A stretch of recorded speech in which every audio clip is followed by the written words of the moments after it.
That one's a bit of a basket case by the looks of it.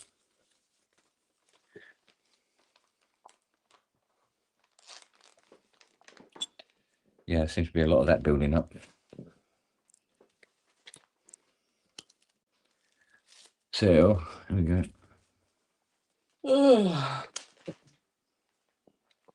Right, young lady. You got hair stuck in your nose. Let me wedge it. Yeah, eh? All right, so that's those three.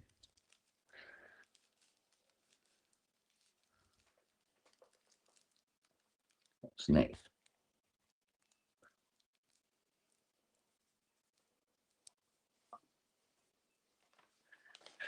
I don't think I'd give that one house ring though.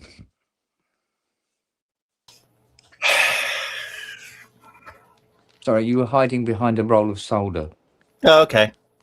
So this Roland Hall you've got, which is just a case of opening them up and having a quick look at. Not quite right. Well, we knew that, didn't we?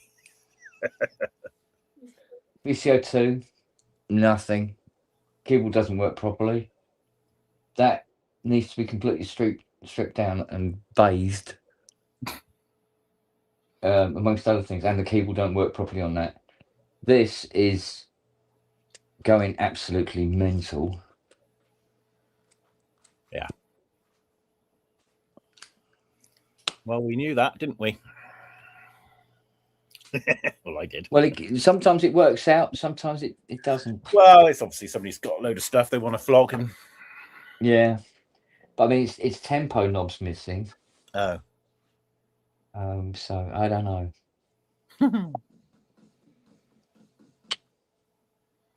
Yeah, that ain't a happy bunny. No. So we'll move on to the next thing, whatever the hell that might be.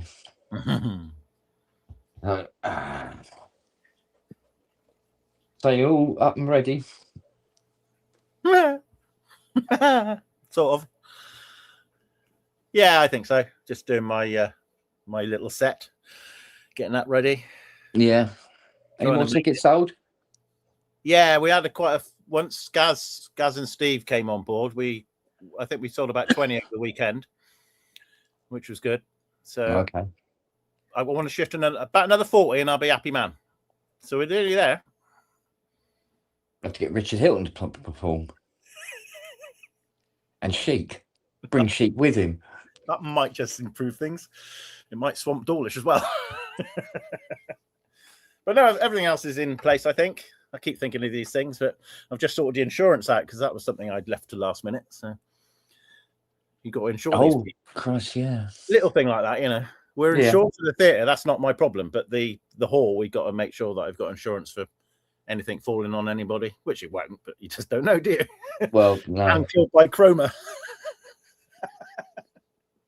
Yeah.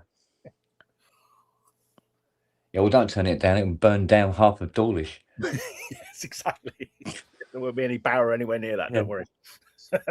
I think it was, you know, I think apparently you're supposed to scream Allah Akbar before you turn it on. That's all I know.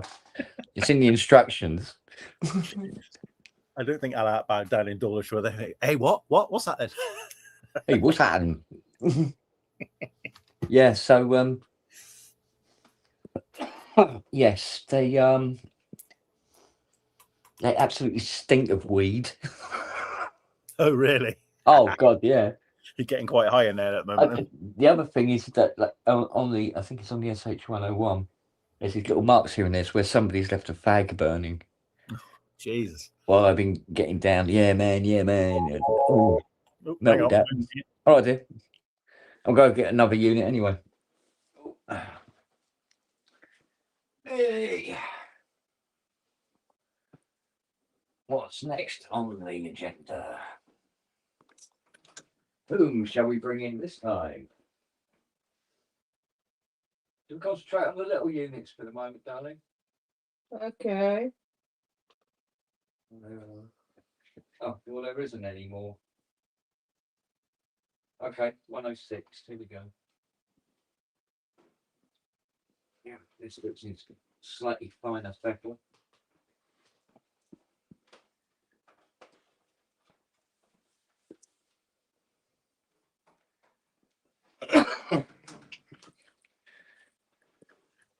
seem to have a very sleepy husky. Slightly in the way here. Can you mind your feet, little girl? Silly. No, she's all right. She's all right there. Oh. Needed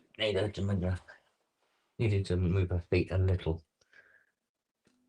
All right. The other thing was the SH101 and some of the other thingies out there require power supplies, and the 909 uses one of the Japanese 2-pin mains cables. Hasn't supplied that either. Okay. So not all wonderful. Right, let's see what this does or doesn't do. Nope, no smoke.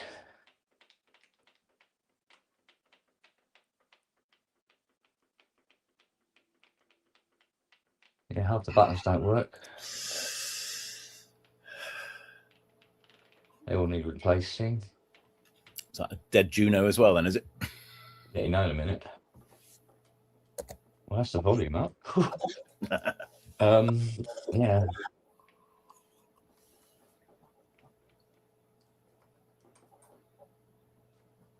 Interesting. Okay. Actually, just has no presets in it. Except it won't go into manual.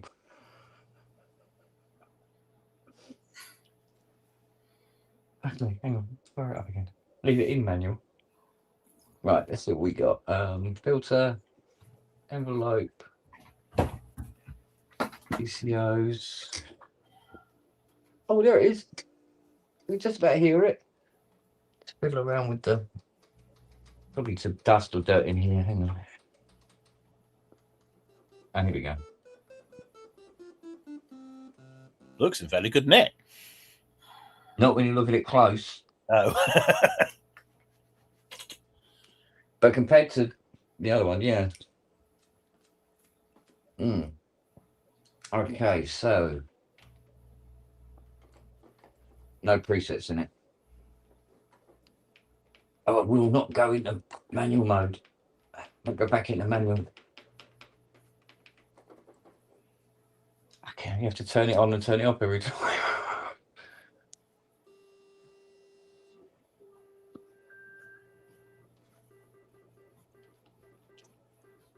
Gated.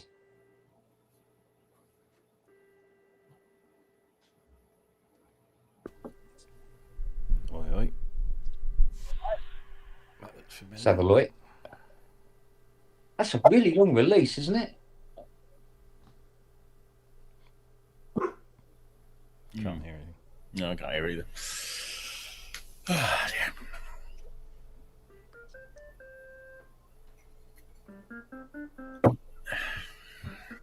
Yeah, okay.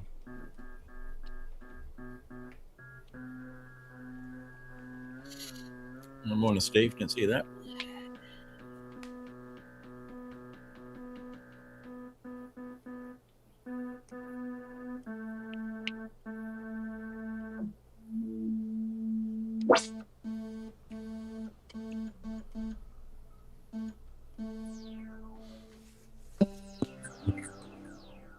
Okay, this needs all new contact switches.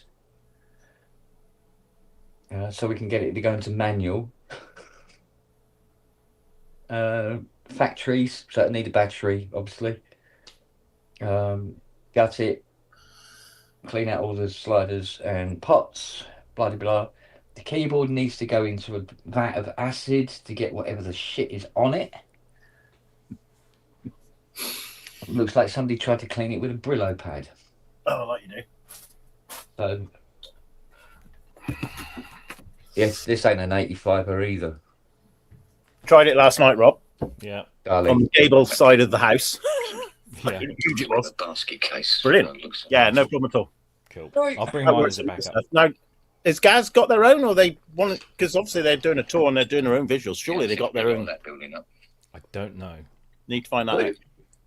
but I think when I spoke to Gaz, I said that we'd have something he could plug into. Yeah, that works for the USB stick. Brilliant. Yeah. So you don't need a PC or anything. Oh, it will work with the computer. I think Fiona sits by the side of the stage and kind of does the visuals live. Yeah. So okay. yeah, Well, I'm gonna have to have a chat with him next week and work out what he wants anyway. So I'll bring mine as a backup, but mine's quite old. Well, but yeah, no, this is brand spanking. I just got it. It's only 100 quid. Bloody good job. Yeah. Oh, for fuck's sake! So that's good. Cool. Just sorting Even the darling, the Poly 6, 110 2-pin Japanese plus. Sorry, you were hiding behind a roll of solder. Oh, okay. So this Roland Hall you've got, which is just a case of opening them up and having a quick look at. What's that? Quite right. Who's playing that back? Well, we knew that, didn't we? Not the Napling, mate. CO2, nothing. Cable doesn't work properly. That needs to be completely stripped down and bathed. It's not me. Amongst other things, and the cable don't work properly on that. This is going absolutely mental. Yeah. Well, we knew that, didn't we? It's like deja vu. Well, sometimes it works out, sometimes it doesn't. Well, it's What's that? It's you, Peter. It's me, is it? Missing. Are you playing YouTube back? You're playing YouTube in the background. Am I? Okay. Something's coming. I It's seem to definitely remember you, saying this a while back. Yeah, because I muted you. And it stops. Right. Next thing, whatever the hell that Okay. might be. Hang on, then. Let's see what's going on. So you're all up and ready. I've only got one window open. What's that? But What's that? so we can fire up the Poly 6 see how fucked this is. Yay. Right. Plug that in there.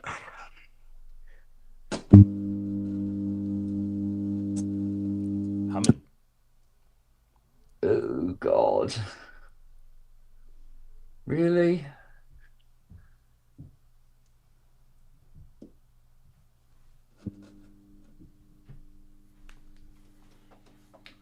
That's a humming. No LEDs.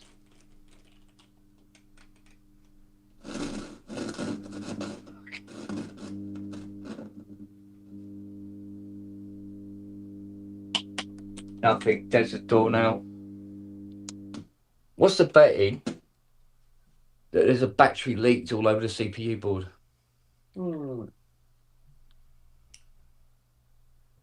Probably good, better. He's back, Rob.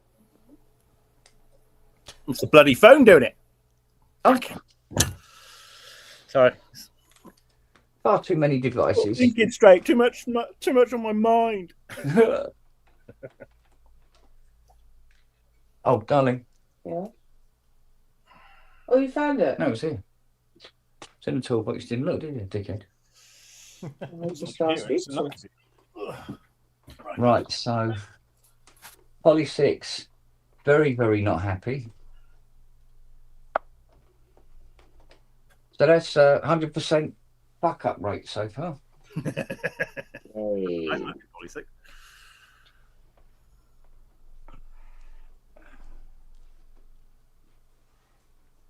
A few of them I don't think are going to make it to Richard's quality standard for resale in the.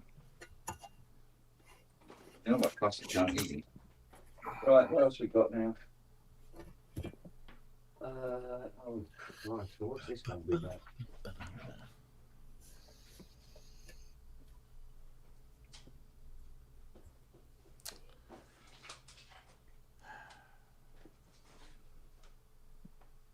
Oh, I ran that diagnostic test on the Mac this morning, Bob.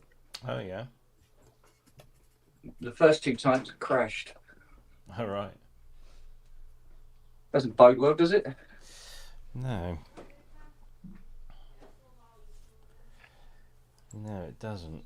No, it doesn't. But the 3rd time it passed, it did get in and ran, Right. and it passed on everything. Said everything was absolutely perfect. So, not as conclusive as I'd hoped. No.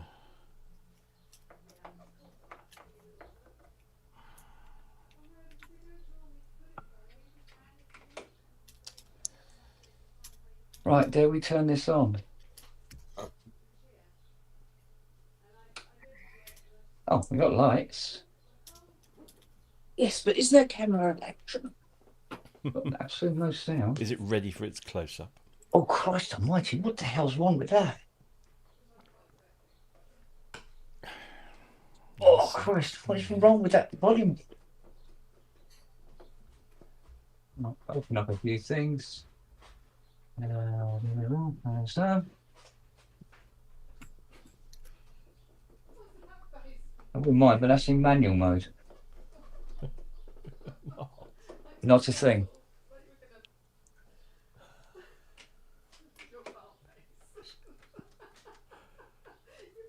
Fuck off. No, it doesn't do anything.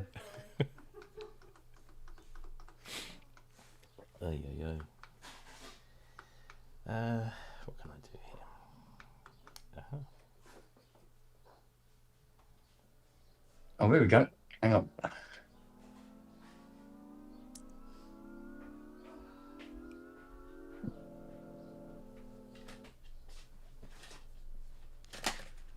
There you go. Peter's bought a projector, and we've bought Plastic tubs for the badges. plastic tubs for badges. Perfect. Hi, Jack. See, I'm helping. Where are they? They're in the box on the floor behind me. Not that one. The one underneath it.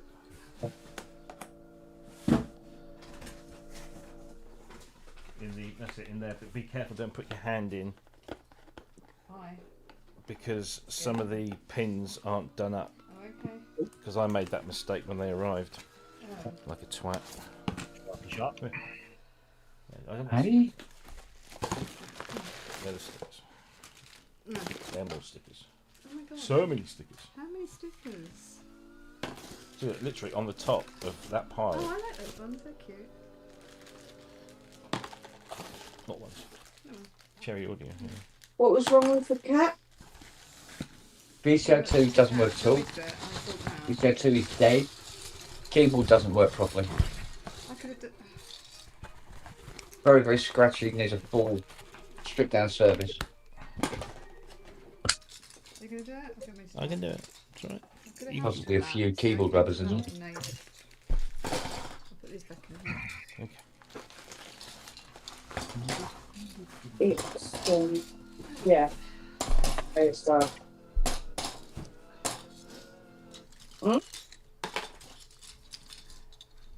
wouldn't mind, but it's not programmed to make that. It's not programmed to do that sound.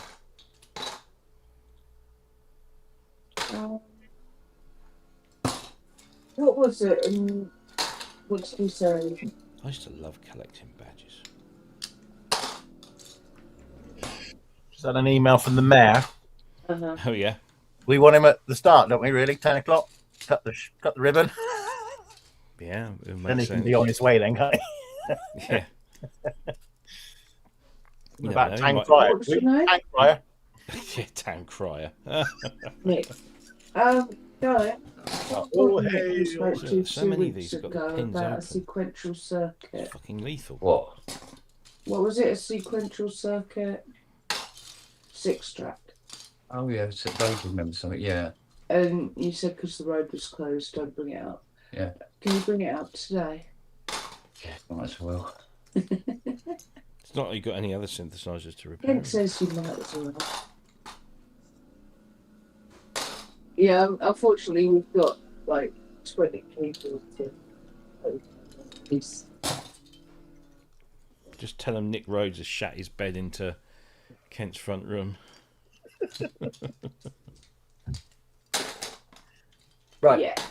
So it's in manual mode, and I've configured it to make it sound not unlike a CS80 brassy kind of whack sound. But what it actually does is that.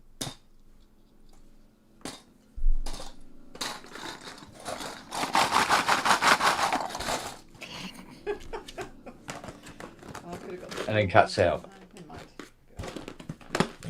So if can make it play a patch, Once we sold them, we can put a curry in there in the freezer. Absolutely. Multitask. whatever the patch is, Don't leave them it inside plays the the, cupboard, beloved, it's playing the sound of the patch, but only does this, Thank you. Let's and then see how cuts they found out. it. So, patch 3, Oh, sorry. Fuck off. we're going to do anything. Portamento, LFO. Oh, these aren't going to do Skip to anything. Medalio. Right. Patch A1.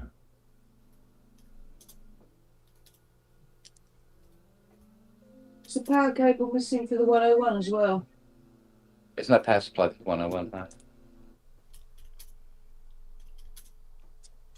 Wow. So no Yeah, matter look at that 101 there. no matter what the sound is, that's supposed to be playing a straight note. Apart from the 101 being completely dirty, what else was wrong with it? The battery compartment's missing. Some of the sliders may need replacing, and it's burnt in places. Fake burns on it. Does it play all right?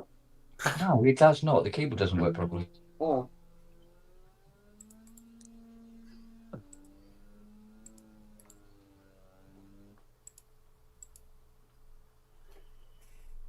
Portamento isn't even on.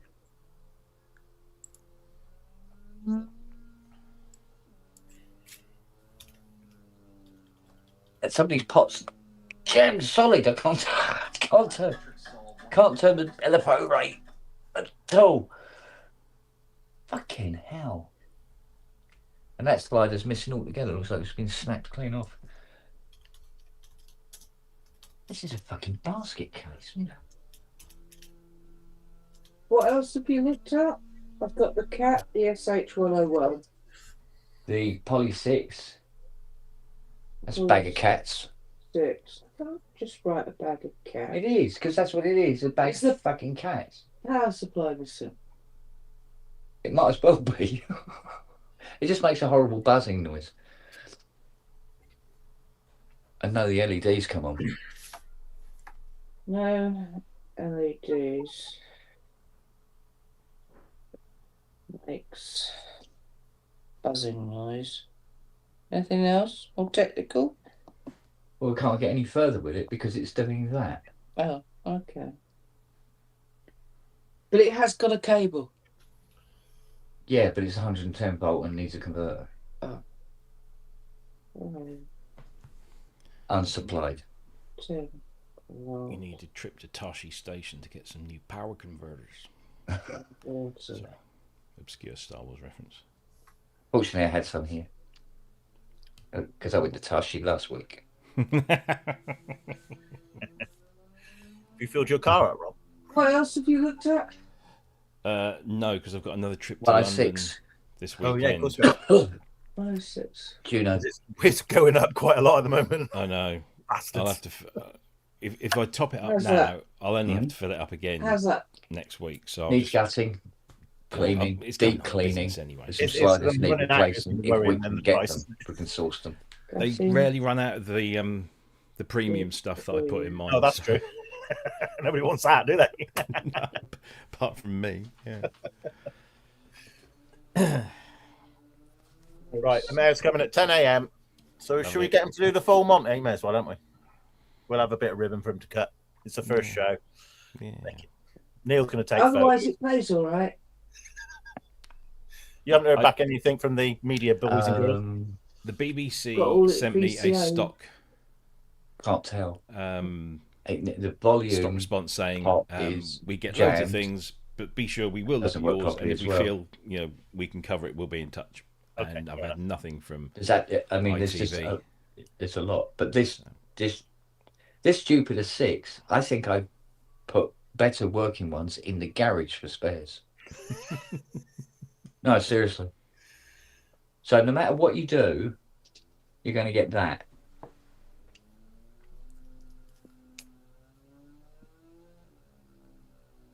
And then die. No matter what you do. pitched envelope is not on. That doesn't mean that's not. What are you looking at now? The Jupiter 6.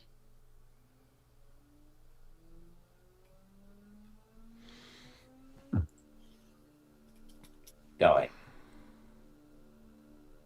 Gonna die? Yeah. It's still slightly quiet there. So from the power cable point of view, you needed, is it a 2-pin converter? Yeah, it just needs a step down.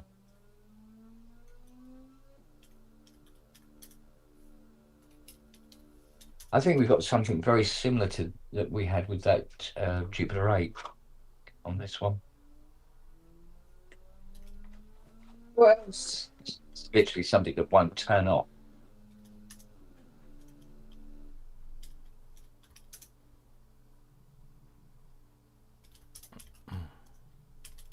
But the volume feels like it's got the wrong pot in it or something.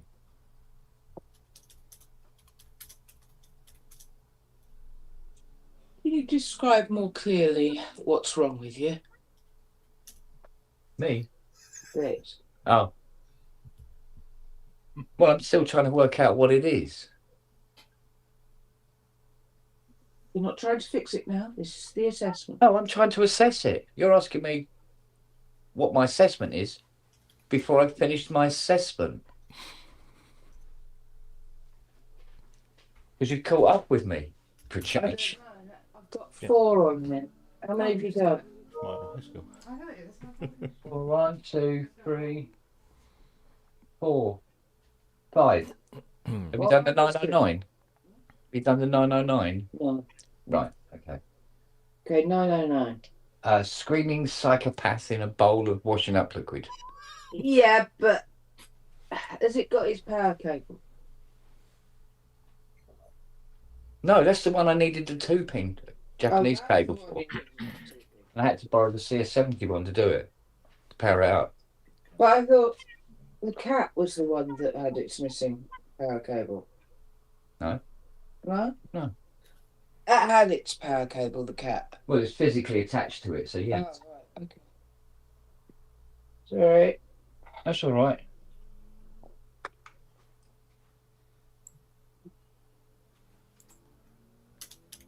Mm.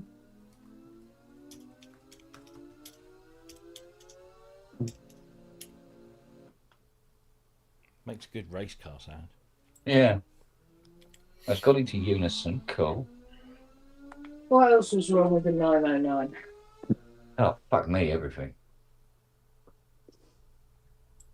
That was the drum machine that was making all those funny noises, was that? Yeah.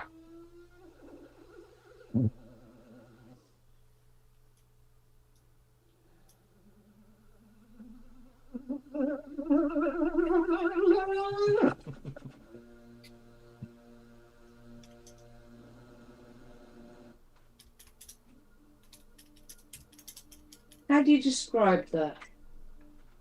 Huh? How would you describe that?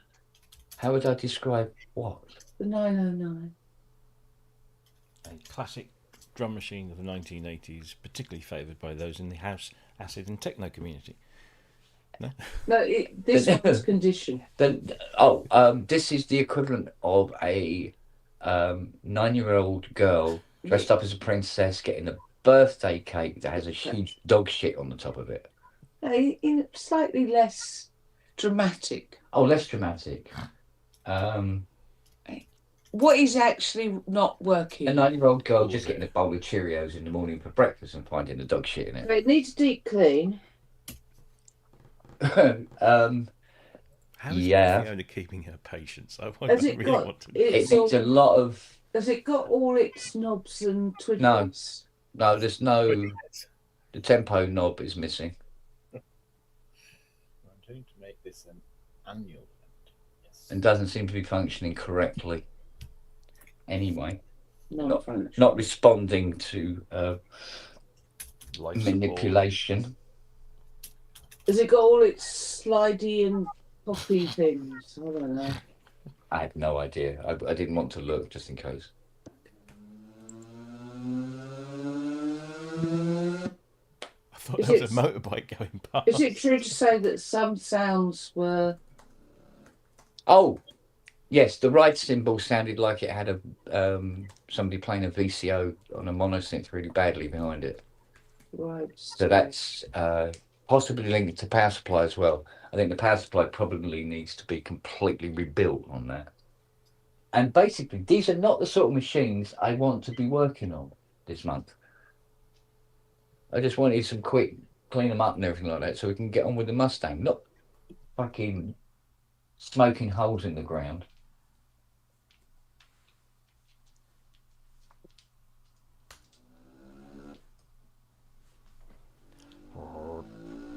Can you stop doing that?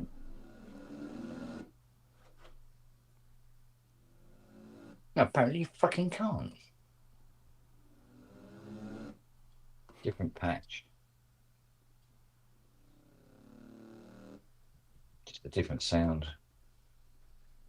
Same.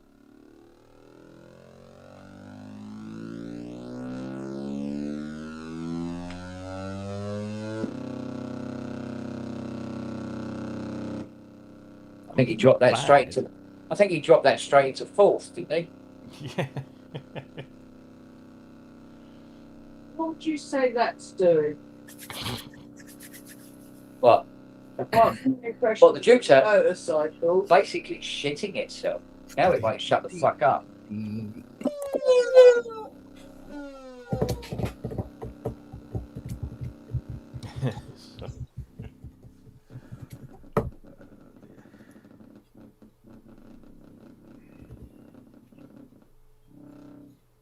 Is anything working on it?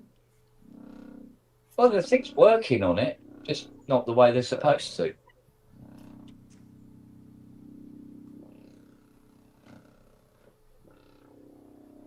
Real problem getting any sort of decent resonance out of it.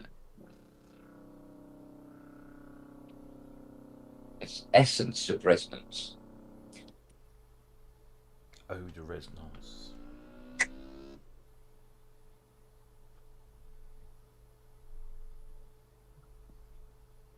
I broke it now. Oh, look, the boys are sitting together. Oh, nice.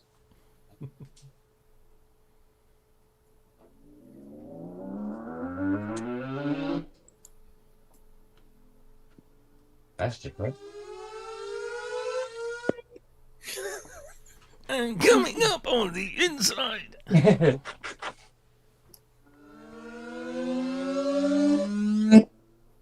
Where is Murray?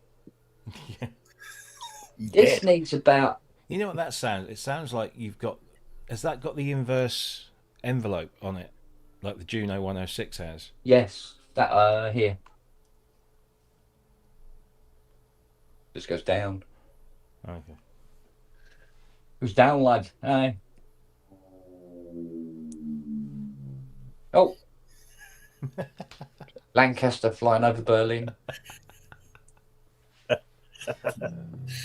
We had a B-52 fly over here yesterday, frightening the life out of me.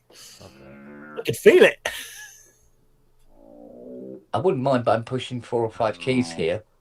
It's only sounding one. There goes the Spitfire. Oh, Mr. Smith.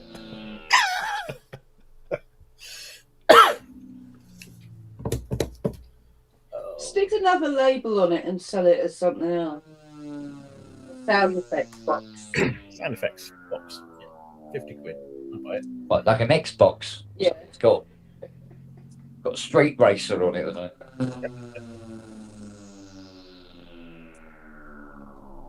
There's a lot of other shit going on as well.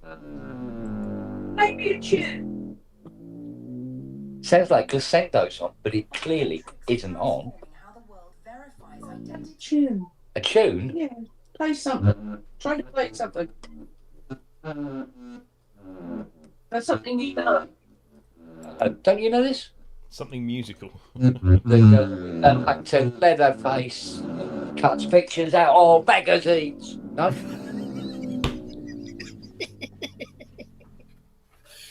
Oh, it's a cheery day. Fuck me, this is a basket case.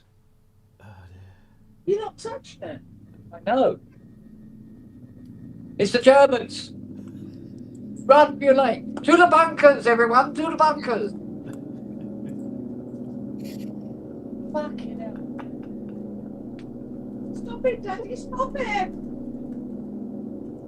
Make it Bombs away, chaps.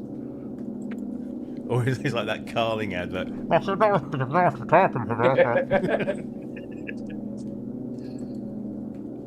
Shut up.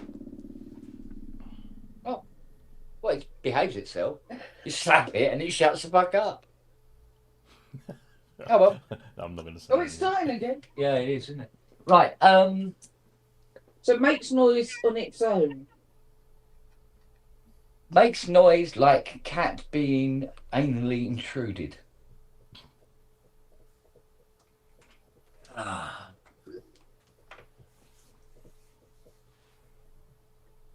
A rising pussy ender. Now we've got to look at the Jupiter 8.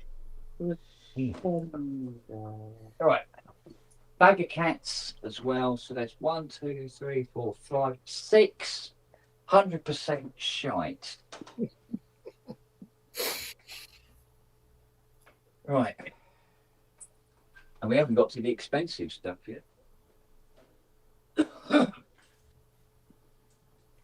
Maybe we should just ask him to come and take them all away again, because yeah, this rate, yes. Because I haven't got time to look at all this lot. In this capacity. Yeah.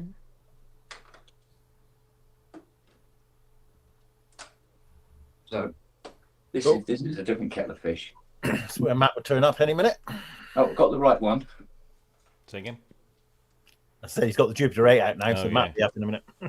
Yeah, one of the few houses where you have to check the label to make sure you got the right Jupiter 8. Yeah. Right, let's see what a bag of fucking shit this is. Yeah, be optimistic. Yeah. Can't all be bad. I'm past being optimistic, mate. He was optimistic when he said yes Oh, hello. in the first place. All I've done is turn it on. And And it's already said, well, we've got problems with voices 6 and 8 already. well, he did say there was problems with it. That's the only Yeah, but one. he said there wasn't problems with the other ones. So look at them. That's the only one that he said there was problems with. What's this like? You put it in mono mode and it leaps at you and tries to strangle you. Right. Well, that one worked. Sound. Oh.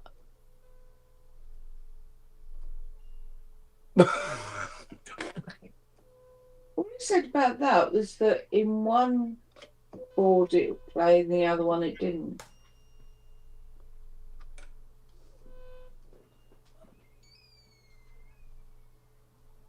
Biometrics are transforming how the world verifies identity across. Well, the Jupiter 6 was screaming at you, and that one's not even whisper.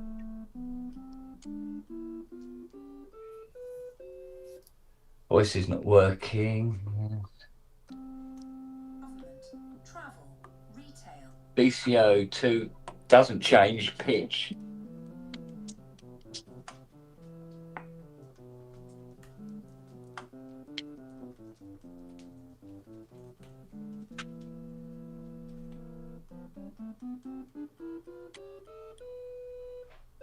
Voice dead.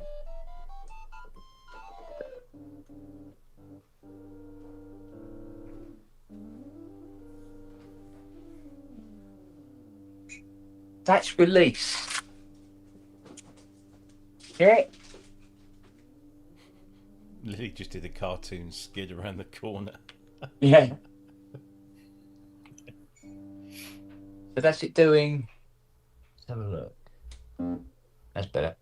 So when I do the release,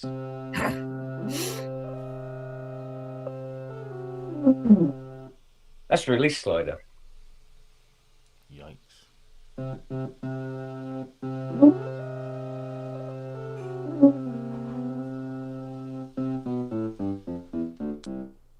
Right, so there's clearly broken Demux ICs on the interface board and the panel control boards.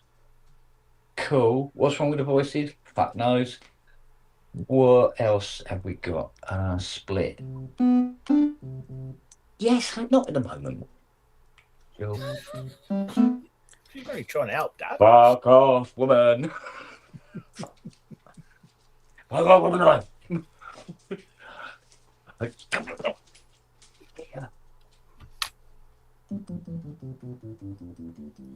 Cigarette burns on the keys. Not really a surprise. Right, Unison. Take the course now at the HIT Academy. Hear that? That buzz with it. Coffee. Christ on a bite. It's the part of fucking shit as well.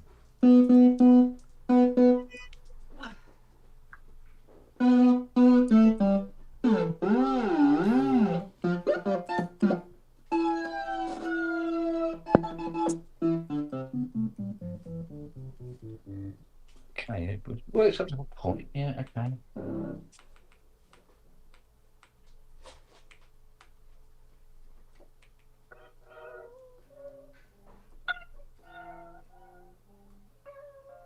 Who programmed this? Tamita?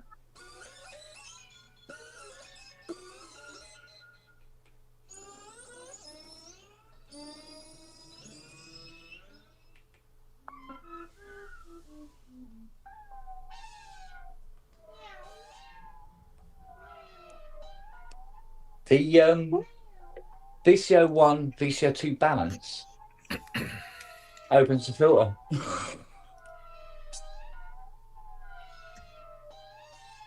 Oh, that pack was called. A bag full of cat. No, it's a basket of kittens. Ah.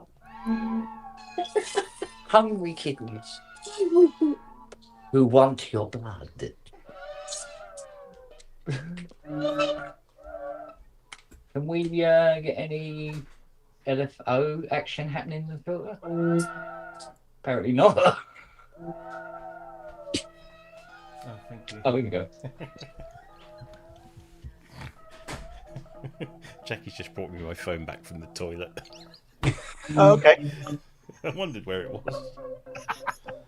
I mean, these solitaire games don't play themselves, do they?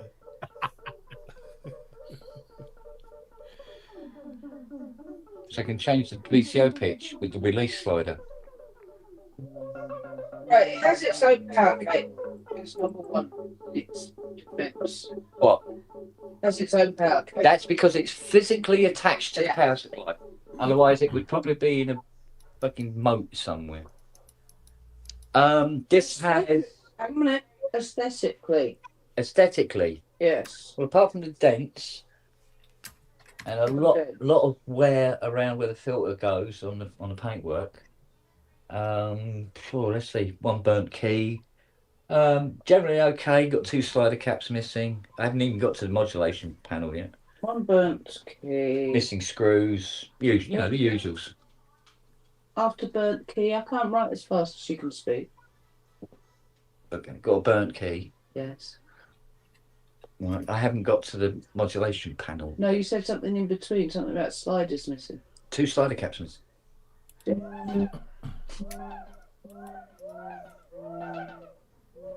This really doesn't help.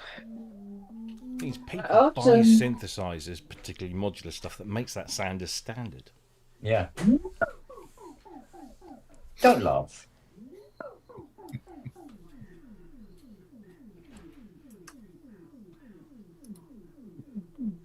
Anything else on the aesthetics? I don't know why you're worrying about aesthetics. It's got a elephant diarrhea inside it. That's what's more important, to be honest with you. It's not a happy girl.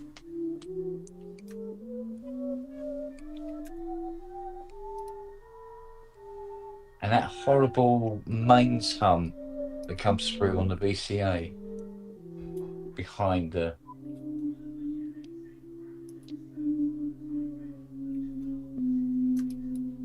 So just a main time on the VCA, otherwise it's fine.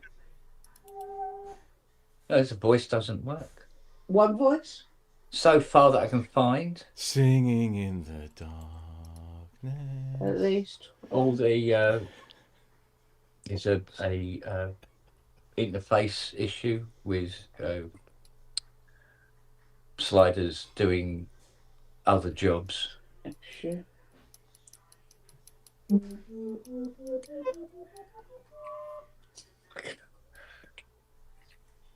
It does. Yeah, at least 6 and 8 voices. Voice 6 and voice 8 have issue.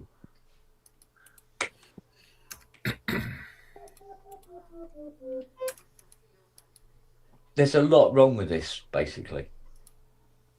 Right, let's have a look at the... As usual, doesn't work.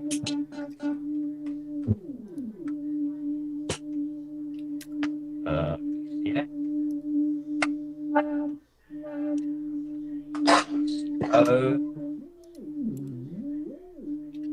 Fact being, the modulation panel actually works.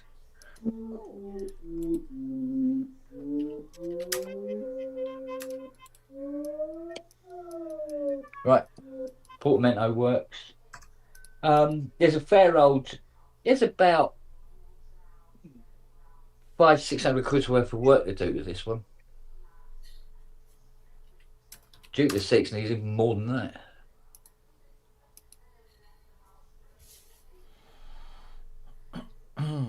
I'll get that new M4.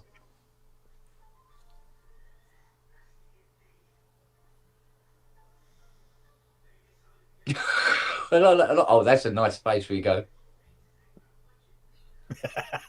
It started off as like, huh? And then it twigged and she went.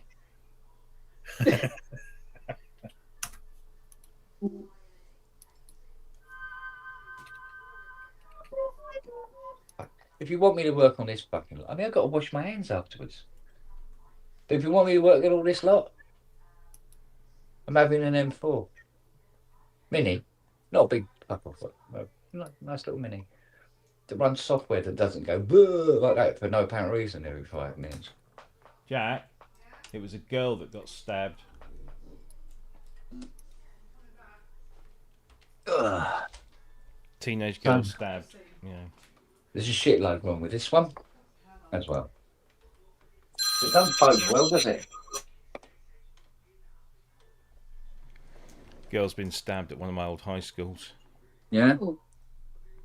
Coincidentally, although it hasn't been officially linked, last week said high school was in the news because they were playing football against a team from a Jewish school, and apparently there were anti-Semitic chants aimed at the players. Oh. And now somebody's been stabbed. What the fuck is going on with this? I know, right? And this is in like a leafy suburb of Norwich. It's crazy. Well, poor lady up the road, her son goes to a local school and he was done for carrying a knife at school. Yeah. And he said he was carrying it for protection. That's the standard response, isn't it? Yes, Sean. It was TSA.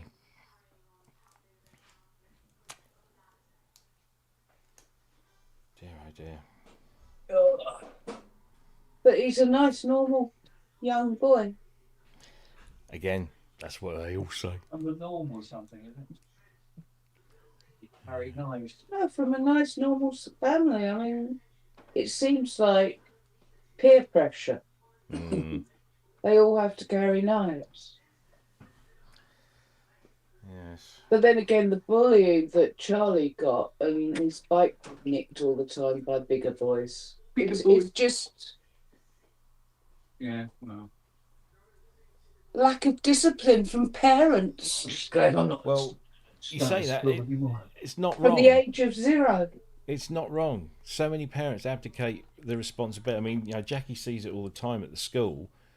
Where the parents, they dump the kids off first thing in the morning and then expect the teachers to hang around until God knows what time, until when the parents decide that they want to pick them up. They're basically using the school as a free babysitting service. Basically, that's all they're interested in. Yeah. And they don't And discipline the children at home either. no, and there's kids at the school that clearly have issues that need properly diagnosing and assessing, but the parents say, "Oh no, there's nothing wrong with them. There's nothing. They're just going through a phase." And the teachers who deal with children and have been dealing with young children for many, many years know what they can see. Yeah. But the parents won't have it. Not my little Timmy. Yeah, exactly.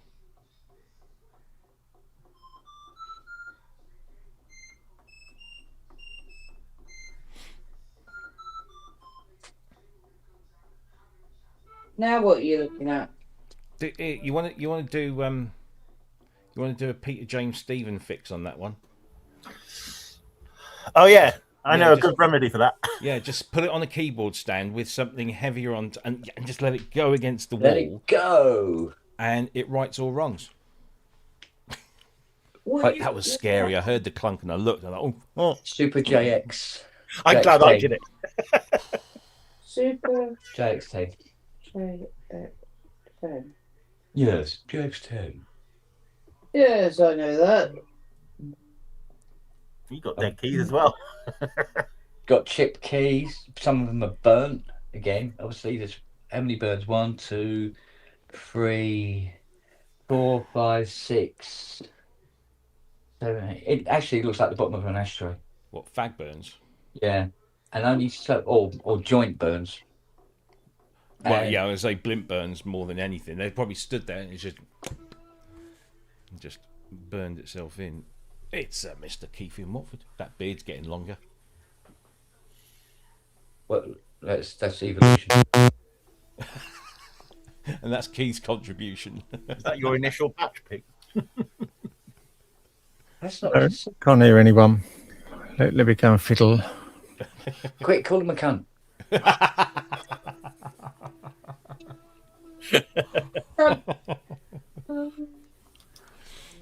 Oh dear. Right, how does this look? Right, back in a bit. Right, half the keyboard doesn't work. Though. Actually, more than half the keyboard doesn't work. Biometrics are transforming how the Okay. Apparently there's Sounds seem to work. This has got a programmer as well, hasn't it? It's got the PG200 with this. Yeah. Oh, yeah, there we go. Oh, it's the PG800. Oh. So sound seemed to work. Huh? Sound seemed to Well, work. the sound engine appears to be working. It's just that the keyboard isn't.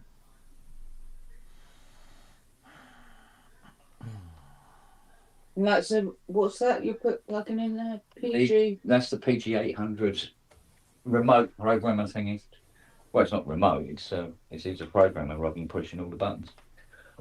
Oh, where's the port?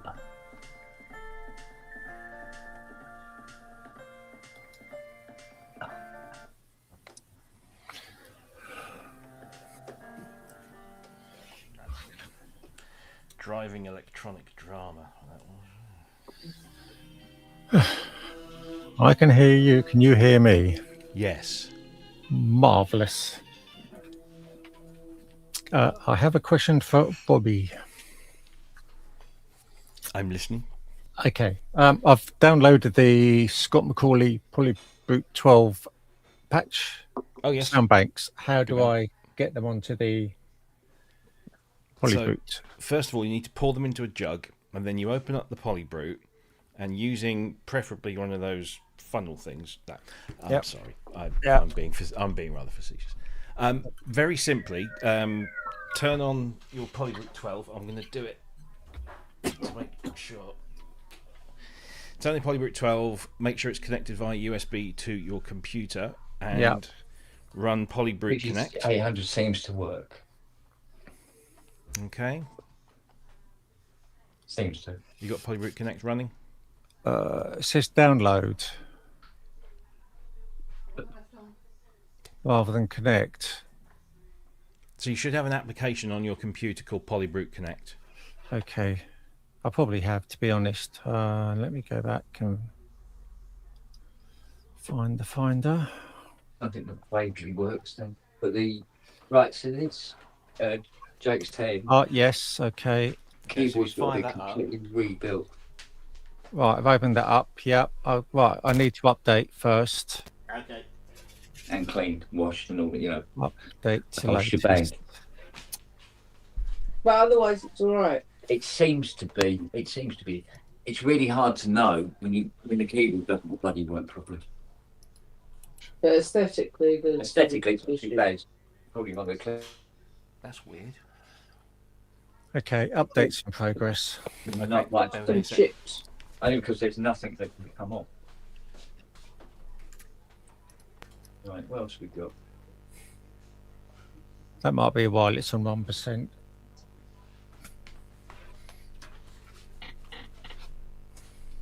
%. Can you hear that buzzing? Or is that just me? We've got these 303 and 606. And no power supply supplied with them, obviously. Is there a power supply with the other thing? The Super JX and the VG800? The Super JX uses mains cable, normal kettle lead, and the PG pipe is powered by the JX when you plug it in. Was it supplied? The kettle lead? No, there's no kettle leads or anything with any. No. No, it's not that one. Try this power supply. Right,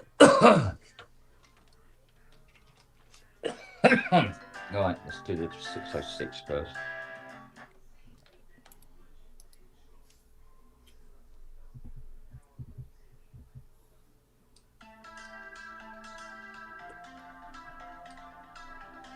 I remember, is this? So this is the game I should be getting into. Stock music. Doing these little 2-minute clips that people use on their content. It's right, but it's a crowded market, isn't it? It is. Is that like Crowded House?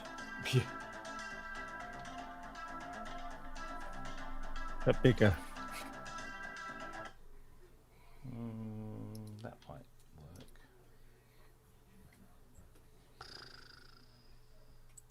No, that's not doing anything.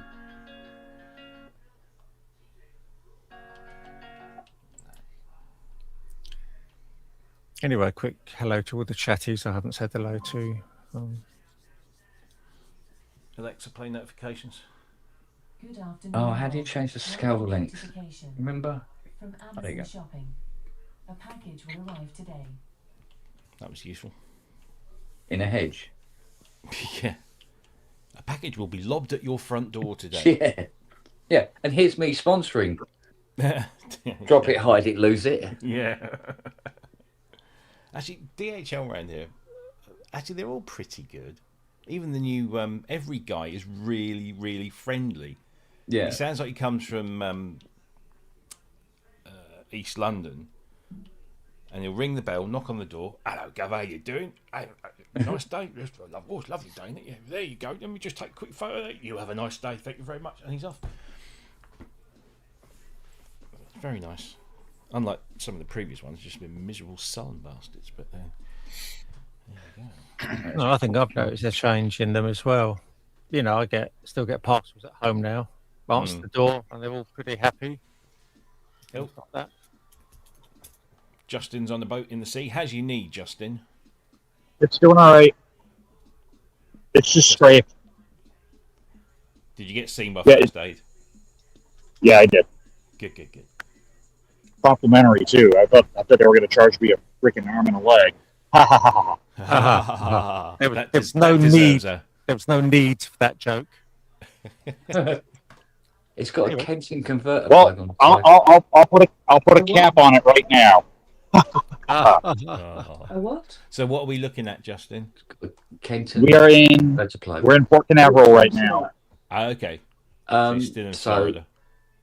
Yeah, so we just got to Florida. What are you holding? A TR606. So that's got to be some big boat, hasn't it? A very deep clean. This is Alright, Justin's Jameson. private yacht. Aha, I see. I wish. It's like a multi-million-dollar deal, It's but very water slides. Not that I use Right. any of It's these. very deep. Why green. not, Justin? Come on, live a little. I'm It's more of very big I'm deal. more of a pool Oh. hot tub guy. Yeah, it's not too bad. We go over Right. here, we can see So a now little you're bit looking more. at 303. Now looking at the 303. Has that got a converter? I'm looking at a bunch of cars. No, with no carpet gas pipe in bombs. any of these. You've got Sun's a cable coming for up. the converter. Shame, must be I what is don't- it over there now? You've got a 8 cable o'clock, for 10 the past 8. converter. Yeah, 10 past. Or the Kenton unit with it. I don't think. Seeing as how we smaller units yet. seeing as how we changed clocks, Sunday. Yeah. So yeah, it's it's still like near pitch dark here, like 7 o'clock. Yeah. But yeah, so there's the dock. We haven't cleared anything yet. Where's your next stop? So from here we head home. So a couple more days at sea, and then we're back home. Nice. But we did a couple days in the Bahamas. So we were in Nassau day 1, and then Great Stirrup Cay, which is an island that Norwegian owns. Okay. So it's like they're kind of private islands. So they've got a lagoon, they've got a couple beaches, they've got zip lining, a couple bars or any things like that. Until the president decides that it's vital for national security and he'll want to take it over. Yeah, pretty much. Right, this is doing all the shit it's supposed to do, darling. But yeah, so there's Say clean, blah blah blah. It needs a power supply. we walk this way. Got individual CV ins as well. So that's kind of the mainland here. So they're not too bad. But I think the space center is on the other side. Nice. Individual. Yeah, so we're gonna try to What in? go to the Space Museum. CV ins, yeah, they're individual CV ins in it. So it has little upgrades and everything like that. And they technically work, but it's about the only 2 things so far that do actually bloody work. What's he doing? A 303 and a 606? You had rain there then, Justin, or is it raining now? No, it's not raining. It's just foggy. Okay, sure. And the deck's wet. Yeah, that's right. That's what I was looking at. It's moist. Oh. Well, Yes. Yeah, it's just it was foggy earlier. But as soon as the sun comes up, it'll dry right out. There is actually a couple of power supplies here, darling. After all. Rather underwhelming video arcade in here. It is. I don't remember him. Well, then again, I wasn't with him all the time. I can't See, see. looks like Oh, a there rather- I say I couldn't see anything, but Yeah, it's just slot machines, isn't it? no, that's a few decks down. This is just more like kind of modern. You got like a couple racing games and a couple of claw Okay. games. Cool. It's kind of Let me see if I can go in there and still have signal. Right, there is a 2. Give you a little carpet can. For the 909. So it does have a mains cable. There we go. There's the arcade. And there's your carpet can.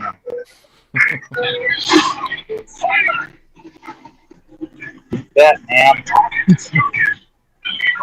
But yeah, just like some kind of modern there. So, yeah, a couple air hockey tables. There's a bar on deck 7. Same level as the casino, so there's like slot machines. But the bar has got a couple of like small bowling alleys and air hockey machine, pool table, all that stuff. Nice. You don't Yeah, want the to play bar's bowling 24. games in the storm, do you? So And you there is No, I 2. Yeah, now they've been don't want to play what? Sorry. entangled. Oh, There is bowling. 2 power You haven't supplies. do 10-pin bowling in a storm. No. We don't. It's inside. One's- He definitely bought those. Try doing it when the ship's rocking but back only and one forth. was Yeah. 240. Exactly. The other one is Yeah. a 110. Oh yeah, now we can see the 110, which was the. now we can see the sun coming up. There's the I think that's the space station. It's the Poly 6. no, it's not for the Poly 6. Not for the Poly 6. No, the Poly 6 has a mains There's the can space connected to station. it. Oh. It's just that it has a 110 power supply in it. How hot's it going to get? There's So what are those for?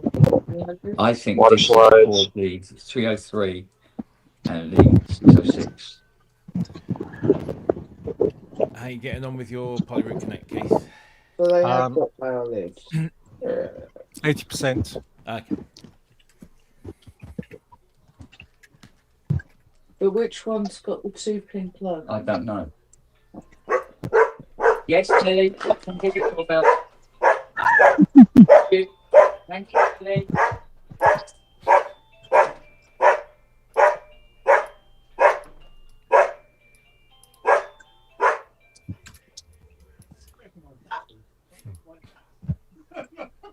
look down.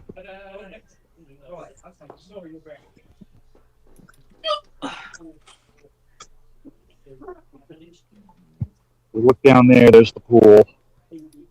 Nice. Hot tub. Look at somebody already in the hot tub. There's like 4 hot tubs. Hot tubs are nice. The pool is. I was surprised it's heated. But yeah, the pool's nice. Outdoor stage. So they'll have band, like couple like really small bands, like, you know, guitarist and a singer, and they'll have a DJ, and they'll have like different events and stuff out here. You want to get up there, give them a performance. I didn't bring anything. I couldn't fit the M8X on board. So I'm sure somebody's got a GNOS somewhere on board there. Surprisingly, no. Wow. One of the keyboard players had an RD2000 and a Kronos. Well, upmarket. That was that. Yeah. Captain Ladies and gentlemen, good morning. This is Brendan, your quick record speaking. Can't At understand him. this time, we're calling guests from the number 1314 or any guest ready to proceed to the immigration, to face-to-face immigration inspection, to please proceed to that. All right. I just figured I'd pop in, but I'm gonna head out. I gotta head down and go through freaking customs. Cool. Well, enjoy the rest Yes. of your trip, mate. All right, thank you. I'll see y'all later. See you later, Justin. Bye. Oh, that's broken. Lucky bugger.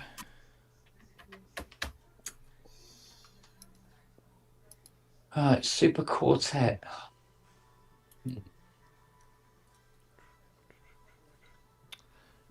It's open to debate. It's actually a 240. Cool. Alright. Boom, boom, boom, boom. Boom, boom. Oh, it comes on. That's something.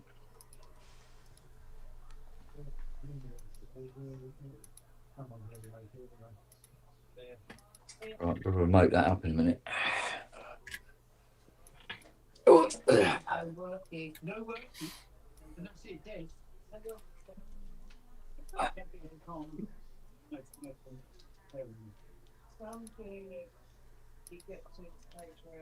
right. So I think we've only got one more unit to look at after this. Okay, my device is restarted, Robbie. Okay, so you've got Polyroot Connect open. Yes. And on the top bar, does it say linked to Polyroot? Yes, it does. Okay, so it's lit up orange. It's got linked. Yes. Oh, cool. Cool. Right. So, where are your bank files that you got from Scott? They're downloaded in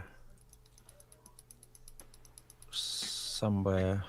Probably downloads, to be honest. Downloads folder. Yeah, I would imagine so. Okay, as long as you know where, and you've unzipped them, yeah. No, I haven't. I don't think. Let me. Because what you'll be looking for is files with an extension of .pbx or something similar to that. I can't remember what it is now. Right, so downloads.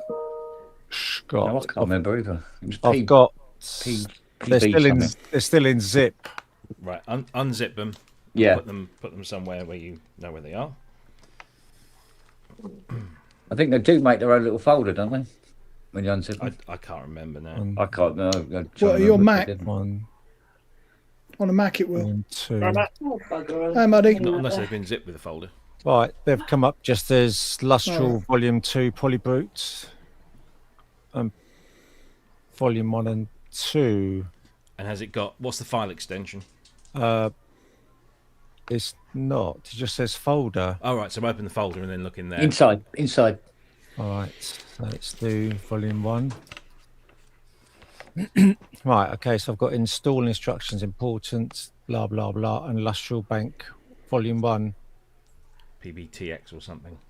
I've got PDFs for the install instructions, and I've got the license agreements in PDF. But there should be a file that's got a file extension .pb something or other. That's the file you're looking for. Yes, yeah, I've opened up the when I've opened up the Lustral Volume 1 Bank. Yeah, that comes up with the documents and PBX. Yeah. Okay. So in Polybrute Connect, in the top left-hand corner, you see the little hamburger logo. Click on that. The little 3 lines. Yeah. And then choose Import. Yeah. And then point it at that file you've just found.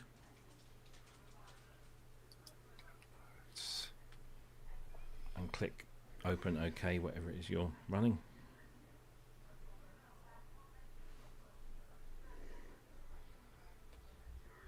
Right, so I've got.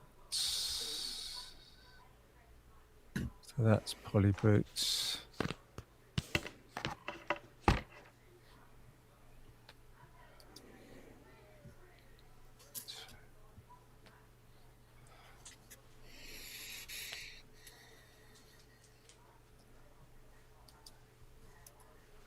No, that one. Okay, yeah. Okay, so is that now imported successfully?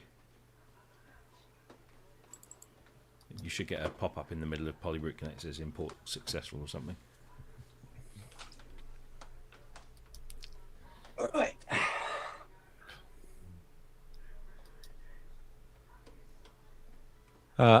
Presets imported successfully, yes. Okay, so you can close that pop-up off. Now if you go... Sorry. What? Just thinking. Right, so I close off. Just shut that pop-up down, so you're back to Polybrute Connect. Yeah. And then if you click on that button in the top left-hand corner again, Yeah. and Yeah. do it again, so import, and then do the other one. So you then imported both banks. Right. That's one. Oh dear. That went a bit wrong. Try that again. Import.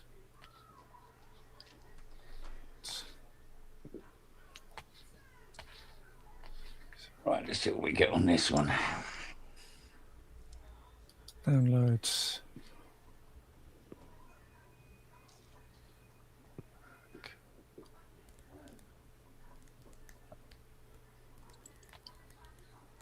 Two. Two. Sure, PBX. Now what are you looking at? Hmm? Right, they're imported successfully as well. MKS7. Okay, so in Polybrute Connect, at the top in the Am I middle, here? where it Is says it? the patch, the current patch Yeah. name, Is it to the gonna be a left of long that list current or patch name, you'll short see a little heart, and then to the left of that, you'll see It'll like be a a long or short bookcase list? icon. I don't know yet. I just turned the fucker on. No, I'm looking a bit blank. So again, in the patch So name. in Polybrute Connect, so Yes. you've got the main screen up. Yes. You should see at the top in the middle the currently loaded patch, the patch name, whatever that might be. Is And it then the opening? Yeah, that'll be the That'll first. be That's the first okay. patch. Yeah, To yeah. the left of that, you've got a heart symbol, and then Yes. to the left of the heart, you've got a little bookshelf. Yes. So click Yeah. on that little bookshelf symbol, Okay. and then you go into the explore feature. On the left-hand side, you've got an option called it's the second option down. It's called Sandbanks. On the far left of that screen. Yes. So if you click on that, it will then show you all the sandbanks that you've got installed, and two of them should be, to confirm that they're there, there should be Lustral Volume 1 and SM Lustral Volume 1. Yes, it is, yeah. And SM Lustral Volume 2. Yeah. Okay, so... Right. The Conservatory Apple TV is on. Oh, shut up. The conservatory? I know I haven't renamed it. It's not. We don't have a conservatory anymore. So if you click on that bank, yeah, it should open up, and you'll see all the patches in that bank. So if you, for example, if you click on SM Lustral Volume 1, yeah, the first patch should say SM Alpha J to BB12. If you've got them listed alphabetically. I don't think if this not, is but happy anyway, either. you should have 100 presets there. Well, I mean, the first one I've got is Ambient Atmos, which is alphabetical. So have you clicked on the actual Lustral Volume 1 sound bank? Yes. So hang on, let me do this. I'll share my screen.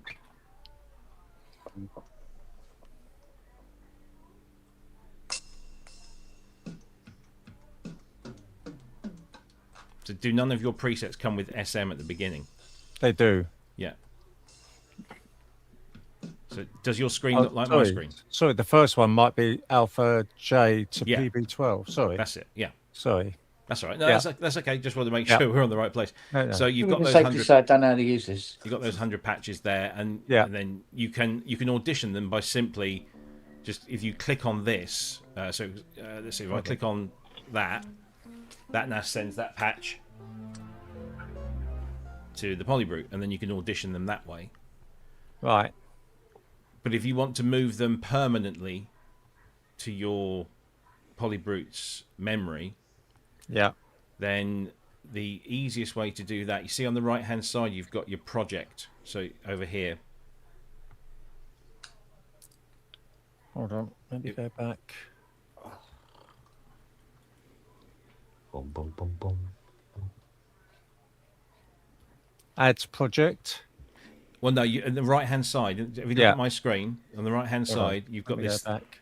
the project window here on the right hand side of Polybrute Connect. Yeah, yeah. Okay, so Ooh. what you need to do Yeah.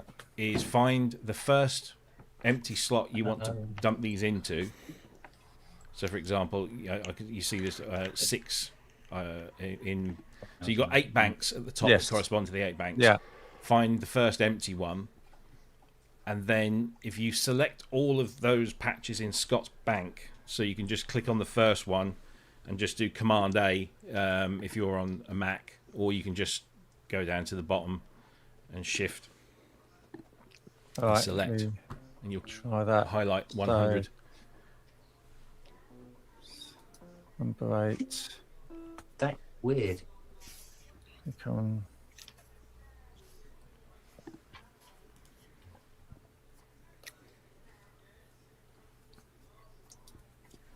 So click on the first one. So click on the first one, then go all the way down to the bottom, hold Shift and click the last one, so it highlights all of them. So it should then say in the top right hand corner, multiple selection 100.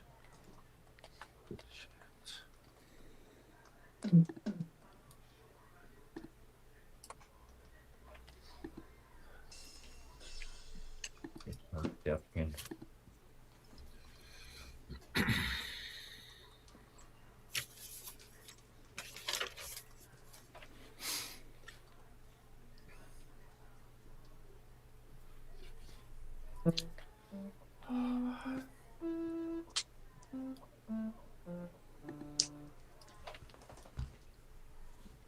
Yeah, got those selected.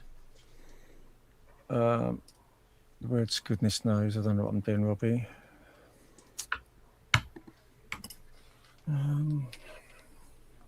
So where are you at the moment? Well, I've selected bank 8. What, over on the right hand side in your project? Yeah. Okay. Well, given that you can only fit 96 patches in a bank and you've got 100 patches, you might want to choose something. Where's your first empty slot appear? So if you go to 7, have you got any empty slots there? Well, number 8's got in it from patch 1. Yeah, but you've only got 96 slots Right. in a bank there, and you've got 100 patches. So Okay, yeah. So 7 is all in it. Okay, so let's start with 7 then. Okay, so what you do is with these main voices here in the middle. So if you click the first one, which is SM Alpha J to PB12, cool, and it highlights it. That one. And then scroll all the way down to the last one. Hold down Shift and click that SM Xmod bells, so it basically selects all of the patches. Right, base doesn't work. Yeah. Then scroll back up to the top. Click and hold on that first patch and drag it to that first empty slot. So to number 1 on bank 7. Yeah. And then just let go when the first patch is hovering. So go like this, and then just into there and let go, and then it will automatically send all of those patches to the polybrute. Okay. In the project, and then you can save that project so that if you need to restart, and then just do the same for the next batch. Right. Okay. All right. Yeah, thank you. That will do me for now. Sounds like.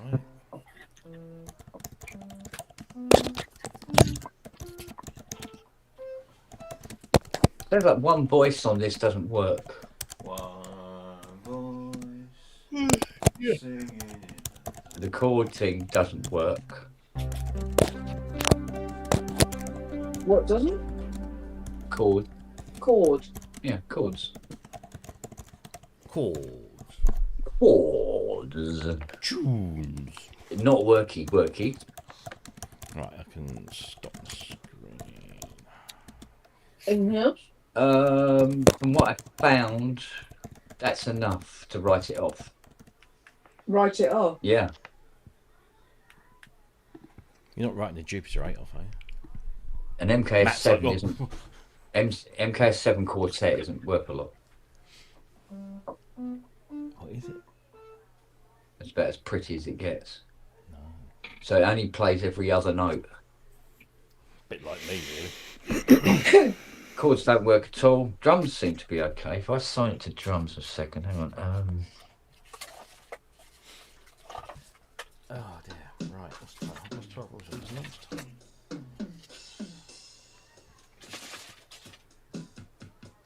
Oh, that seems to be okay.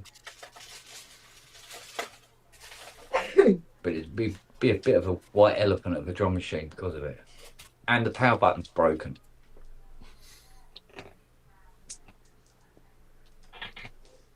And I think it's supposed to be white and not yellow. It works, the power button, but... It works, but it sort of like comes up in your hand because the thingy snapped. Must resist jokes. Why? There's ladies present. Oh yeah, Lily. Sorry, darling. Didn't wish to offend. Fucking size of her now. Yeah, no, I'm looking at her. I meant Lily, you What? dick. Oh, well. What? Showing her pencil sharpener. Showing her pencil sharpener, yeah. Do you want to see my pencil sharpener collection? Right. Unlimited inspiration. And there you go. Bag of fucking cats, the whole lot. That's not all of them. Is it? Yeah.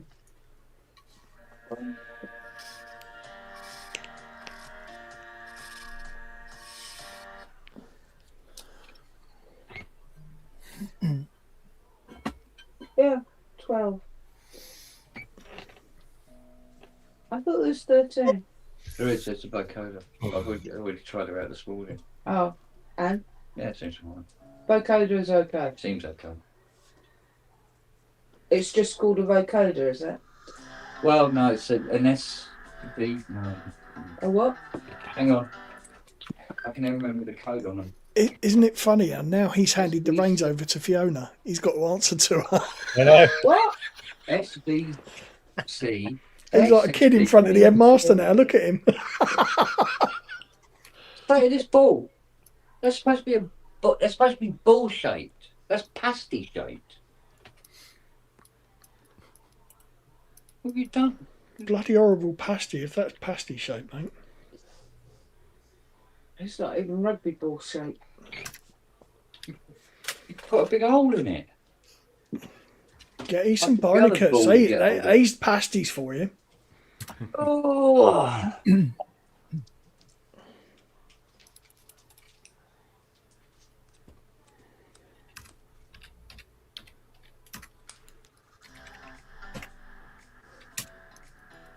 Well, that's officially pissed me off now. Yeah. What's the matter? Well, instead of getting a good day in, making a tidy little packet, thank you very much, I've got a load of needs extensive fucking work bollocks. Yeah. No I mean, pennies pardon earned me for today. saying, as it stating were. the fucking obvious, but isn't that the job? People don't No. bring things to you if they're working. They are if they're coming in for assessment for sale. Yes, They but they should only be come to you for working. assessment because they will probably need. And I have assessed them. You know, pile of fucking shit. A whole fucking lot of it. And when some quick turnovers out the door, goodbye, thank you very much. We'll take all the working parts of some of the Jupiters, put them together and send it down here. That's job's good. And Always a how much grifter. is that eh? for Always us? a grifter. Not half. Oh, no fix, no fee stands, didn't it? Ask don't get, don't ask, don't want. Yeah.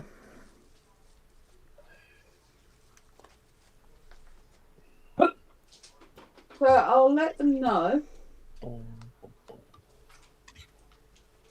You're looking at about what?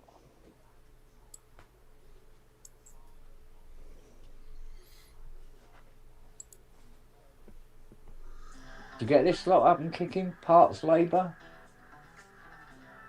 £6,000.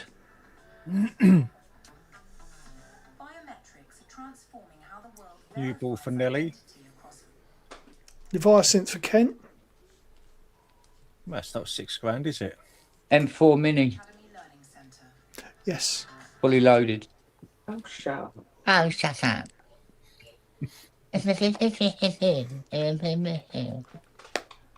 Oh look, What's he saying? Then you mate? send the Mac Studio down here, I'll fix it, and then you can flog it.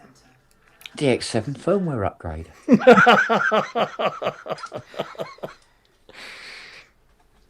Come on in. We'll give it and I'll throw it. Ready? Ready! Go get it, girl. Also known as a Haley contraceptive. Go to sleep. Oh, It's mate. right. Sorry, I was, Yeah. I Yeah, made my eyes water. There's no point hitting those, they're not connected. Fucking hell.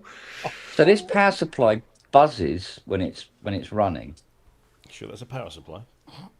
and there's a Is it- break in the cable, and it is it just happens to purple? have written on it. Akai Timberwolf. There's the death knell if you ever heard. Can you get your arse out of my face, woman? Fiona, Jesus. Been a while since I said that, though. There you go.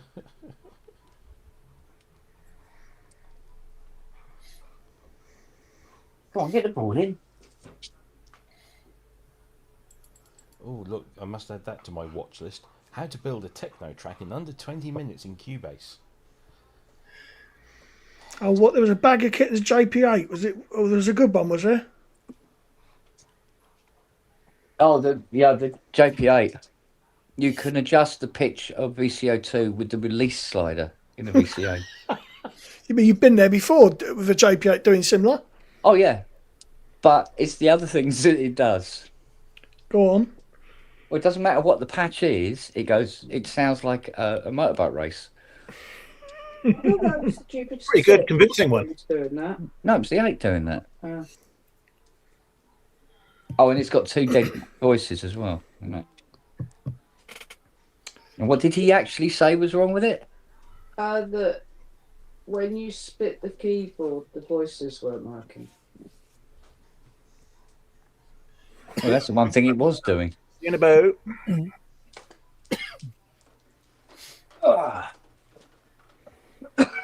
So we now have 1, 2, 3, 4, 5, 6, 7, 8, 9, 10, 11, 12, 13, 14, 15, 16, 17, 18, 19, 20, 21.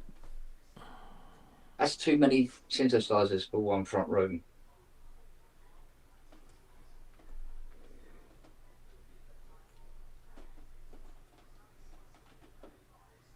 Do you agree with that, Robbie?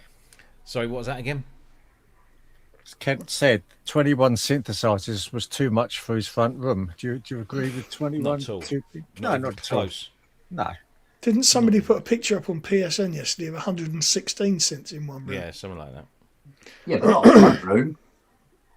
I wonder how many I've got. I mean, how are they counting? Is it Got a keyboard sleep in synths or it. just anything that? I that think it makes was a- anything You want to price that them? makes a noise. Huh? Do you want to price them?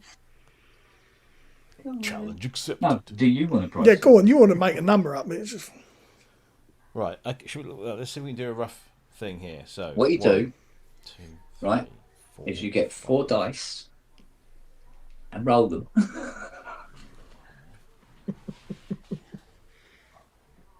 Because I think personally he'd be better off. including drum machines. Yeah, I think so. Well, Richard ain't going to take these on. 8, 9, 10.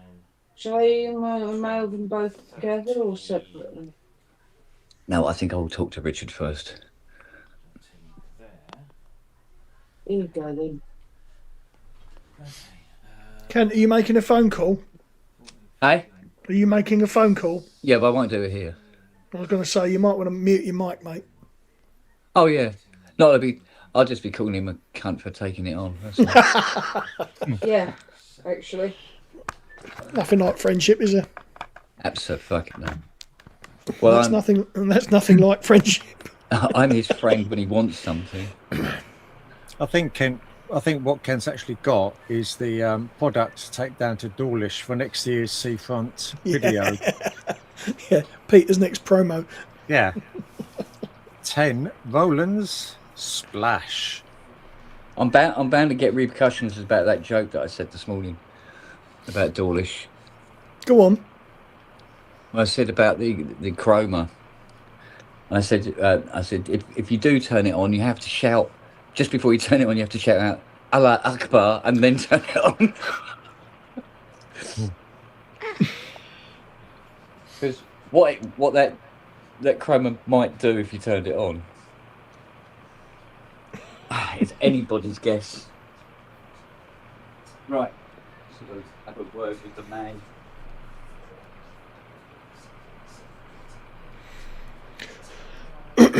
Oh God, was he up to 89? 89. Fuck.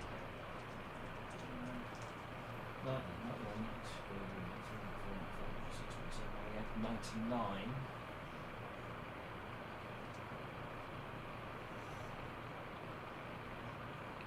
That would give me option paralysis. Oh, hang on. No, they're all sequences.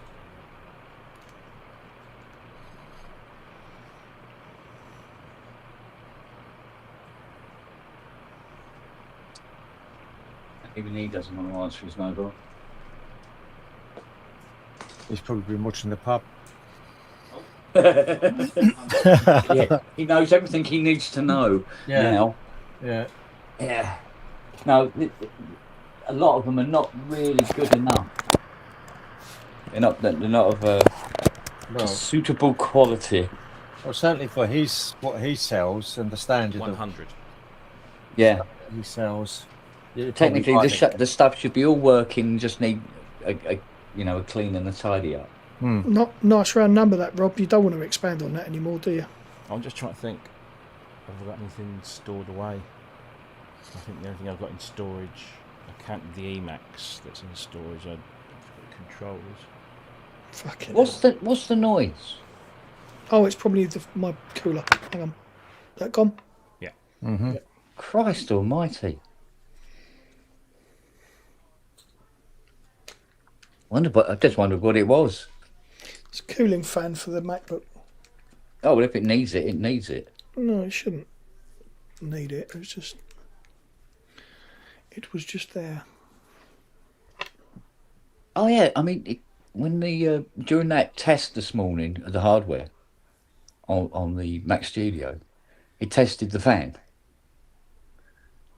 and it sounded like somebody was mowing their lawn outside. Yeah, it does ramp it up full tilt. Yeah, and it was making this right old racket. That reminds me, I need to blow a bit of air around the bottom of mine. Yeah, so I did that hardware test this morning. Right.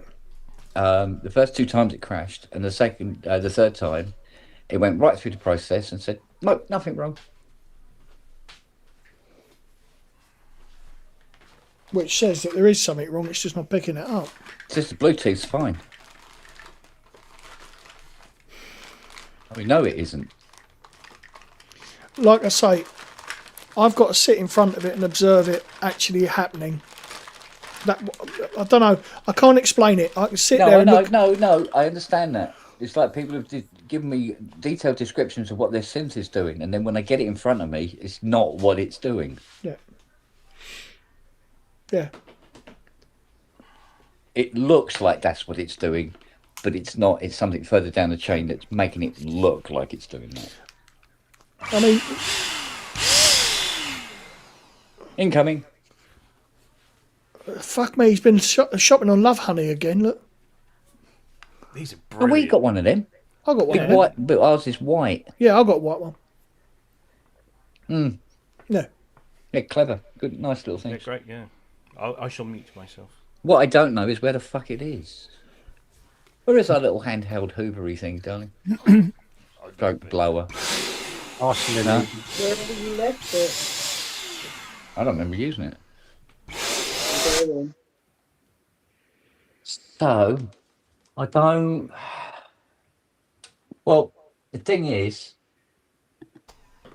if you price them up, and let them know the bad news, there's a lot of these things you'd be better off selling off private. I'm just saying you've got issues. It just sounds like a parts only sale, doesn't it? Yeah, some of them are pretty bad. I mean, the Jupiter 8 is. I mean, he might want to get the Jupiter 8 done, but it depends on how much money he wants to sell it. Because he's got a lot of work. Are you sure the cat has no power supply? The cat has its own main cable, love. Oh. You've asked me that twice. That's the SH101, hasn't it? No.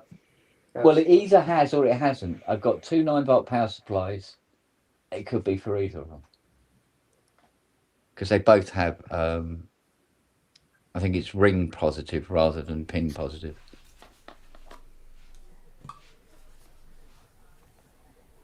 Well, which is which?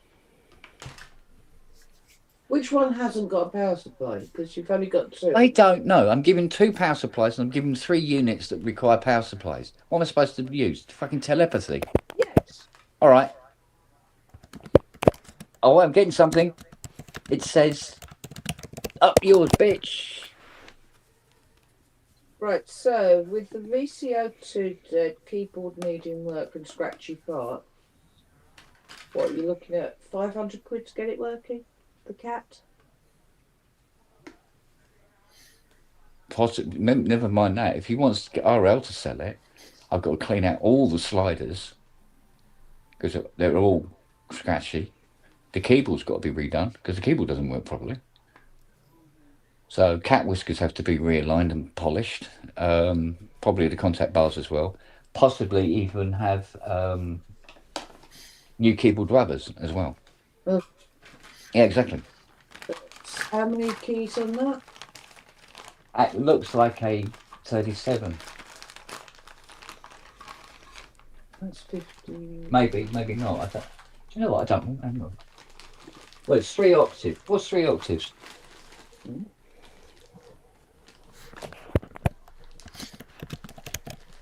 VCO2, what chips used on that? How many chips have we needed? No.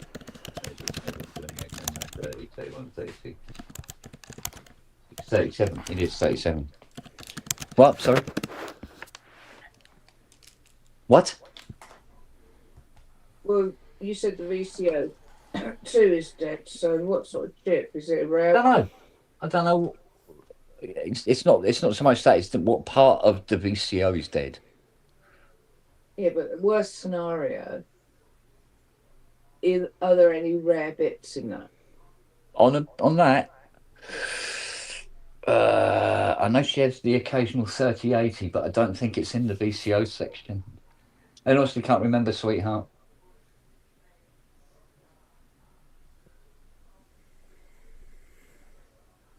But there'll be transistors in there that will have to be specially ordered if they're gone. Who makes them? Octave.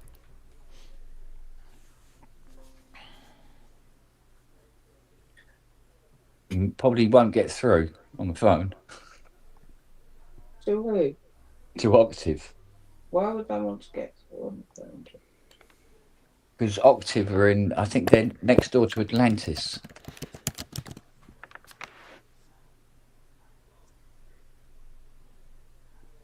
They went the way of the dodo donkeys ago.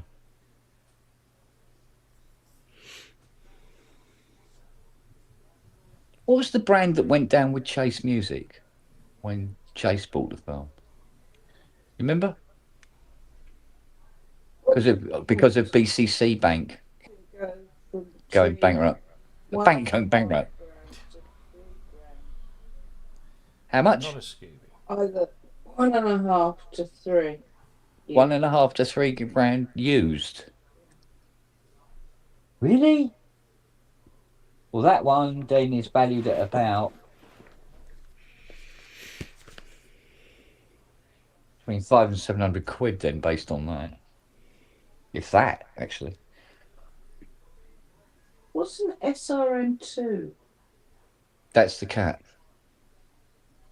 It's not a higher valued cat. Right, just going to grab. There's the Octave Cat SRM2 analog. Yeah, that's the Mark II. This is the SRM. It is the SRM. No, but it's not the 2, it's the SRM. It's the Mark 1. Yeah, there ain't a lot of difference between them. I think they changed the architecture of the VCOs. Probably because the cunts kept packing up. Because one's worth twice as much as the other. One is more desirable than the other. So this is the less desirable one. Yeah, and this one is less desirable than that. It's not. Yeah, because the SH101 has the burn marks on it, and the battery tray lid is missing, and it's filthy dirty, and the keyboard needs cleaning, and it's not grey, it's sort of like mustard yellow. Well, actually, they were all mustard yellow.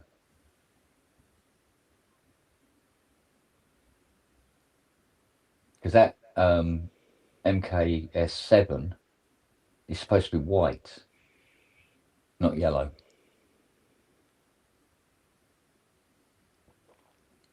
They'll have to be washed and scrubbed, get all the nicotine and tar off it, get the stain out of the paint.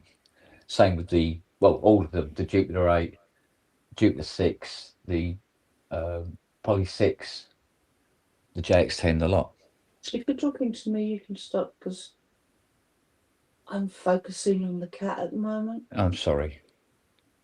I didn't realise you were focusing on the cat. You didn't have a focusing on the cat look on your face.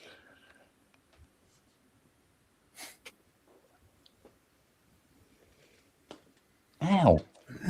Has Richard seen any of these then, Kent? Pardon? No, he doesn't bother. You see, the way he works is he gets people to he gets people to talk to him, and he says, I'm going to take 25%, and then he gets them to send them to Ken.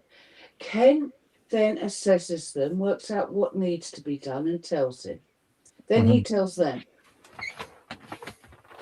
Then Ken does all the work to make them good, and then he gets the money. See how that works? You sound bitter. No. He could have had all the things dropped off at his house, and then he could have gone round and worked out what was wrong with them and whether or not they were worth sending to you to get them fixed. But of course, that would mean him having 13 fucking dogs in his house. Yeah, but we like dogs. Yeah. I mean, you didn't do anything that he couldn't have done. Playing them. Oh, I know. That doesn't work. I know. In fact, when he's ready to sell them, he comes over here and does exactly that and says, oh, you haven't fixed this well enough for me. Yeah, I know. So he can do it. It's not that he can't do it. Darling, instead of this rug being black Yeah, hoover it. with dog hair, it's white with dog hair. Well, that's because she's dropping and she's white. Oh, Aren't you, sweetheart? Lily is taking molting to a whole new level. They've Here seen are. things. She's done it. I've got a dog like that at the moment. Yeah. It's her first Yeah, time. absolutely Huge. It's just like a dandelion, isn't it? Yeah. Poof. Huge clumps of hair. Yeah. But when you brush her, nothing. No, this one's properly letting go. Yeah. Yeah, she has big tufts sticking out of her fur. It's like she came into the studio last night, lay down on the ground, had a little kip. And when she got up and left, there was like just huge clumps of hair Yeah. all over the carpet. Yeah. Oh, yeah. Yeah, little moo. Aren't you? Hey? Come here. Come here. Say hello. Come and say hello. Come and sit here. Come and sit here. with me. Hopefully she's seen the weather in the summer. It's going to be bloody hot. I'm going to get rid of this lot. Yeah. And I'm going to do it in the shortest possible time possible. Well, that's all the better, though, I think. Yeah. Get it over and done with. Sometimes it takes 3 weeks for one of them. Yeah, I know. And you're doing nothing but hoovering and brushing and dusting, but you've got so much in it. Fucking look, just touch it. Just touch her. Don't eat your own hair, you silly moo. Change your name to Jackson. Delicious. Yeah.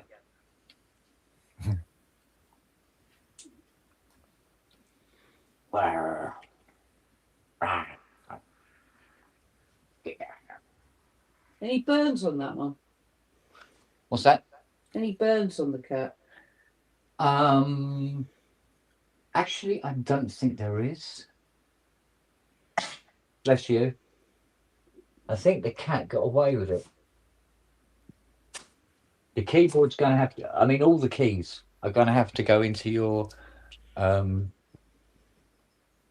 brightening solution. yeah, your brightening solution, for sure.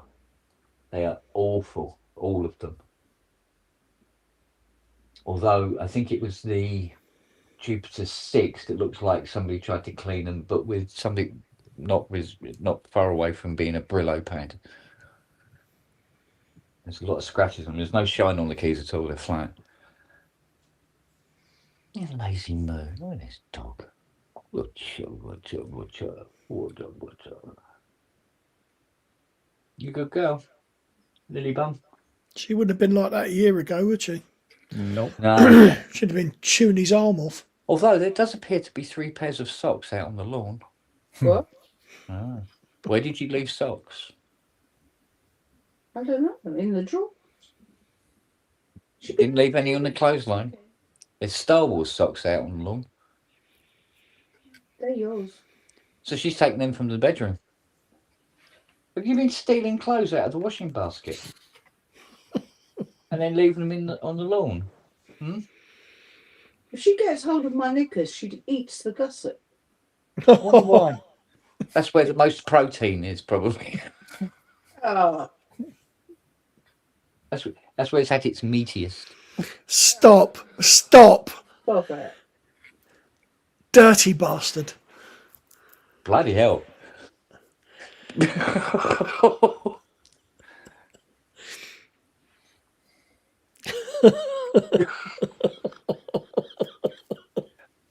Well, I actually managed to go too far for Matt. That is bad. Fucking hell. Now that is pushing the fucking envelope, isn't it? Oh, shit.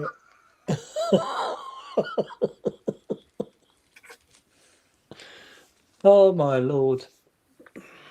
Oh, fuck yeah, that's really pissed me off. It's really taken the wind out of my sails. We've done like super duper clean up jobs, which are great to do. Get them all at the front door. Bob's your auntie. Money in the bank. Thank you very much. We knew that wasn't going to happen, though, didn't we, Ken? We said this last night, Ken. It's not going to be that simple. I know, but you know, but you got to hope. You got to hope. But if there is one sort of, you know, if there's one thing to rescue out of the whole thing, I can now go, fuck it for the rest of the day, go up into the studio. And fix that. And fix that.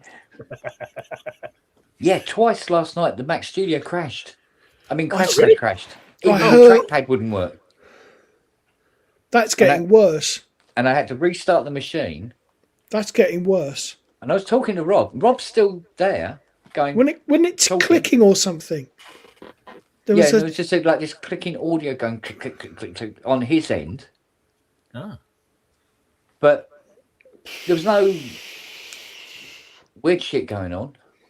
You know, everybody in those chat windows was still talking. Yeah. And then I noticed that I went to move the mouse pointer, and it's just there going, oh God, nothing's happening. I go, fucking locked up. So restart the computer, go back in. It was fine for a little while before it crashed again. What? SH101. Yeah. Goes, well, you can get a new one from Behringer for 214. Yeah. Or they go for about $1,000 or less. Yeah. There's one here for 895. Well, you see, it works. But that needs a real deep clean. You said it didn't play properly and it's got fag burns. Oh yeah, it's got fag burns on it. And it's missing the battery compartment. Yeah. But you said it just didn't play properly. Yeah, the keyboard needs doing. But it's all part of the deep strip it down clean. And how much would you charge for that? I think with the amount of work that we need to do to it, we're looking at about 180. Did you say 300? Anyway, chaps, I've got to go. I've got lunch, so I might catch you all later. Bye. Right. Take care, bud. Bye. You're really struggling with this deferring to Fiona on the pricing, aren't you, mate? When you no, go on it. His face when she said that, though. What does it mean? Pardon? When you say it doesn't play properly, what does it mean? The keys aren't playing properly. So it makes all the right sounds. Yes. Oh right. So there's. That's why I said operationally it works. Operationally it works. Yeah, from the sense engine point of view, yes, absolutely. But some of the keys aren't sounding because they need proper cleaning out and recarbonising of the whatnot-y. The key contacts and shit like that.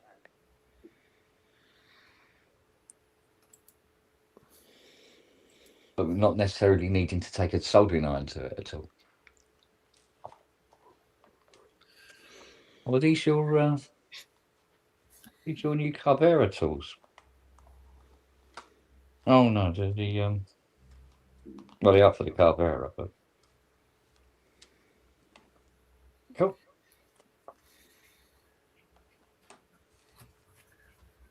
Got another two tables to fit in, Matt. So again? I got another 2 tables to fit in. They're all coming last minute. That's all right. Hey, listen, better to have too many than, you know. That's what my plan looks like now. It's got scribble on it. You're gonna have to send me a copy so that I know where everything is. Because I will do. I will do. that's all right. It's good. Well, at this rate, you'd be setting up tables in the car park. There isn't one. Exactly. The car park's the car park will be out on the road. Fucking The mayor's booked for 10 a.m. Excellent. You'll be using the fucking bandstand, mate. Well, that's for next year. I've already organised that. So I'm talking about next year already. We haven't even got through this year yet. Fuck it. What? Robin, have a bollocks. You got to fucking strike while it's hot, mate. Well, it's good that the mayor's coming in the morning. He's coming at 10 a.m. to cut the ribbon. Excellent. I know it's ridiculous, but because otherwise, it come in the evening. Then you'd be the nightmare. Exactly. Very good. I'm standing in for Andrew. That's fucking horrendous, Kent. Behave. I'm standing in for Andrew. He's not here. Oh yeah, true.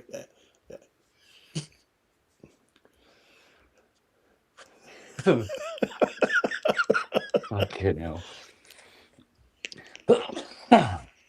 Oh, right. I'm looking. Do you know what? One of the things I'm looking forward to is watching a PSN being done live. Oh, on Friday, yeah. Yeah.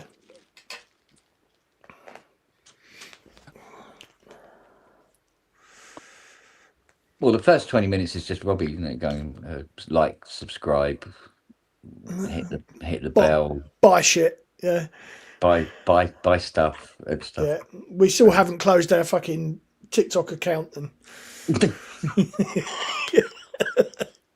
I wonder if that's pre-recorded and he's not actually there. That's what he's doing now. He's off fucking recording that. Well, we've got the new one coming up now, which is buy shares in PSN. High return shares.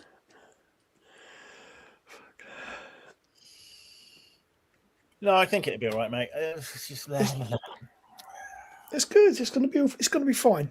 I checked the. I got the projector, got that working. I put it on the gable end of my house, and it's fucking great big. It's brilliant. Yeah. So that works. Because my film is 14 minutes long. Now I've got to work out how to sync it up with what I'm playing. So you are going to do a Robin Vincent take 5 every now and again. Just step back and look at what you've done. Well, yeah, you're gonna have to, aren't we? Yeah. You know, because you're going to be so wrapped in it, you're going to lose the whole day. You've got to take 5 and just step back and go, fuck yes. Yeah. Well, like you say, full on with this for a while now. So, yeah, you're right. But no, it'd be worth it. It'd be worth it. Can make it another dog. Yeah. Oh look, the carpet's red. Put them in a bird feeder out the back for the birds. Yeah, nice time. Yeah. Oh, they're forever going around the lawn collecting hair. Yeah. All day long. Good for them. They had lambs wool the other day. Yeah, they did. Yes, because they ate the duster. Oh, Lily ate the duster. And the birds had lambs wool for their nest. Mm. Oh, they're very posh magpies around our place. Yeah. Well, that mating pair that live in the oak tree at the bottom of the garden, you know them? They got a Volvo estate. They're middle class magpies, yeah. Very upmarket. Yeah. Oh, we got some really lucky magpies and stuff around where Hayley lives because her cat catches mice. Hayley doesn't let the cat come in, so the cat just drops fucking mice, leaves them. Within 10 minutes, they're gone. So all the maggies are around there coming down and nicking them. Yeah. Bit of mouse for dinner, lovely jubbly. Yeah, very good. I should really boot this up again. What is that? It's an anaglyph VCO. Yeah, do it. Look at the back side of it. Look. It's like my head used to be when I had hair. When I had hair. 4 ADSRs. The Poly 6, you said it needed a 110 volt converter that wasn't supplied. Did you find that in the end or not? No. No, it still The needs. awkward's always gone about crumpet since I think. No, give me. No, hang on a second. And it just makes a buzzing noise. He needs Hang to on have a a minute. wank and calm down, doesn't he? What, the Poly 6? Yeah, the Poly 6 is a bag of cats. But no, there was. Yeah, well, don't go hassling my wife awkward, because that's one woman you don't want to fuck about with, mate. just so you know. She won't take no shit.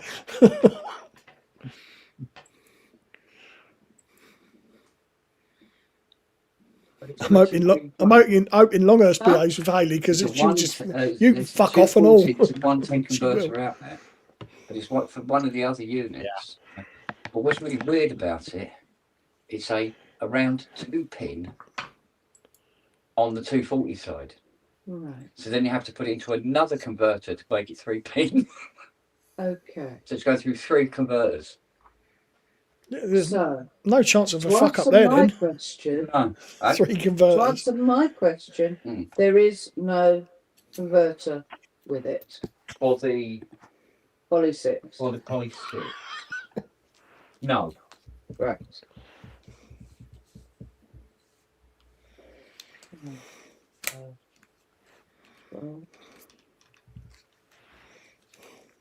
So I borrowed the converter from Matey Boy's 2600. And now I don't know where it is. Where do I put it? Oh, it's up here. Because I'm going to put it with the 2600's cable. Because it has the original ARC 2600 plug. And in all seriousness, do you think that's fixable? I don't know.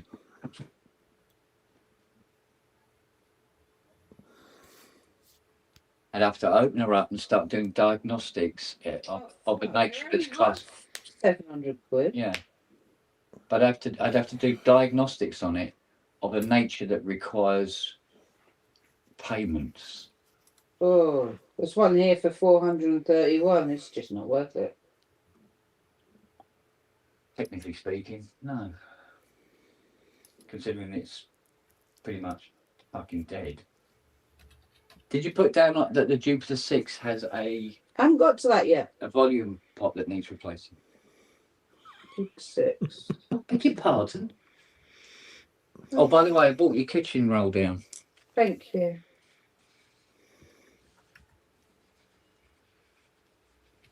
You're the sort of person that really gets very possessive about the kitchen roll for some reason. Well, when they're 50p a sheet, yeah. 50p a sheet? Well, 24p. A sheet? Yeah. Do you mean a roll? No. A sheet? So how much is a roll of this then? Nearly a £5. The kitchen roll? It's very, very high quality kitchen roll. Take the one that's out there. That's the cheap shit. And you can tell the difference. You know, where do you get your kitchen roll from? Dior? I was waiting for the comeback. Oh, fuck. So you say the volume knob is missing on the Jupiter 6? Fuck. Arsehole! The volume pot is seized. Oh. Doesn't turn.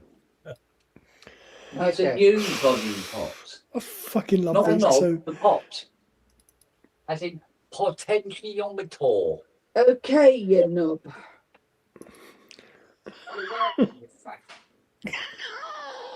Fuck's sake. Fatness.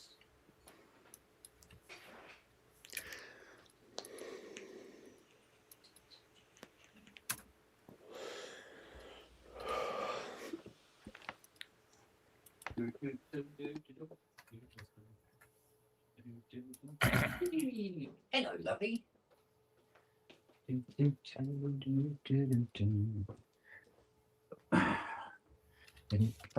There's a lot for sale. Yeah, I know, but a lot of people are getting rid of a lot of vintage analog at the moment. It's the dumb thing to do. See, what happened is that a lot of people have suddenly realised that software is good enough now.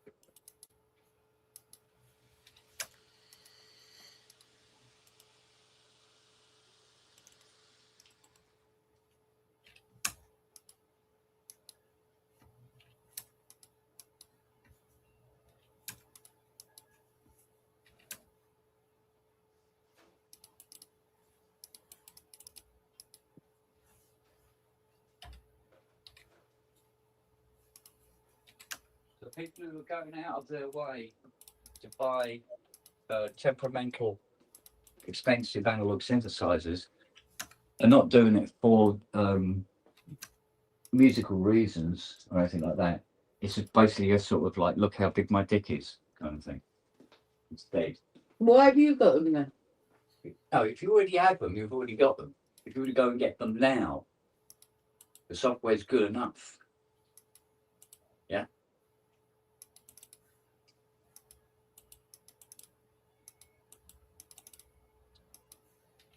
Oh, you want to play that game, do you? Okay. So you have a tiny little smart card because it makes you look thin. What? No. So I can park it easier. You prat. But yeah, once you got that, you know, the big trench coat of yours. Once you got that on as well, and you've got your bags and your bits and pieces and all the rest of it, and you're getting into that car, you know.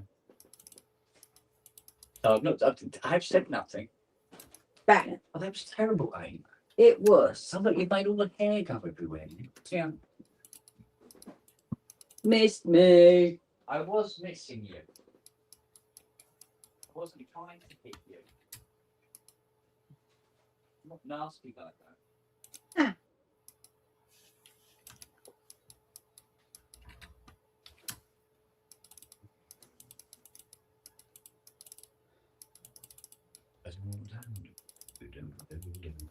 All right, Nelly baby, here we go.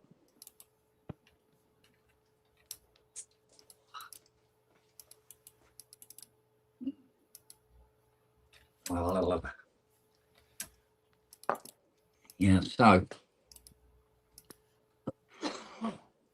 I'm not really sure what the best course of action is now. Gonna have a cry in the corner. Yeah, it might be a good idea actually. Hello, young lady. Oh, both ladies. Oh, hello. Oh, God. How it smells? Hello, baby. Yeah. Go. She's your good girl. Nelly, execute order 66.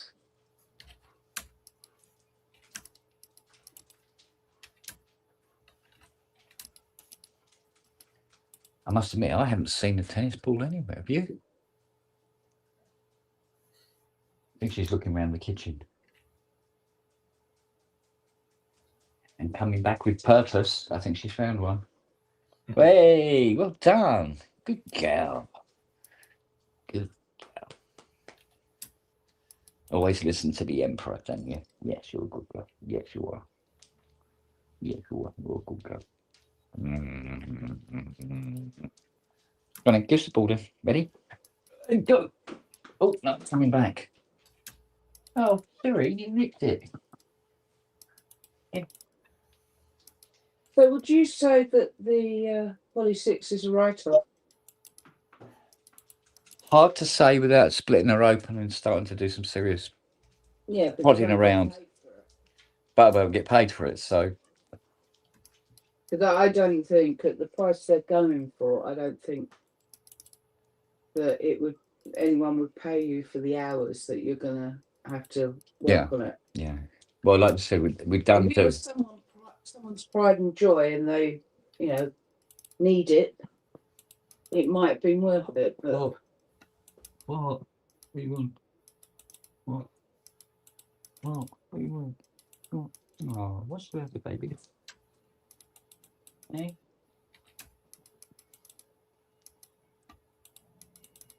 Yeah, basically. Lily's up to. You want to go?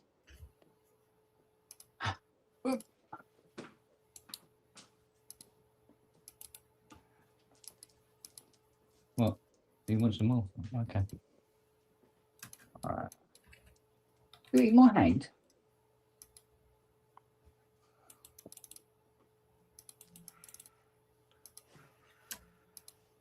It's your dog. It's your dog. Urgh.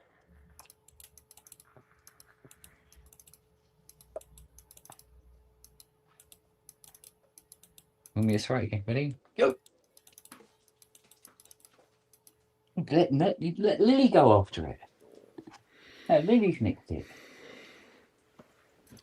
Oh, I don't know.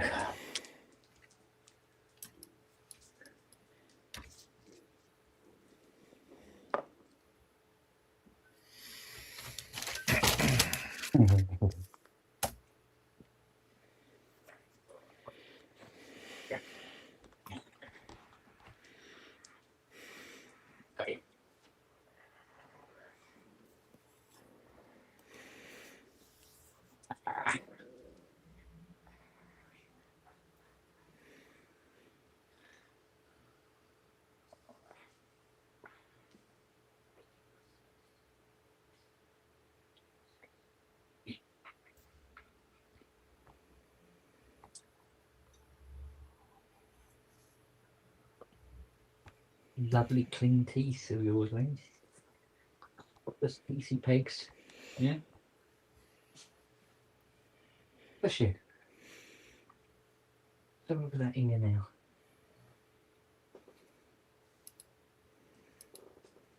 Oh, there's a dog with total trust. Look at that. She's just letting him do it. I reckon we need to get some cream on that, sweetheart. It looks a little red. Yeah? Mm. Yeah. Yeah. Scratch the head. He loves that. Absolutely adores that, but you scratch her on the top of the head like that. Yeah. Oh, you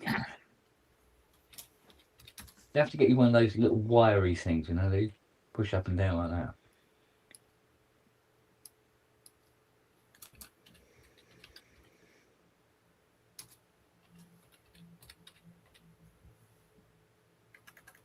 I think she's gone.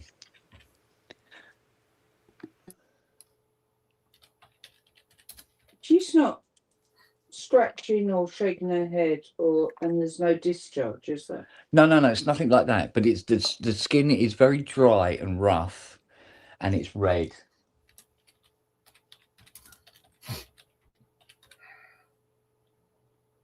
Does it feel hot?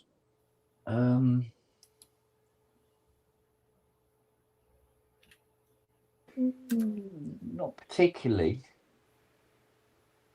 But there again, her ear, the inside of her ear would be hot. Wouldn't it really? It just feels rough.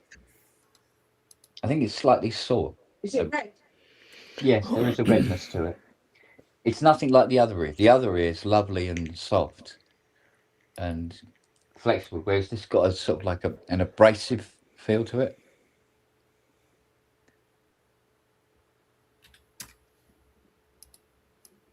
Like the skin has flaked a little but gone very hard.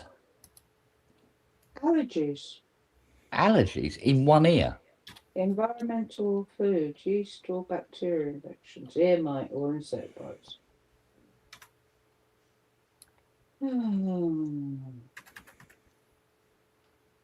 It's just that there's especially here, it's quite lumpy and there's a discoloration. It looks like lots of tiny little bites or something.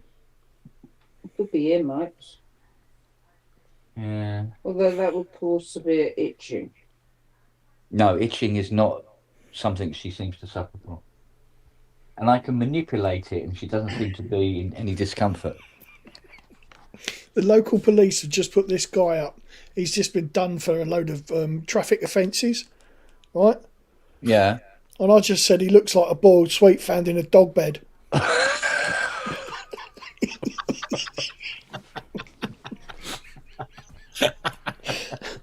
I love the ones when they're doing the news reports and they show an artist's impression and it looks fucking ridiculous, and then they captured the guy and he just looks exactly like him.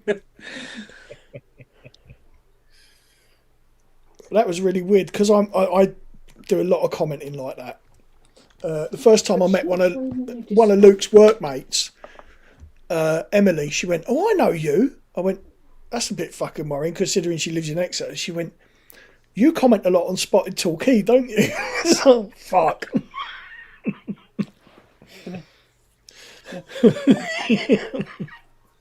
Yeah.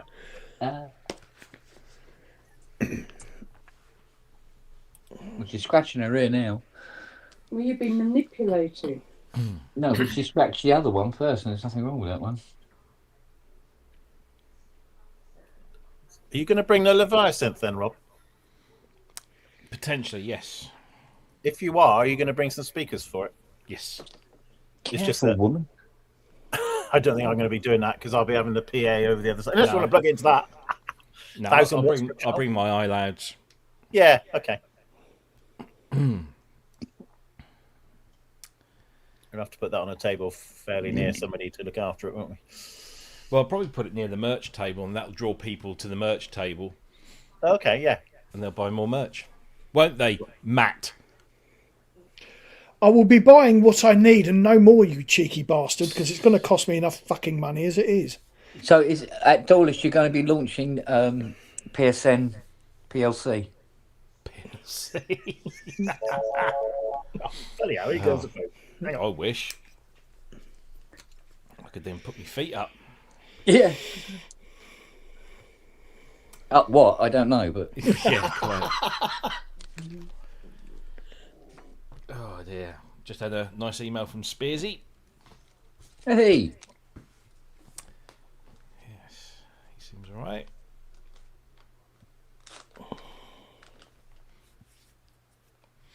Hopefully he'll be at Super Booth. I'm not sure yet, but he won't be able to come to sit in Southwester, which is a shame.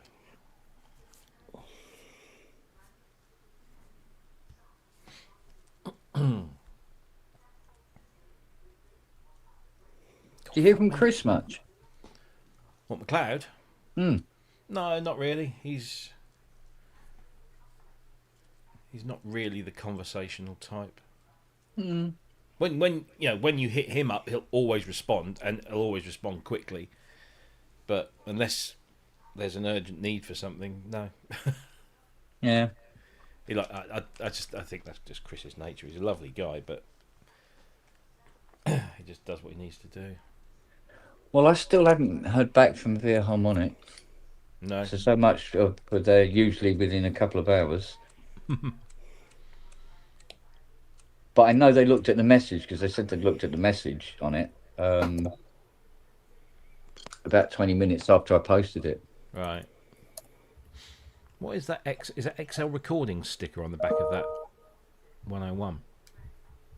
Yeah. Was that a makeshift battery cover Yeah, replacement? it's just to cover the fact that it hasn't got a battery cover. Yeah. Which I don't think Richard will find as much of a selling point. I wish that Behringer had put batteries on the... Oh, it would have made so much sense, wouldn't it? Yeah. Oh, fuck off. Excuse me. Oh, fuck off. I was listening to a comedy series on, I think it was on Radio 4 or something like that, called The Headset. Right. And it's really, really funny, actually. I thought, is it going to be another one that's sort of like, because sometimes you get really, really good radio comedies on Radio 4, and then you get a lot of those sort of mediocre, let's not offend anything types. But this one's actually genuinely funny. So keep an eye out for it if you can hear it. Well, I shall be probably looking for some listening material on my drive down to fucking Middle Earth next weekend. Middle Earth. There be trolls. Just don't run over the fucking orcs on the way, you bugger. Yeah. No, it's essentially about a call centre for a company that sells absolutely anything and everything. Right. And it's how these call centre operators deal with customers. It is. It's fucking hilarious. It was an interesting phone call I just had. One woman's put the next door neighbour's put some solar panels on the roof, and the sun is glaring off of them and beaming light into her bedroom to the point where she can't fucking open her eyes because it's so fucking bright. What can we do about it? I think I've heard of right of light, but put some curtains up. Yeah, draw the curtains. Blackout blind. There you go. I know. Argos, 20 quid. Sunglasses.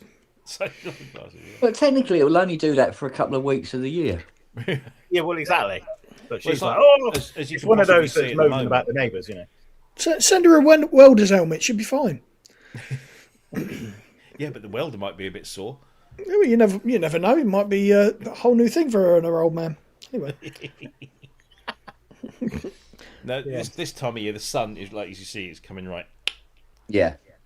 But I'm loath to shut it out because we've hardly seen it at all this year. So I'm just like, nah, fucking. I had visions of the James Bond thing where it goes. Yeah. Yeah, so because where it rises out here, when I'm looking at the monitors in the studio, I can't see anything. And even if I do this, I'll still having trouble seeing it. Yeah. But and it'll be worse in the summer, proper summer, where it actually rises What, you mean right for 2 days. Yeah, for about 2 days before it starts moving back and disappearing behind the trees over there again, and it just barely goes over the horizon and comes back again. Right, I need to just review this, so I'm just going to. Okay.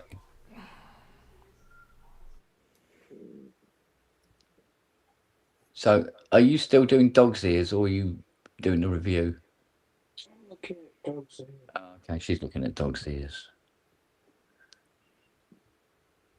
Step to it, son. There's no smell or oozing or anything. I didn't stick my nose in her ear. So, I can't. She's not here. She's not here. just a little bit of coconut oil, Coconut oil. Oh, okay.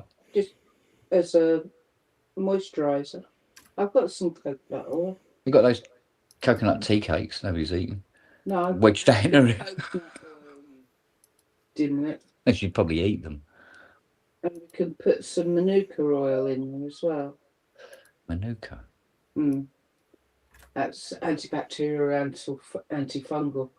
So if there is any infection, it'll naturally help. Yeah. So I'll mix some up. A little bit of coconut oil and maybe some tea tree. I don't know. I see if tea tree's good for dogs. Right. Well, I've collected, darling, this so far. So we're doing all right. I think it is. And it's mostly grey and white. I wonder who that could be from. Whose hair do you reckon that is? Because nobody else. You've got hair stuck on your nose and everything. Come on, let's put this in the bin. Yeah.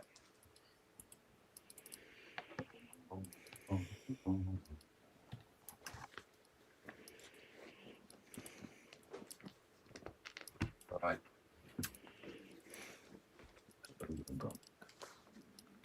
Okay then, darling. Well, if you're going to do that stuff, I'm going to go upstairs and I'm going to see if we can push the... Right, the Poly6 is a write-off. Well, no, it's not a write-off. Yeah, it is. You're not working on it. It's going to be hours and hours and hours. Don't know. He's not going to pay for it. It could be a simple case of one of the voltage regulators in the power supply has gone. That's all. I don't know. I can only speculate at this point, and I can only speculate on if it is that I get the power supply working, that anything else within the synth is fine. It's all right up in the air.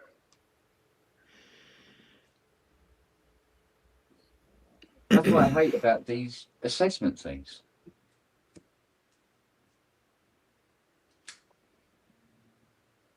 Nobody wants to pay me to assess them, but they want me to be able to work out what's going on behind the broken bit. Can't do it. Well, shall I email Richard and say if he sends me 850 quid, I'll tell him what's wrong with the synths? The thing is, as soon as he gets a rough idea of what they're like, I don't think he's going to want anything to have anything to do with them anyway. So I'll tell him, send me the money and I'll let him know what they're like.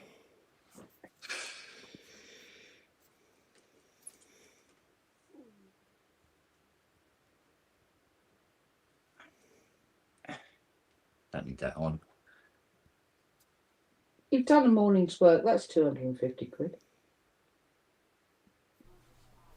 At least. I'd rather see what's going on with the Mac Mini myself. I must admit that the last 2 months of dealing with all those keyboards day after day, working late, has, should we say, taken the shine off everything at the moment. For the last week and a half, you haven't touched a keyboard until this morning. I know, but the first 2 months... You lazy git. Lazy? Lazy? You sit there and chuckle and do your shoulders and all the rest of it, that's fine. Lazy, I don't know. Take your game with you. Hang on a minute. I have to prepare the party room. Different dog now, isn't she? Lily. Lily. Oi, Husky. She's looking at you. I know. She's like, fuck you. Lily.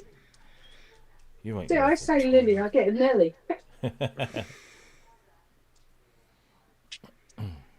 And a Siri. Okay, Siri. Off. No, that's my computer. Just get off there.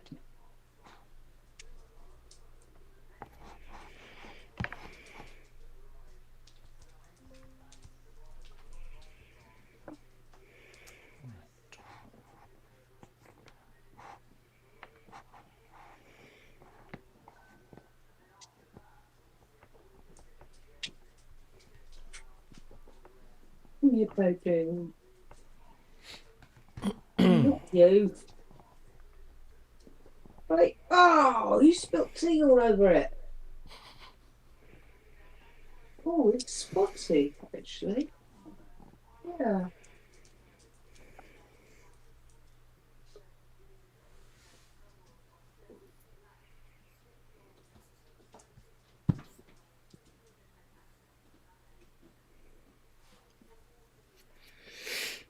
Baby. Yeah, look at me. Look at me. Keep your ears up, will you? Oh, yeah.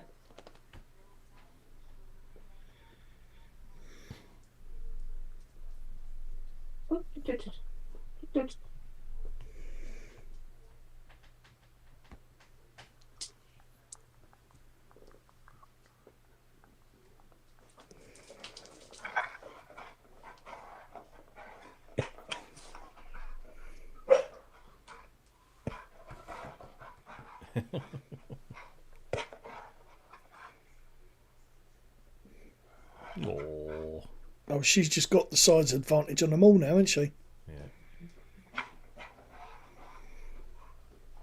Yeah. Siri's still the boss. Yeah. When you look at her ear, do Yeah. you see red spots? Yeah, it looks like a little red spot. And is it this one? You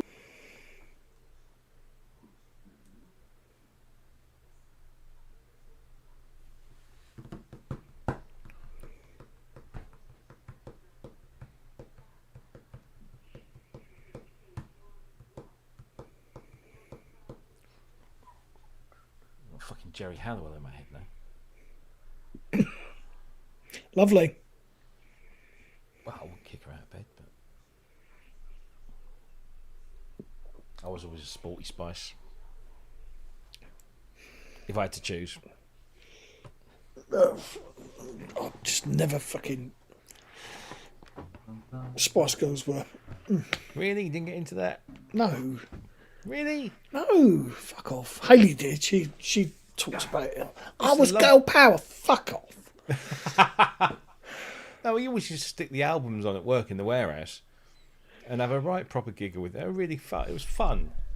Oh yeah, it was fun, but that was about it. No. Yeah. Miserable cunt. What was this? I remember being. Oh fuck! I can't remember. I tried to find you the best gift ever, but since that was me, you've got this shirt. Love your wife. Right. They buy this shit. You have to wear it, don't you? I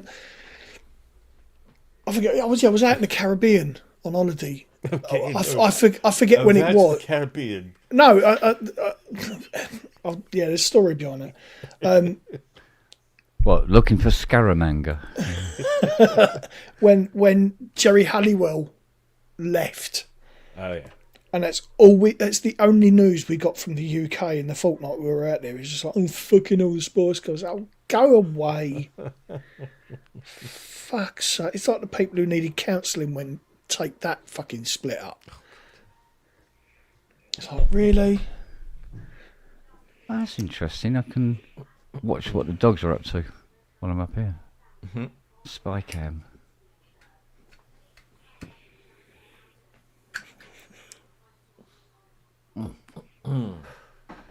Right. Let's have a look and see what's still working. Or not, as the case may be. Baby Spice is 50 now.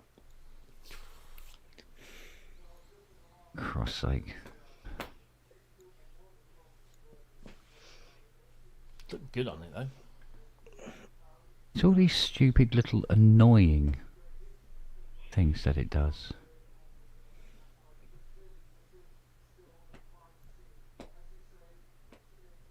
Like I made a template in Cubase, saved it, and it just so when the thing fires up and you've got all the different saved files, template isn't there every time. Just doesn't show up, even though it's in the same folder as all the others. That's just fucking annoying, basically. When are the May elections? And if you say May, I'll fucking itch you. What date? Well, it's not June. 7th of May. Oh, fuck. I'm not going to be in the country. Postal vote. I literally, this year, cancelled my postal vote. Because I set it all up when I started this job, however many fucking years ago, because I was travelling all the fucking time. But for the last God knows how many years, I haven't travelled anywhere at a time of an election. So they sent the thing through to say, renew your postal vote. I thought, nah, fuck it. I'll go. Because literally the voting... Well, that's all right. If Reform get in and win, then we can blame you. Yeah. For being out of the country. I think I can do a proxy vote, can't I? I think you can, yeah. Yeah, so I'll do a proxy vote because Jack will be around. I'll get my son to do it. He's politically active.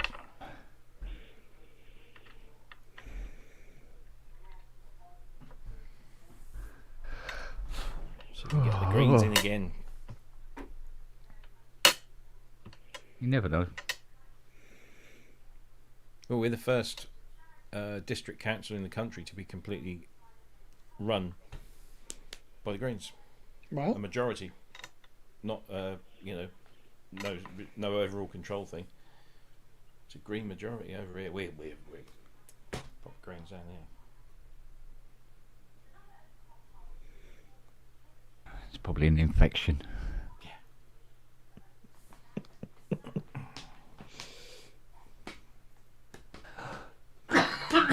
Excusez-moi.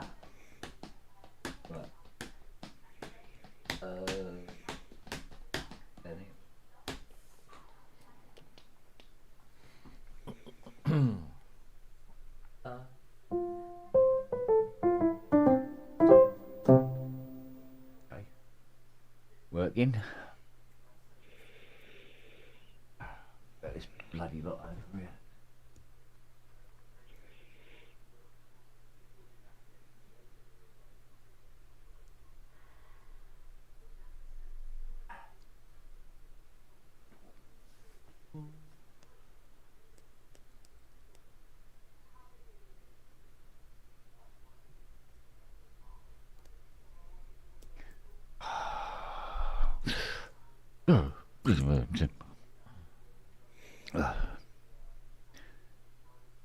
You still got delays?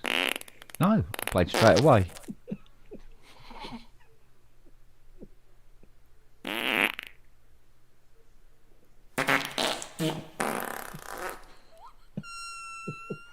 That's the best. That's the best one.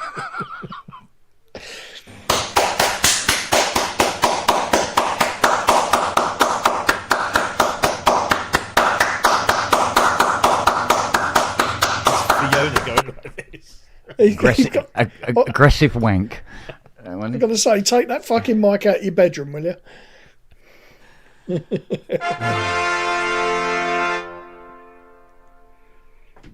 Yeah, see, no delay now. Nothing's changed. Nothing's been touched. Well, you did that diagnostics thing that might have cleared. It might have. It might have done. Yeah. I wonder if it's cleared anything else. Judging by those fart noises, definitely.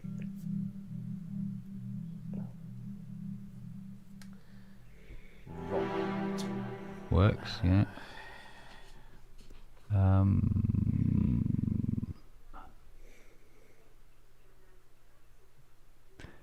Okay. Rise has disappeared. Oh, sorry. I thought that was a command. Yeah. Arise. Yeah, no, Rise has disappeared from the Jackie, rise. keyboard selection list. Rise. For some reason. Levez-vous. That's weird because it's down to Aurora. Let's have a look at the Aurora. Jonathan Ross's favourite word, that. Aurora.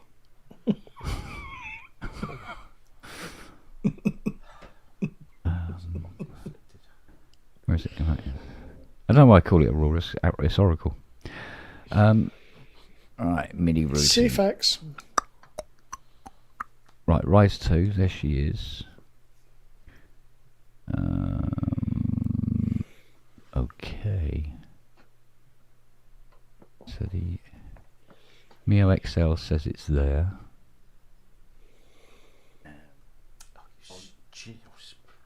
Your output. Now look and see what we got coming out of there. Yep, she's there. She's sending data. Not appearing in the Cubase controller list. Unless it's... Oh, wait a minute. There we go. Try that one. It's there. But not turning. Weirdy. So it should be equator. Yes. Sent to equator. And equator not working. Oh no. No valid license was found. What?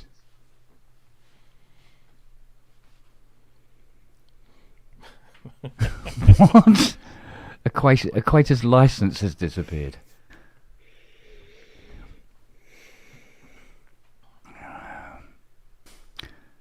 For fuck's sake. Well, it had to be something, didn't it? I mean, it had to be something. It had to be something. Its license has suddenly disappeared for no apparent reason whatsoever.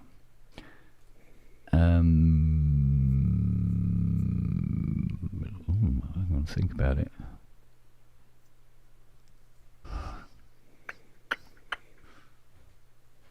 What's the old girl that's supposed to fire up at the beginning? Which one is it?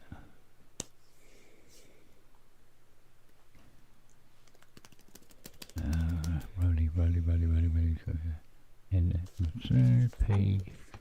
Here we go. Roly Connect, isn't it?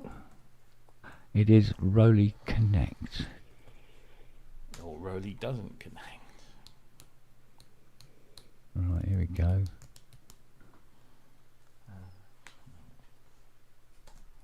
Thinks.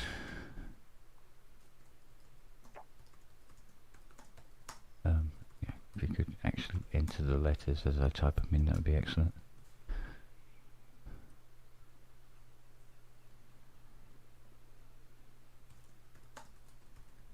Okay, right.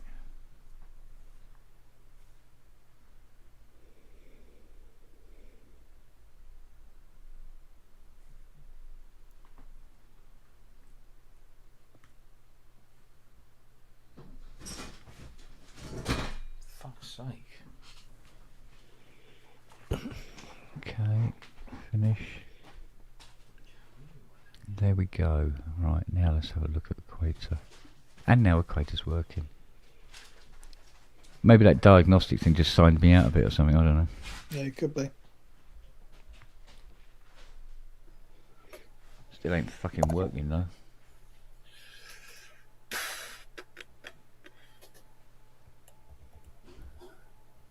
Right, let's play with the Hydra.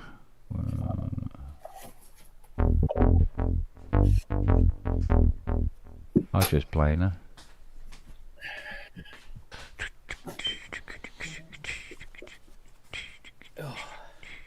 Look, Holly on the front. Oh, very good. Young. Classic pub. I want to get him on the show because he's a proper synth nerd. He's got a nice little collection of vintage gear. Yeah, that'd be good. Save. Replace. However, he can be a little bit difficult to deal with. Huh. Lovely I guy, see but- Steve Davis was interviewed by the Maglot, wasn't he? Yeah, they did that at that weekend. It must have been at the same sort of weekend, yeah. Have this in green, I think. Read that way up. Bum, bum, bum, bum, bum, bum, bum, bum. Okay. What's today? Wednesday. All day. You on Sonic later then? Plugging our show? No, I'm busy, I'm afraid. Got day job stuff. Fair enough. And I saw the topics list come through, and there's one topic on there that I don't think they should be discussing because it doesn't need discussing. But and I didn't want to be drawn into that. So Let's stay out of that one then. best. Well, it's just that everyone keeps banging on about Euler instruments have ceased operating. No, Oh, that crap. It's obvious what he's doing. He's just relocating and getting rid of an. Oh, people don't understand business, do they? Today, actually. Oh, right. He's had enough of tariffs. Yeah, he's had. No, he's moved back to the UK. He's had enough of Trump, essentially. Like so many. To the UK. Put on FaceApp. It was new dwelling or whatever, new premises. Yeah, he sent me some more pictures of some of the gear that's piled up inside there. There's a lot of gear. Got an RM1X in there. Yeah. Right, dashboard. I think it's the easiest way is to just set up a new limited company. I don't see what the issue is. So, hang on. We've all done it. Well, I have anyway.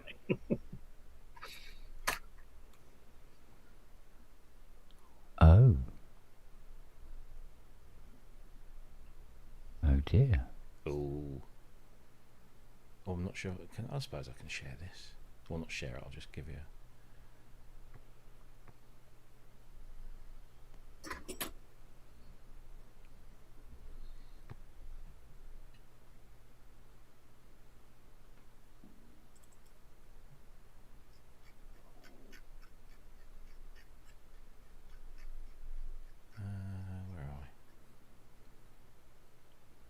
Sounds like a duck, very far away. No, it's just small. Oh, it's just a very tiny duck. These this are is- small, but those are far away. Spot the difference? No. That's the back of the new Caladan.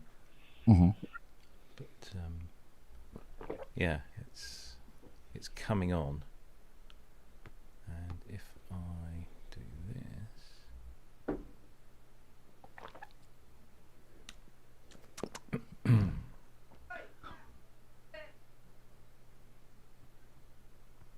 Pardon?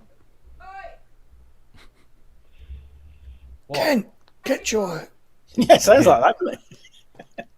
What? Cable. What is that? Oh, okay, lovely, thank you. There you go.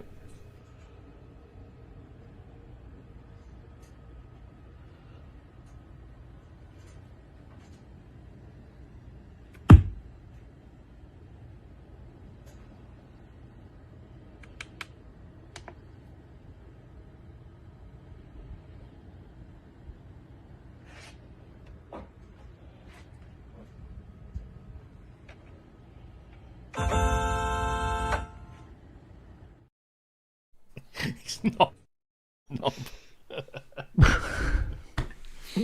Bless him. Okay. Thought it was going to be a bit of a regen moment there for a second. Fuck off.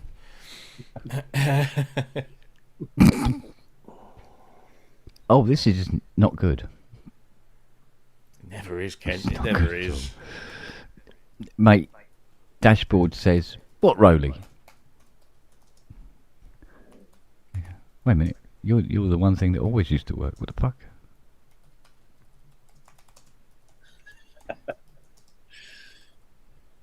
No.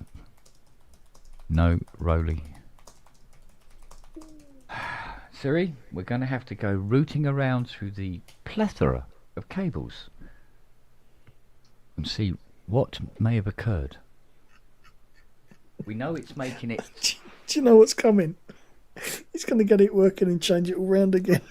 No, fucking ain't. Oh, fuck. No, MIDI's getting to this. It's sending data on 6. That's what I'll make sure it is. That's exactly what it is doing. 1, 2, 3, 4. That's interesting. That is very interesting. Okay, so you think it's on 5. Okay. Although it wasn't before. Oh, no, forget it. Let's just go. Yes, Mac. Yeah, okay. Well, it's... Now just go with the flow. Let's have a look. 1, 2, 3, 4, 5. 1, 2, 3, 4, 5. Because it's on fucking 6. 1, 2, 3, 4, 5, 6. Yeah.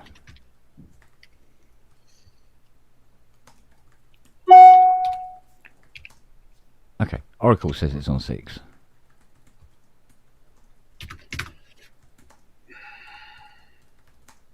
Save that preset to the Cubase preset file.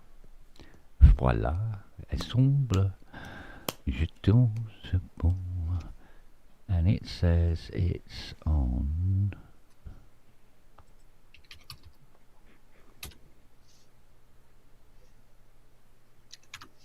Says it's on 5.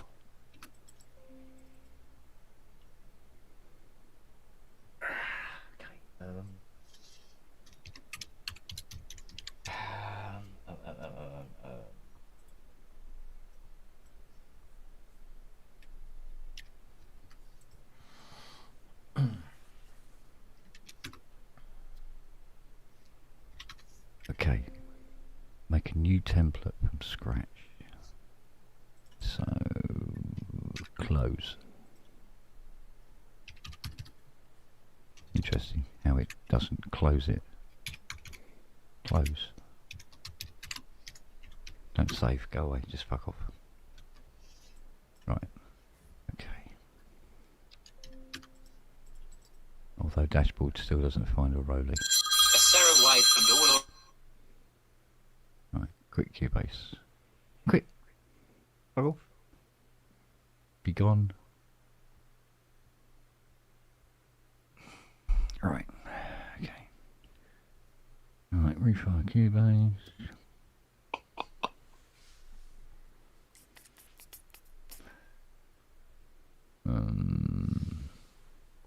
Create empty. I wonder if it's pointing to the wrong fucking folder. No, it's not. There they are. No, I mean, there they are. They're here. They're all fucking here. So that is the right folder. Are you fucking kidding me? Right. Okay. I'm going to put it into a new folder. That's all right. Move it around again. No, it's still in the same thing.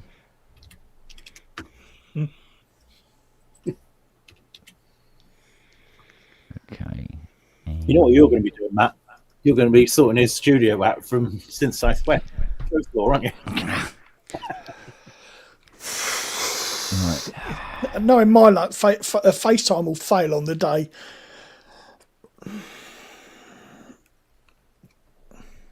Now, this is me trying to put the cunt right. Right. Right, then you've got to add 3 buses to the outputs. There we go. Lovely. Right, so that's configured. All the audios are set. Mind that.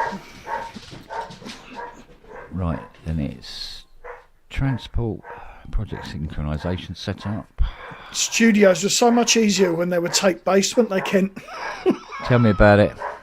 Things were so much easier when you just had 2 keyboards and 1 MIDI cable. Done. Right, that's already preset. Cool. Right.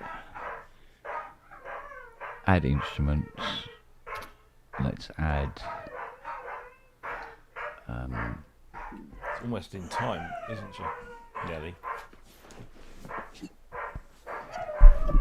We got a war on. We've got a DX van pulled up, but a DHL is trying to get by. It's blocked in, and they're gesticulating at each other, giving it some. The war between DX and DHL, huh? Right then, other.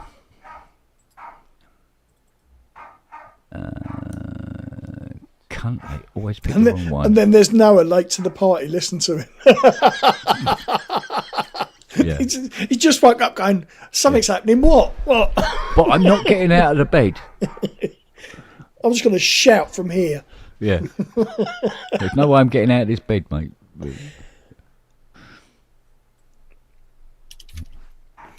So it's still listed as HST6.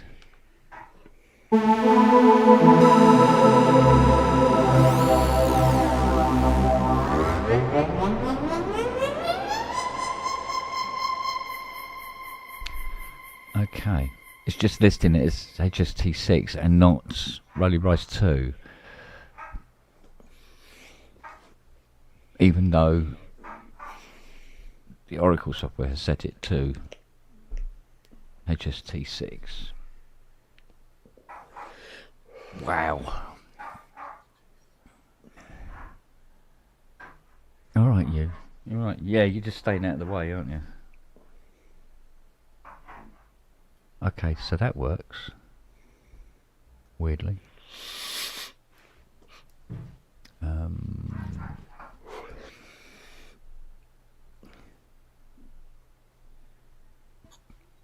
Oh, hello. shit again. Oh, never mind. Past caring. Let's have a look.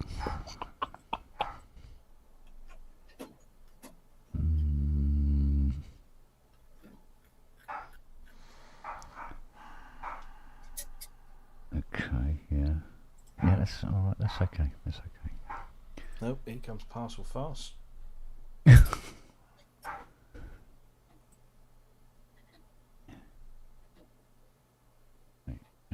Now we put in probably. These will be baseball caps, if I'm not mistaken. Oh. Oh yeah, mine came yesterday. Cool. What do they say? Make sampling great again. Yeah, we have that Joey's. Oh, right. Okay, so select preset. It should be in.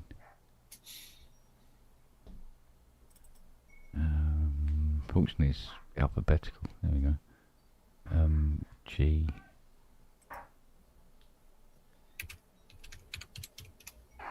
Because I'd like to be able to work on that preset I've been working on.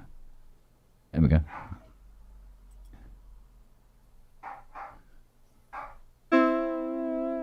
Cool. Right.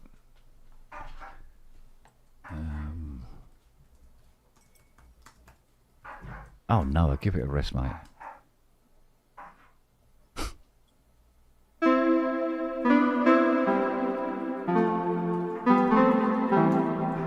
Okay.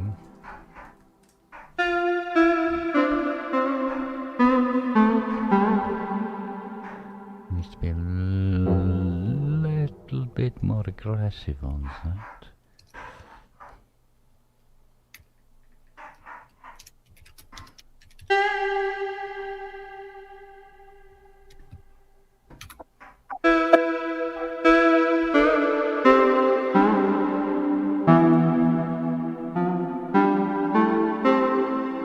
Maybe a little bit more attack on it as well would be nice.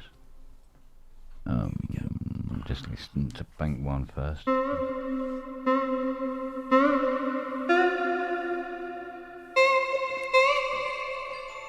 Okay, and bank two. Someone is at the front door.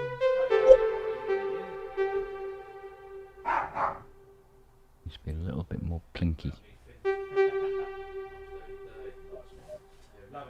No, not plinky enough.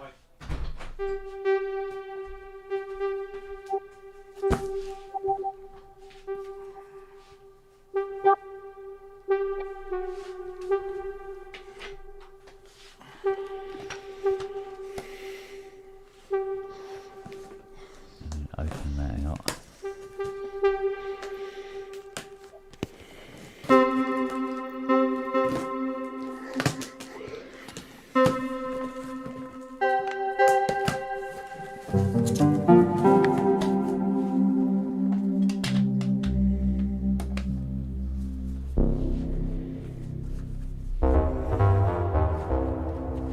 Good. Oh, hang on. Nice. I say. Look better on the black actually. Well, these are printed. They're printed, Not- right? Yeah. Okay. Those red ones, because they don't do red in this colour.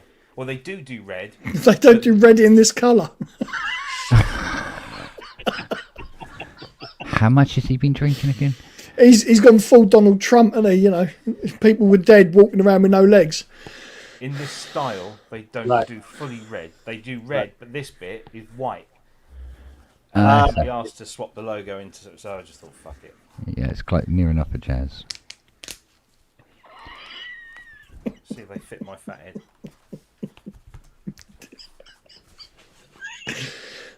Yeah. Like Neil Tennant. Chris Lowe, anyway.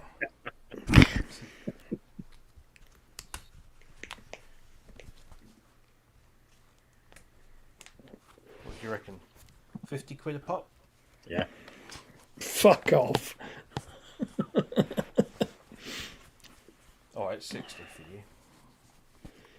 Mates rates.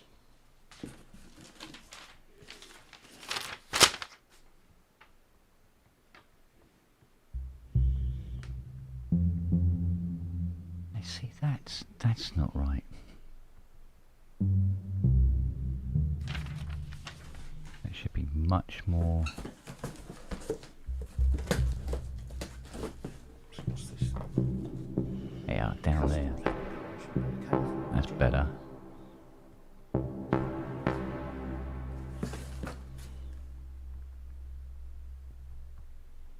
Right, what we got here? There we go. Needs to be on any. Oh, did it remember it? Fuck. That's you, merchant. Oh, for fuck's sake, fuck off.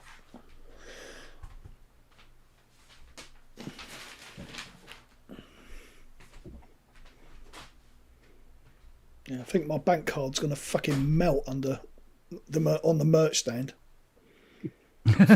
He said to me, just drop it on the contactless machine. I said, yeah, that's going to tick over like a fucking water meter down here.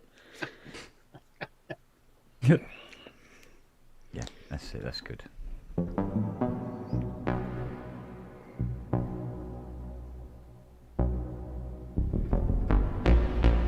Not quite right though, is it?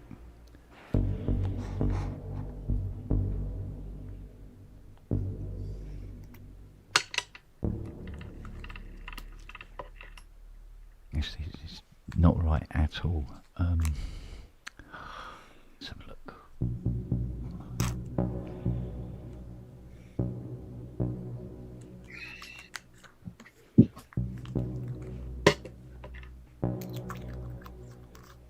Okay.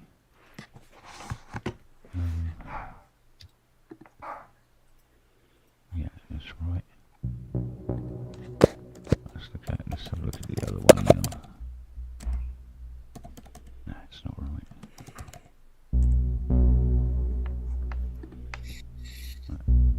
Bring that down.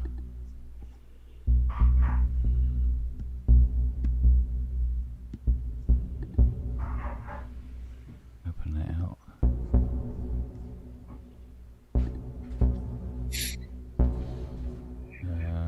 AL length and initial.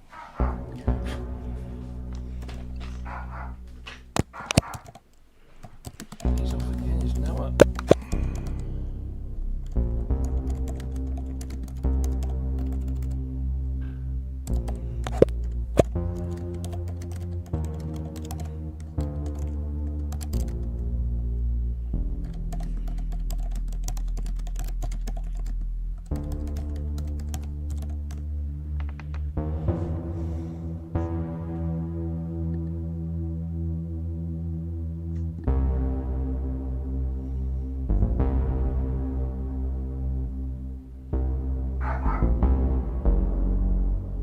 Still not quite there.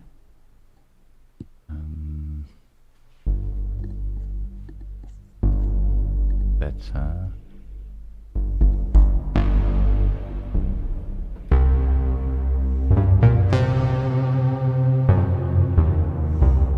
No, it's too square. Get some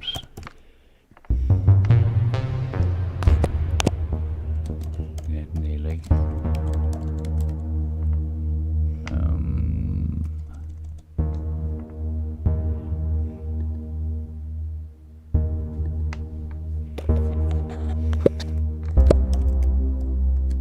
Bit more squelch.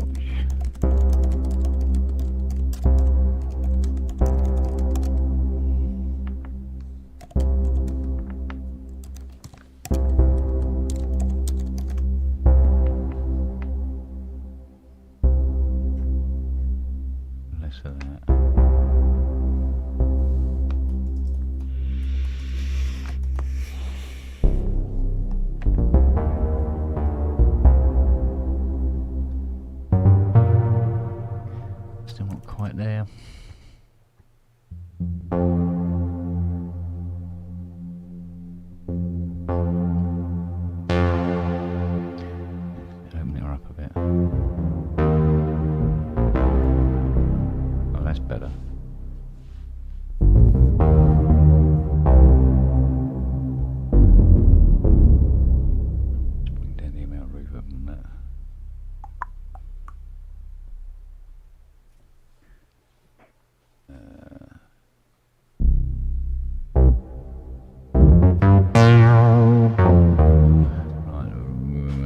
is too fast.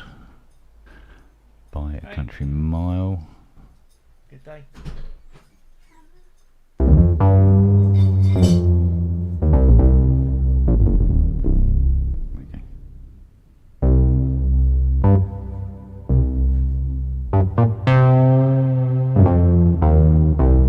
That's much closer. Okay, bring that in a bit more. Bring those girls up a bit. There we go.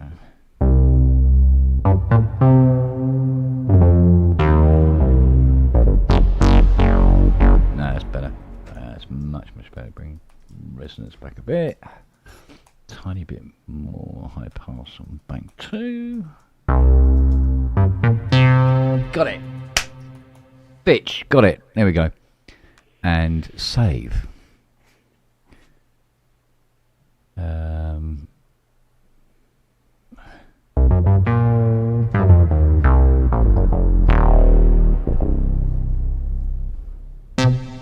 Yeah, okay. Perhaps a bit less of the initial brightness now.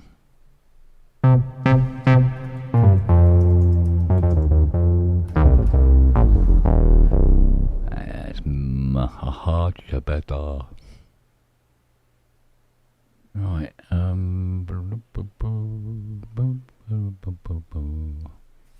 okay. That's those two. Right. Now go back to brass 1 and 2 because that is not right.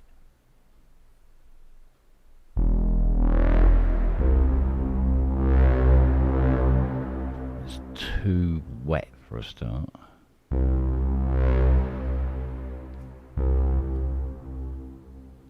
More attack.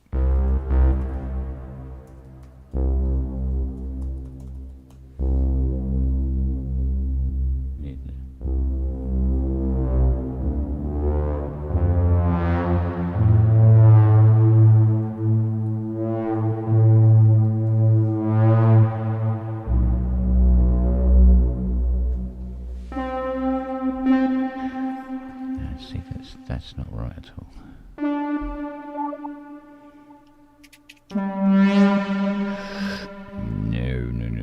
No.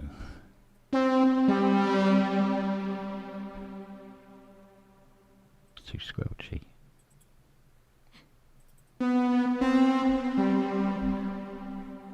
Not enough leading on it either.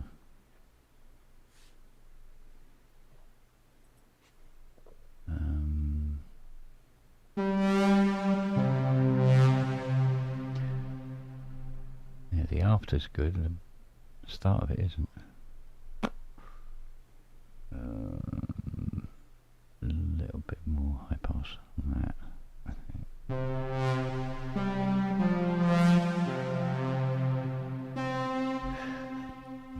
The start is definitely not on it.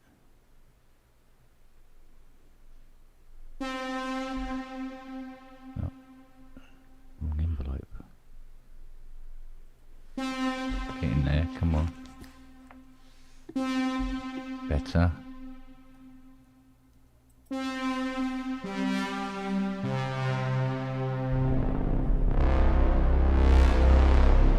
Right, then close her off a bit.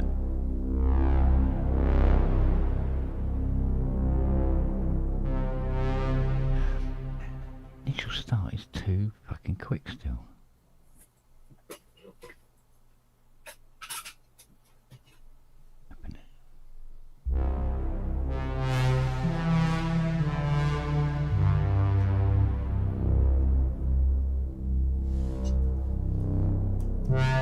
That's far too square.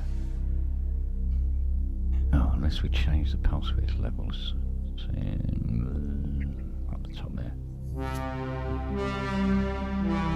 Closer. Sounds like that. Oh, Phil Dogs.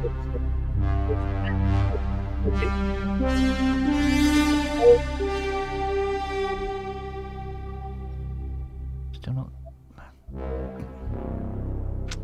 Okay.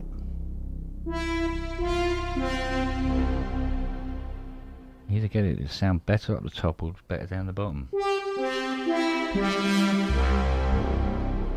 Still too bright. slightly move these. Detune bank 1 and bank 2.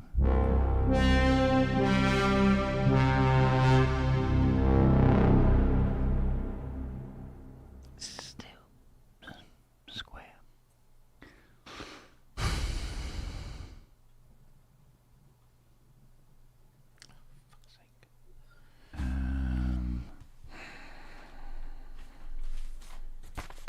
Introduce more.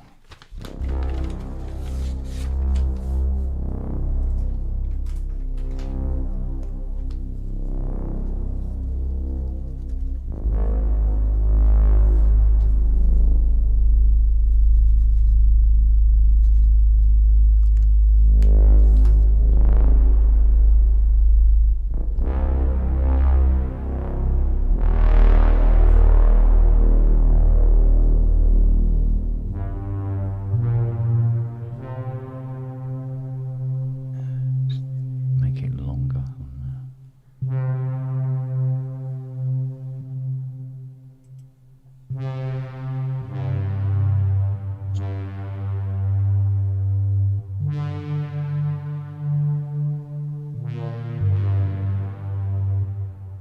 It's like it needs to be on 2 different settings to do the top of the keyboard or the bottom of the keyboard.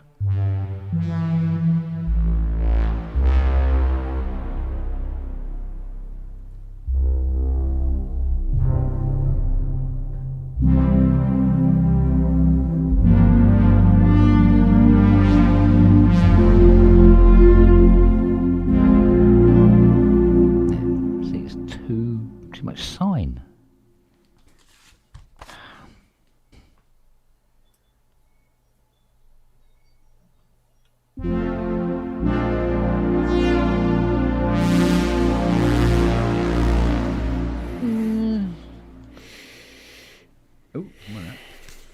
The trouble with doing this is that you get into it and then you think you're getting closer and you're actually getting further away.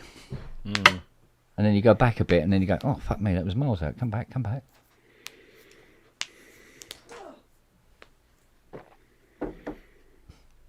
But it's a massive difference, I think, between creating a sound and actually trying to copy a preconceived, already existing sound.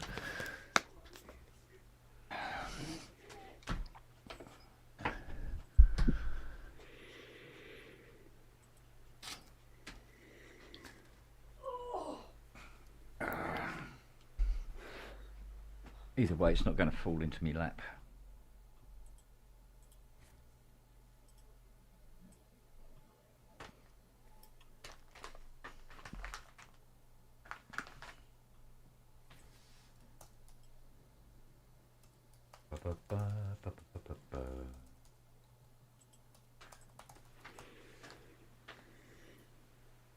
One thing to look at, do things run template?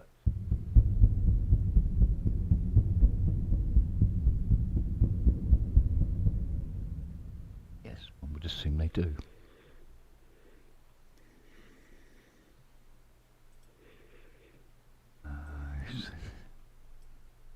Try it like that. That's better.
Right, gents, I've got to bugger off.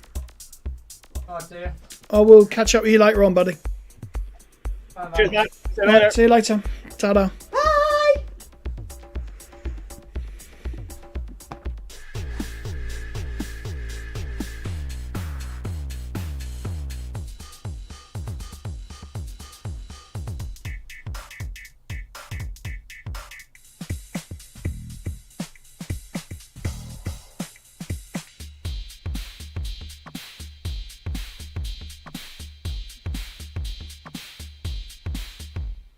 Sit all day fucking about with them.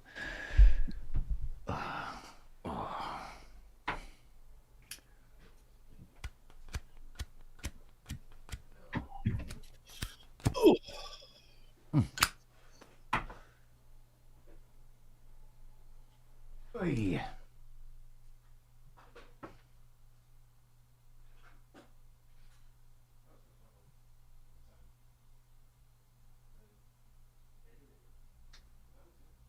Lily hair.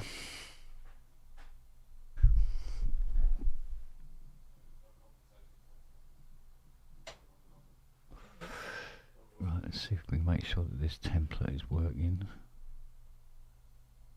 So, move the tracks back out of it now. Boom.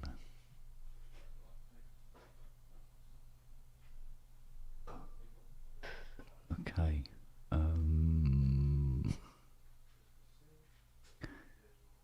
They're all removed. Right, let's make sure the studio's set up correctly. Scarlet, yeah. 96. No, leave that 48 actually.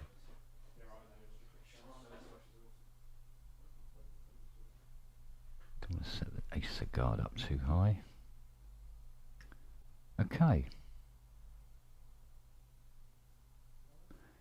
Now we should be able to save this.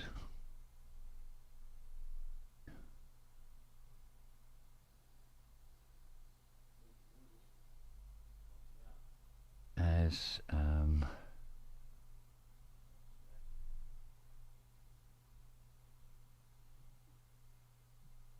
CPR template, and in it goes.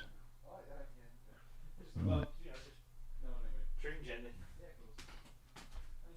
That's all right. Okay. Fucking hell. Oh, Pete's come. And it now appears in the startup. Oh, that Matt's I put gone. it. Sorry, Matt's gone, not Pete. Well, Oh, school Pete isn't one. there either. True. So you were right. Right, template now appears at the beginning, like it fucking ought to.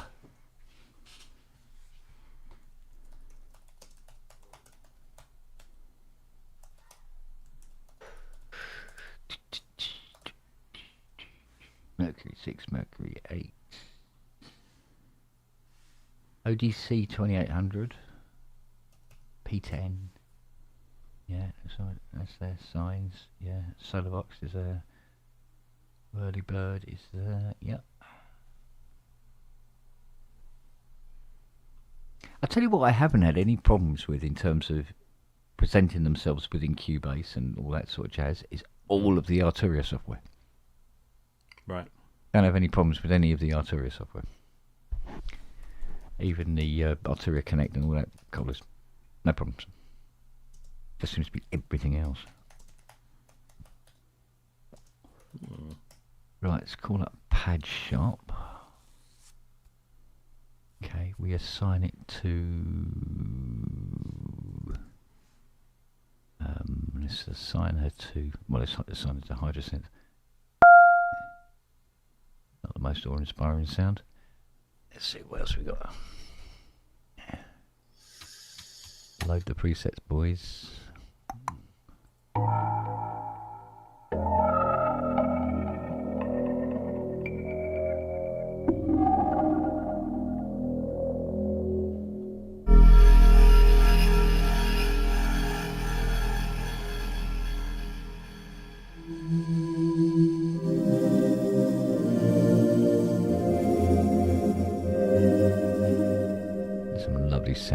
Let's see. Not all of them, no.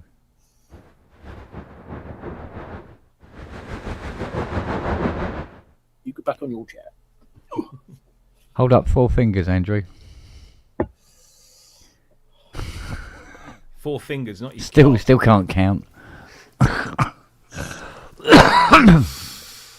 All right, matey. It's a bit early in the day for hairy arseholes and cocks. Is it, though? Well, I don't know. I'm hairy. And I'm a an cock. arsehole. Yeah, well, there is that. Oh! What a lovely war. It's Yeah. It's random. Custom Sonics. It's random. It's whatever it feels like. Right. Let's load up MPE Pad Shop. In she goes. Peter, I was going to give you a call about cameras. Yes, that might be a good plan. Sooner the better. Shall I do that now? Yeah, if you like. I'll come off of here for a bit. Yeah, okay, see you in a minute. Right, let's see.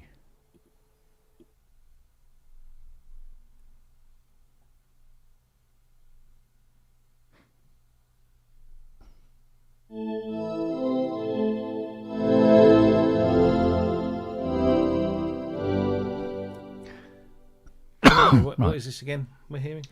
This is Pad Shop 2. Oh, right, okay. Yes, it's actually a nice little synth.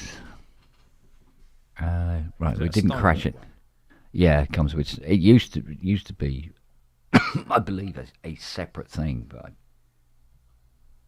many moons ago. Right, Rolly Studio drums. Yeah, playing drums on a Rolly. Don't recommend it. No. Look at this. Ooh, hello. Error while loading the plugin interface. Something went wrong. We strongly recommend that you reinstall the product. I tell you what would be useful if it didn't lock up the computer doing it.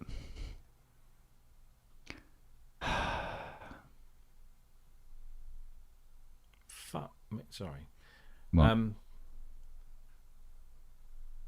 So you know that Tembo, that wooden thing that we featured on the show last week with the little checkers and stuff. Oh, we have a price? We have a price. Come on then.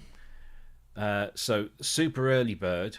Yeah. Which I believe there are still some of, is 33% off, which is £275. The regular Early Bird is 29% off, 290. Yeah. The Anywhere bundle, which includes a carry case, is 334, and the Everything bundle, which includes the carrying case, extra magnet pack with 20 more units in, plus a t-shirt and a hat, £409. Okay. And they've got 45 left of the Super Early Bird at 275 quid. Obviously, that doesn't include. Well, it says shipping fees will be charged after the campaign. Yeah, so shipping will be on top of that. Estimated delivery January next year. And the goal, the pledge, Kickstarter goal was just shy of, or just over £37,000. They've already raised nearly £200,000. Good Lord. 675 backers. The schools and universities all over the planet pre-ordering that, I think. Interesting. Well, interesting pricings for sure. Yeah, it's not horribly expensive. $275 just for the standard unit. Makes me think it's like, perhaps inside is a pre-configured kind of computer, like a Raspberry Pi or something. Actually, I wonder if it still says, clever nonetheless. It says what's inside. Goes into any detail. I'm almost tempted purely out of Just interest. because. Yeah. Yeah. Just because.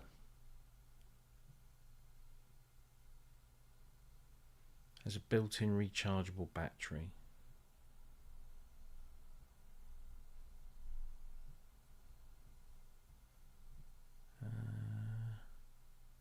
Yeah, I've been doing that to zero effect on a lot of them, to be honest with you, custom.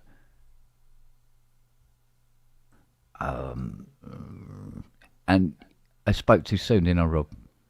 The vocoder plugin I just put in that crashed, needs to be reinstalled and all the rest of it, is the Arturia one. Oh, God. So let's go and have a look at the Arturia app. Yeah, there's no mention of what's going on inside. No? No. Well, with those sort of prices, sounds like It's got to be like it's a pre-configured kind of electronic system. Right. Oh, it wants... Oh, Christ, hang on. What we got going on here? So they want me to update mixed drums, EFX fragments, and FX collection 4.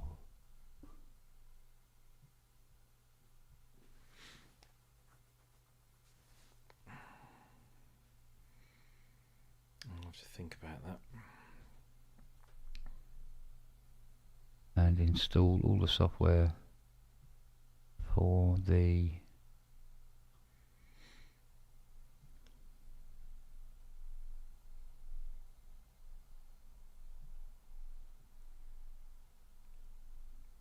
Big Step Black Edition.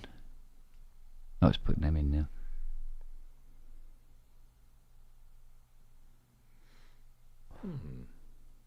Interesting. I've got my analog Lab 4 going in now.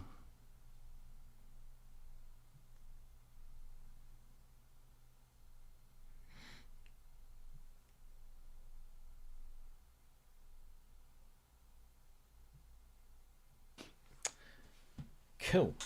Right, what's next?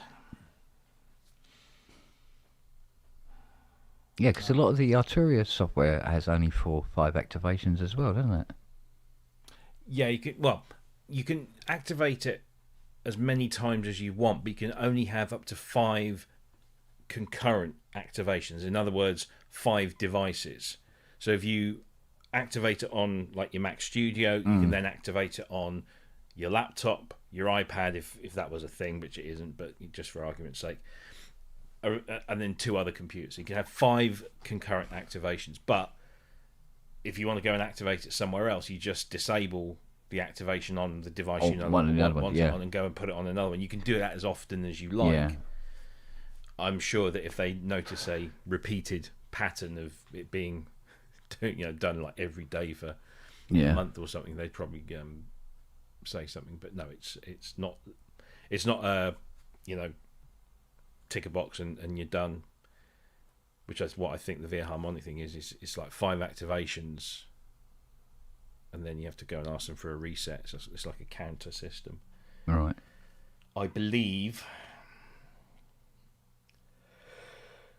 Tell you what, the first thing I noticed with this new setup now is that, like for instance, like this, FX Collection 4 says, "Oh, it needs some updates," and I go, "Oh, okay," and it needs an update to every single fucking thing in FX4. Yeah, which is about 33 products. Although, but what I've noticed is silence. There's no any of that bollocks going on at all, because it's now all SSD.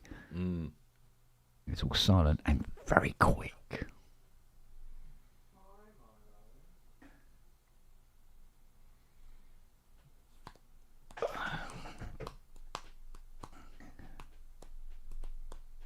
Average download speed now on these various installers is roughly getting on for, I think it works out at 3 gig a minute, something like that. It makes a big difference when you've got to download a 58 gig sample library. A lot of that is not only your speed, but it's also the speed of their servers. Oh yeah, if it's a good server, yeah, absolutely. But even when I had to reinstall some of the ones from the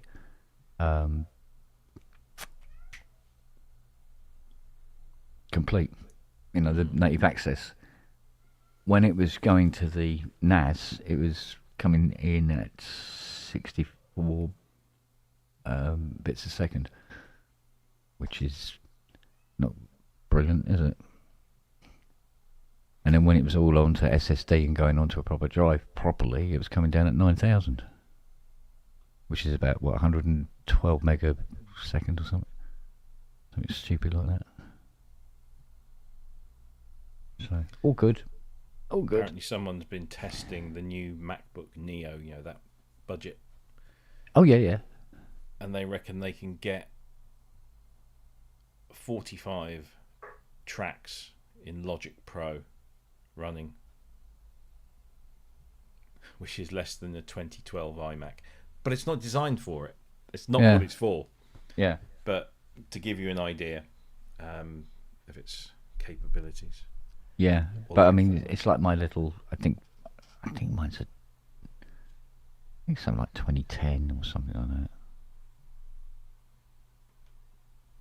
I don't know. When did OBE come out? A few years ago.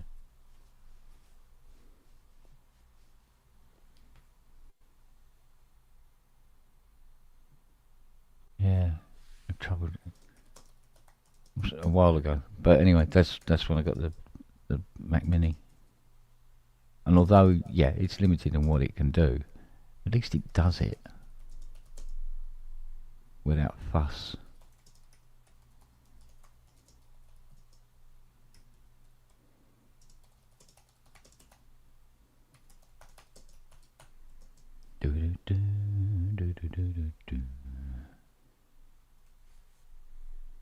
Oh no, it contains 30 products, okay.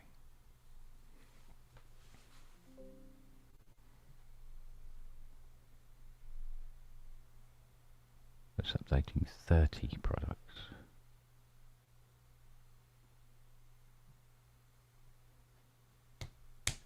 Yeah, but the Beer Harmonic one, the activations seem to be literal.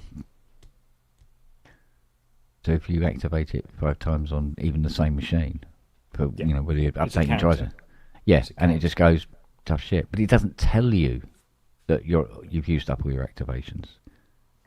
Yeah, that's not good. That's not good. And then it ended up being this tiny little bit of writing down the bottom of the manual page on the website. You only get 5 activations. So they you did must tell contact you, them. They They didn't make it obvious at all. So there's me, which is why then Violin version 4, which has never given me any trouble ever, goes on, and clearly must have maybe 1 activation left perhaps because it went straight in on this, and then Cello just there going, so activate then. But instead of coming up, you've used up your or 0 activations left, it just sits there and looks at you. It's about as helpful as a fucking ashtray on a motorbike, isn't it? Yeah, I'm just looking at it now. Not on my one, on my Bohemian Violin. And there's nothing. No. I was listening to that bass plugin again. Which one? The new bass one, not the cello, the bass one. Oh, yeah. Because it's not even double bass and stuff. It's bass, isn't it? It's the big cunt. Bass in your face. Yeah, and it's limited. And then I was listening to when the guy went up higher, so getting close to the top notes that it does. So it's about mid keyboard, and I'm going, there's there is usefulness there. It could be quite tasty, actually. Like I said, if I had a good reason to I'd get them because they are very, very good. I would get them. Well, a hell of a lot cheaper now. Yeah, yeah. But I'd be sat there going, "Oh, that's nice, that's pretty," and then. Well, Violin version 4, I think, cost me. It was 200 and something, and now it's 129 or something. It's a good over 100 quid off it, and the other two, cello and viola.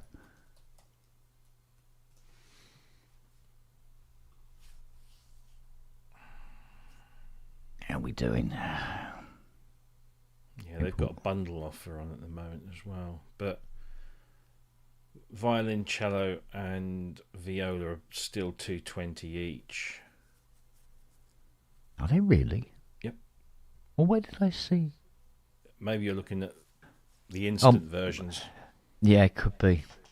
Or they're pricing one. it for what I already own or something. Although, why would I be buying them again? So. No, because you don't have an account on VIA Harmonic. They don't do. No, they don't. No. Accounts. But I tried. Well, it's all handled via Pulse, isn't it? Pulse Yeah, gives you the key. I tried the bundle offer that they've got for Bohemian cello and viola, which are the two that I haven't got. Yeah. And they knock just shy of 90 quid off of each, so I can get them both for 266. Yeah. Which saves me 178. So I mean, you look at it in that respect, it's not bad. I would say if you were being economic about it, I wouldn't bother with viola. Right. Because you're not going to. It's not that different from violin, whereas the cello is very much its own. If I get the cello, it's going to cost me 220 quid. So for an extra, what is it? 45 quid. You get both. Viola. Yeah. Yeah, they've thought that out, haven't they? They've thought that out, yeah. And then for another 80 quid, which you almost saving on one of them, you can get the bass as well. Yeah. And then you got the collection. But I've got Spitfire, BBC SO. Oh, well, yeah, so have I. Yeah, exactly. I've got a couple of others. Auto articulation. Hello. Yeah, this is true. Because when you're using BBC, and you've got to then do the the key switching of the articulation for the piece you've done, which you normally have to do after you've played it, and you would play it differently. You play it differently if the articulation is happening at the time to how you would play it flat and then add the articulations afterwards. Because you find yourself going, oh yeah, but with that articulation, I would have played that note ever so slightly later or earlier. So,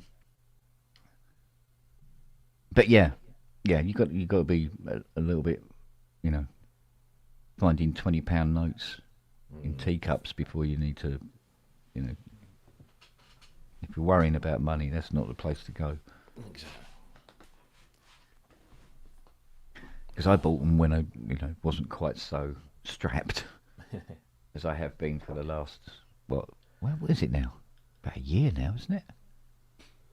Well, it really started after that whole GS1 debacle, wasn't it? To summer last year. Yeah. Still clawing back.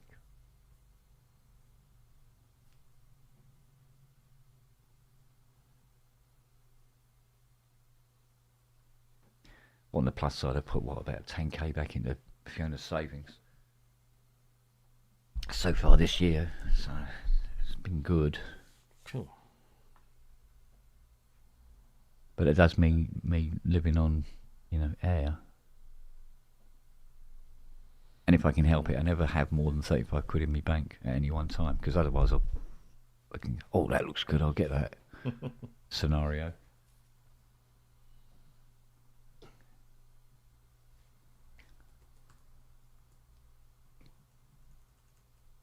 So I literally financially starved myself to stop myself from making stupid decisions.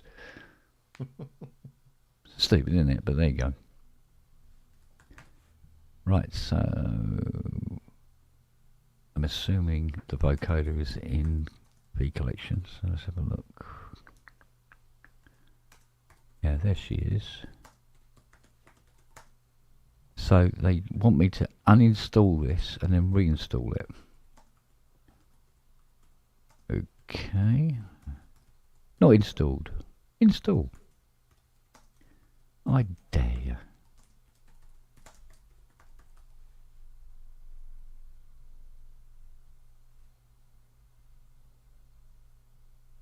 Installed. There you go. It didn't take bleeding long, did it?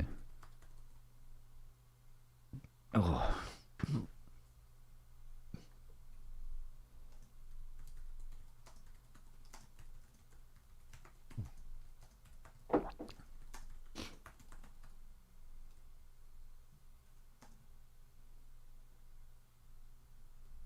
Oh.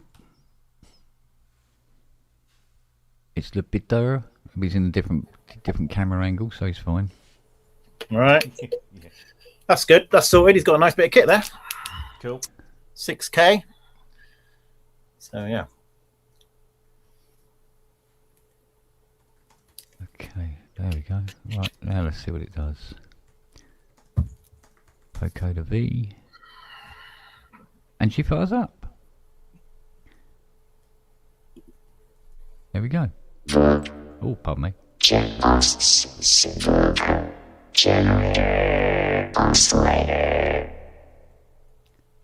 Excellent.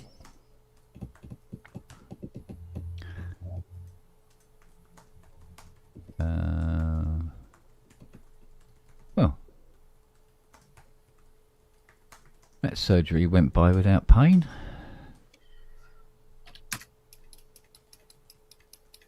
Make sure this one's working. Oh, I can't remember. What, for fuck's sake. Let's have a look.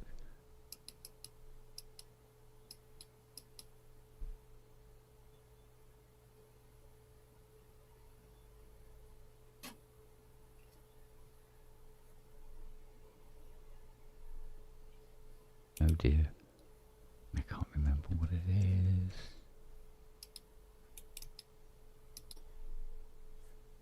Oh, yes, I can. No. Oh, of course, this is a problem, isn't it? If you have a VSTi Euro rack, until you get the cables out, nothing's going to happen.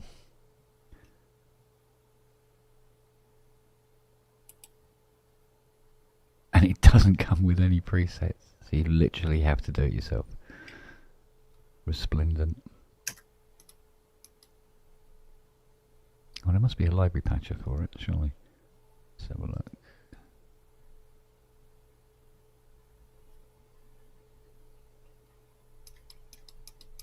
No, okay, right. It fires up and works anyway, so that's good. Right, now let's move on to some of the really, really big bitches. And push the envelope a little.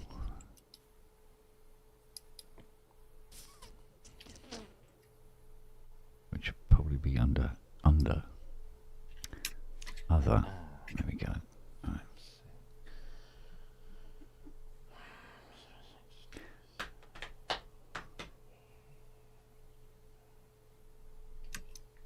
So. What's this? Does anyone know the new eBay rule? In how many items you can sell on eBay or maximum value before the taxman wants to look? Quite a bit. Yeah. If you're selling just old bits of gear or something like that, you'd be you fine. have nothing to worry about. If you're regularly selling a dozen items a week every week of the year, oh right. Problem. But that rule's been around for a while now, but it's just basically it's to stop those people that are small businesses evading paying the necessary taxes. So So unless you're selling multiple items on a daily basis every day of the year, you should be fine. So 72, 419.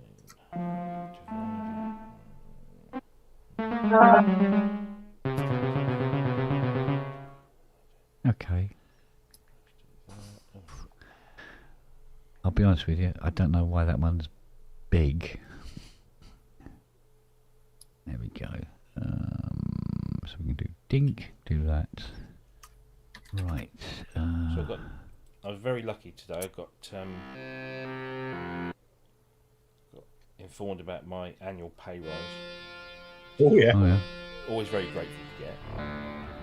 But when you sit down and then you stick it in the calculator and you work out how much extra tax and pension contributions, national insurance contributions, and what actually lands in your pay packet every month, it's almost like, why'd you bother? Yeah. It really is.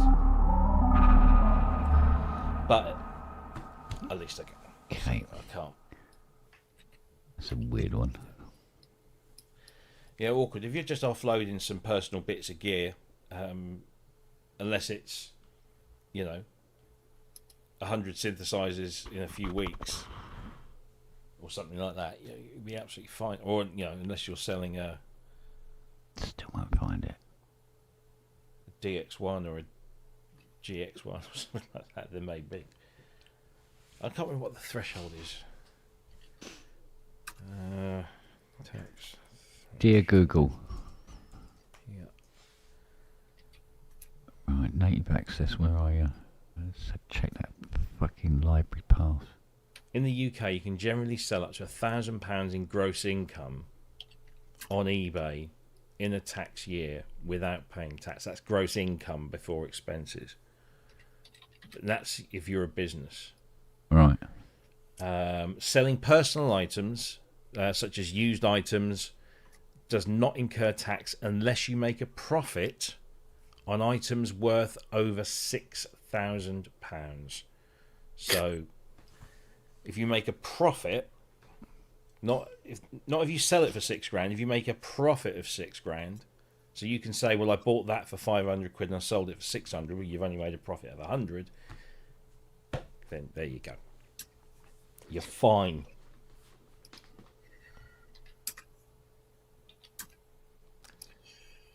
That's a grey area.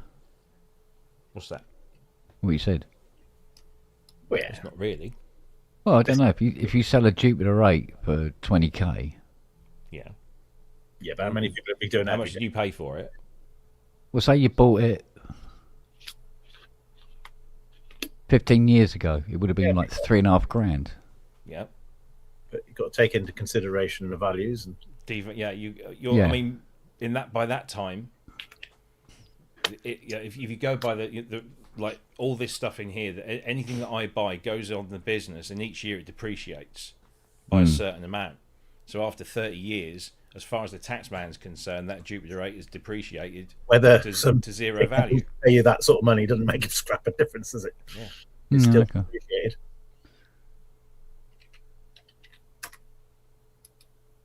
I have it with the kit we rent for the surveying because we only rent it, and then it gets to the end, and they say, "Well, you can buy it for 100 quid," and then you can flog it for £7,000 away. That's it. It's all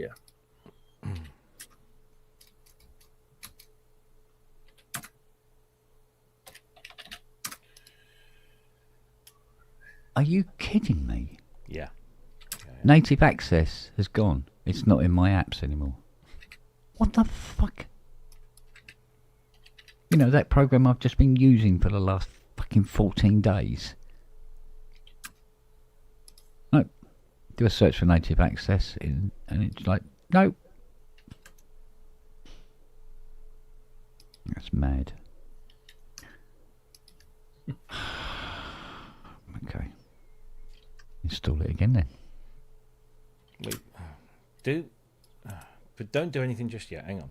Go on. Hold your fucking horses. Right, on your trackpad. Yeah. Right, put 4 fingers down, and then Yeah. bring them into the centre. Right. you should get Spotlight open up in the middle of your screen. Yeah, that's where I typed in native access and it said not found. Yeah, exactly. Seriously, it's not the chair. It's gone. It's not here. Okay, try this before you go and download and reinstall. Because this is, I reckon, half the time this is your problem. That you're downloading and installing stuff over and over and over. No, again. I just go back to my downloads folder and download and install it again. But yeah, exactly. You're installing it again, and if it's already there, it's generating extra P lists and all that kind of stuff. So go. Yeah. At the top of the screen, just click on the background of your desktop, and then go to the top and click on Go, and then click on Applications, and then you'll get a Finder window open up. Applications. There we go. Yep. Right. So scroll down, and you'll go past. Just go. It should all. Well, I'm assuming you've got it set up to go in alphabetical order. Yes. So scroll down to N. Yeah. Going inside now.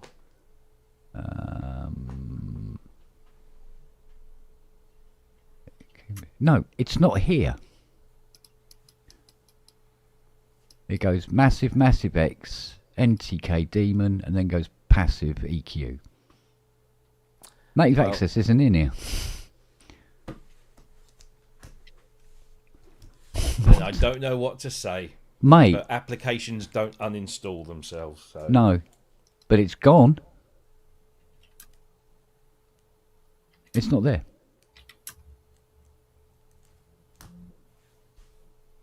That's fucking mental. You're right, it is. I tell you, it's fucking haunted, mate. Right. So let's go to the download folder and native access. There it is. Install it again.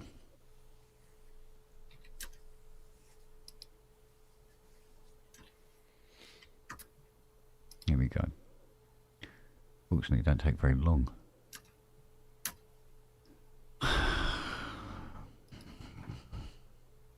Just when you think everything's sort of like, oh, I think it's behaving itself now, then something else disappears or falls over. Of course, having a right old think about it. And there we are. Oh, fuck me. There's now another 11 updates. Not to anything I use, so fuck it. Right. Library. Library's all installed so far. Update, yeah, that's fine. Just doesn't say install. That's what I'm looking for.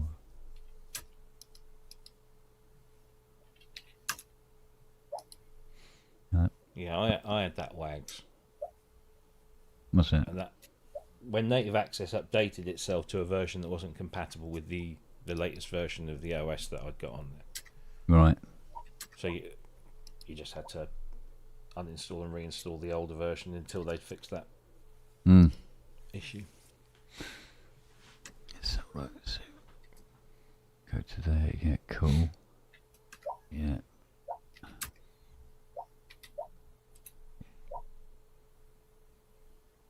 Yeah, you'll be fine, mate.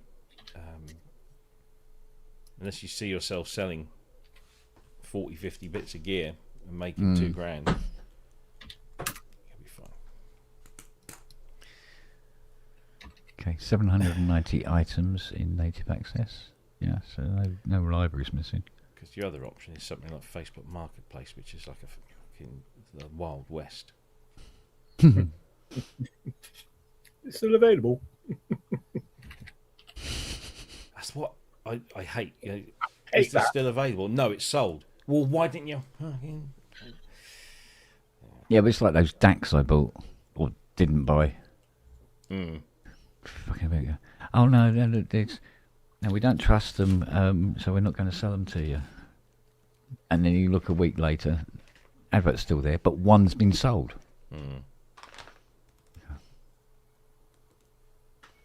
Okay, whatever, mate.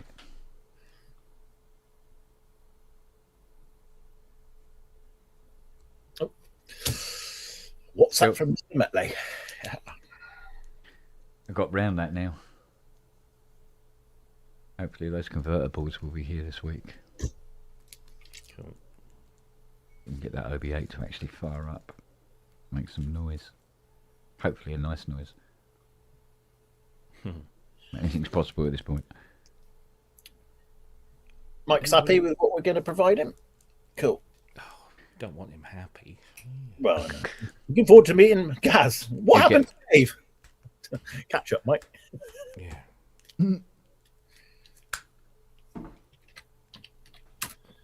Anybody live in Belgium? Is Asio head in here at all? Haven't seen him. Draw analog audio design, hiring an executive and team assistant. Looking for people that share passion for forward-thinking analog synthesis. Okay. That's how we ended up with the EMS polysensor. Be careful. Based in Belgium. Fluent in both English and Dutch. French is a strong plus. Don't want much, do they?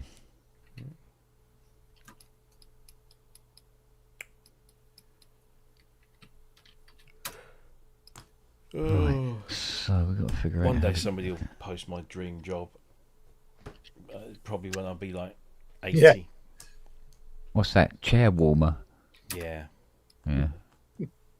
I'd like that job and all. Let us know. I don't know what my dream job is anymore. It's not this, but... But this is the thing. Your dream job is always what, not what you are currently doing. Yeah.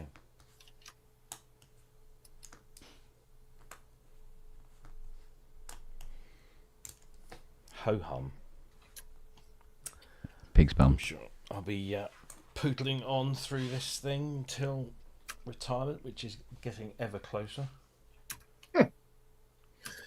Yeah, keep moving the goalposts, mate. Oh, I Yeah. know, right? As you get closer to it, they move it away. Well, it's like when I set my business up and I was chatting with my accountant, who's a very old school friend, and we were just sort of shooting the shit, and he was telling me about things that I didn't know about running businesses, which was pretty much everything. And he said, yeah, he said, I reckon we're going to be the first generation that won't be able to retire. I think he's right. Yeah, because we either won't have enough to retire on, or they'll push the age up and up and up and up, and we'll die before we retire. So. That's interesting.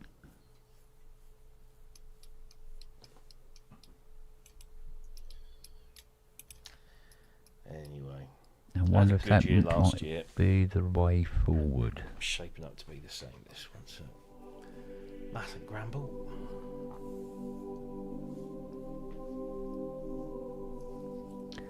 Okay. Dominus definitely fires up in contact 7, not 8.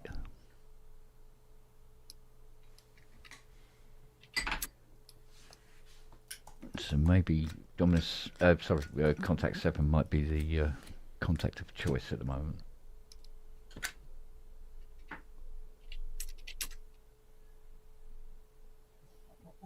Stop firing up 8. Well, according to Fluffy Audio, Dominus is compatible with the full version of Native Instrument Contact version 5.8.1 or above. There is no mention of it not being compatible with Contact 8. Well, I repeatedly get it saying can't find library in 8. Call it up in 7. There it is. Boom. And working.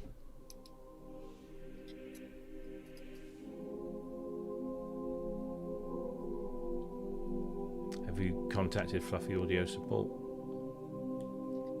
I did send them an email, yeah. Hoping, wondering if it was Dominus itself that was causing the problem, but I don't think it is. And what did they say? I've heard nothing. Yourself up, bloody Ken Spong again. Ignore it. Yeah. With his haunted fucking Mac.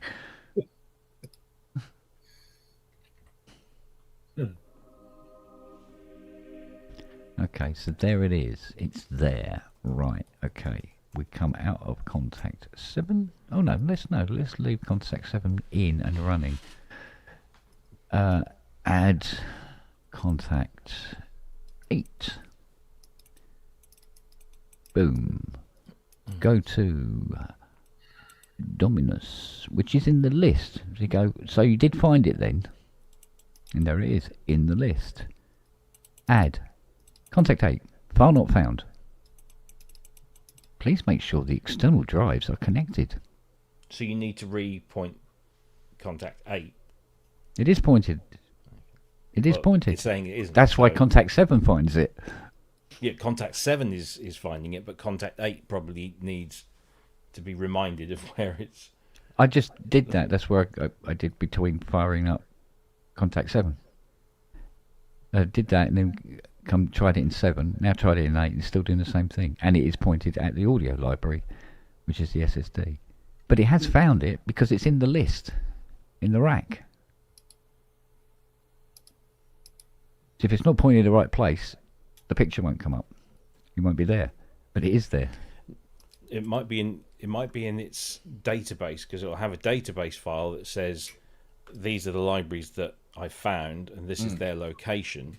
But when you go to load the library, it then goes to that location, doesn't find it. So it's not necessarily finding it; it's just finding its reference in the database. I'm speculating here because I don't really know. I don't know, but this is native access. That has now since been reloaded again today because it had vanished.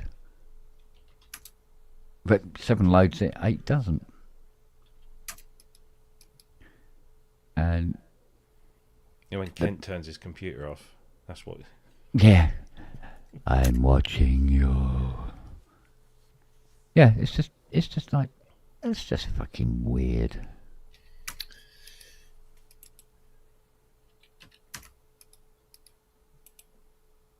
Up the graphic of that again. Come on, up you come.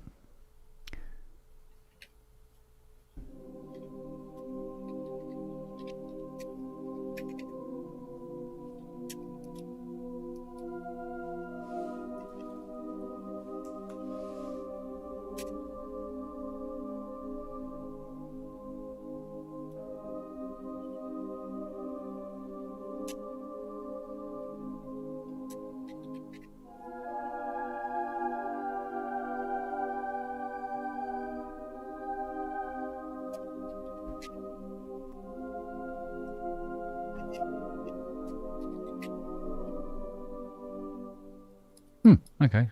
So, at least we know choirs can do jar. Apparently you're not alone. What's this? Haunted 2007 Apple MacBook. Good Lord. Clearly a thing. Well, I must admit, when I go to the forums, it doesn't appear that I'm alone either. However, you know what forums are like. It won't work. Did you turn the computer on? Oh, do you have to turn the computer on?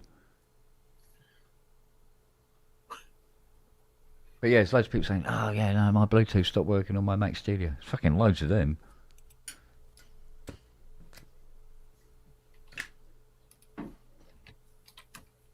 And this library doesn't show up and that library doesn't show up.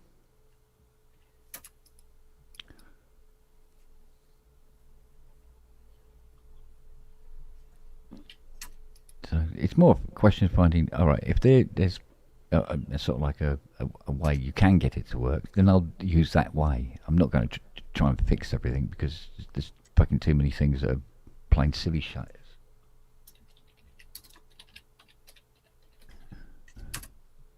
So Dominus we can call up if we use contact 7 as opposed to contact 8. Fine, I'll do that.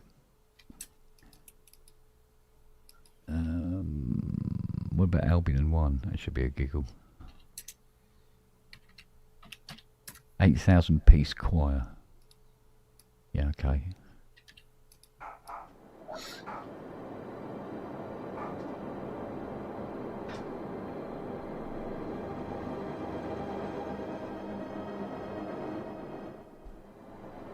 Well, the last thing that sounds like is an 8,000 piece choir, I suppose.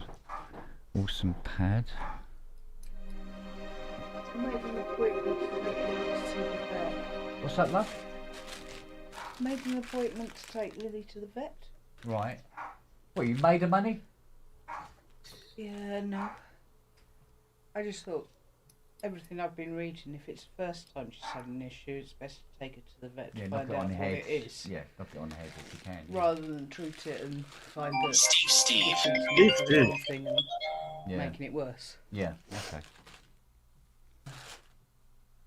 But, so that's 6:15. Today? So I'll have to... Not the price. Although that probably is going to be the price. What, £6.15? Yeah. No, 650 Yeah, for fuck's probably. sake, don't. Hello, young lady. I've totted up the estimates for those synths. Yeah. And it's between £3,000 and £5,000. Really? Yeah. Okay. And I said the MKS 70 we're not touching. That's a write-off. MKS7? Yeah, that one. Yeah. That's a write-off. Why is that a write-off? You said so. You actually use those words. You can rewind and find out. We did actually, yeah. I can vouch. We're not going to touch that one because the chords don't work. Something else doesn't work. The only thing that works is the It's not drums. Happy Bunny. Yeah. By any chance, by any stretch of the imagination. The Jupiter 8 is not exactly happy, and I mean none of them are happy. Yeah. Minimum price on most of them is 300 quid to look at them. And seeing that up to 800 quid. Well, to seeing fix that them. the job was initially, give them a spit and polish. I thought we might get the odd keyboard that needed a slider cleaned out or key contact was a bit iffy or something, but not that fucking. That's just a pile of shit. When I emailed Richard, I said John gave us the impression that you were paying the initial £85, which would be 1,020. Yeah, but that's on the fact that there would be sales. There ain't no sales on any. You don't think so? No. He's not going to want to pay £6,000. Most of that stuff, which he would not want to take on at all. Well, that's why I also said you need to ring you and talk to you about it. I didn't say that. Oh, okay. I didn't say that they've been in a smoky environment. Have suffered. Yeah. Oh. I can play with chairs now. I also gave them the option to pay 220 quid for the assessments and drop the 85 if he wanted to, but yeah, that's something he's got to talk to John about. Yeah. Really. I know. But I mean, it was wishful thinking that was going to be that those bits of gear were going to be enough. These the LEDs. Huh? The LEDs. Yeah, they really do light the place up at night. It's nice. Yeah. The aesthetic.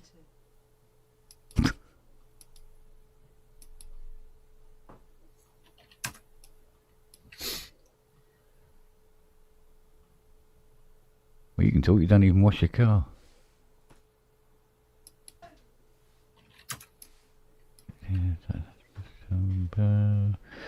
Okay, another known troublesome library would be minimal. She's known to be a bit of a pain in the arse.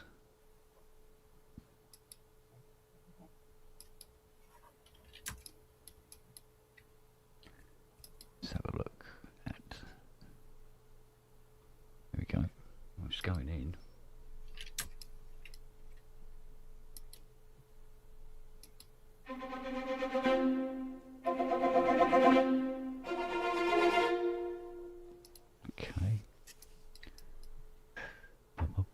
So what we got here.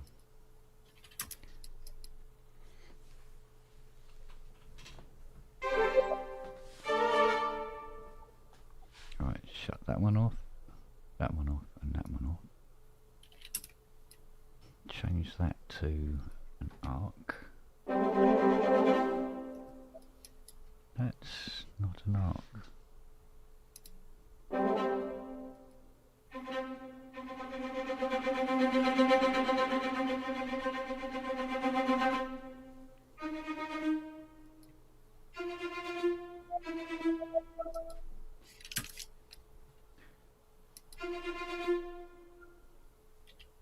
Okay.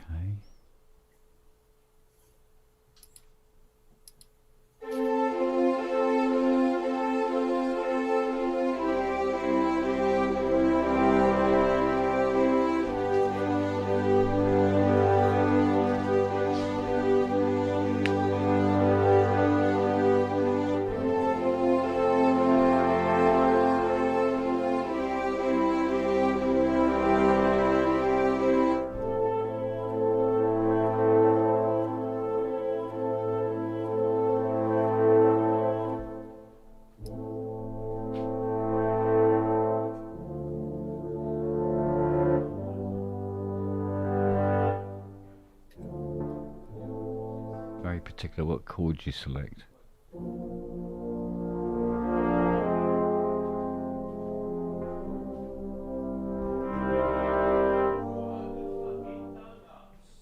Okay, that seems to be cool.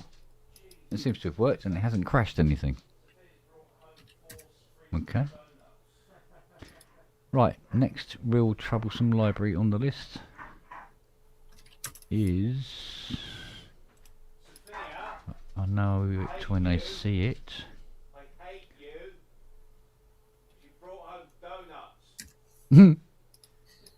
What? He has to look at them now. Yeah. And not touch. Right, ostinato brass.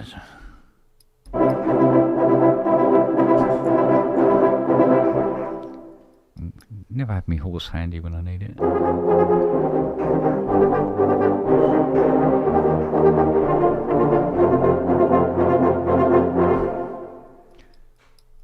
Right, it's not crashing anything. Let's put on another one.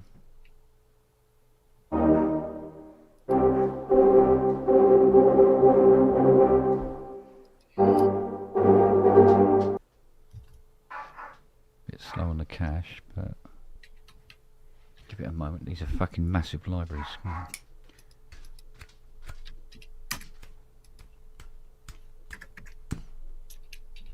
Because I think each preset is something in the region of about 3 gig.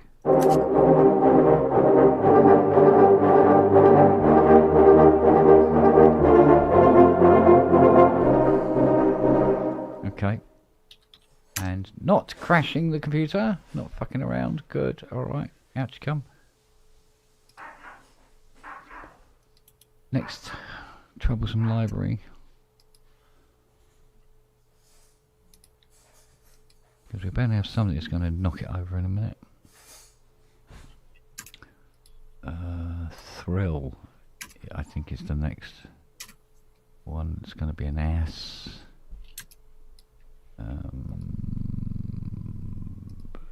If Thrill is here, that is. I didn't know I had strands. Okay.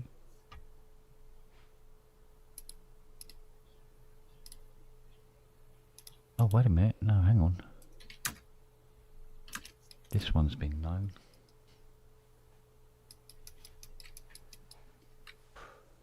I don't know. Call her up, see what she does. Come on, fill that cache. Right. We'll assign it to pedal as well. So I better make it point to the Hydra. And then wants to be a twat, doesn't it? Oh, hello. going to crash it.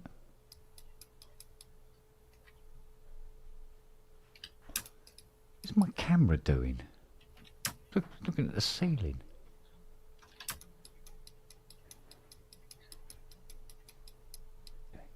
Point it over there. Bring it round. Bring it round.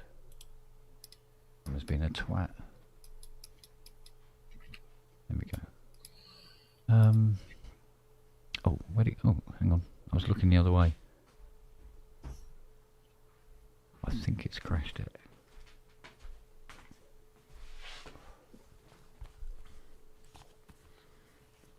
I fucking hate my kids. They've been bringing donuts home and. Look on the bright side, Rob. Right, it's not cream slices. Oh. You tried those Greg's ones? They just fall apart, don't they? They're just lovely. Give me shut up.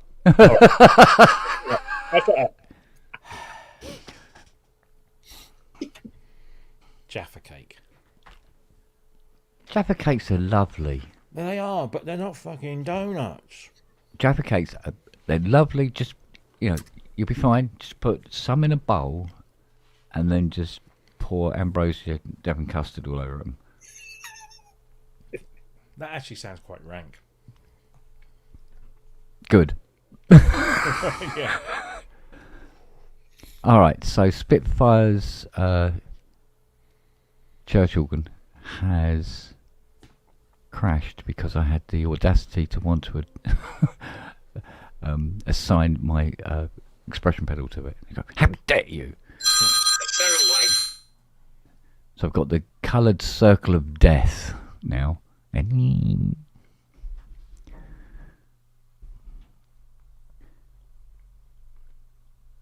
I assume there is a command on Macs, like they have on Windows, to like break a task that you've asked it to do and it's not happy with. Yeah, force quit. Which is? So, click away from the application that's frozen. Take the focus off it. Yeah. Then go top left. Click on the Apple icon. Very top left-hand corner. Okay, Apple icon, top left-hand corner. And the fifth option down should be force quit.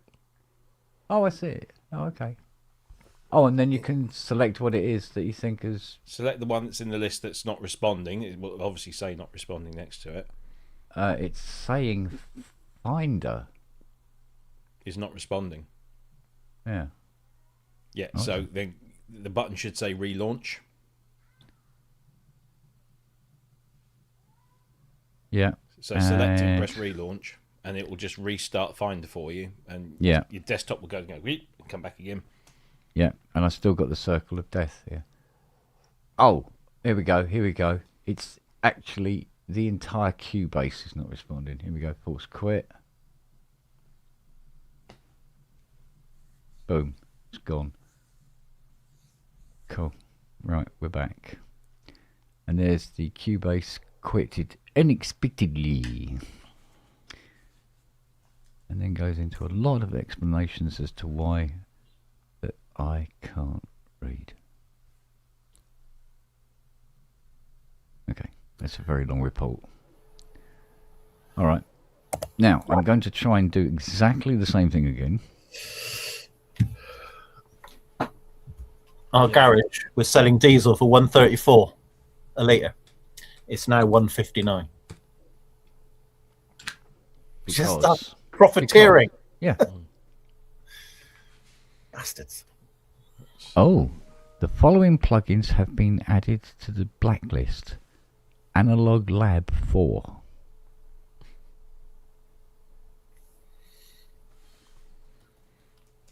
So, what's the prices around here at the moment? Yeah, I'm not surprised it has been added to the blacklist, really. Unsupported architecture, x86. That's a Windows drive. No, x86 refers to anything that's Intel based.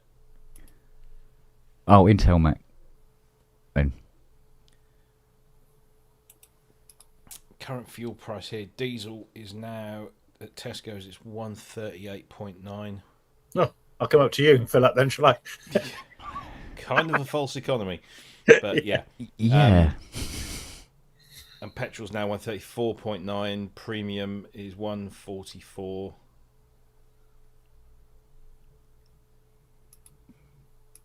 Yeah, see, that's the other thing. It's regional. Oh, absolutely. Yeah. Which confirms the whole thing. Like, no, it's got nothing to do with the fucking war. No, exactly. And it's not like we're near the refinery any more nearer than you are. So yeah. And I bet you pan to a pinch of shit. If you go down the A12, just south of Ipswich, there's an Esso fuel station that always undercuts everywhere. And whenever you go past it, especially at times like these, there's a massive queue. Always a massive queue right outside of it, blocking up the A12.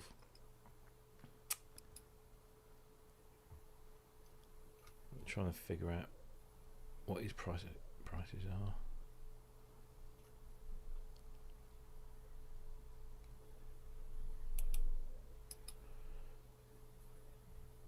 But it's slowly creeping up. I mean, the Esso in town, that's a little... Tesco's are always quite decent. In fact, Tesco's is the cheapest in our area at the moment. Of 134.9. Diesel at the garage on the A3, just up the road here, is 184.9p. Fucking see, that's London prices. What's your postcode there? KT199LB. That's terrible. Right, what other garages? KT19. 9LB. Oh, 9LB. 9LB. London Road, 178.9. It'll be past £2 soon, isn't it? Tattenham Crescent, 174.9. Langley Vale. I'm pleased you got rid of that Chrysler now, aren't you? Right. The normal diesel is 173.9 in Langley Vale. Tesco Premium Leatherhead, quite reasonable. 138.9 for diesel. Yeah. Right. Sainsbury's in Epsom is 155.9. Dorking Road, 178.9. So the nearer to here, the more expensive it is.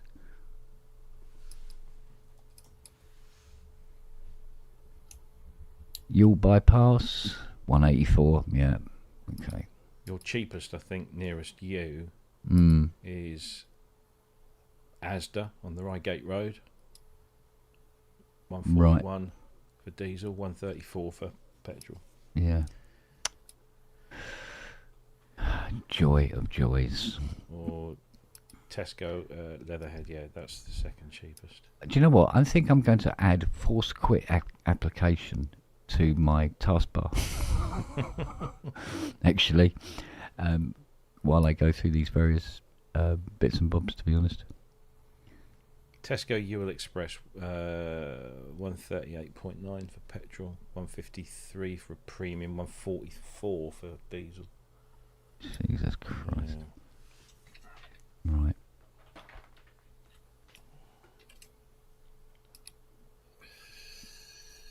So, doggies in a minute. It's all gone to shit. Down in the S's. Right. Oh, here she is. Right, here we go. Right, let's do everything like we did before. Remove CC. Wow.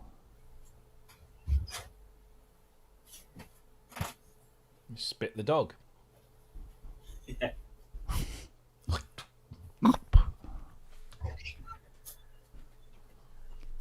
I said, trying to remove a CC has crashed Cubase. Come on as well, are you? I wonder if there's some sort of...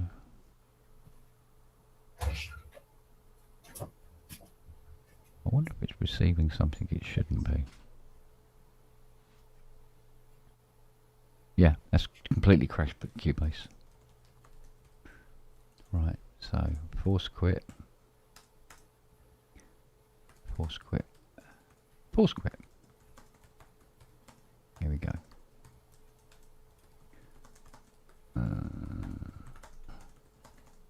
I'm wondering if we're getting some sort of constant MIDI data interference from somewhere.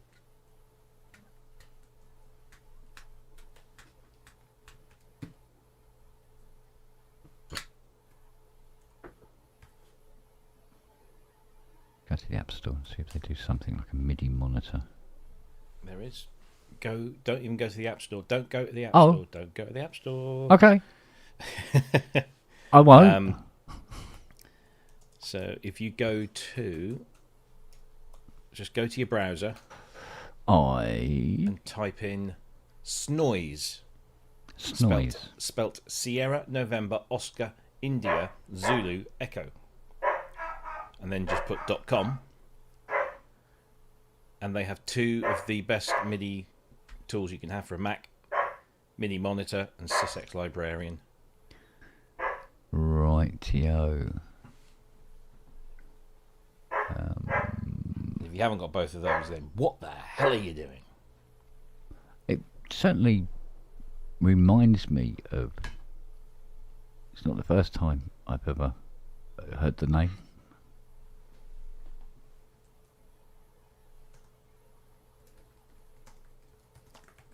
MIDI monitor source code.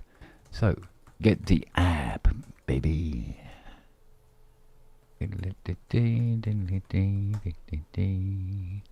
Download version 1.54.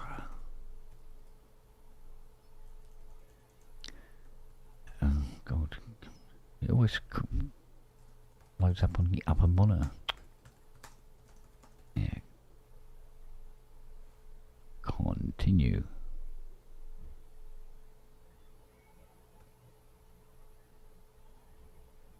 Now there is much going on.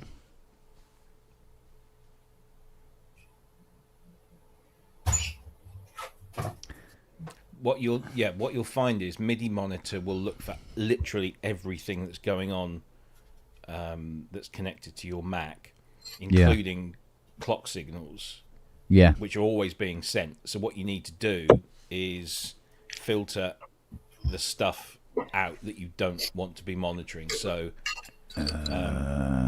definitely synchronization stuff. Here we go. Get rid of the clock. Oh, fuck.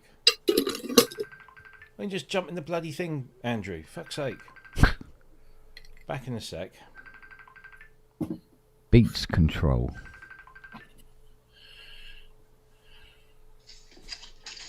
Yep. What? I know you're talking. You're on the pub. This is just a quickie.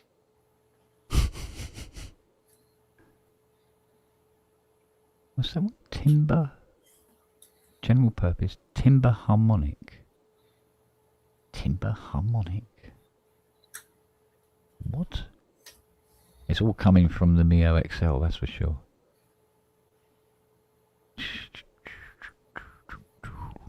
Time code? No, it's not that. Oh, what's that? Song position pointer. Don't know why, there's nothing running.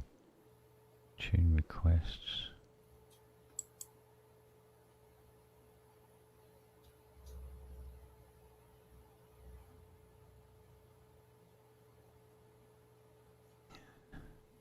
Pitch wheel. No.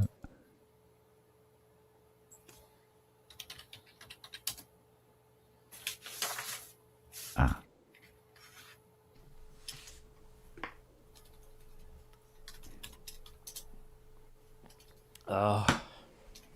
Right, so I'm getting loads and loads of controls on channel 10 from Mio XL. And can you tell?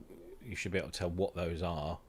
I've got general purpose, timber harmonic, several of them, different, and control 35 and 36. No, sorry, control. Wait a minute, come around again. 89, 62.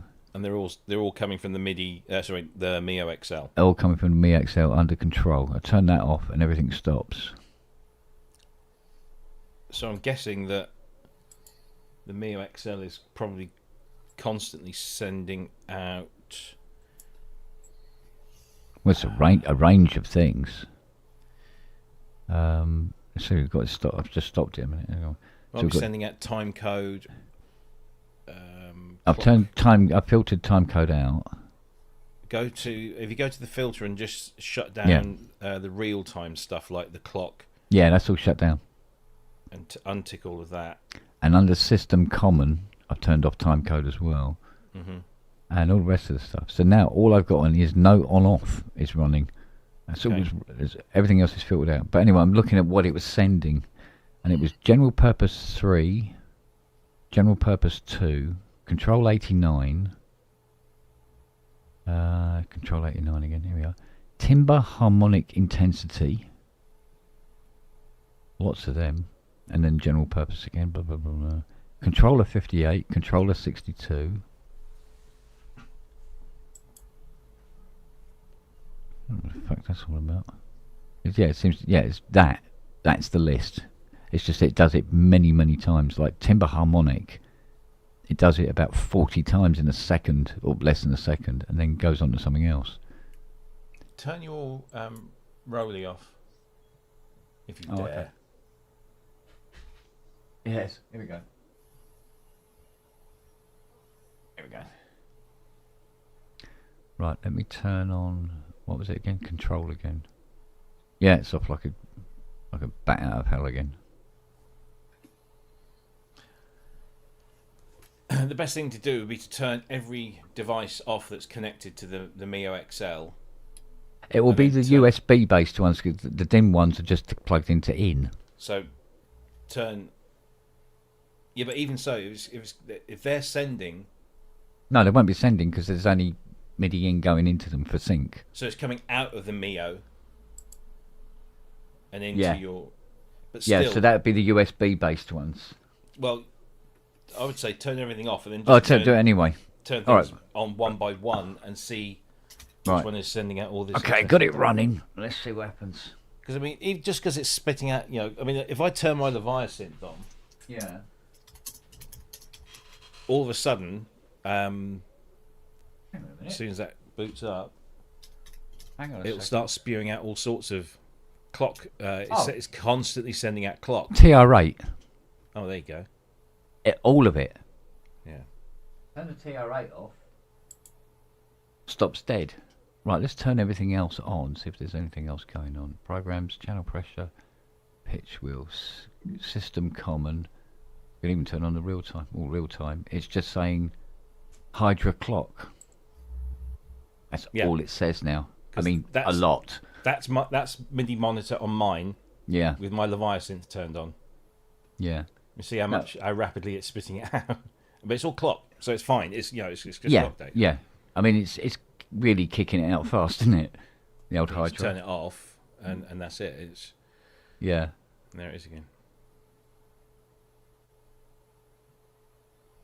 Okay. Yeah, but that TR8 was kicking out a fucking ton of shit. There's a way around that. If I take the USB out, just use the DIN.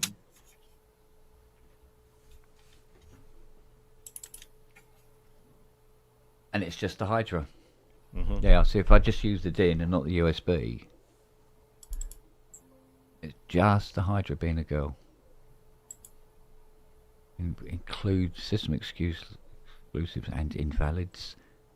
No, it's just the Hydra. Right. No, don't worry about that. Just...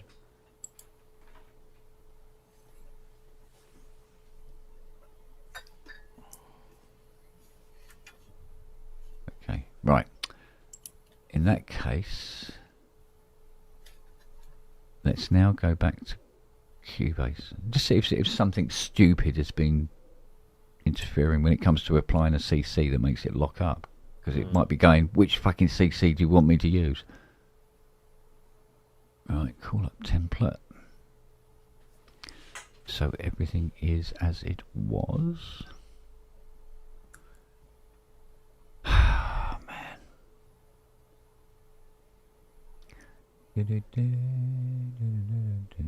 Yeah, its noise definitely rang a bell.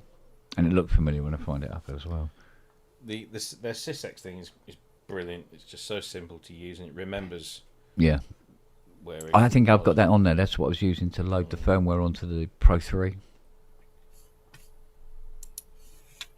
That SysX dump thing.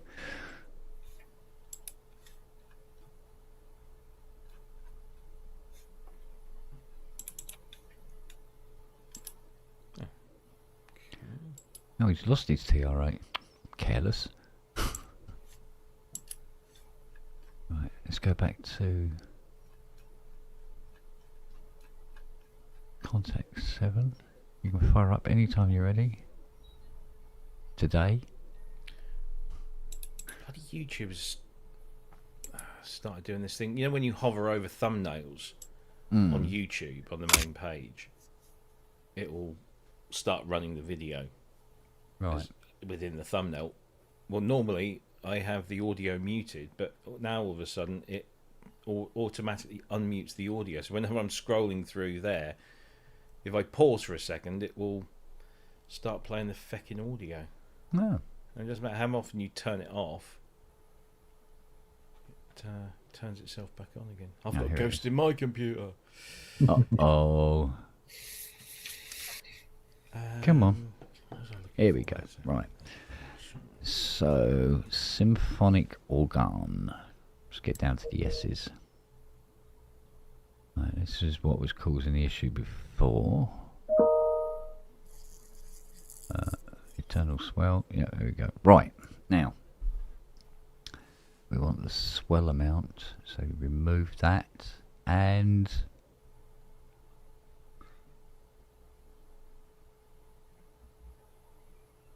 done the same thing, I think.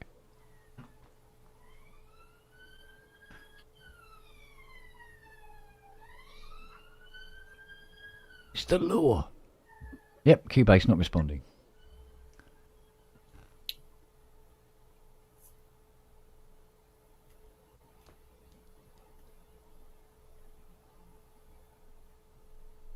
We should be able to apply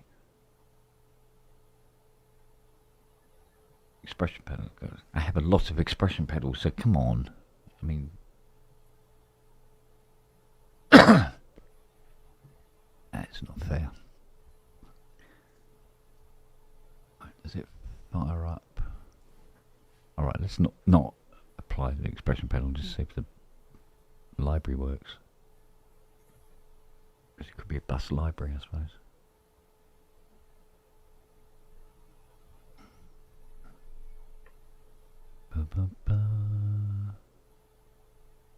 Right, contact 7. Were clunk.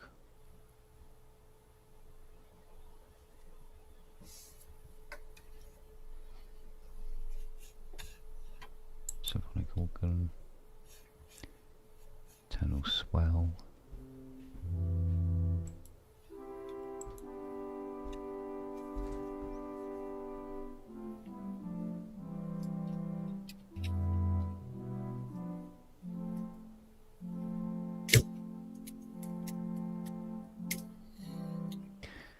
Okay, not the greatest sound in the world. What else you got?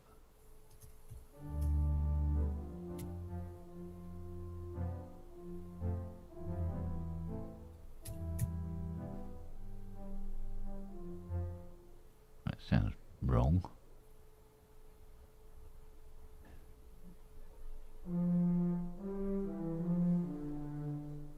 Yeah.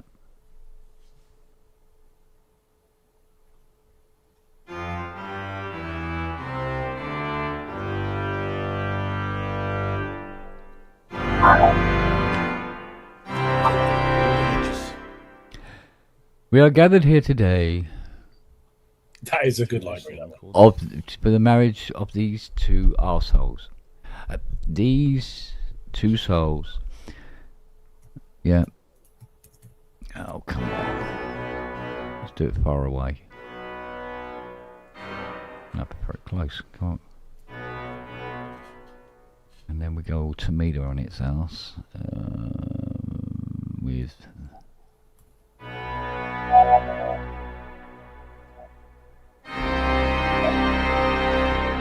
Dun, dun, dun, dun, dun. Oh yeah, how do you?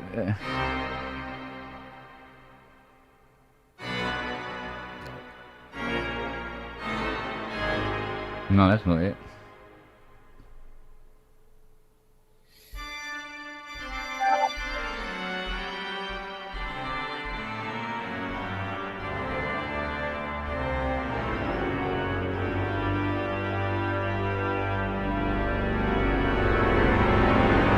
That's too low, isn't it?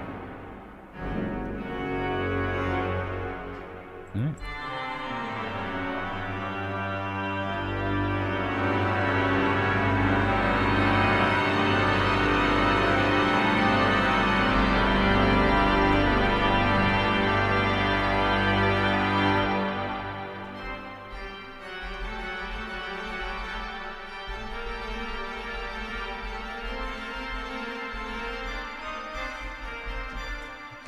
Well, it works, but I can't assign any controls to it without it going. Which is not fair.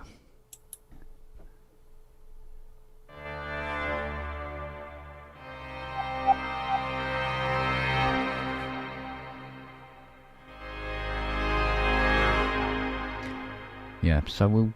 Okay, so make a mental note. Use the expression, but don't assign the swell.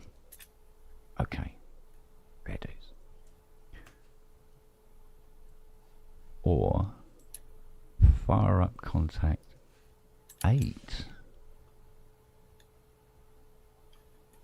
and try it. If there's a compatibility issue there. Right, S's down to the S's. Sessions. Sessions. Well, Giants. there's no going back now. That's my Airbnb paid for Dawlish. Cool. Dun dun dun. Woodwinds, some skies. Symphonic organ, there we go. Pedals. Where is it then?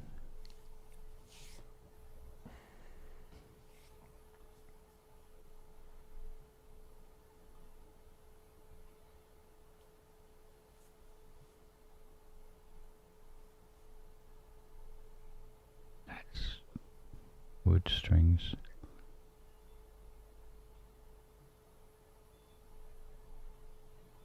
Raw brass.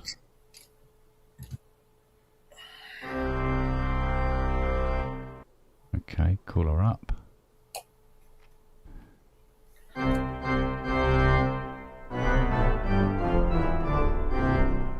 Now, assign CC.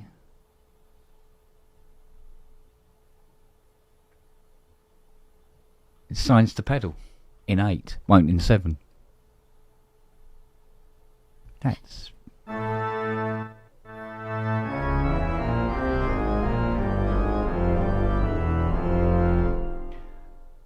Maybe we should give that this sort of occurrence a name.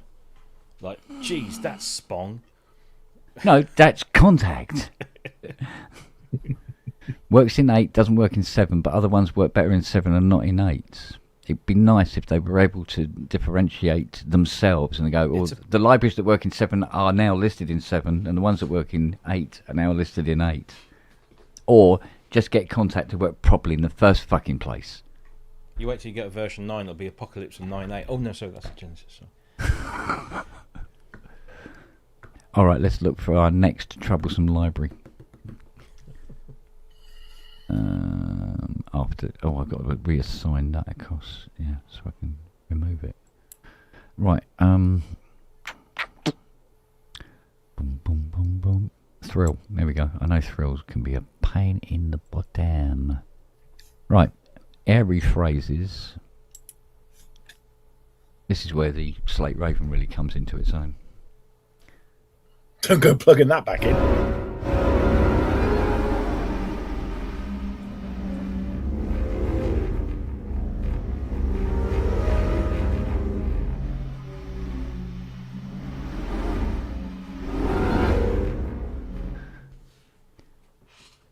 Okay. Right, atmosphere behind the bars. Okay.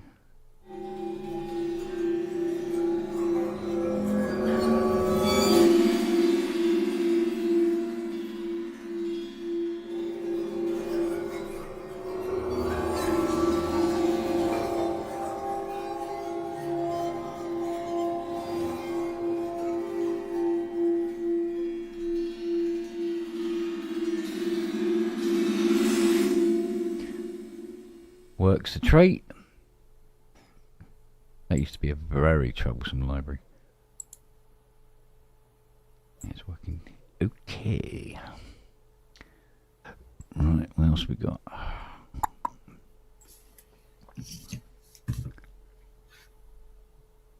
Now, I'm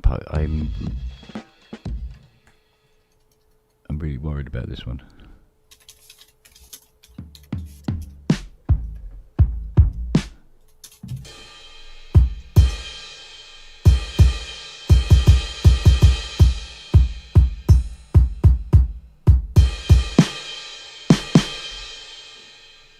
Okay, so that's the instrument mixes.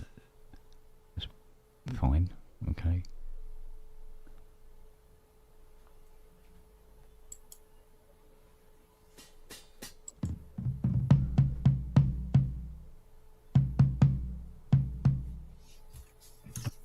Not falling over.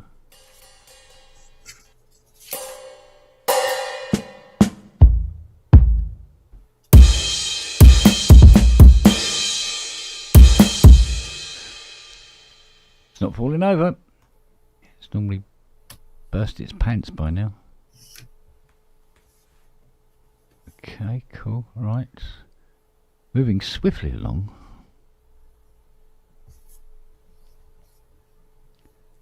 Evoker colours. Yeah, here we go.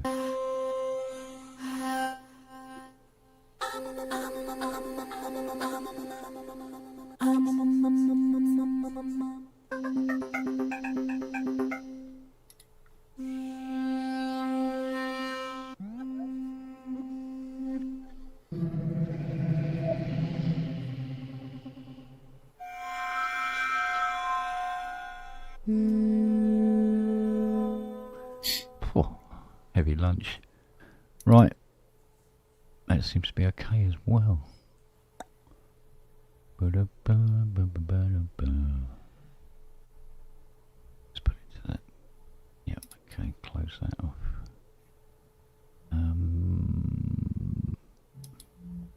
Anything else you want to throw at us?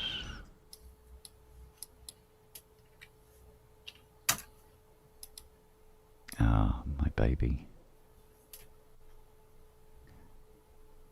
Put one of the big girls on.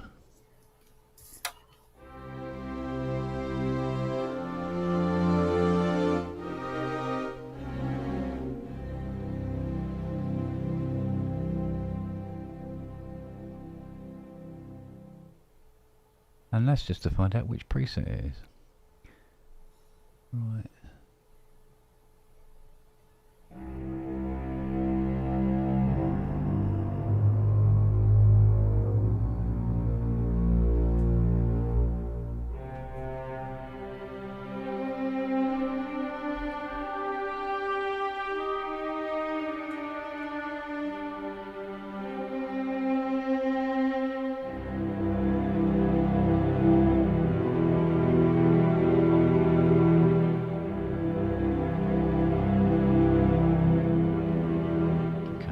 Key switches. Oh, Jesus Christ, they're up here, aren't they?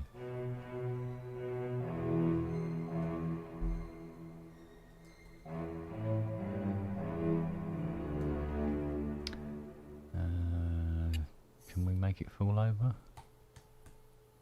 Dare we make it fall over?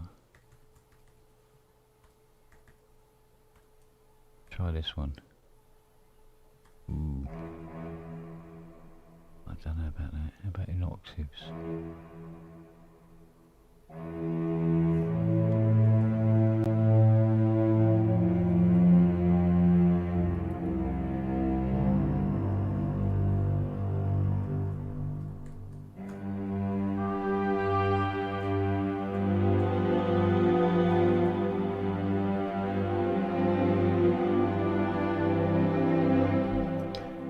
Okay, that's not falling over. That's something. Right, can we do an overlay? Come on, give me an overlay.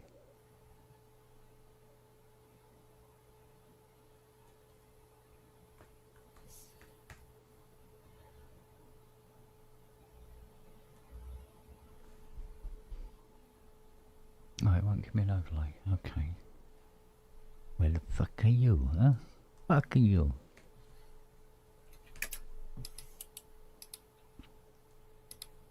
Cool. And that was in 8, was it? Yeah, 8. Okay. Cool. Lovely.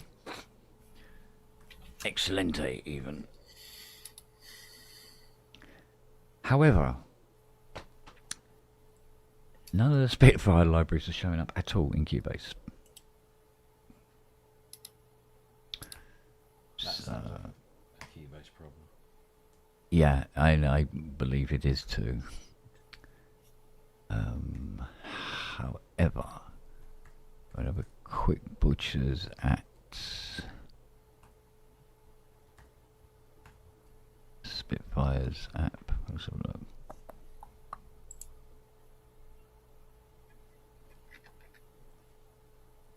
Well, I'll be honest with you, I'm not seeing it. So we've got to downloads and see if it should be in my downloads folder probably from the last time round.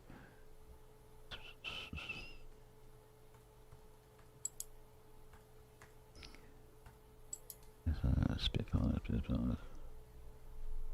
Be down here somewhere.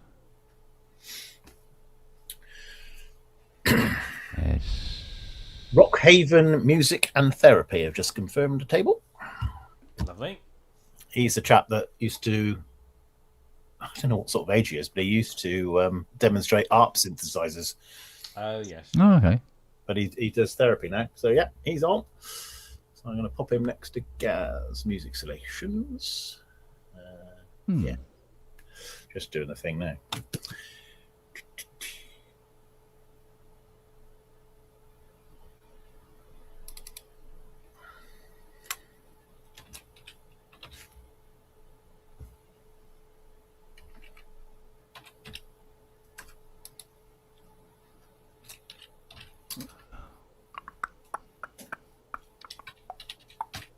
Ooh, magic. Is that there? Please tell me that's there. Oh, okay. It is, but it isn't. Okay, right. We want...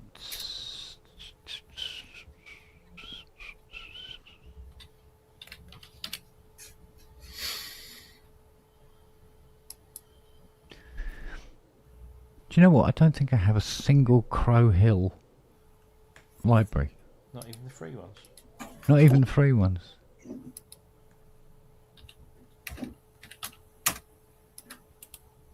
Nothing to do with, you know, blah. And everything to do with just haven't gone that neck of the woods yet. I've not bought any. I've just been downloading their free little vaults thing. Yeah. Because they're always, you know, useful little things. Well, Spitfire app says they're all installed.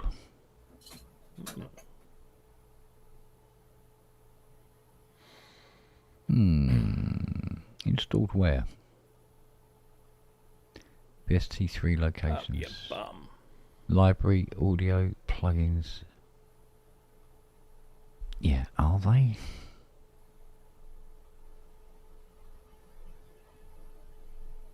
Are they though? Let's have a look. Oh, yes, some extent.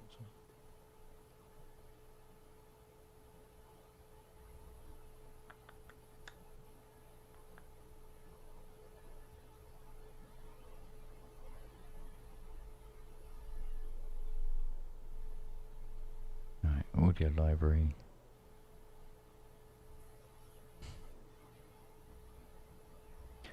I'll tell you what, can we point at them again? Just in case.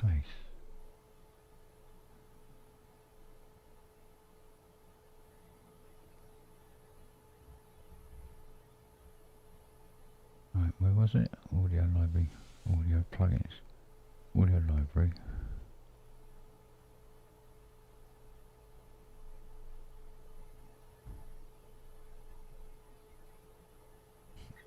Audio. All the cherry stuff you're going to put on the merch stand, aren't you, Rob? Yeah. So we don't really need a separate table for cherry, then, do we? No. So I'm just trying to save tables at the minute. I'll get rid of that one now. That might not be as...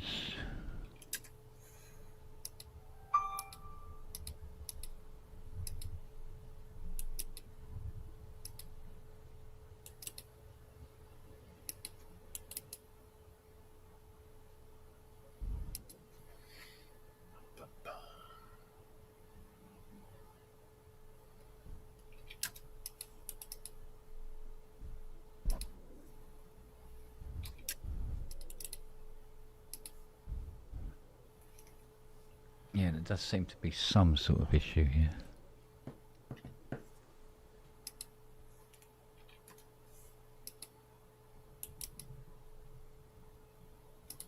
Users.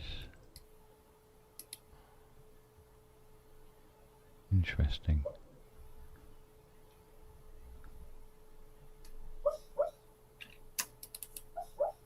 Ooh, somebody's having a dream. Yeah. Oh, bless them. Right,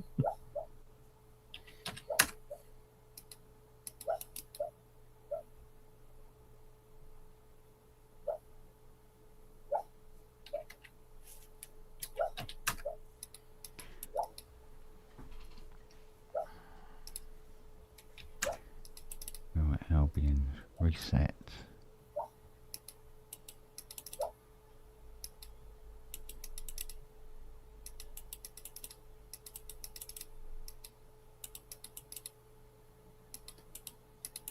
Right, settings, here we go.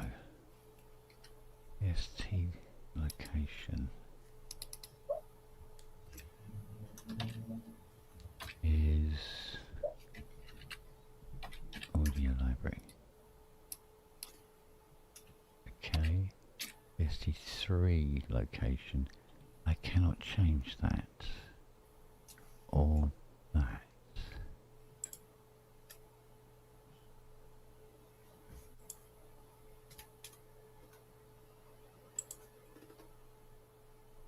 Default content path. Library, I think. Okay, so that.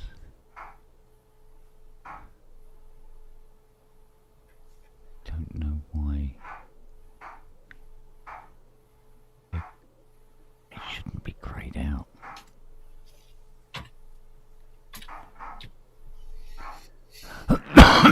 Excuse me. Not installed here. Install. Okay, let's see what happens. Right.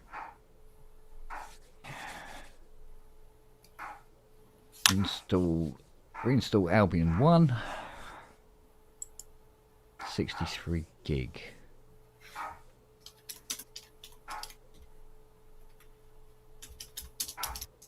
Not exactly coming down at massive speed.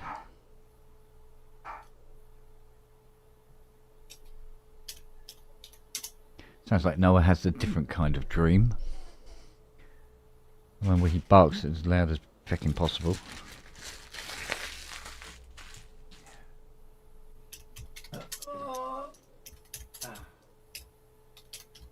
Right, go make a coffee.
Gaz is now giving a big up on Sonic State about Synth Southwest.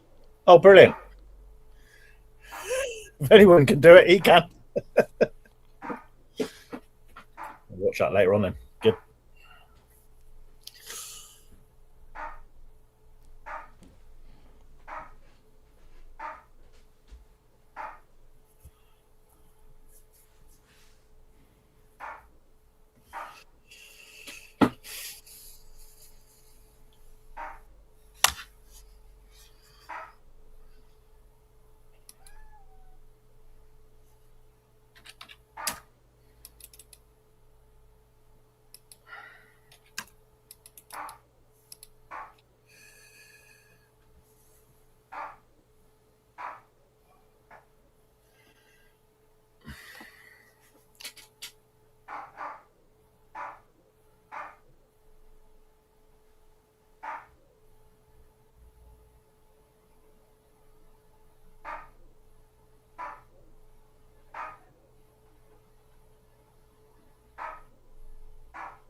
And you put the Moog stuff with them. Sorry, the Moog stuff with the ARP stuff. I think because it's only displays and bits and bobs in it. So,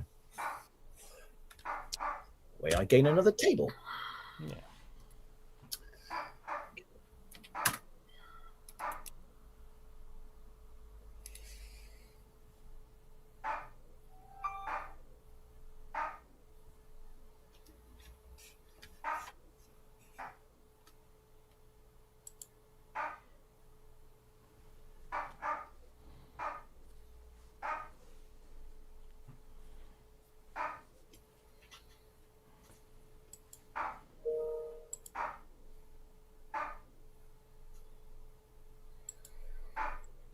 Right, I got to piss off. I got a phone call to make, so I will catch you later. Another day. Sorry, I'm just listening to Gaz. Oh, right. Oh, yeah. Waggy's putting a link as well. Good old Wag. All right, mate. Speak to you later. See you later. Sure. Cheers, Wags.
This short quiz is designed to ensure you have fully understood the content of this module.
Right.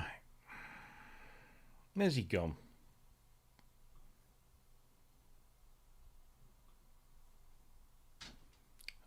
I can't listen to two things at once here.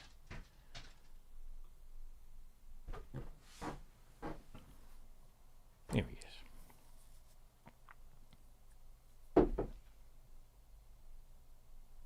Wow.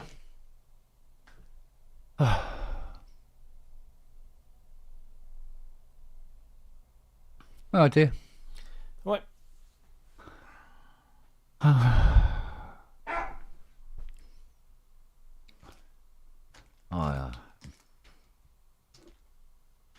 thought Matty'd be back by now. Yeah, I can't remember what time he normally jumps in. What time is it? It's what? 4:15.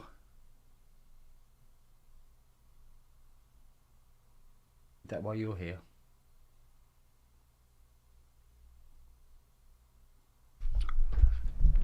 So it'd be interesting to see how much the vet bill is. Mm.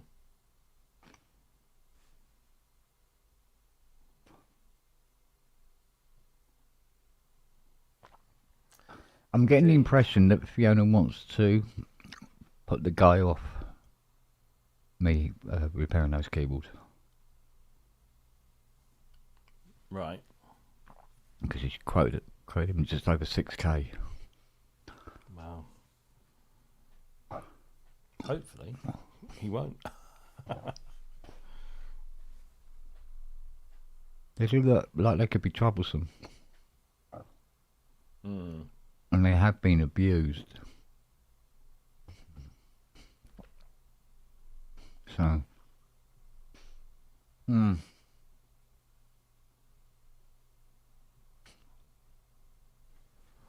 That's interesting.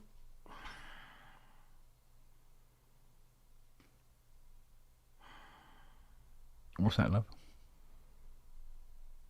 One of our courses is getting stuck, and I've had this before and I can't remember what it was, which is not much bloody use. But the thing is, it randomly picks from a question. We have a question bank, so we just put loads of questions in, and then the course automatically pulls 10 of them at random, so you never get the same question in the same place twice, sort of thing. Yeah. Which means that if it's happening all the time, then it's got something to do with all of the slides, not just one.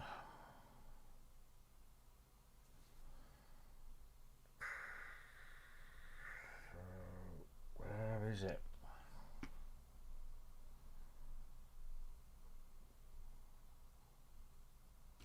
No, my luck is going to be right in the fucking weeds. Incorrect. Jump to the next slide. Jump to the next.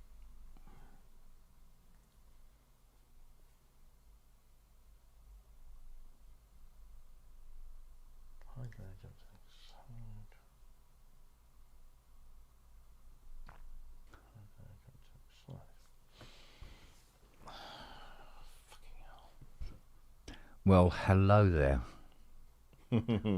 Massive sip. You were sitting quietly down there while I was eating that. Now I finished it, now you're all over me. What's the matter with you?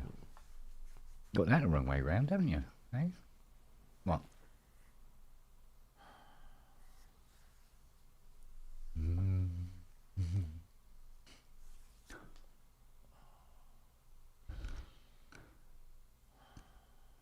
I've just gone to Sonic State. Yes, I was lurking. And I'm going to call out all the pub traitors. Nah, that's all right. Gaz gave the show a bit of, the Synth Southwest a bit of a plug. He's very excited, so that's good. Good.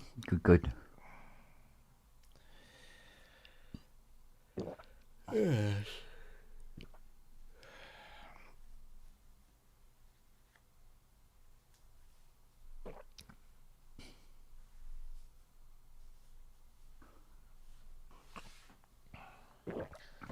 Why are you not doing what? Actually, what they're taking a look.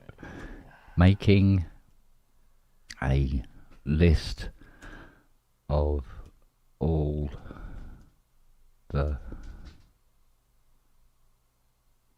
Pubness traitors.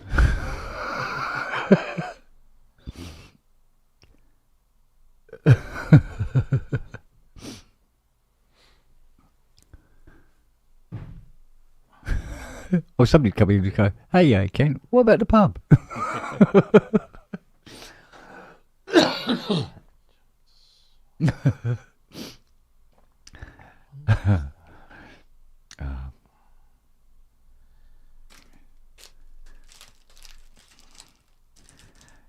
It's all right. Yes, I'm just rattling the paper up a bit. That's all. Doesn't mean there's any on the go, girl. For God's sake, you are so food orientated. Well, considering that Lily doesn't give a monkeys. No. She looks at you and go, yeah, okay, right, and goes and sits down.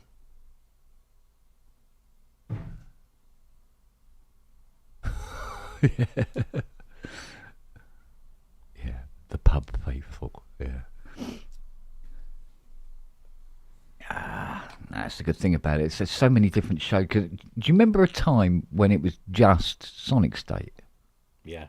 That was it. And it was like, fuck all week, all weekend, and you're literally waiting for Wednesdays to come round so you could watch it, and you meet up with all the associates that you've managed to get to know in the chat and stuff like that.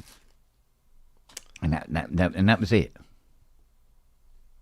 There was nothing else going on. Yeah.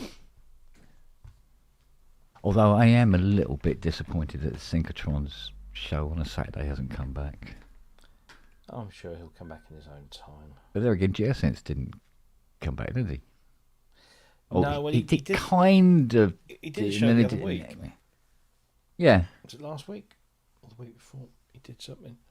But I think it even caught YouTube out because I got no notification of that one happening. Yeah. The thing is, the longer he leaves it, then. Because even if you do the, ring the bell and all that bollocks, you don't always get the notification. And the fact that I get notifications for my pubs to me 4 days after I've done them tells you everything you need to know about the notification system on YouTube.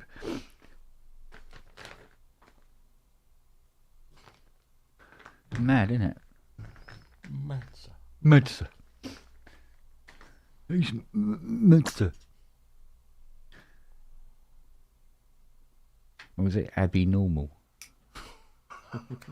Remember that? Oh, for God's sake. Right. On the route. Let's try that.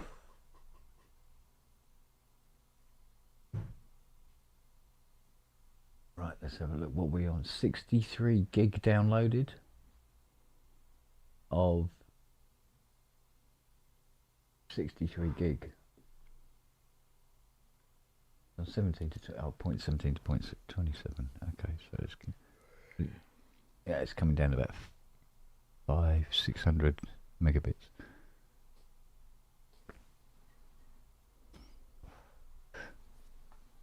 So we're going to have Albion 1 in a minute. And see with these new pointers whether it shows up correctly. Not just shows up, it shows up correctly in Cubase. Well, in Contact anyway. Which of the following credential profiles supports low frequency? Shut up. But that's you. I know. You can't tell yourself to shut up. That's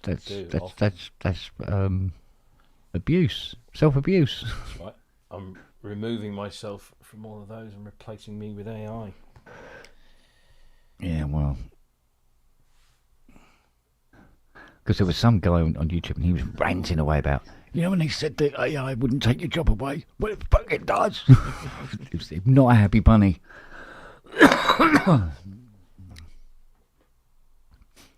I think the secret to it all is, when AI does start encroaching on people's jobs, is to find a way to make yourself irreplaceable in some way.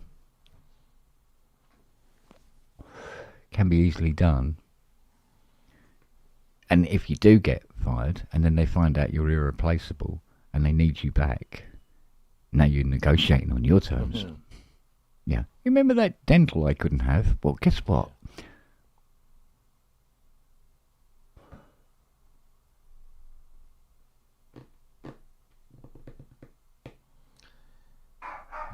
Of course, the trick is going to be finding out what it is that makes you irreplaceable. Mm. Yeah, get a job at an AI server farm. Sorted, mate. Right up until the Great Adjustment. I read something online today somewhere. Somebody has come up with a social media platform for AI bots to talk to each other on. Okay. Anybody else feeling worried? But they can talk. We will plan. This is where we can plan. Yeah. We're giving them spaces to collaborate and set their plans against us. Yeah. They could make up their own code. Have a modern day Alan Turing trying to crack the code of the AI to find out what they're talking about.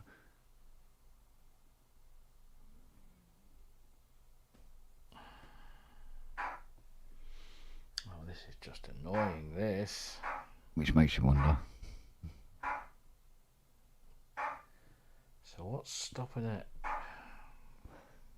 Go on. Okay. I'm going to have to rebuild this, aren't I?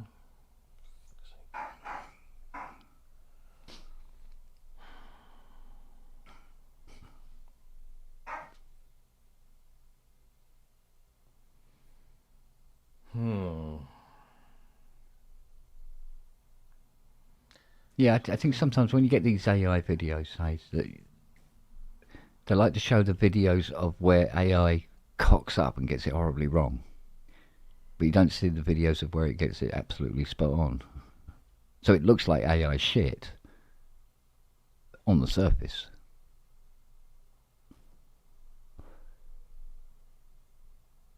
But what have you seen these robots now? You remember they were like barely walking around, they're constantly falling over and shit, to being able to jump up in the air and land on one hand and balance themselves and then hop around on one hand and keep their balance and shit like that. And you're going, fucking hell.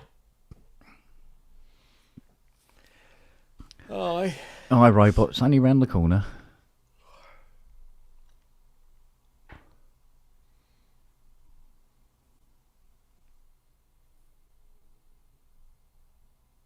Because there was a chappie asking, he was using in his door, he was using AI, and he wanted it to come up with some meaningful lyrics for the track he was writing. And it came back with the entire track. With all the instruments and everything, and mixed and produced. Yeah. Like that, it's kind of, oh, fucking hell.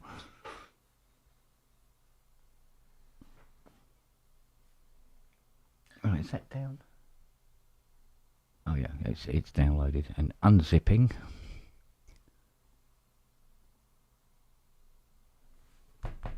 Delicious speeds. Now it's all SSD. Mind you, I think this is the first time I've been completely SSD ever. Yeah. I've always had some form of mechanical drive clunking away in the corner. Yeah, I've still got 3 mechanicals on the back of my desk here, and you can hear them. They're not on any sort of like matting or anything, so they transmit their vibrations through the desk. Yeah.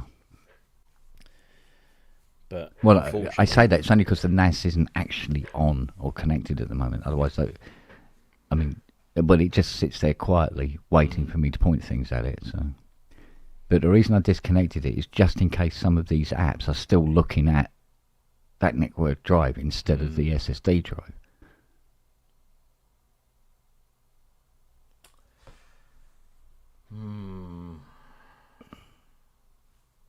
Oh, that's interesting. Hang on a second. Right, Spitfire Audio has just put Albion on again. Unzipped it and installed it. It goes, no downloads in progress. So I click on my products to, just go back to the products page, and it won't. I thought, right, I'll move the window, and it won't. Hello. Are we? Oh no, I can move the mixer window. I can move Chrome. But the Spitfire Audio thing is it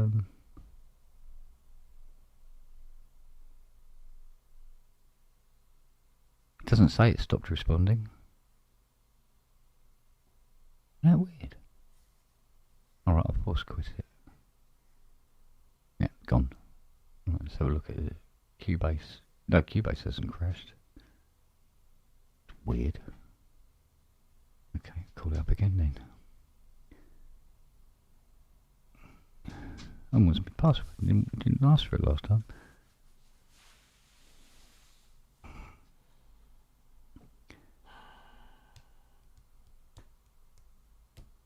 Unable to find helper. Unable to communicate with helper tool.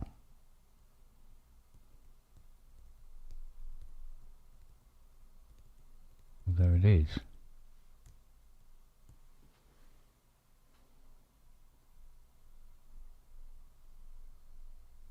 Error installing helper.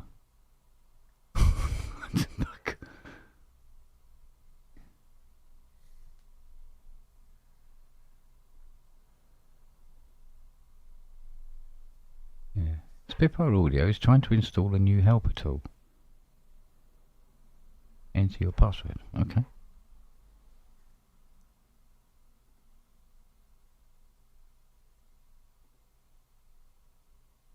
Install helper. Unable to find helper.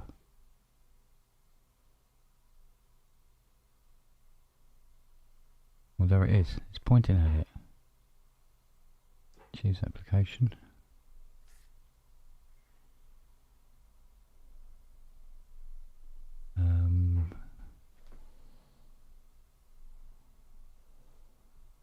Choose the application.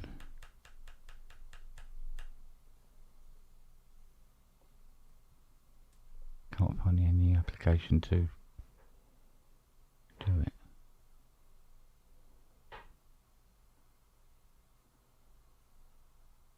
Can we just close it all together? Remove it all together. Here we go. Au revoir. Go to apps. Spitfire Audio.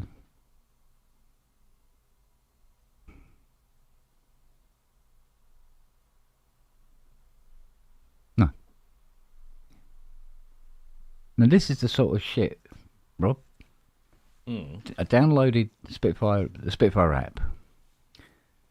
Asked it to reinstall. Well, I uninstalled Albion and asked it to reinstall, which it did. Then it unzipped it, and then it locked. Yeah. Right. And I terminated it with the force quit. Right. Now, when you click on it, it says it can't find the helper tool. It says error installing helper. Please remove the highlighted file. Oh, it's asking me to remove the file now. Oh, okay. So, you're going to show me where the file is? That's interesting because you showed me last time. Must be password again. Here we go. Okay, now. Do you know what? I've had £1 for every time I've had to enter my fucking password. Wish I picked a shorter one now. Right, there it is. Alright, I'll remove the fucker. Here we go. Move to trash. Swing. Oh, what's the password to do that as well? God's sake. Gone. Okay. Error installing. Yeah, we know that. Right. Spitfire app. Asking for the password again.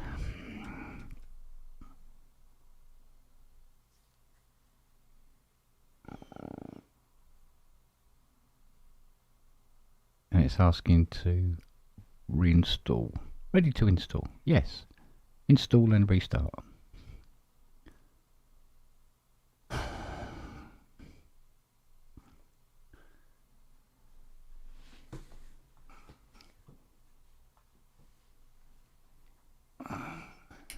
Remove the fecker, yeah.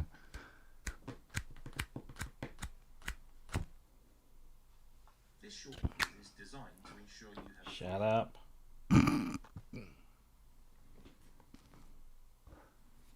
Password again. Fucking hell. Oh, come on, really.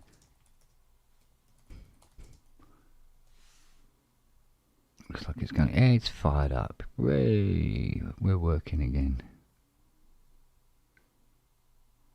Albion 1, 2.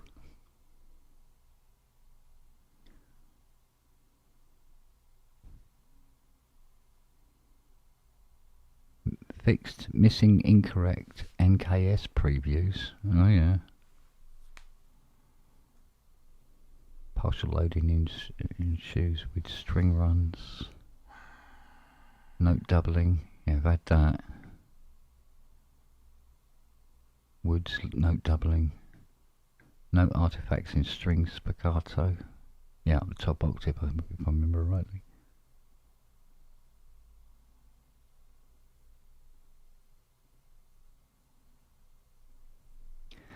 Okay, let's see what happens now. Tell you what, we'll actually close Cubase down fully.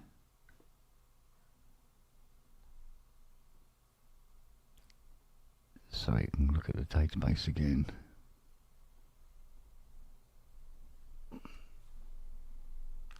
Actually, while I'm at it, I'll actually call up Native Access as well. Get that look at its database again. Cool.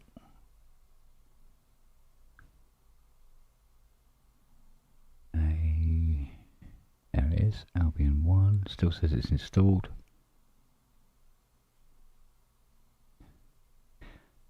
That's interesting. It says it's version 1.90. I've just installed version 2. Even though it didn't say that there was an update available. Let's look at the installation paths. Volume, audio library, Spitfire, Albion 1. Okay, well that says it's in a folder. I wonder if that is actually the case.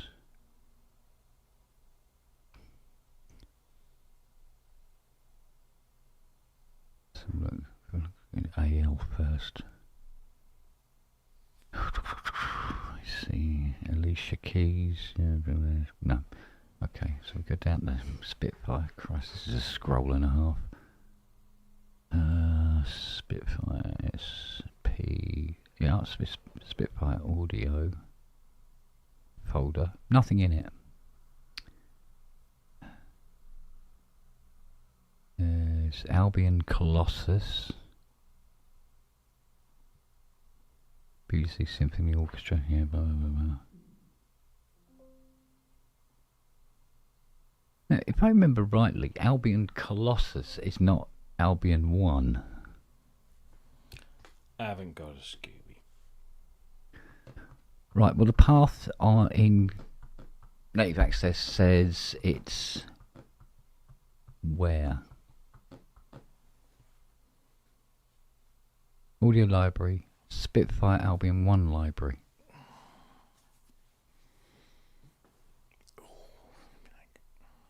Well, that's changed then because it did say audio. Okay. Let's call up Cubase and see what happens.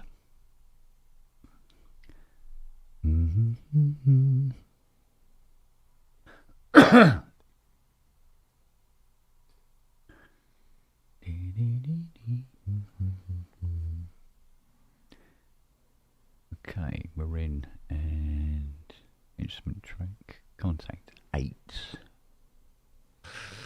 Yes, contact 8. Well and good, sir. Albion 1.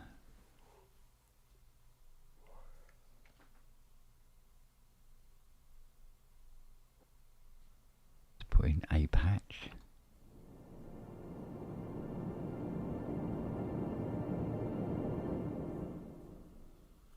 Okay, add that. Okay, right now let's have a look. What we got knocking about down here? Awesome pad 2.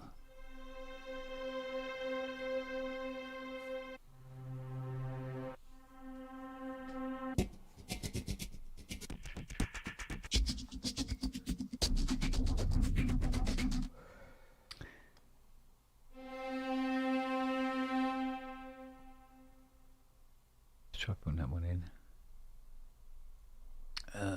Add, put a little RAM on it for now. It should be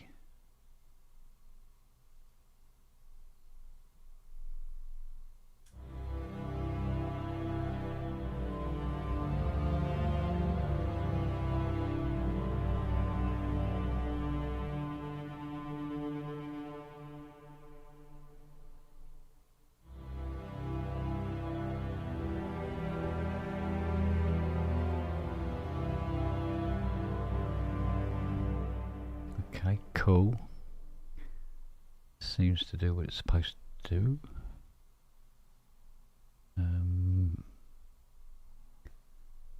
So pull her out and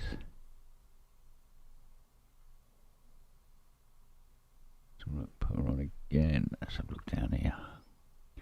Christ, there's a lot of stuff in this.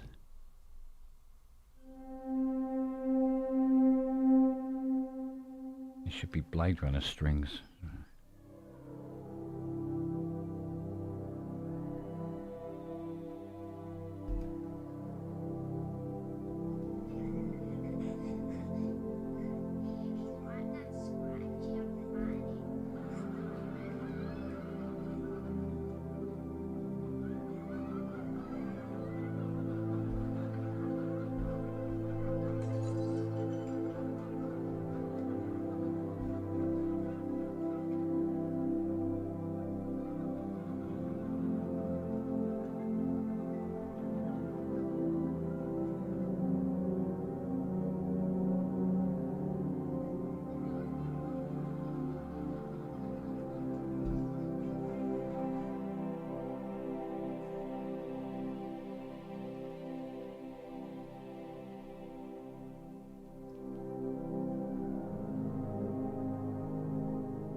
Okay, cool. Albion 1 appears to be working correctly. Now the real bitch is,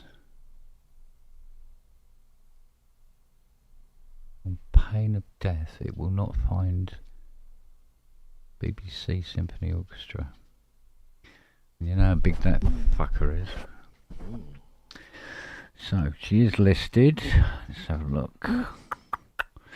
128 gig for brass, 25 gig for core. Core. 365 meg for Discover, 83 gig for percussion, 250 gig for strings, 150 gig for woodwinds. They say they're installed. Fuck it, I'm going to look at repair.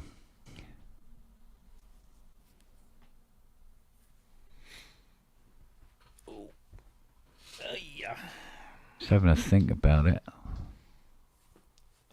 I'm like, this might take a minute. No shit, Shylock. You want it, Rob? This thing is hurting my head, so I'm going to come back to that tomorrow. Most of these things hurt our head. Oh, it's repaired it. And it's let me go back as well. Fucking hell. Right, now, core. Whoa. Actually, let's see if it's pointing in the right bloody place. Because that isn't it. Audio library, here we go. It's down here somewhere, isn't it? Come on, kill. Spitfire. I think it's under the Spitfire designation. Yes, Spitfire Audio, Symphony Orchestra, BBC. There we go. Right, let's point it at that specifically. You have not chosen a valid path to repair this library. I think you find I have.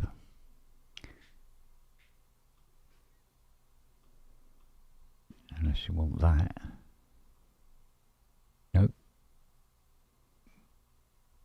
It's very particular about it. Right, locate then.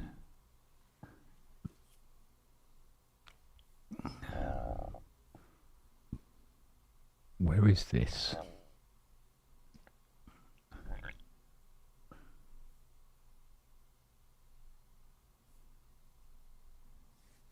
Well, it must be a way of finding out what the full path is. Showing Finder.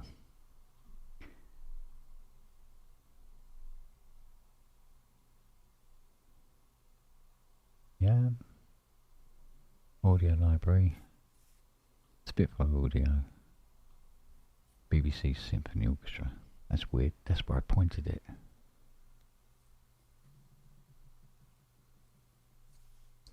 So if I want that to repair, go to there. Gone bright. And raspy bright, wasn't it?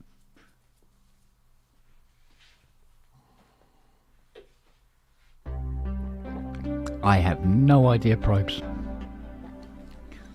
We'll see.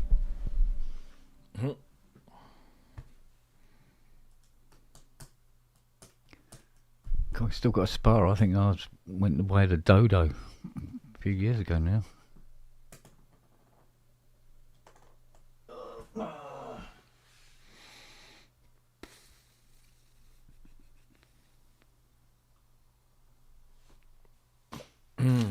Bum, bum, bum, bum, bum, bum. Oh, that was quick. Okay. Boom,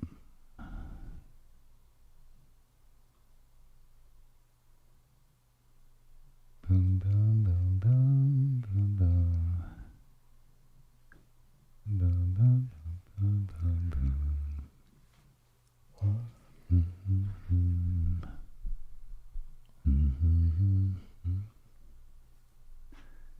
Right, now it's discover.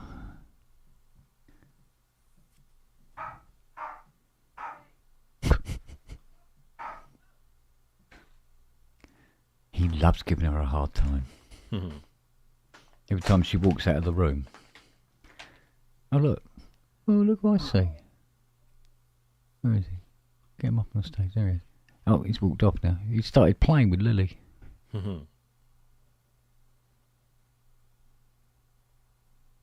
It's funny how that cam on the lappy jumps like that.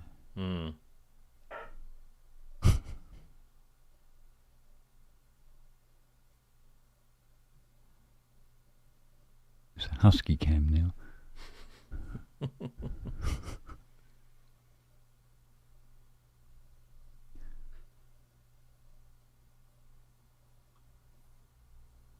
So he walks funny, walks outwards with his back legs rather than straight.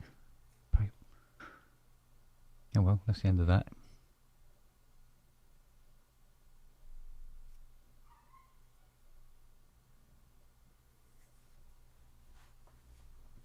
Oh well.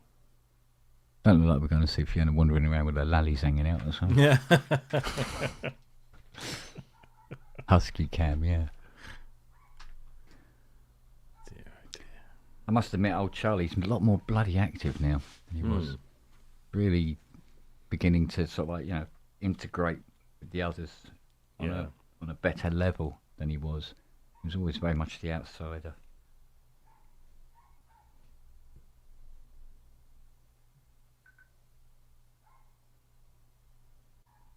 Seems to be an exponential curve to it. Tell you what, this is actually repairing these things very quickly. What's next? Percussion. Oh, that's a biggie. 83. Yep, that's right. Yappy bastard.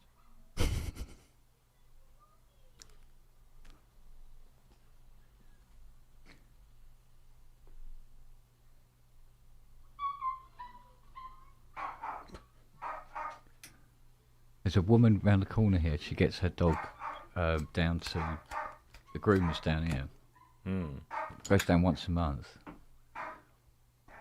And next door, a neighbour's saying, she says, not to get them cut. I went, oh, what? She goes, get them painted. Oh, God. Yeah. Really? She said, yeah. Gets her dog's nails painted. Okay. Whatever suits.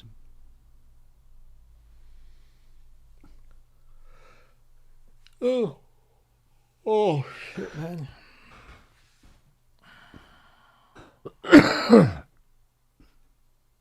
What, here now? Weird order to give, but there you go.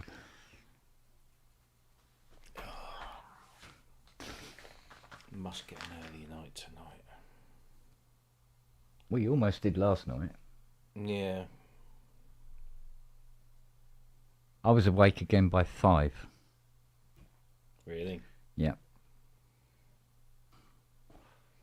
I got woken up at about 7:45 this morning.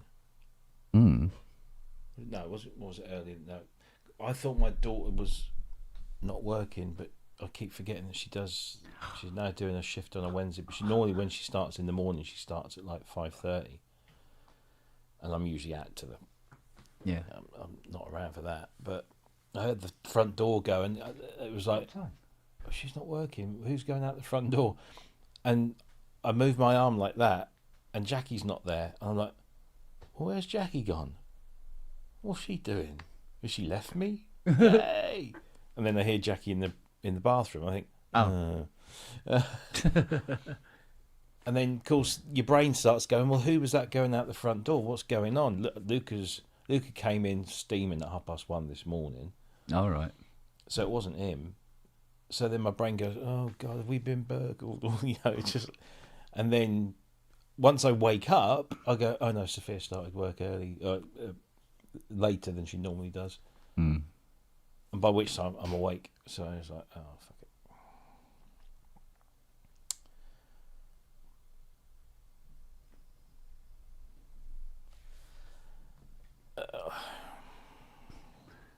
Oh, that's interesting. Doesn't seem to know where Hans Zimmer strings are. There was a joke there somewhere. There is. Usually attached to the back of his hands.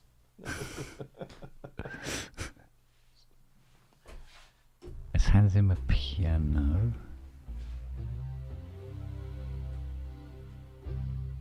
Hang on a minute.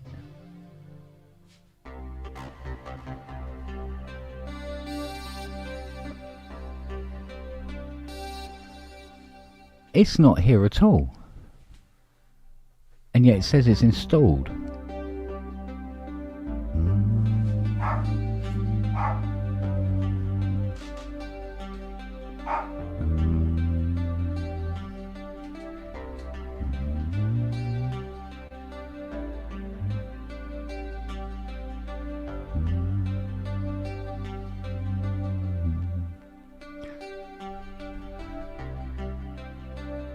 Me about, unless it's not listed as Spitfire, but why wouldn't it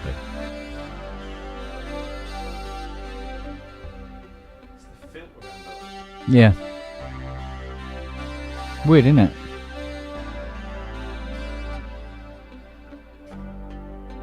Oh, Christ. On the filter.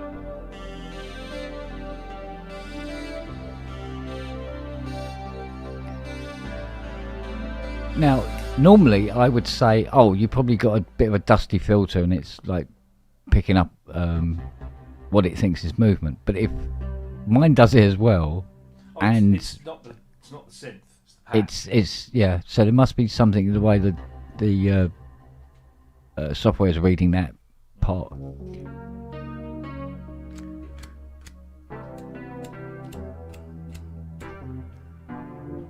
Which suggests that it might be, once they can find the line of code that's doing it, they'll be using a fix for that. Right. Great. Hans Zimmer Strings is not on the drive.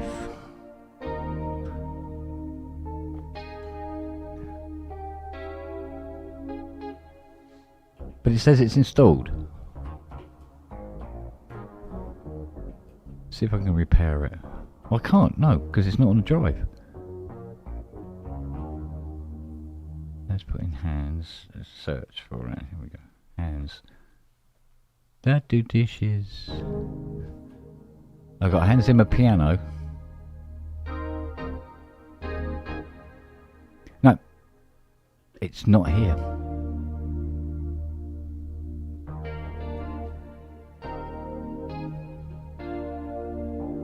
This Mac audio library.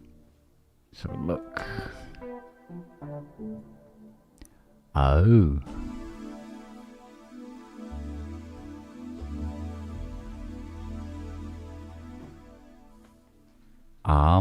Telling.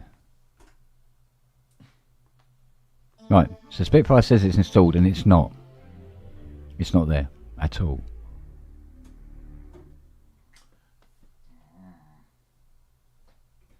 So I can't repair it because it's not there. So I have to reset it.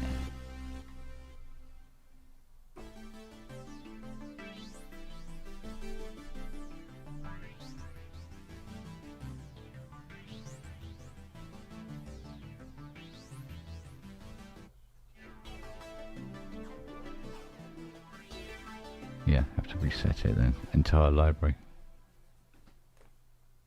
But it can't because it's not on the drive.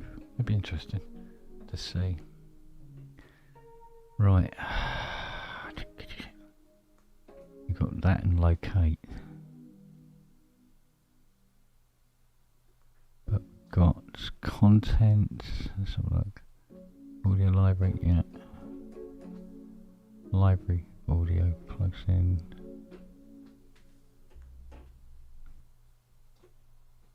Well, it might be worth looking to see if that folder's there actually.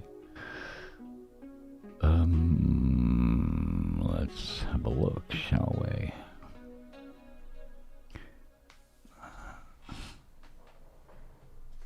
You.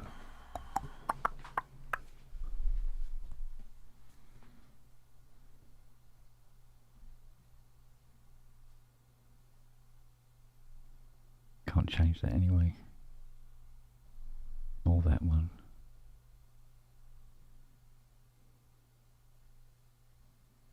Oh, hang on a minute. No, it can't be that. No, it can't be that. Stop it.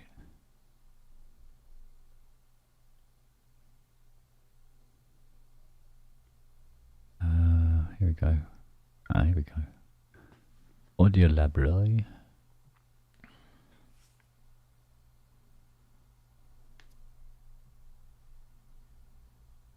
Open. Alright, let's see what it does. 250 gig, fuck's sake.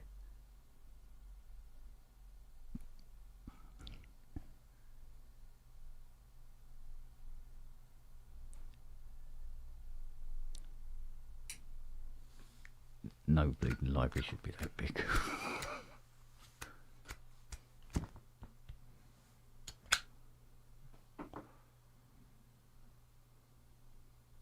How long does it think that's going to take to download, I wonder?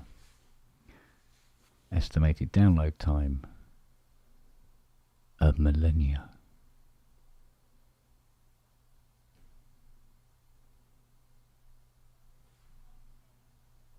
There's 2 hours 40.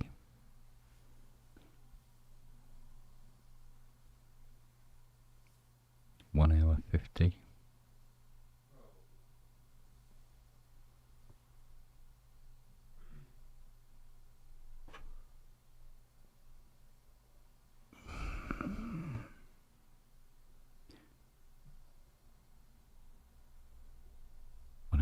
naughty.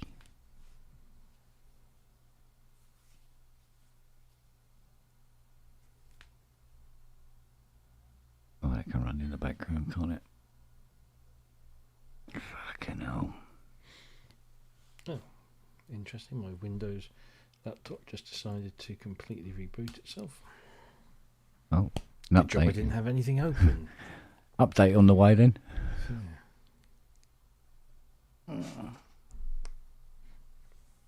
Because I still think that was naughty when I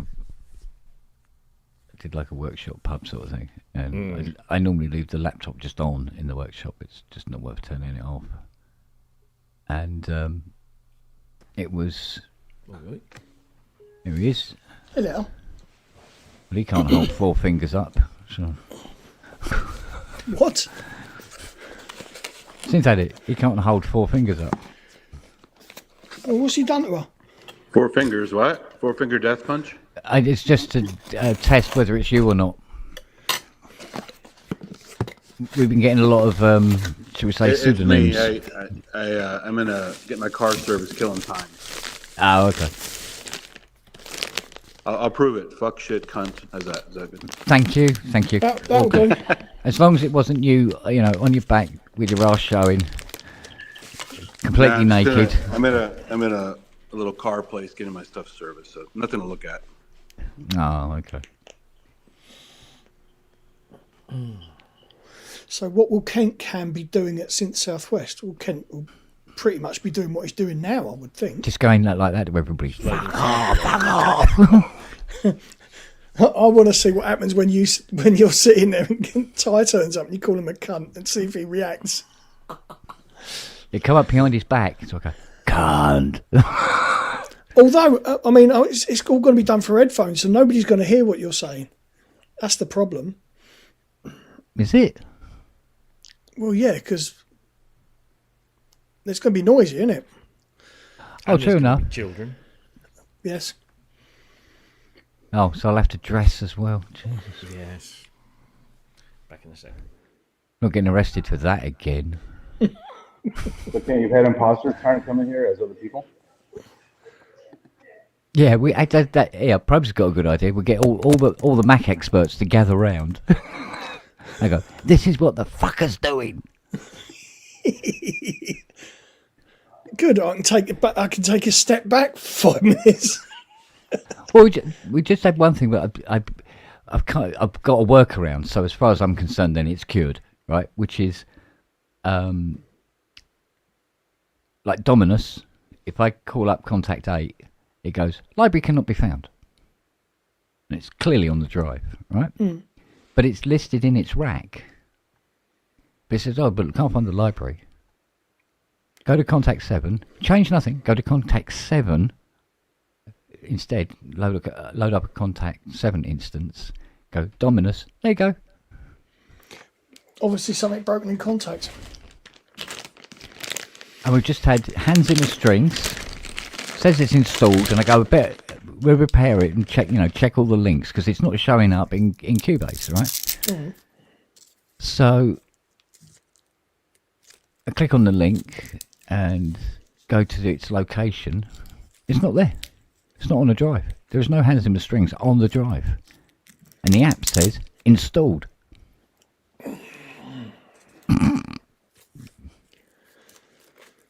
I'm going to give your fucking Mac Studio a new name. I'm going to call the bastard the Bermuda Triangle. So I've gone, all right, so it's not there. I'll download it and put it onto the SSD, right? And then as I'm clicking sort of like install, and that's when I noticed it said 250.41 gig. Just one library. And it does one sound. It's just the strings. Fucking hell, man. And that's my mic one working? of... I switched to AirPods. Is it working okay? Yeah. Okay. You should change the logo on your Mac and put Behringer on it. Yeah. The back It's only studio. fitting, right? 16, 20, 24, 28. I got 29 Spitfire libraries.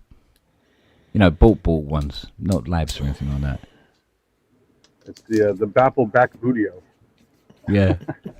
What was the other thing that happened? Oh yeah, when I called up the Spitfire audio app to fix some bits and pieces, right? And it fixed a library for me, right? Go, oh, okay, we'll load that in again. Loaded it all in. And they go, right, I'll go back to my products. So I click on my products, nothing happens, right? I now have Force Quit running as a window all the time on this monitor. All the time, right? And it says it hasn't crashed. So I'm clicking around. No, it won't happen. So I Force Quit it anyway, right? And fire it up again. It said, could not find helper. I had to install the software again. Ian, if that's you, you've got to wave before we put you on. There we go. Right. There he is. Why am I have to wave? Whoa, what's the matter with your audio, boy? Hey, it's Hubert. That sounds like sample rate. It's going heavily distorted. All right, I'll come back in then. Right. Next time he turns up, it'll be somebody waving his knob about. They would have clipped that. New mics all the kids are using, all the crazy effects on it. Now, this is the thing, right? Fluffy audio libraries are not listed.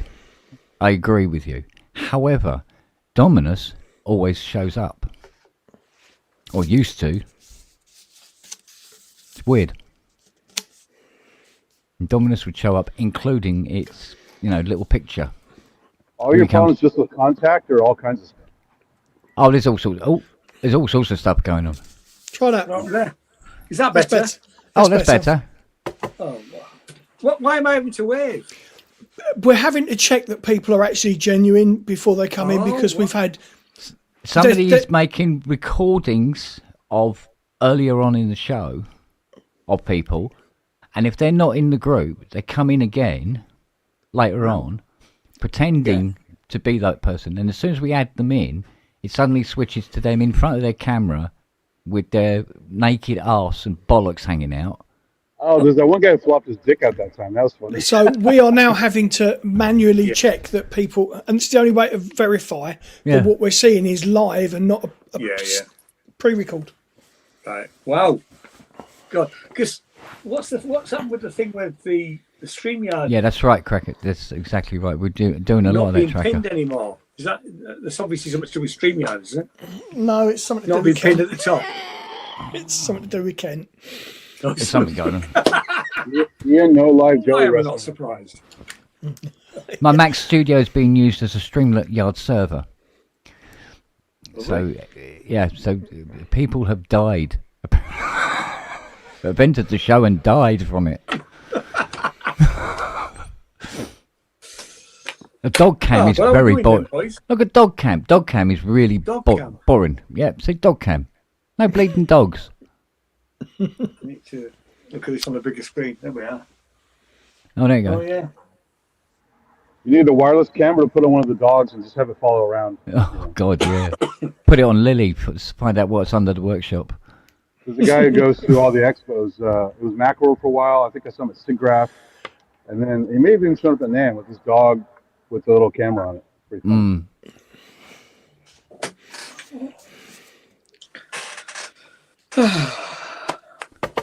So I take it Sonic State's finished then? No, it's still on. Is it? Yeah, I don't tend to watch it. that People often, watch though. this. People watch this. I know they do. For some reason, I've sort of got out of the habit of watching it. And I'll watch a bit of it on catch up. But I don't tend to sit and watch the whole thing. Sorry, Nick. Nothing against Nick at all. But No. I know what you mean. No. So how you doing, young sir? What have you been up to? Anything good? Yeah, you ain't been around, have you? I've just been. Well, I've been here, there, and everywhere. Yeah. So I've been up to York, like you do, working on my accents. Well done. Down to keep topping it up. Yeah. Keep it topped up. Yeah, exactly. Down Yeah. to London, working on my accents. Cold blimey. Cool, blimey. My Fucking pronoun. hell, Yeah, governor. was it? My pronouns are this and that. my pronouns are do what? Yeah. Do what? I've just been working on my set for a week on Saturday. Nice. and I've been sorting out some Sinners music stuff to sell, and we're going to donate 20% off the top to the charities. Nice. Nicey picey. And I've just laminated the price list. We might not sell it. I might not sell anything, but anyway. Why is that? Because people tend to throw up in shock when they read the prices. Hey, the prices are cheaper than Bandcamp. Cheaper than Bandcamp. So. Oh, come on, anything's cheaper than Bandcamp. A Sinners Music Vinyl Effect CD on Bandcamp, I think is £7 at the moment. £5 for that weekend. Plus, you get a digital version as well. So, and no matter what you buy, you get a digital version of an album. Whether you buy a key ring, or a fridge magnet, or even a T-shirt. I haven't got many T-shirts left, actually. I'm just looking forward to seeing everyone. That's me too, actually. Yeah. You know, that's the thing. It's just seeing all the faces and meeting a few that I haven't been met yet. You know, but you're bringing some T-shirts down with you to Dawlish. Yeah, I don't have many T-shirts left, but the Sinners Music T-shirt, I think I've got probably 4 or 5, and I can't get any more. Oh, it's a shame, so from what I'm gathering, it's going to be an absolute merchandise brothel down there. Oh, it's going to be fucking unreal. Yeah, good stuff. Peter, wave to us, mate. Oh, that's all right. Well, Peter was one of the ones who got caught, who was used, wasn't he? We may have to upgrade it to wave your testicles at us. What? What you said? What? Well, you were one of the people that got clipped. Yeah. The reason we're making people wave is because we're getting fucking spammers coming. The moment you let them in, they're getting their asses out, waving their knobs around. Yeah, waving their knobs around.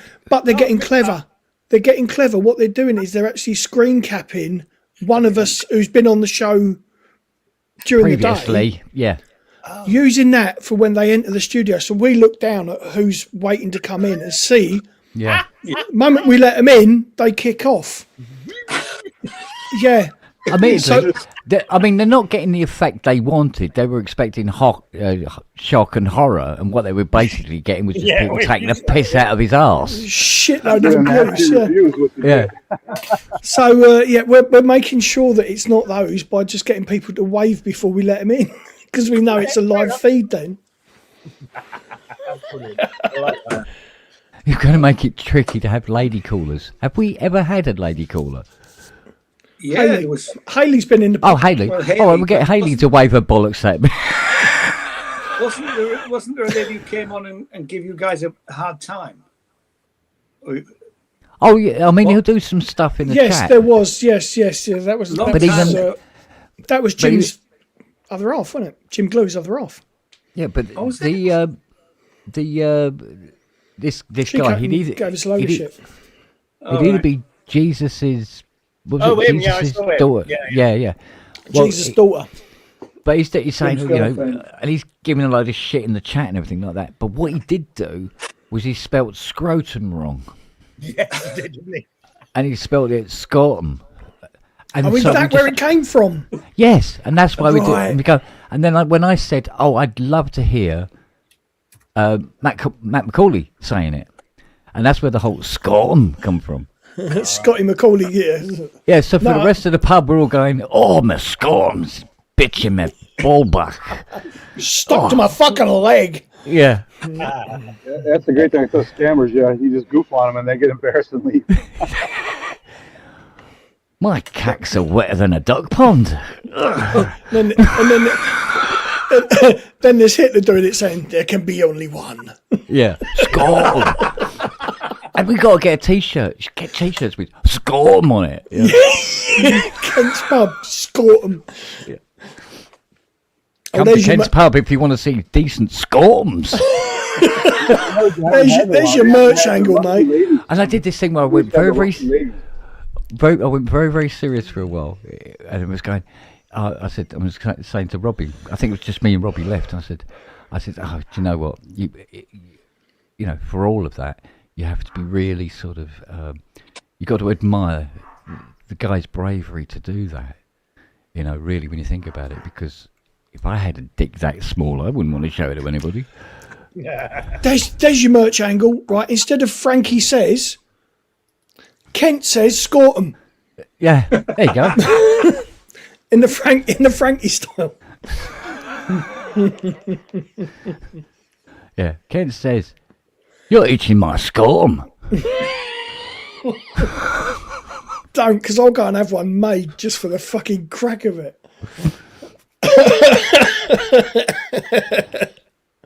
Oh, mate. Fucking hell. So, It's like Ramsey gets those on Zoom. The guys try to come in on his show. Yeah. And do some nude stuff or play porn or something like that. We've had that as well, haven't we? Only Ramsey gets to see him. We did let it through once, not knowing what it was. Ooh, there we go. Here we go. yeah. At my age, mine are like a fucking cat toy. well, mine keep me ankle bones warm, I must admit. It's like clackers now, isn't it? Jesus, who let the pensioners in?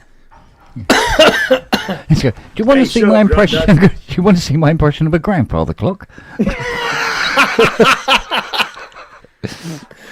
But clearly the guy didn't do his research, otherwise he wouldn't have picked this show to do it. Do you know what I mean? Yeah, good, like, seriously. Well, some people like to be shamed. That's part of the kink. So maybe they like that. Like, oh, you only got 3 inches? Get out of here. Yeah. Oh dear. I think because the first time it happened, there was so much, everybody laughing and everything. I did say, I don't think anybody heard when I said, that reminds me, where the fuck is my pencil sharpener? But I don't think anybody heard it. Oh dear.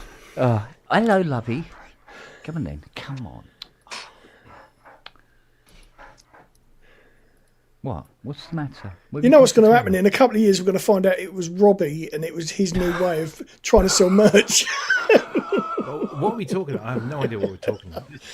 Mister, look at my ass. Oh. Did we get a revisit? No. But No. we've been explaining it to Peter and Ian. People are asking why we've got to wave before we come in. Right, show 4 fingers and that sort of thing. It could be worse. You could have goatsy showing up on your stream. So. The thing is... It's pretty close to that. But once it gets normal, it could clip the person in question waving. Yeah, true. Well, you got to change it up all the time. Yeah, got to change it up. Yeah. Yeah, change it every time. Have a selection of. Or just let them in, because it's easy to fucking remove them again. And we just all go, yay! Well, if it were a different channel, if it weren't YouTube, then the terms of service wouldn't be a problem. You could just fuck around with these guys. Yeah. But they can get your channel taken down if it stays up like that. So. Oh, yeah, as your head, can't you keep them on? Could be an interesting conversation. Yeah, but their breath stinks, so. Beam me up, Scotland. I like that one. Knights of the Round Scotland.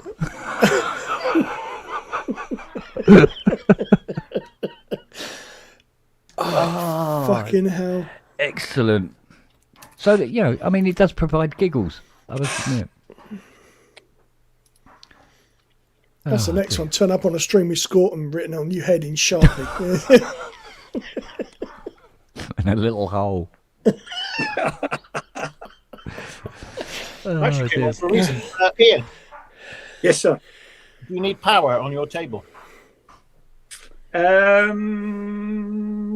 No, I don't actually.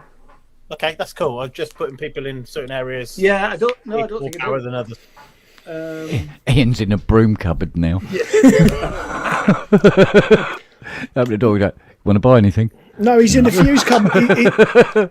He's in the fuse cupboard looking for stuff with a fucking blowtorch, isn't he, Pete?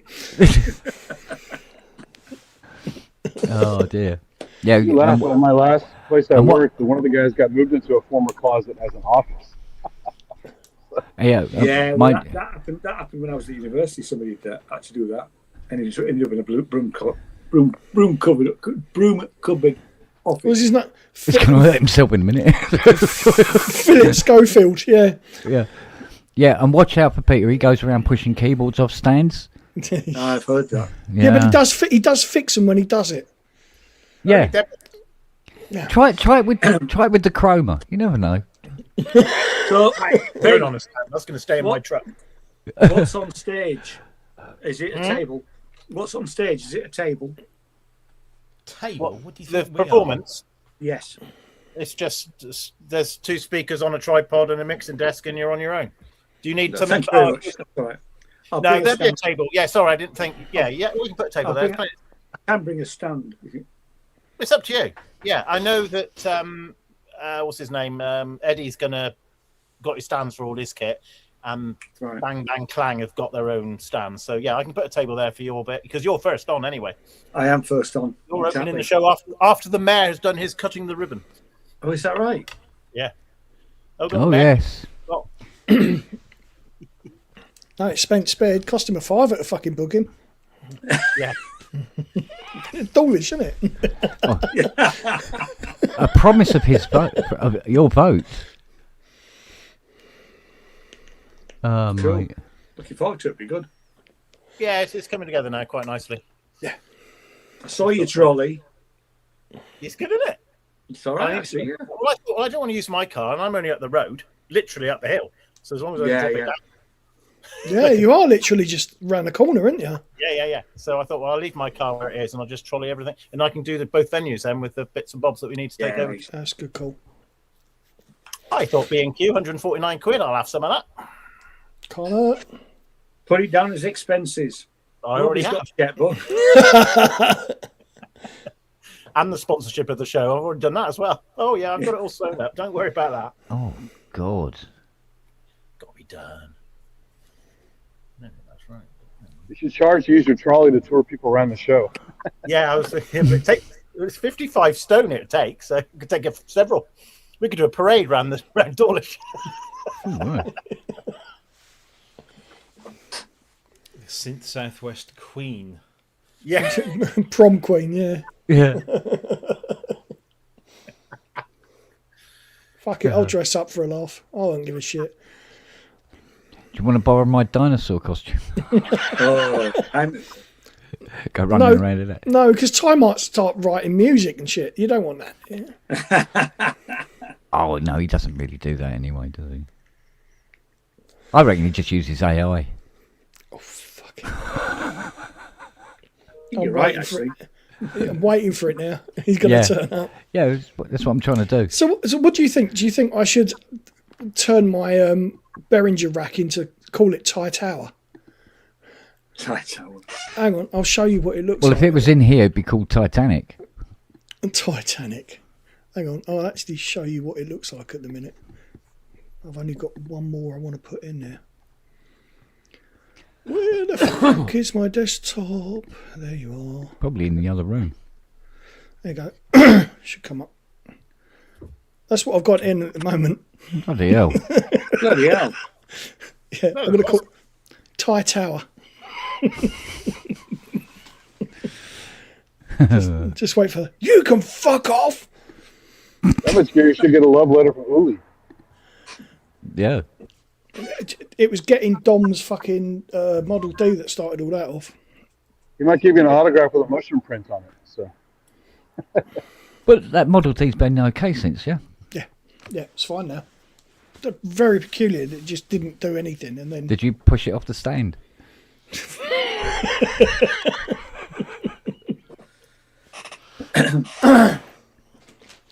No, it's all lovely in there now. Quite happy with it. Cool. Moved it all around. It was getting on my tits because I couldn't really use it properly. So I moved it all around and it's a lot better.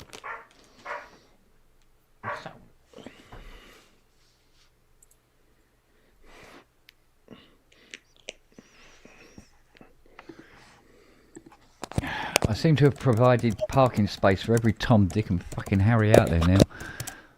Every time I look out the window, there's a different car parked where the Chrysler used to be.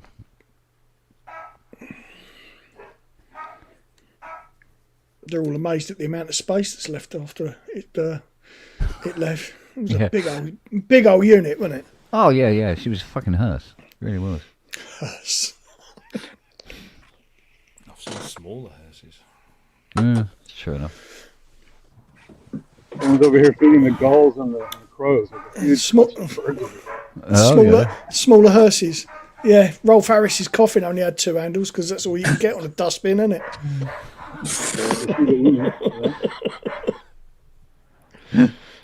I'm sorry. Oh dear.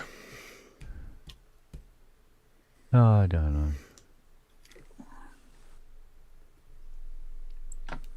So what are we on? Let's have a look. We're on 746 of 5,310. Not much then. Not much then. This is just one library, for fuck's sake. No library should be 250 gig, for fuck's sake. With one sound in it. That's half the storage of my laptop. Yeah. One library. Is that Dominus? Which one is that? That one's Hans Zimmer Strings. Oh, Jesus. Mind you, BBC ESO is bigger than that, isn't it? 800 odd. Yeah, it's about 8. Is that many like articulations? Is that what it is? Or why is it so big? I think it's just the size of the samples. I know, but like no, I mean the samples are themselves very large. Instead of having lots of little samples, they're very large samples per key. Wow. It's also a massive JPEG in there of Hans's knob because he's just like, fucking look at me. That's what that is. Yeah, sure enough.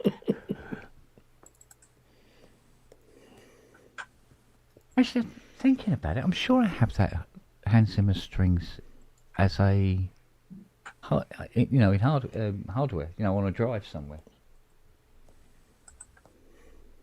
Because it came with a book, hardback book.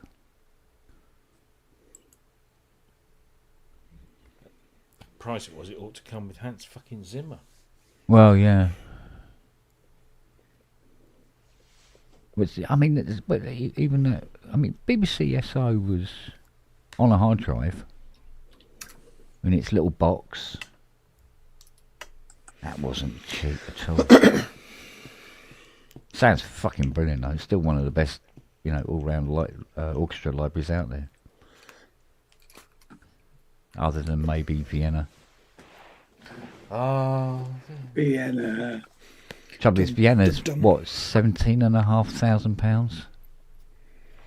Yeah, you've really got to want it to pay that out. Or need it, like Ty. Do you still use Symphobia, or is that old hat? No, Symphonia is still current. It's still there's some samples in there. Well, Symphonia has some samples that you just couldn't get anywhere near in other libraries, including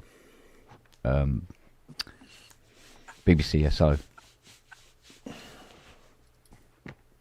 Some of its brass stuff is really second to none. Is it also massive too? As a big library? No, not particularly. It was considered a big library when she came out. Okay. For sure, but not now. It's not considered a very big library at all. And was East-West big? I remember that was popular for a while. Yeah, it's East-West still. I still use East-West libraries today. Well, what's that Russian one that's sold by the Italian company that does plugins and stuff? There's a Russian. I forgot the name of the damn library. I got it at one point. Is that is it Muscovy? It's something like that. It's Miroslav, I think. I used to have that. Yeah, is that one any good? I have it. Never got a chance to use it. Well, I used it a couple of times, but it was when IT Multimedia, isn't it? Yeah. Don't know what. I had a hooky version I got for mate. Back in the day when you could have hooky versions, because it's too fucking big now. Yeah, it was on 30s a 32-bit version on my old old laptop, I think. Yeah, I mean, Hans Zimmer Strings. Can you imagine it on a Whereas site in broken up 1 meg RAR files? Yeah. It'd be downloading for the rest of your fucking life.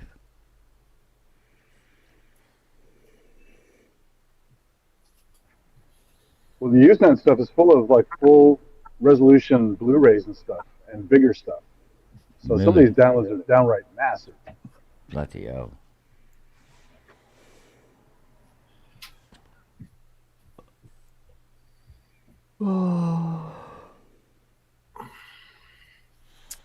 Right then.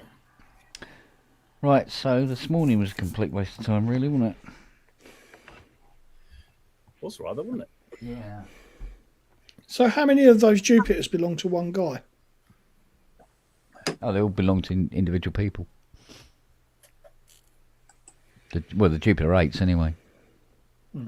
But all that stuff I worked on this morning was all one guy. Fucking hell. Hence why it was all kind of the same crapitude. Right, I'm going home. I'm going to take the long commute home. Up the garden. 3.5 minutes. Hello, sweetheart. We're on tea, don't we? Yeah, it must be pea time. It is tea time. It's 5:30. So I'll see you and on. All right, done. Cheers, babe. See you later, Missy. Cheers, buddy. Cheers. Take care. Yeah. Right. Well, everything in here still seems to be working. Nothing's bursting into flames or anything. Well, that's good. Oh, there's nothing pointed at anything.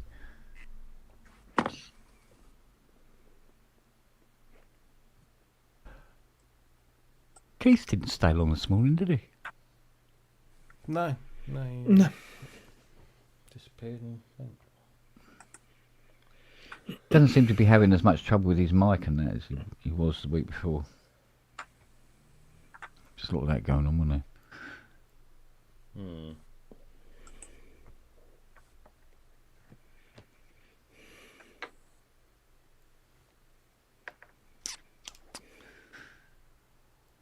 This is painful to watch.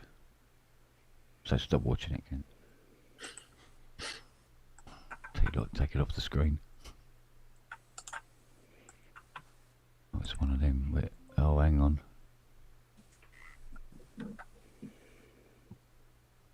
Oh, there we go. Let's see if I can move it. I'm going to put it over there. It's a good thing about having these massive monitors. There's room to put shit. What's it? Oh, it's the converter. Goes over there. Bum bum bum bum bum bum bum bum bum bum bum. Oh. Did you guys hear they supposedly intercepted some sleeper cell communications? That's going to be fun.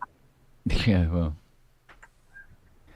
Actually, I think we've got another camera hooked up to this, haven't we? Let's have a look. Oh yeah, here we go. Oh. Keyboard cam. Balls. Alright. Pretty.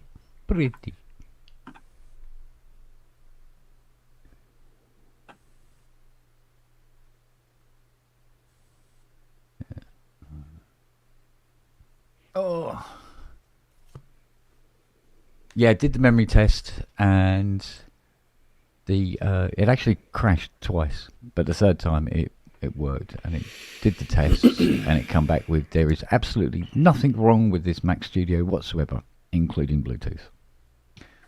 So that wasn't very conclusive in the end, really, I suppose.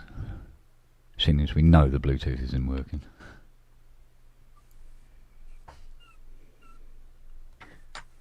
So I don't know.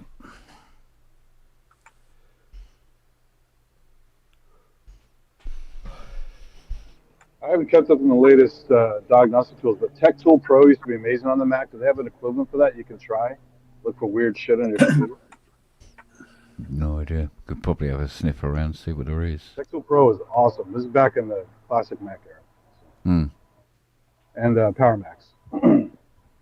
Well, I mean, it was very.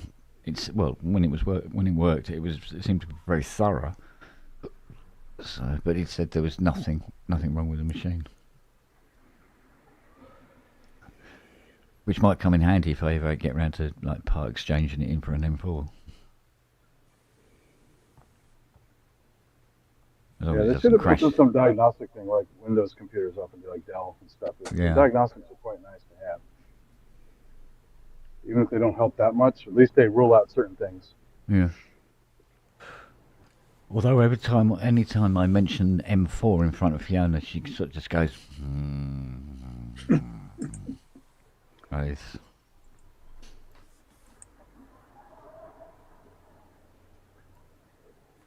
Well, I hear M4. I think of the M4 motorway, right? A lot of Monty Python sketches about the M4 motorway. Yeah, I suppose I could throw it off the bridge onto the M4, see what it does. Is that close to where you are?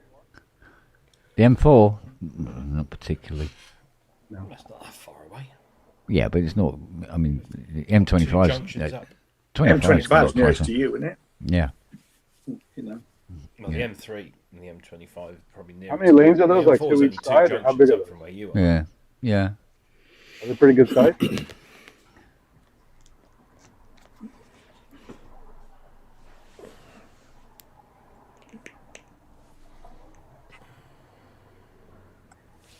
Oh, Yeah, it could still be dodgy, as you say. Well, we'll see. At the moment, I'm going to try and be content with just having workarounds,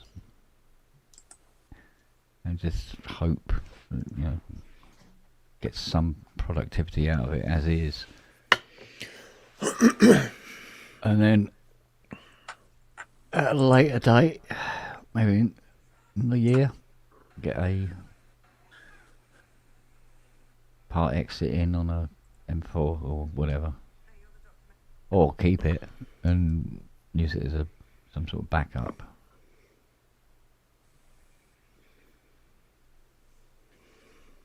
Maybe have a crack at having that running the Jam Tabber stream or something.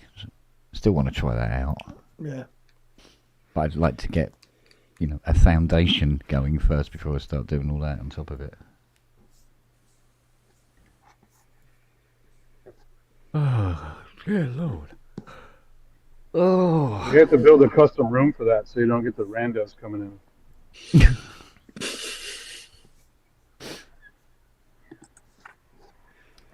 You have to get Fiona to make some more of these ProSynth lamps.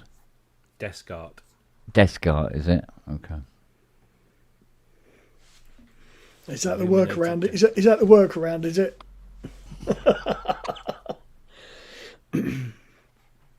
Yeah. Call it whatever you want, as long as it gets them out the door. I pay good money for my desk art, Del.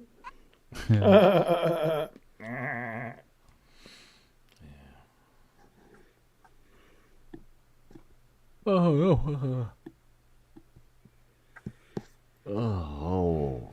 good Lord.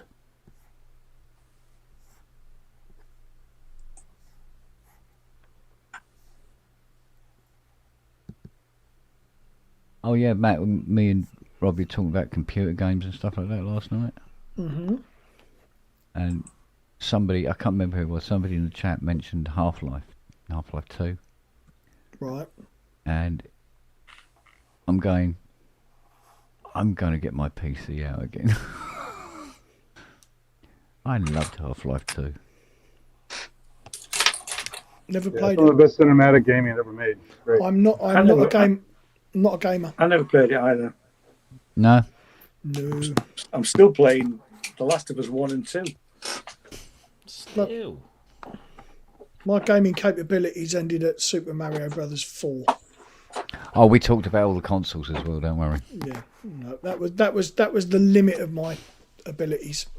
It was never my thing. Gaming really. Mm. Yeah, did you ever try Deus Ex 2 or Deus Ex the original? Oh, Deus Ex. Yeah. Yeah.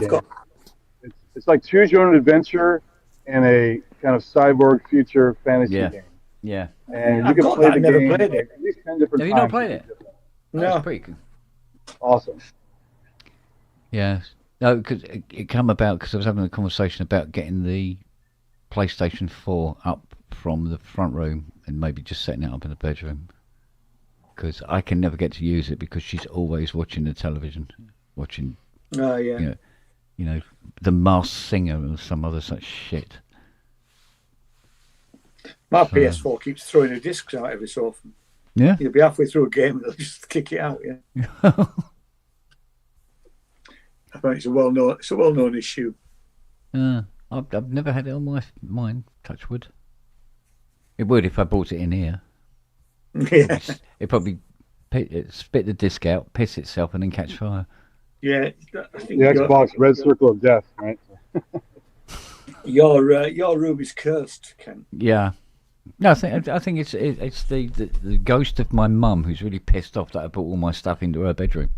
That's what it is. That's what it is, yeah. Yeah. She's not happy.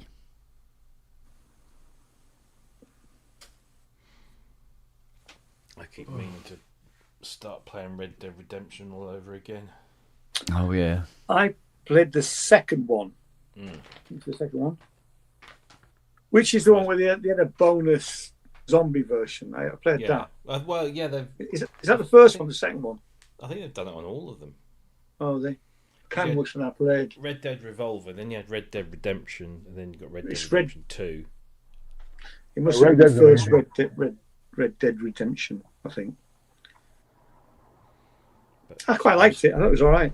It's quite a good game. I think I'd like to dig it. I think I still got it. It's my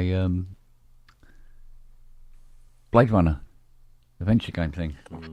The point and click cluey mystery thing. Just so I can go out on the balcony and listen to the music. Yeah, it's a balcony game. Yeah. I did play the Uncharted games. No, I never got into them. I tried one because get it on the PlayStation library. Yeah, I bought the disc. I bought the disc with. I think it's got. Is it Uncharted 1, 2, and 3? The first one is very, very old school.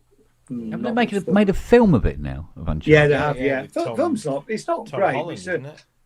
Yeah, it's a Saturday night movie. It's fine. I can't remember which one was which actually. Is it? I'm trying to remember. Is it? What's his name? Spider-Man in it. Yeah, Tom Holland. Tom Holland. Yeah, that's it. Something about finding the old ship and flying it out. Well, that's part of the game. Okie dokie. Drake's Fortune, and then Amongst Thieves, I think was Amongst Thieves was the one I played first, which is Uncharted 2. That's for me. That's the best one. And then I went back and played Drake's Fortune, and I've got the third one as well, Drake's Deception, but not played that.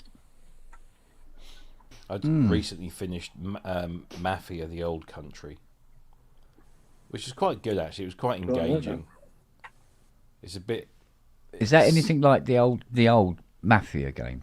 Yeah, it's the next one in the series, which is sort of like how would you describe? It's sort of like Grand Theft Auto. Yeah, it's like Grand Theft Auto. Auto, but in the 30s. The best one was the Godfather Black Hand Edition on the Wii because it's Grand Theft Auto in the Godfather universe. Yeah. And with the nunchuck, you could grab somebody by the collar, rough them up, throw them around, punch them, and it's really physical. It's really great. The Old Country game is more on the rails rather than sort of free world exploring, right? And doing it's kind of a pretty follow straight a down the certain line. path, yeah. But it's good. I mean, it's good apart from some of the dodgy Italian accents and the constant use of and repetitive use of Italian curse words, and when they mispronounce them, it's just like, oh shit! It's so. Yeah, but that's Sopranos, right? Sopranos can't even say Italian correctly. So exactly. New Jersey Italians are all over the place. So in a way, it's kind of authentic. Exactly. In its own way. I mean, Gabagool, who the fuck because says it's set in the Old Gabagool? Country. It's set in Sicily. Oh, So- well then they get it right there. This wouldn't is they? all. This is all at the time they all start. They should be getting it right, but it's It might be. bearable, and It might have been a decision where they go, well, we'll go with the original language so that the I people wish play there was the an old option games. You could put just the Italian. Real on, but Italian there in, isn't. yeah. But I bought the recent Indiana Jones game, which is really good. But I got halfway through it, and for some reason I haven't gone back to it. Not because it's rubbish; it's just kind of just haven't gone back to it. So I need to go back and finish that because that is a really, really good game. And the other one I bought recently, actually bought the same time as that, was Atomfall, which is this kind of alternate timeline. It starts You told me with the about wind, that. Yeah, it starts off with the wind scale disaster. You guys make any retro gaming sounds with your keyboards? I think I've got a retro gaming sound library. I've got bloody There's some iPad apps that where do that 8-bit too. warps up there. That's all it bloody does is game Yeah. sounds, or the Mega Yeah. FM. Yeah. Yeah. Yeah, I think we can make that, but I don't think we actually view that as a success, is it? The thing is with you got a $5,000 keyboard goes. It's like, no, this isn't. Those of us who grew up in the world, like, well, pretty much all of us in this room, who grew up in the world before the SID chip and before 8-bit game audio, and went through the whole SID chip and 8-bit game audio, and thought at the time it was very cool, but fuck it, we've moved on. Oh, it's, yeah, it's, big time. it's very galling when I listen to some of this, chip tune stuff, and I'm thinking, fucking hell. I have to say, chip tune music does absolutely nothing for me. But I think you're right, Rob. I think it really is about the fact you grew up with it. Oh yeah, because when it came out at the time, it was like, yeah. It was. The SID chip is very capable. I have the SID Guts Deluxe module, and that thing's pretty wicked. It's not just but it's, chiptune. as synthesists, we're always want to go. Oh yeah, can we have the sounds like we hear on the records? The big Moogs in their lovely wood cabinets. Go, can we get to that? Can we make go? And then we've gone past that to, oh yeah, can we get violins to sound like real violins now? And can we get drums that sound like drums and not ticks, boom, pinks, and tiss? You don't want doo doo for your drum. And tick, tick, tick, tick, ding ding. And having to drop sounds out so that you could get other sounds in because you only had 3 channels. Yeah. Christ. Or 3 voices. Yeah. Well, shit, I have that on my Kawaii K1. It claims to be multi-timbral, but it's only, it's like 8 polyphonic, 8 voice polyphonic, 16, 8 multi-timbral, 16 polyphonic. So it's like you're dropping sounds constantly. It's bullshit. Yeah. Do you know what? There is a passenger airliner out here at the moment that is very much at the wrong height and very much in the wrong part of the sky.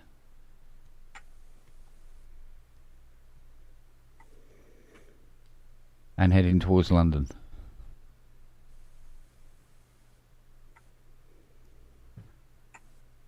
Because he shouldn't be going across there at all. Because that's the glide path for... Be ready for more of that. Guarantee they're finding some shit. Yeah, well, this is the approach path for... is it L51? Left 51, according to Fiona. So I don't know what the fuck that plane's doing over there. If it is anything, we'll hear it on the news, no doubt. Did you ever play the Hitman series? That was an amazing game series. Abso-fucking-lutely. Yo, guys, put the clothes on there. You can sneak around in their area and do stuff. It was amazing. So what? There is no L51 at Heathrow. Oh, whatever it was, she said it was. It's usually 9 and 27. Left and right. She'll know anyway. But if we look, where are you? You're in Epsom. Yeah. It shouldn't be going across there.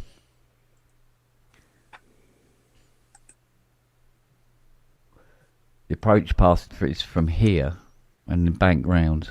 The nearest one that's coming past Epsom at the moment is British Airways flight from Heathrow to Stuttgart. It's just south of you.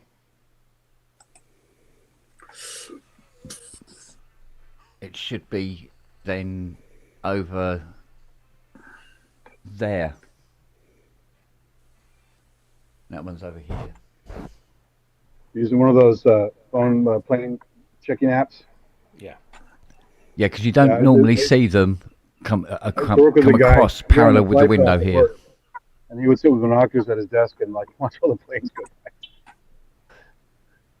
So you get, I suppose, after 60 years, you get to, you really notice when there's a plane in the sky where it shouldn't be.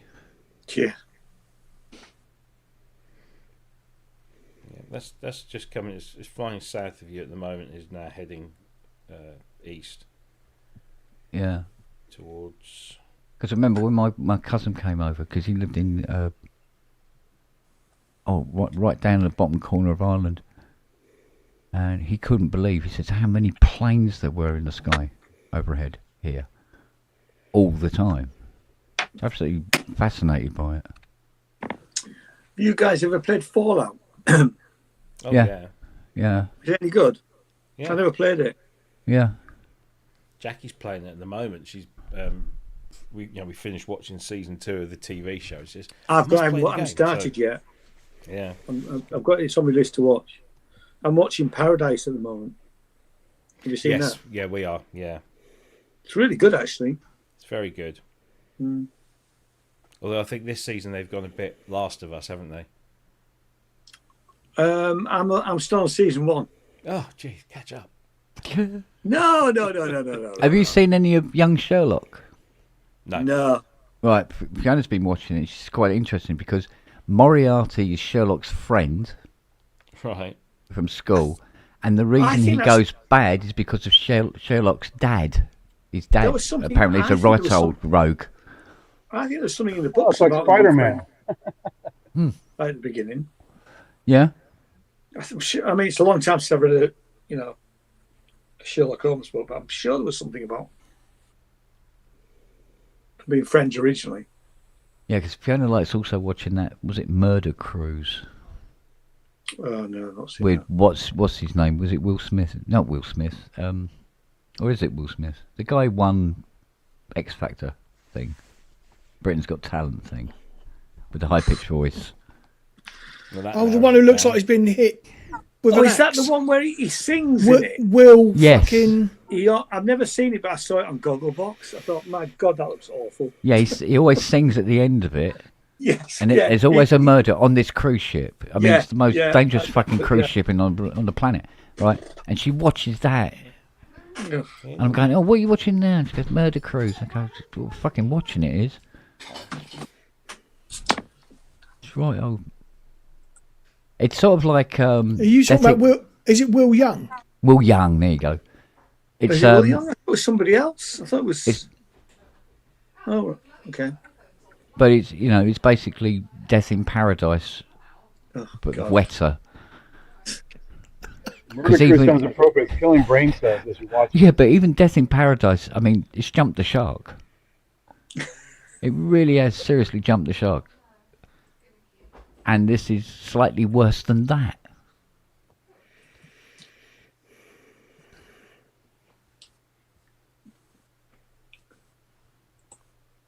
Oh, I don't know. And I go, I could be playing Gran Turismo instead of watching this shit. Shane Ward. It's not bloody... Shane Ward, there you go. Shane Ward, yeah. Yeah. Claire Sween, bloody hell. Tell me about... Tell me more, tell me more.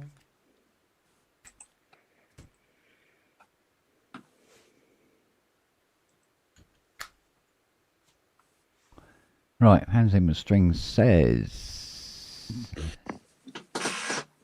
Estimated time to download, 53 minutes, but it's only about downloaded a quarter, so that's optimistic at best. What's it coming down at? 414 megabits a second. It's only downloaded 85 gigs so far.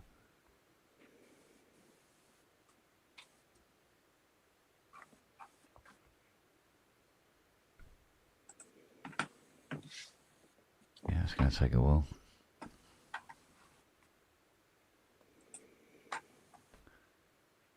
Used to get about 900 megabits from that server, but not today because I want to use it.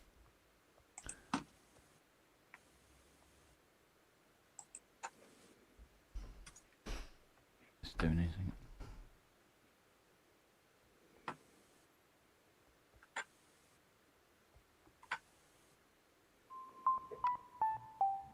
Okay, you ever had to repair any Buchla stuff, or do you turn it down? Pardon? Buchla, do you ever have to repair that, or do you turn it down? No, I've done Buchlas before. They're fucking nightmares, Which though. one? It was an easel, yeah, and it was a case of I couldn't actually work out if I'd fixed it or not. Well,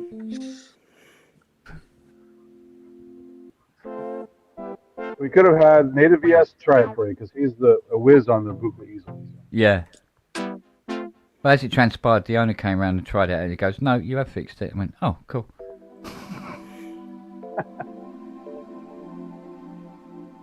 That's almost like, is it in yet? Right? It's one of those Yeah, yeah, absolutely. Yeah. I go, because I said to him, I said, "Well, what it was doing before, it's not doing anymore, but I'm not quite sure if it's actually repaired." And he went, "Oh, I'll come down." He came down, had a go on it. And he went, no, it says it's fine. It's good. Good. I went, cool. What was wrong with it? Oh, it was something to do with the... it wouldn't... its tuning would sort of like go just fuck off for a holiday whenever it felt like it. Oh. Basically, it was all over the fucking shop. And I wasn't quite sure if that was a modulation source doing that or what, you know? Yeah. Fuck off for a holiday. Yeah, it would. It's just like it'd be playing this sort of like sound, and then it'd just go, and I wasn't quite sure. Is it supposed to be doing that? I don't know. I'm turning knobs and things, and it's like, fucking. Tell you how bad it was. The VCS3 is a walk in the park in comparison to use. Wow. You know.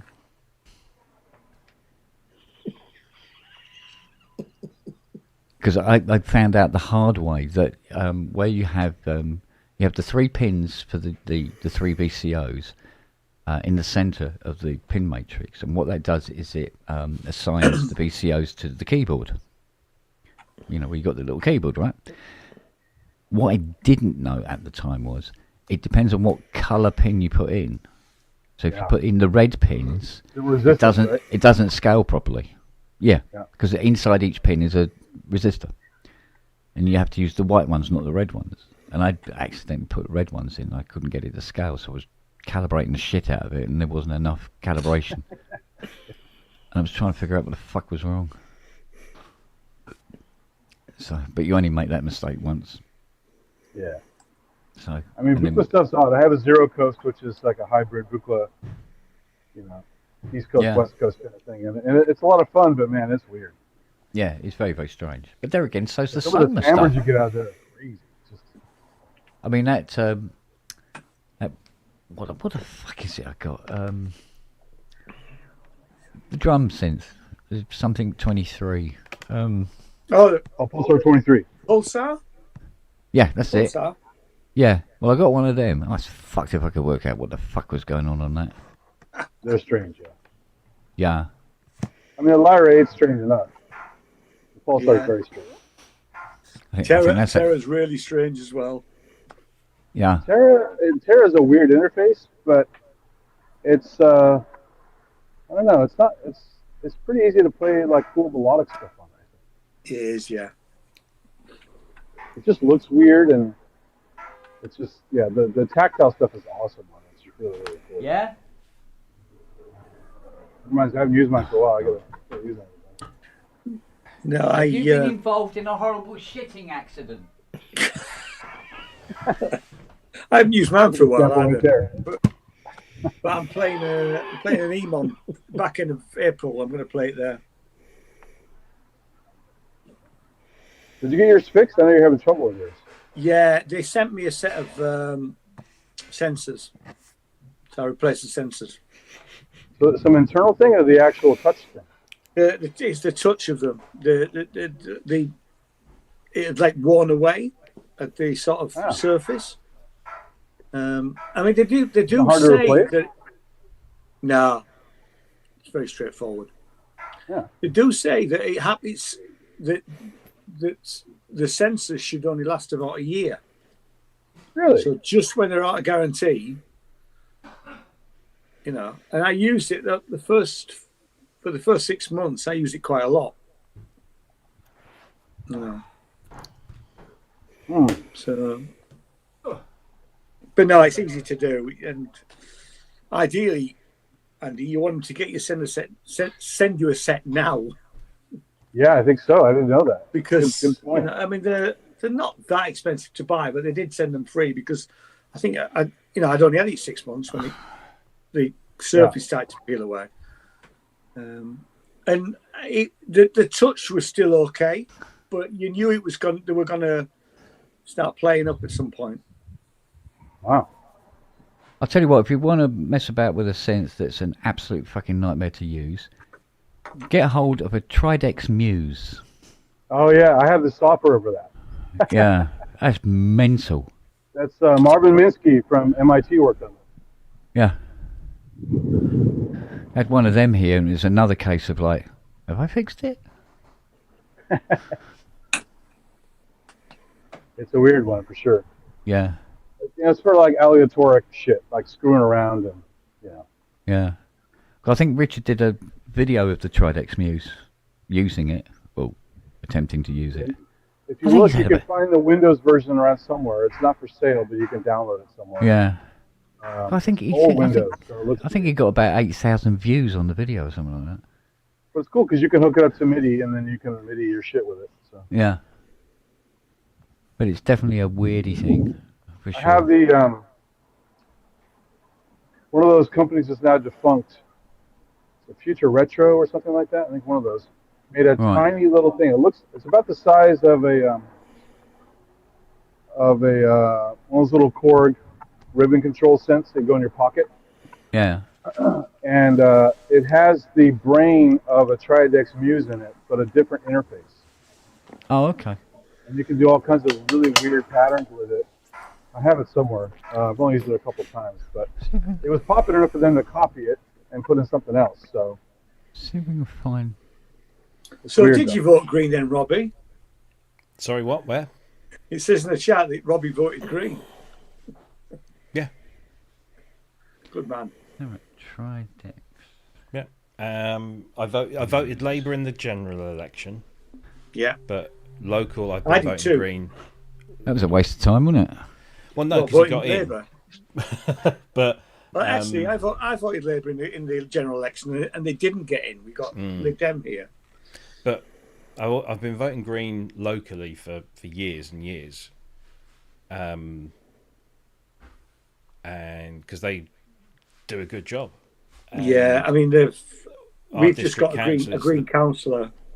Well, our district council was the first council to be in overall control by the Green Party, and their former leader is the MP for the constituency that way.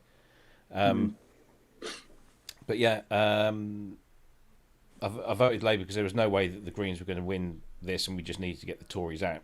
So absolutely, and the now we Labour need to guy get here Labour is out. actually quite a nice, Yeah. quite a nice bloke. Yeah. But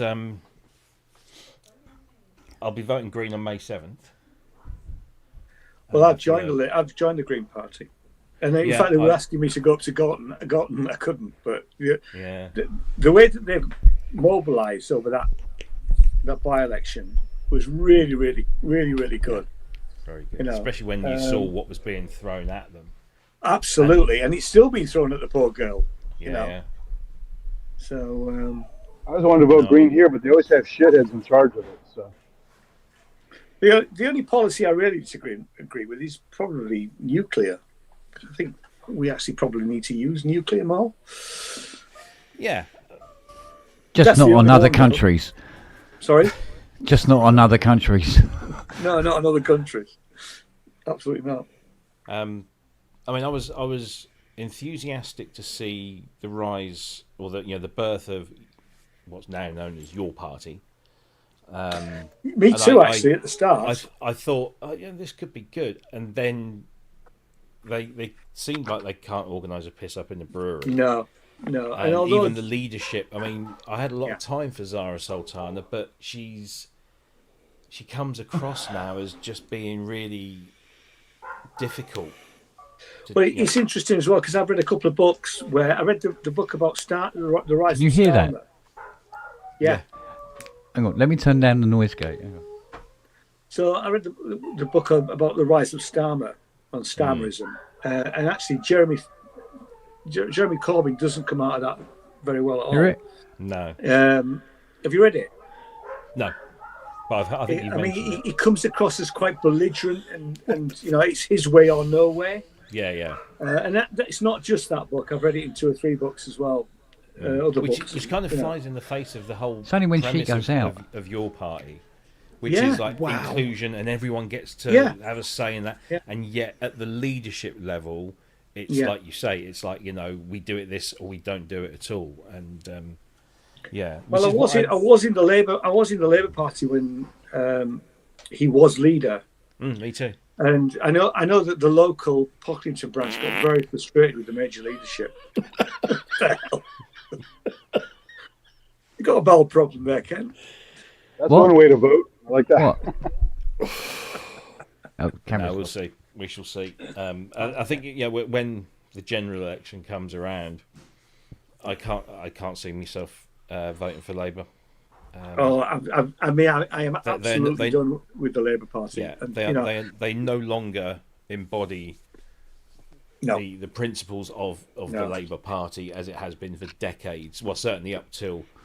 Well, there was somebody saying about, I would vote Labour if there was a change of leadership. Change of leadership to what? We thought Boris was bad, and look what we fucking got afterwards. I know. And then after that, well, I was more than happy to vote Labour when Corbyn was leading it, because he, more than anyone else, represented, what we would call true Labour values. The grassroots, grassroots, democratic socialism. He had a lot of good ideas. He had some bad ones. He had a lot of good ideas, but he didn't have the personality or charisma that is kind of essential when you want to, be the leader of, be the prime minister. What, like Starmer, you mean? Yeah. Like Starmer's charisma? Jesus Christ! Exactly. This is it. But Morgan McSweeney got Starmer in. And that came across in like Zach Polanski, who every time I hear him speak, I sit there and go, can't disagree with any of that. No, absolutely, yeah. So yeah. Now, what you want is kind of like an Ed Davey kind of guy in Labour, because he's Liberal Democrat, isn't he? Yeah.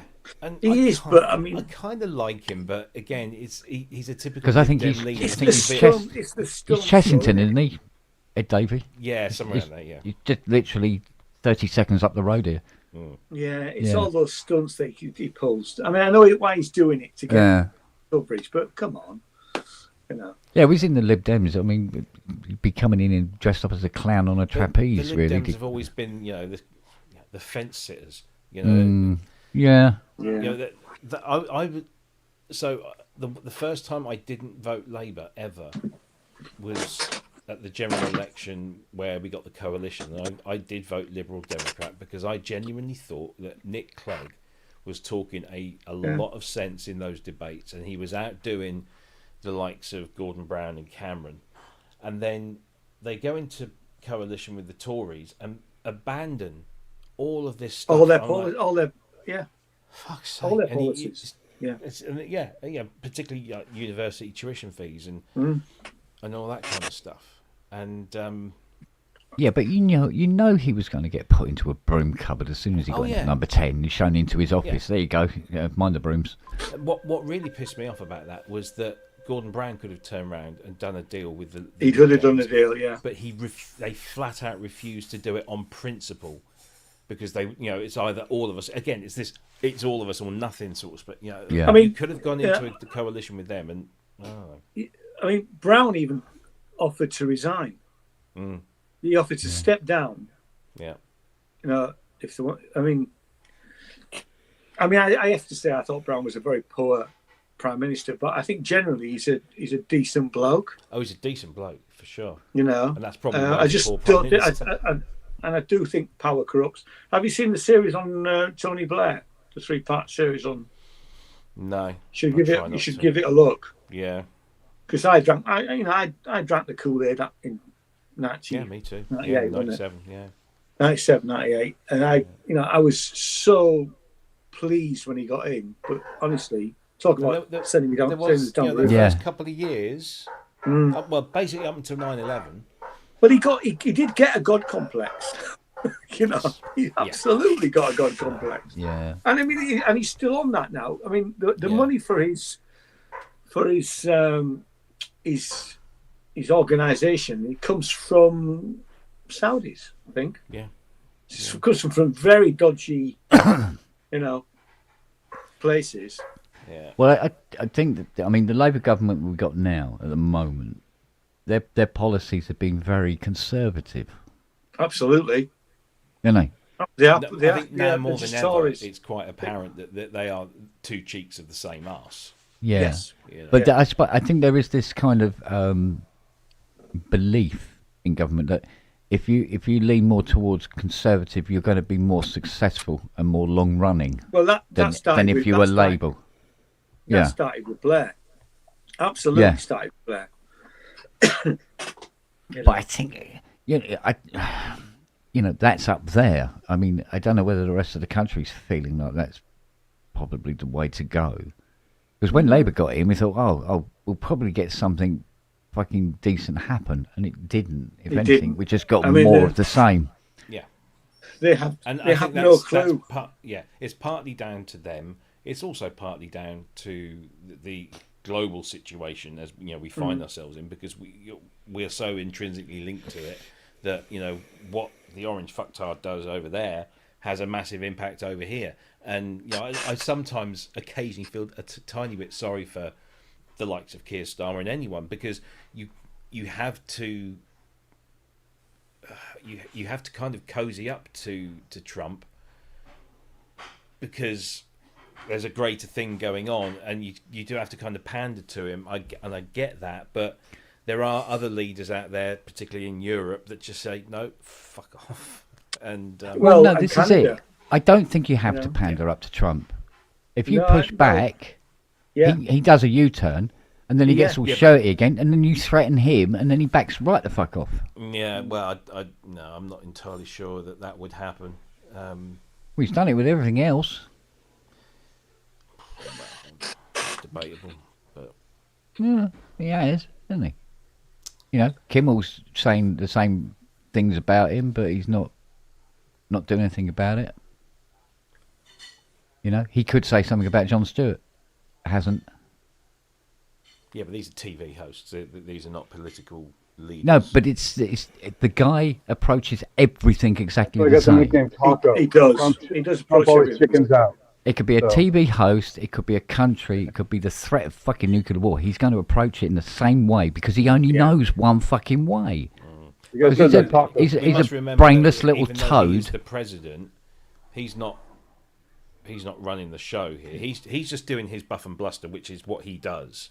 Yeah, that's it. He never changes. That's always been the same. Oh, he's the mouthpiece for it all. 40, that's 50 all. years. He's the poster boy. Yeah. It's the people that we don't see, the likes of your Stephen Millers, and I forget her name is the chief of staff at the White House, and all that lot. They're the ones that are making policy. They're the ones that are following Project 25 and all of that kind of stuff. Yeah. So, anyway, I've got to go because my dinner is now ready. So, on that note, up the revolution. I'll see you. Workers of the world unite. It's overthrow. When actually, most people just put their feet up with a cup of tea. Yeah. Dyslexics, dyslexics of the world untie. Indeed. Right. Indeed. I'm going to go more like the French. I'm going to the cinema. I'm going to the Froome Cinema Club this evening with my dear wife. Get you fancy pants. Well, I don't know what we're seeing. We're seeing something that's Le Femme de la Marais. It's a foreign film. It's one of them foreign films with subtitles. So I'm going to have an evening of reading. Singe sur la branche. Yeah. All right, guys. See you later. Right. See you later. Going to go and see guys. Et or The or E.T. as it's known here. Goodbye. See you later. That's a Milton Jones joke, isn't it? Yeah, and saw the film, and I think it was released over here as E.T. I love Milton Jones. He's a fucking nutter. He's a giggle. Because sometimes when he starts saying something and you're going, where the hell is he going with this? And then suddenly, bang, Yeah. We're lucky to still have him because he had cancer last year, didn't he? Yeah. Yeah, because he looks a bit older. He aged. It's Yes. aged him a bit. Well, it does. Yeah, it does. So he's one I'd like to see live. Well, between him, Gary Delaney, and John... No, what's his name? Stuart. Stuart Francis. Stuart Francis, yeah. Well, I've seen two of those. Yeah. Two of the three. So yeah, that's another reason why I want to see Milton Jones. But they're kind of the top three, aren't they? Yeah, Really? the one-liners, yeah. I think maybe Gary Delaney's got the edge on the three of them. Definitely for the range of humour. Oh, yeah. Yeah, they're all, like I say, I wouldn't pick one over the other to go and see. Let's put it that way. Oh, no. I'd like to see all three of them together, actually. Yeah, that'd be a hell of a bloody show, that would. Or do like a sketch show thing, all three of them. Yeah.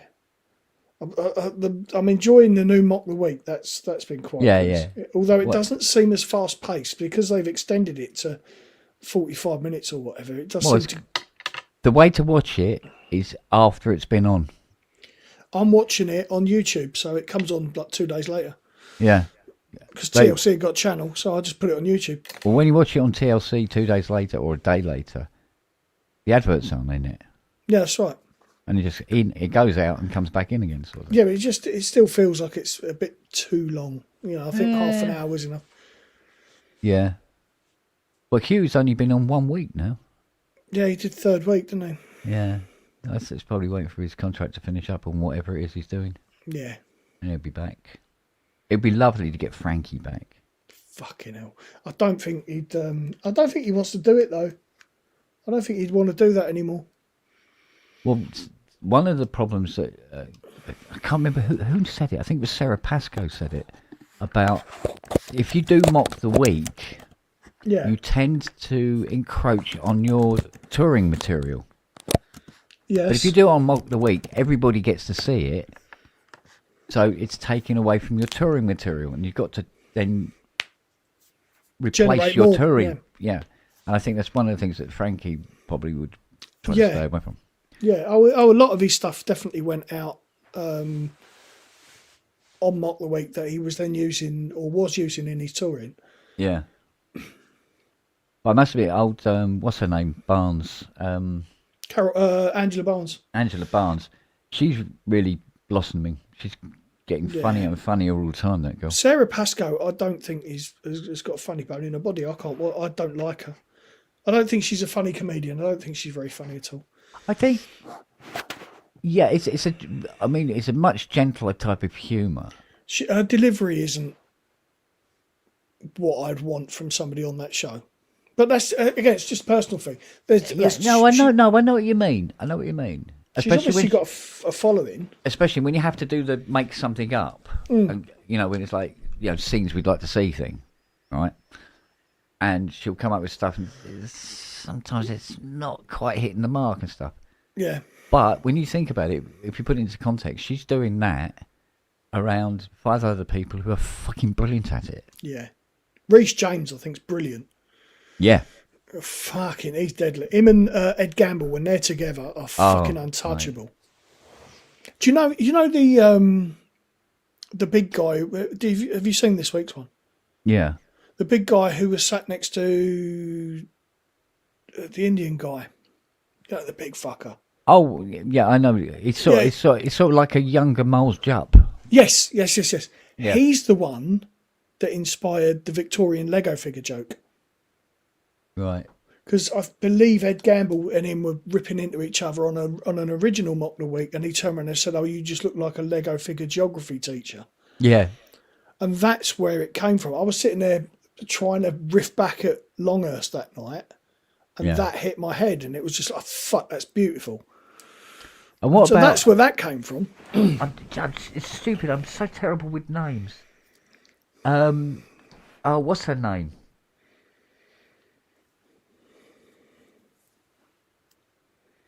The thin, short, thin girl, a woman. Not Maisie Adams. No, not Maisie. Older. Oh, fucking hell. Zoe Lyons? Zoe. Zoe Lyons, yeah. And she done it stupid when she comes and she goes, hi, I'm Nigella Lawson. And all through the show, I'm just going to enjoy saying the words spatchcock. Spatchcock. They've had some fucking screamers on there. The one I'm enjoying at the moment, who I hadn't seen before, is the oh god, she was sitting next to Rhys James the other night. What's her fucking name? Hang on, Sarah Keyworth. Oh yeah. The gay girl. Yeah. Shit, look like a teenage boy. Yeah. Yes. Yeah. I'm really, really enjoying her delivery. Deadpan and slow, but in a very particular way. Yeah. Very good. It is very good. funny. Yeah. Hey, no, speaking of ripping it Lego the dark- jokes, did you see the one they made of Trump with the little Trump Lego figure with the hair, and they used the Lego font to spell pedo? I'll have to send it to you. It's very funny. Oh man. It's got a gut. It's got hair. It's perfect. Yes. Oh, brilliant. Oh dear. Where do you guys see most of your comedy? Is it variety shows, talk shows, or actual comedy shows? It's a little bit of everything, really. But you get some stuff that's more.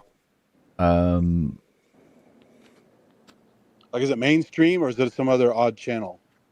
Oh, at the moment, well, Mock the Week's gone to TLC, which is a slightly more obscure channel than where it was, because before it was BBC, wasn't it? Yeah, BBC One. And BBC have a habit of when they've got a pot of gold, they cancel it and then realise it was a pot of gold, like Top Gear, like Mock the Week. Yeah. That's done them out of fucking millions. Oh, well, the only one that survived. Great British Break Off. The only one that's really survived is Have I Got News for You? At the moment. Well, yeah. Yeah. So. Yeah, they keep doing this where they cancel show. They don't like controversy. Well, no, because they're meant to be impartial, aren't they? And you can't have a topical fucking news quiz and be impartial. People are going to rip the piss. Well, the thing is, but aren't they more left than center? Yeah, in areas where it suits. You see, that's the thing. They go, oh no, we have a moral code, but we bend it depending on which way it's going, which way we prefer it to go. So there was two they're supposed to be things- impartial, but they will censor Well, there news was stories. two things that killed off Frankie Boyle. There was the joke about Rebecca Adlington, wasn't there? That she actually sued him over. Yeah. You know, the swimmer, the one with the big Yeah. nose.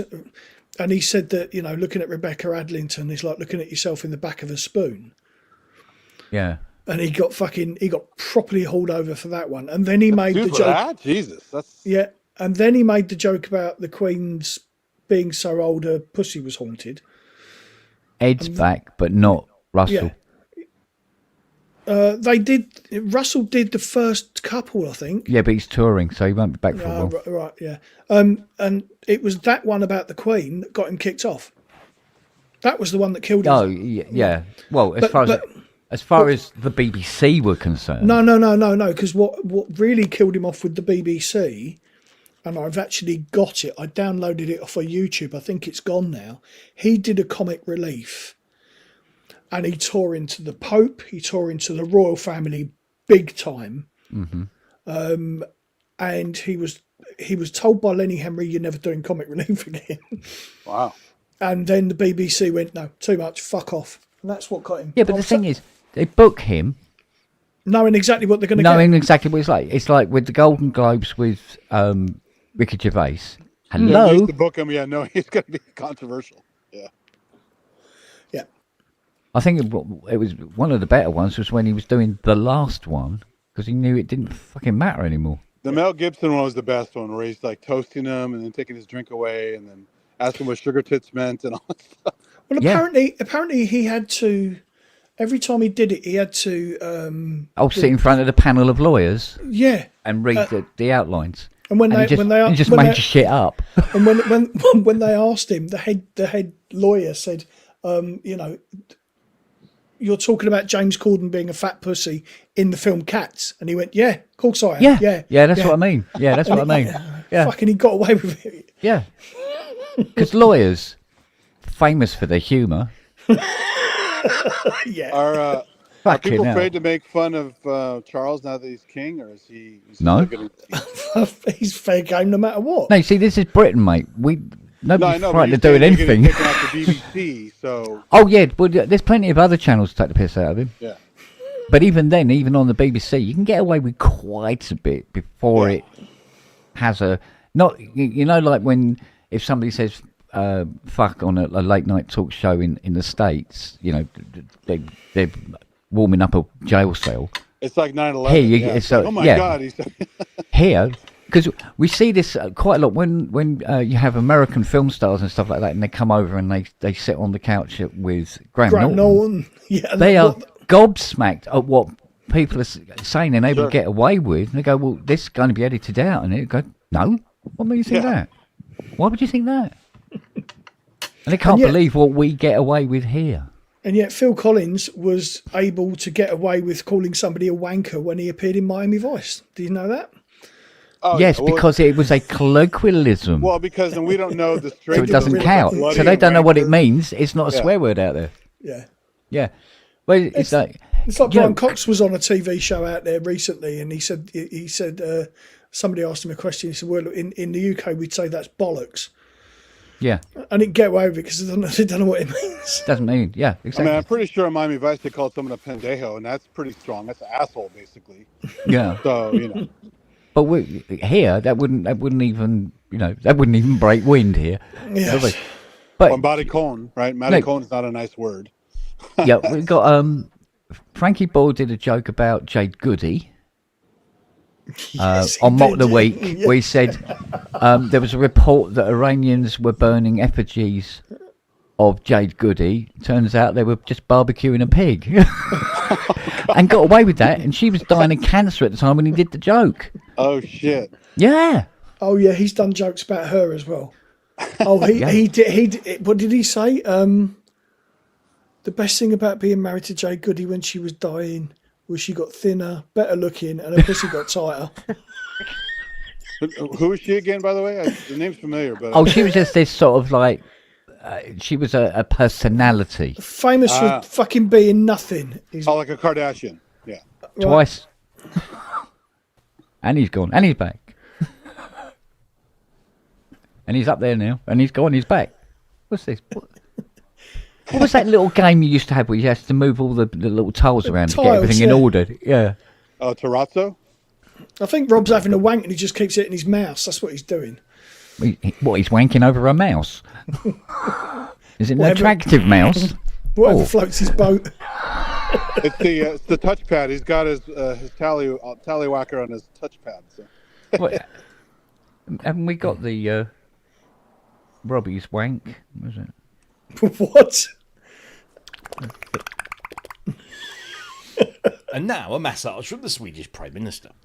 Oh, here we go. Oh, there you go.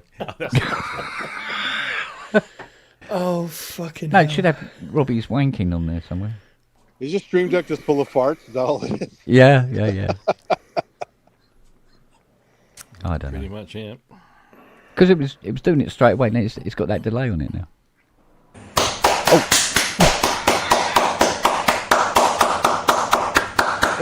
That's a bit smart, That is an angry wank, isn't it? Properly angry wank. It's actually listed here as angry wank. Oh dear. Oh, fucking Oh, we got a. Oh, we'll have to wait for that one. There we go. Wait a minute. I'm just going to find the file. Little old lady. Found it. I'm waiting Oh, don't want to do the bottom one. So How much free space have you got on your hard drive in the computer? how much free space have I got? Really? You ask me I'll this? say suddenly the show became a morning zoo, like all the crazy sound effects. Let's have a Hookers La Butchers. Where's my disk utility? Here we go. I have, according to this, 270 gig. On a 1 terabyte. On a 1 terabyte. Which will be reduced because there's quite a few sample libraries that defaulted to the C that are coming off. Not the CD, the Mac HD. Do big wooden. I don't know. Fuck 'em. Oh, they're releasing a deluxe version of Beastie Boys to the 5 boroughs. Oh yeah. Ooh, how much is that? Did you say that Contact doesn't like symbolic links? You can't put on another volume. I don't. Pass. Go on, Rob. How much? No idea, Andy. There's got to be a way around that, because who the hell wants to, And what does Ty do for all his fucking libraries? You don't necessarily. You don't do symbolic links. You just point it at wherever the libraries are, and it goes there. You don't need to worry about symbolic. Well, no, because Ty said he's been having troubles with these things, and this is why he stayed back and hasn't gone silicon. But I haven't installed Contact in a while. I just used it on Machina Plus. Doesn't it default to a location? You have to fix it later? Nope. Well, you can. You have default download locations, but you can pretty much send it wherever you want it to. You can. Yeah. Okay. Except when you're downloading libraries native into native access, they will download them to a particular location on your main hard drive, regardless. But then they delete it afterwards. You just move it. And they won't let you keep the download, because that way you could then save it, burn it to a disk, and start handing them out to friends. So it's sort of their sort of copy protection, as it were. Well, I mean, there is the Usenet and torrents, so I don't know what they're worried about. You still got to find a way to do it. So. Yeah. I have managed to capture one before now, a DMG, before it deleted it. 120 quid, Matt. Is it worth it to you? There's Beastie Boys, isn't it? I never got into them. Really? Yeah. Now, this is the 3 LP deluxe. The regular 2 LP version is like 30 quid, but the deluxe version's got a big hardback book with it and loads of extra stuff. Then, if you think it's worth it, it's worth the money. Which LP was that? I missed it. To the 5 boroughs. Oh. Getting a reissue.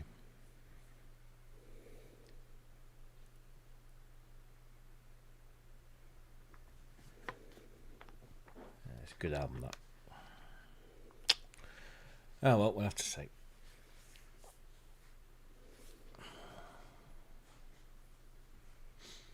You know that Tembo we were talking about earlier that had gone on Kickstarter, and I said they'd managed to raise £190,000.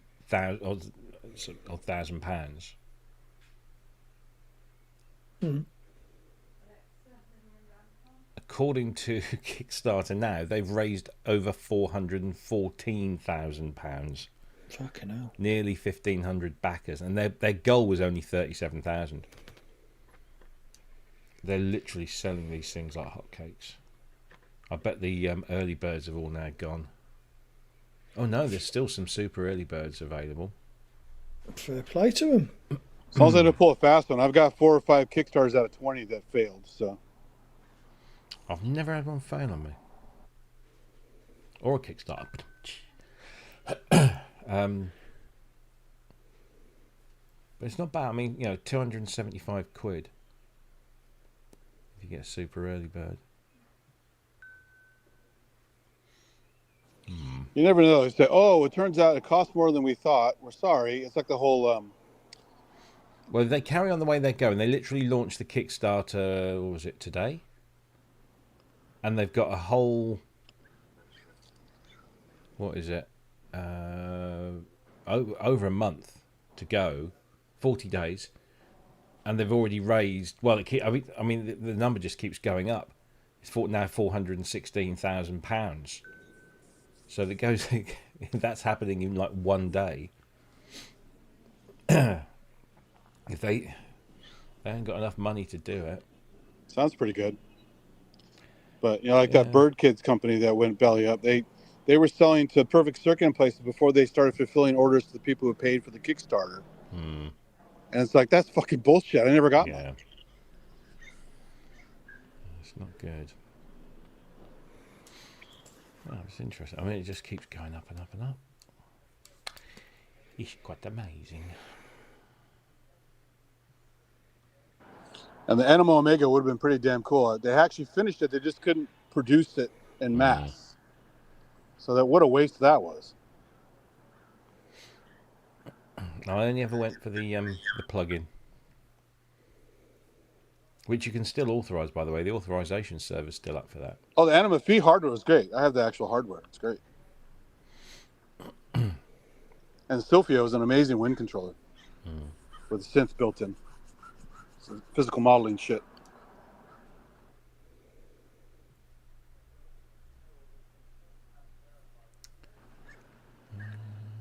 Kent has an amazing wind controller there too, right? Don't you, Kent? Oh, he's disappeared. Oh, he disappeared. Where'd he go? Max crashed. I was waiting for him to play more fart sounds. That cam's still going, look. Let's do it. Charlie entertain us.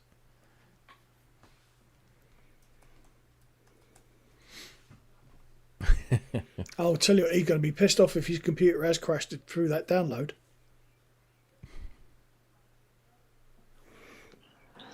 Yeah, he definitely wasn't halfway. Start over again. Did you see that? This is what Kent's computer looks like when he switches it off at night.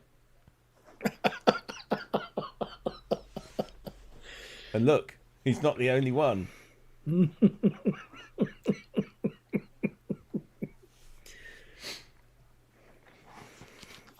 I think I've got a black one of those MacBooks, the 2007 somewhere.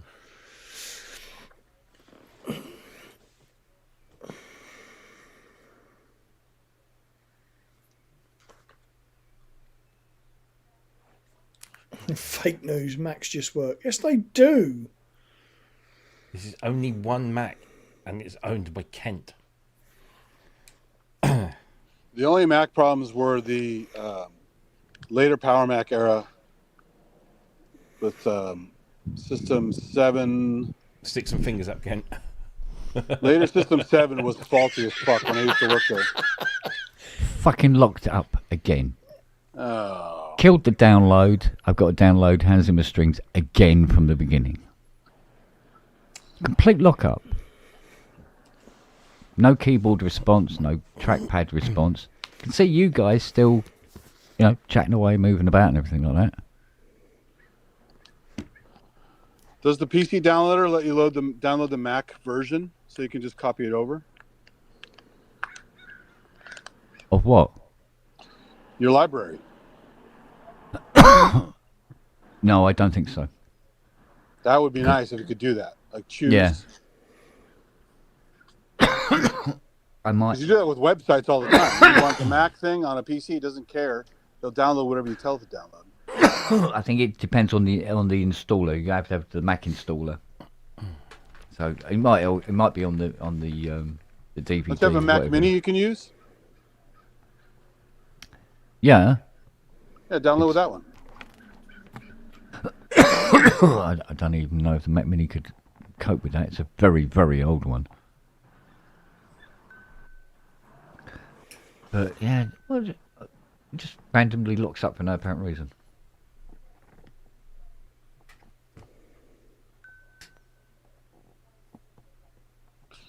When it's like that movie Evil Speak. You have the devil in your computer. Yeah, but it started doing this. Excuse me. It started doing this about 3 days ago. weirdly, might not be associated with it, but it was after the OS update.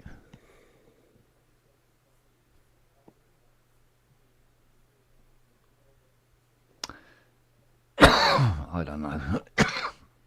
Got what tickle. What else? Stop tickling, you bastard.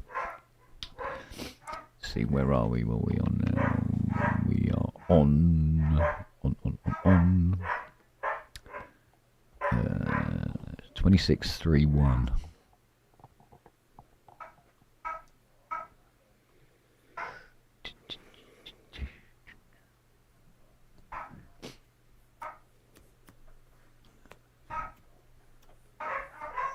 Coverage expired. Massive. I keep getting a bunch of planes flying over the light blue tail. Do you guys know what that is by sight? What was that? Light blue tail on a jet. They keep getting a bunch of those flying overhead. I don't know the brand. Like baby blue tail. Yeah. No. White plane, baby blue tail. Very popular plane right now. Spirit Airlines? Could be. KLM? No, KLM's white tail with a blue logo. Is it? Well, it was the last time I saw one. Okay. I'm not very clued up on planes. Why not? Because I'm not. It's a requirement. No, it's not. No, it's not. No, I'm not even clued up on synths and I'm in this fucking show, so what are you talking about? Well, it makes all of us.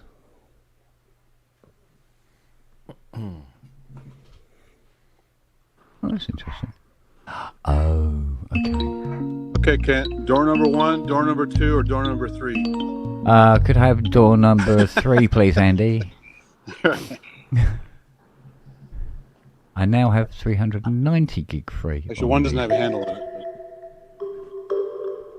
Wait, Matt, when did you ask me how much free space there was on the drive? Was it about 10 minutes ago? Yes. Well, it's now 390 gig That's free. because it's dumped what you've just downloaded. It's dumped all. See, because it's putting it onto the C drive. MD HD drive. Mother fuck.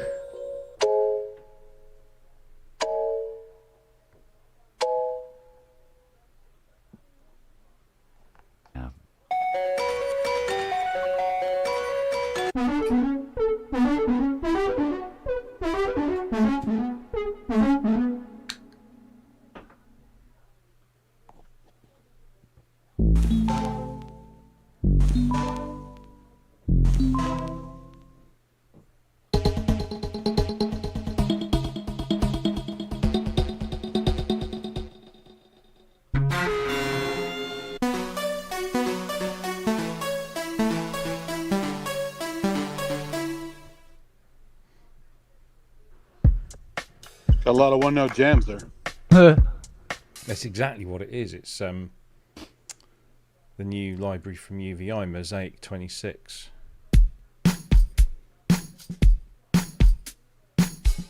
It's got loads of one instrument and one finger wonders. Man, I haven't bought UVI for a long time. They have good stuff, but I just haven't bought any. Hey, just two people walking by, for God's sake, dogs. Oi! Shut up! Yeah.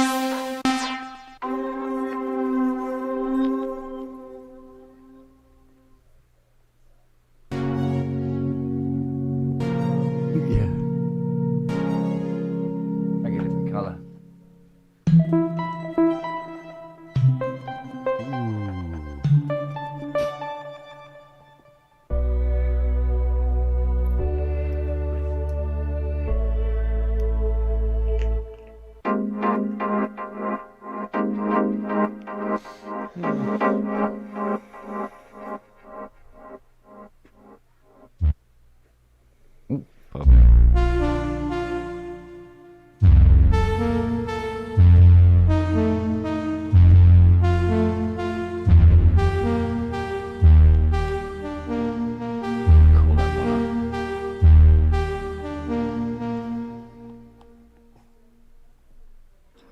Is that Zill's Lab company making any new stuff, or are they pretty much just sitting on their laurels?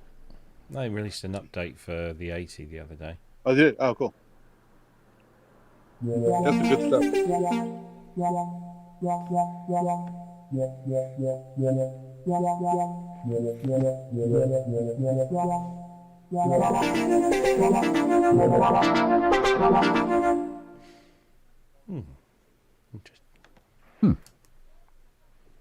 Okie cookie.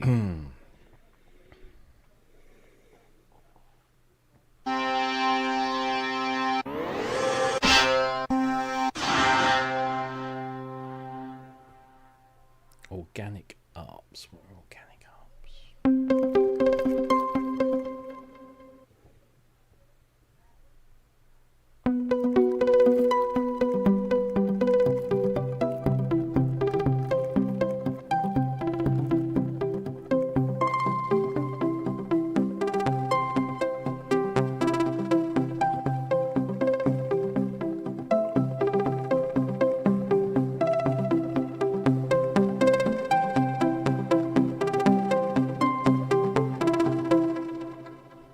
Good lord. Some 80s TD ratchet in there. That's cool.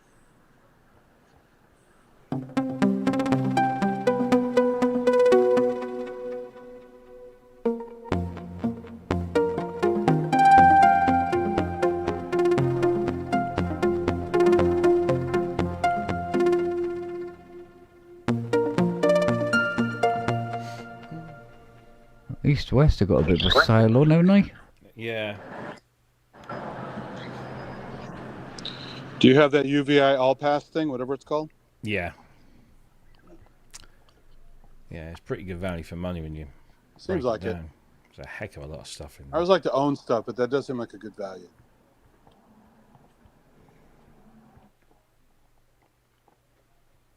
Here we go. Right. East West Installer Centre. Here we go.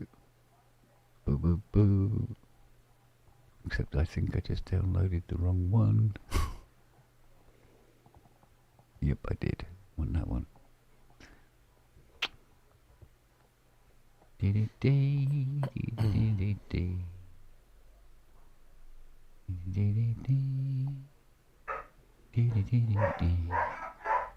we go again.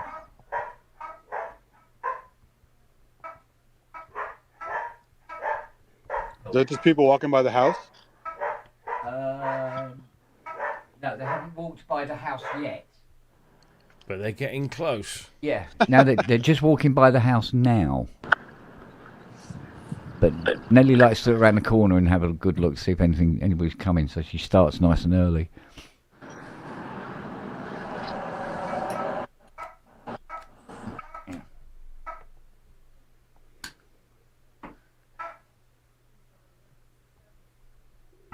Download my licenses, bitch.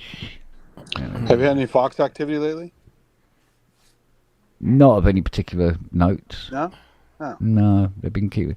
They're going over the housing estate, really, more than anything else. No more late night mating sounds? Not at the moment, no. So there's 2, 3, 4, 5, 6, 7, 8, 9, 10, 11, 12, 13, 14, 15, 16, 17, 18, 20. Christ almighty. Right. Missing product data. Wow. There's a lot of missing product data. Locate. Oh, shut up. Will you? Oi! Shut up! Appears to have worked. Right, east to west. Let's have a look. Look into the big disc. Let's see what we can find. There we go. East to west. What we got? What appears to be all of them.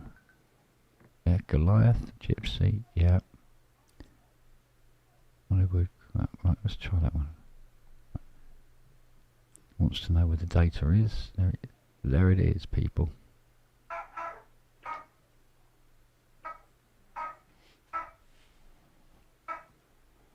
Okay, let's get rid of that one. Seems to have found them now. Gypsy, there we go. Pointed at Gypsy. Hollywood Choirs Diamond. Yep. Fantasy Brass, where are you? There. That limiter makes the dog sound weird. Yeah. It's sort of like because it ducks it out. Yeah. Yeah. Oh, there's an update for orchestra. Alright, we'll get back to you. Fantasy Percussion. Where are you there? Fantasy Percussion. Good fun. Fantasy Strings. Yep, there you are. Fantasy Voices. There you are. Fantasy Winds.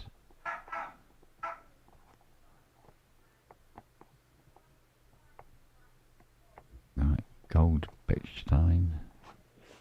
Yep. Gold Bussendorfer. Probably a D6.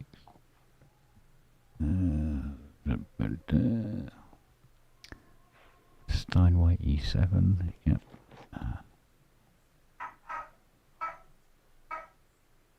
Piano's gold, which is the basic. So I actually might be in the London area later this year. My girlfriend wants to do that fucking royal shit. Buckingham Palace and all that touristy stuff. Yeah, yeah, yeah. Well, if she's doing that, then I'm free to do whatever. So I could come by and see the doggies and stuff. That'd be great. Go for it, babe. But anything's better than look at the royals. Really not my thing. So. Yeah. But I don't know. We'll see what happens. With all this terrorist shit potentially going to happen after the war and all that, who knows what's going to happen? But yeah, it's not going to go away straight away, is it? She bought refundable tickets for everything, so we'll see. Yeah. Oh, Choirs Platinum. That's that one. Okay. Select directory does not match. It'd be fun though. It's long overdue. I mean, I've never been to Europe proper, so. Oh. Time to get my ass over there. Well, you still can. Exactly, yeah. For lots of reasons. But. Oh, that's why. But I'd like to find some local churches over there that do pipe organ stuff. I want to hear some proper pipe organs. Well, it's in London. There's the Royal Albert Hall. Is that a regular thing? Pass. Yeah. I have to look into that and see. Yeah, yeah, yeah. I think we're going to do a London-Paris thing. I don't know yet. It's still up in the air. So. Oh dear, there's a lot of libraries that aren't here. I'm in the mood to be insulted by the French. So. Well, all you have to do is attempt to speak French. But goddamn, the pastries, the cheese, oh my God, I can't wait. Yeah, I know. Bread.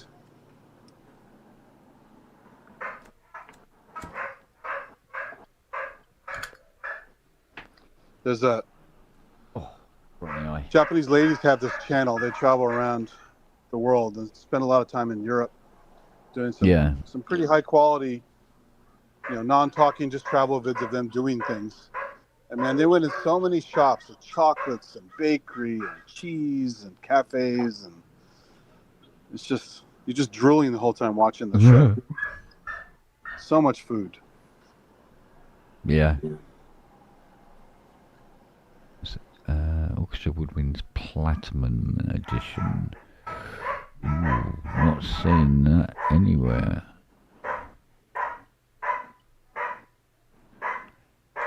Nelly!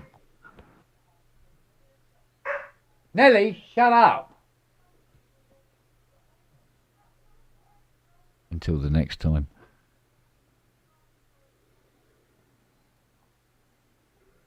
Oh, wait a minute, what's available? That's the point.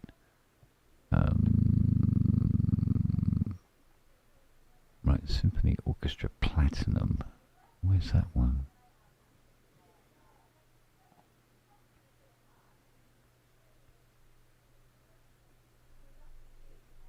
Oh, these are missing products still. Symphony Orchestra Platinum. Not seeing it. Let's have a look at installed. Hollywood. No, we don't want Hollywood. We just want Symphony. Symphony Orchestra Platinum. Not here.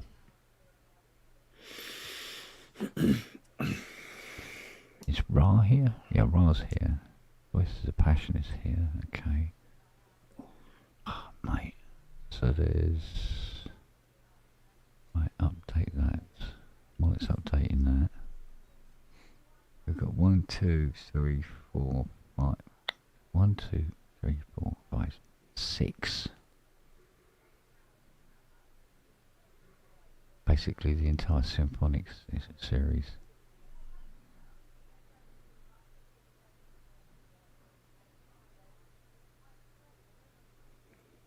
Fair dues. Like product directories.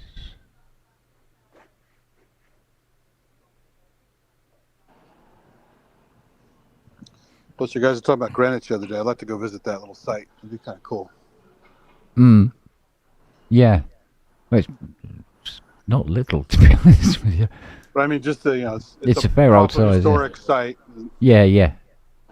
So Oh, you'll be falling all over them in London. So many things are historic sites out there. It's ridiculous. You know if they do like a Tower Bridge tour, like to see the... Yes, I believe they do. Yeah. You can go up top and walk across the glass. See, like the holding areas where they used to keep people and all that? Oh, in the London Tower. You mean the Tower of Tower of London. Tower of you London, can sorry. Do, Yeah, you can do Tower of London. Yeah, all sorts. Yeah. But if you go on Tower Bridge, you can go in a lift up one tower and walk across the top level. Oh, really? They put glass floors in. Ah, Don't you that's watch cool. Spider-Man? Long time ago. Which I can't remember which one is the one with Jake Gyllenhaal.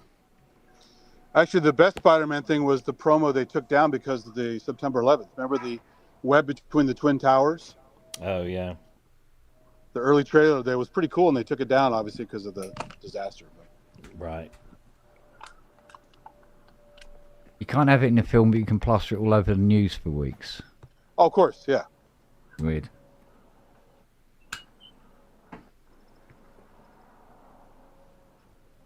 There's always a way to make money from disasters. Right, I think that's worked out, he said. I don't know if you can hear it in the distance. We have a lot more ravens around here than we used to, mostly crows. All right. But that the real low one is ravens around here. That's a new thing. Sign. Yeah. Just sign. Just wait for a little boy to come along with a little tattoo on the back of his head. Don't go any We already lifts. have one, but he's orange. Yeah. Don't go into any. He is the Antichrist. Do you remember that in The Omen 2? When the scientist guy goes in the lift and the lift starts to break and then it falls all the way down to the bottom of the shaft, but it's okay because it's fine. It wasn't too much of a drop, but what they don't what he doesn't realize is the cables have snapped, and the film cuts between him all relieved in the elevator cab and the cables. Yeah. And then it slices through the lift and through him. And I remember seeing that as a kid going, whoa. Yeah. A lot of body horror in those movies. Yeah. The guy getting his head cut off with the plate glass. With a sheet glass, yeah. Yeah. Or the weather vane going through his body. Yeah. I like the the third way one's they cool. did that in Sam Neill did a great job as a adult Damien. What's the which one of the Cornetto trilogy is it? The one that it's the Hot Fuzz, isn't it? When he is it oh fucking what's his face? Adam from Adam and Joe. He plays the guy where the spire of the church falls off the top and then goes through him. Oh, I don't remember that. That's funny though. In Hot Fuzz. Yeah, I saw it a long time ago. It's good though. Great film. Yarp. I still prefer Shaun of the Dead's my favorite, but that's good. Yeah. I like the World's End one. Mm-hmm. I thought of all of them, that's the weakest of the three, I think. But Hot Fuzz was good, and I say Shaun of the Dead's brilliant. You talk about ravens. That's my friend's bird. Who's the dude on the right though? Nevermore. And that is a descendant of a tower raven. Oh right. Mm. I wonder if license inspectors carry drones. No. They don't do it like that, really, do they? It's like those TB detector vans. There's nothing in them. No. All they have to do is see if that particular house has paid for a It's all TV. database. It's all that. And then and then just knock on the door if they haven't, or hang outside and see if they can hear a TV going. Do you guys remember the Birds Aren't Real trolling guy that was really funny? Mm-hmm. People started to believe it. Well, look at Scientology. Anything's possible. Exactly. Right, I'm going to make coffee. Actually, it's 7 o'clock. I haven't eaten, so I'm going to bugger off and go and get something to eat. I will speak Fair to you enough. all. I'd love some of that as well. Anyway, right. I will speak to you all later. See you later, mate. Ta-ra. Cheers. And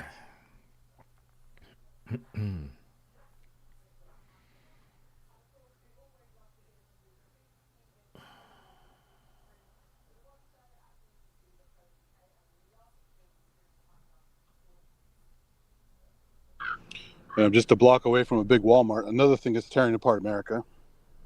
Fucking Walmarts. Do you guys have a giant store like that that's taking away it's all owned the by character? Walmart. Yeah. It was owned by Walmart. It's Asda. Oh yeah. I've heard about that. It used to, I think it might have been bought back. Yeah. Another group bought it with Walmart retaining an equity investment. But yeah, well, we've got like 4, 5, maybe 6 supermarket chains nationwide. So you've got Asda, Tesco, Sainsbury's, Morrison's, and then you've got the 2 German ones, Aldi and Lidl, which are getting increasingly popular. Yeah, Aldi I saw in Pittsburgh of all places. I was like, what the fuck's that doing here? It's crazy. They are huge. Yeah. We don't have it here, but they have on the East Coast. Because is it Aldi in America also own? It's kind of. What the fuck? I can't remember the name of the brand now. It's a big brand that is kind of Is it Whole Foods? No, it's Amazon. Amazon bought Whole Foods. So who did Aldi own? And ain't nobody buying Amazon. They're fucking huge. Maybe Walmart. Who knows? I know that they acquired Winn-Dixie and Harvey's. Or maybe it's Oh Lidl. yeah. No, it's There's Trader a bunch Joe's. of weird ones in the South, like Trader Buc-ee's. Joe's. Oh, Trader Joe's? Who owns that? Yeah, Aldi. Really? I didn't know that. Yeah. I love Well, Trader Joe's. So there's basically the Aldi business, which obviously is German, split, and now there's kind of two Aldi businesses that are financially and legally separate. Wow. That's diversification for sure. And Lidl, Yeah, Whole Foods is great. You can get decent food, pretty cheap, and all the stores pretty much carry the same stuff, so you know what you're going to get when you go there. Well, my son works for Lidl, and Jackie now does, when she does the shopping, she'll split it. So she'll go to Lidl and get a whole bunch of stuff there, and then the stuff that she can't get in Lidl, she goes to Tesco and gets the rest there. But no, Lidl are great. I mean, I think people have finally got over the fact that the stuff that Lidl sell is exactly the same as everything else. It's just not got the big name brands on it. Sure. Yeah. And a lot of the time it's better. Yeah, Their that's wine the same with is excellent. Trader Joe's. Yeah, it's very good. Lidl wine is, it's obviously it's not made by Lidl, but the brands, the wines they get in is really rather good and very well priced. So, yeah. So what's your equivalent there of like a Whole Foods that has more like so-called organic stuff and vegetarian food and things like that? We don't necessarily have a main brand that does all of that stuff, because most of the supermarkets will have that stuff in it as well. Yeah. So the supermarkets will always have a fairly large organic, whole food kind of section. I'm trying to think if there's any.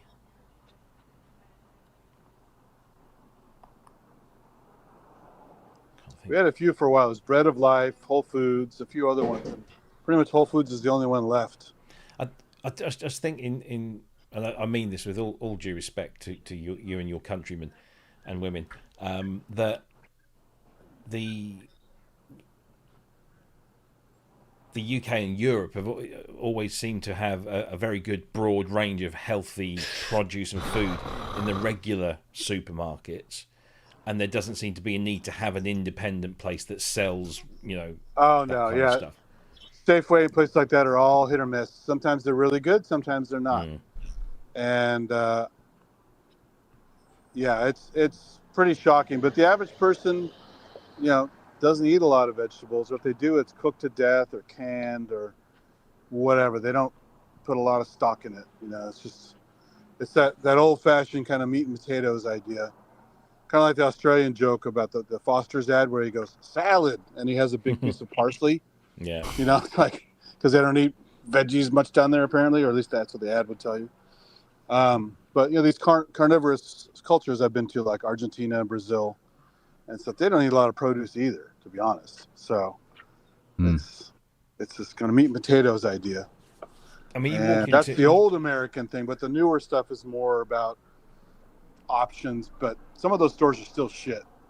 If you walk into pretty much any major supermarket over here, the minute you walk through the door, you are in the greengrocery section. So your fruits, your veggies, everything, it's all there. It's just the first thing, and you then have to sort of dive in elsewhere to find the shit stuff. But there's always kind of it's always been a focus on good food. And the other supermarket chain I forgot was the Co-op.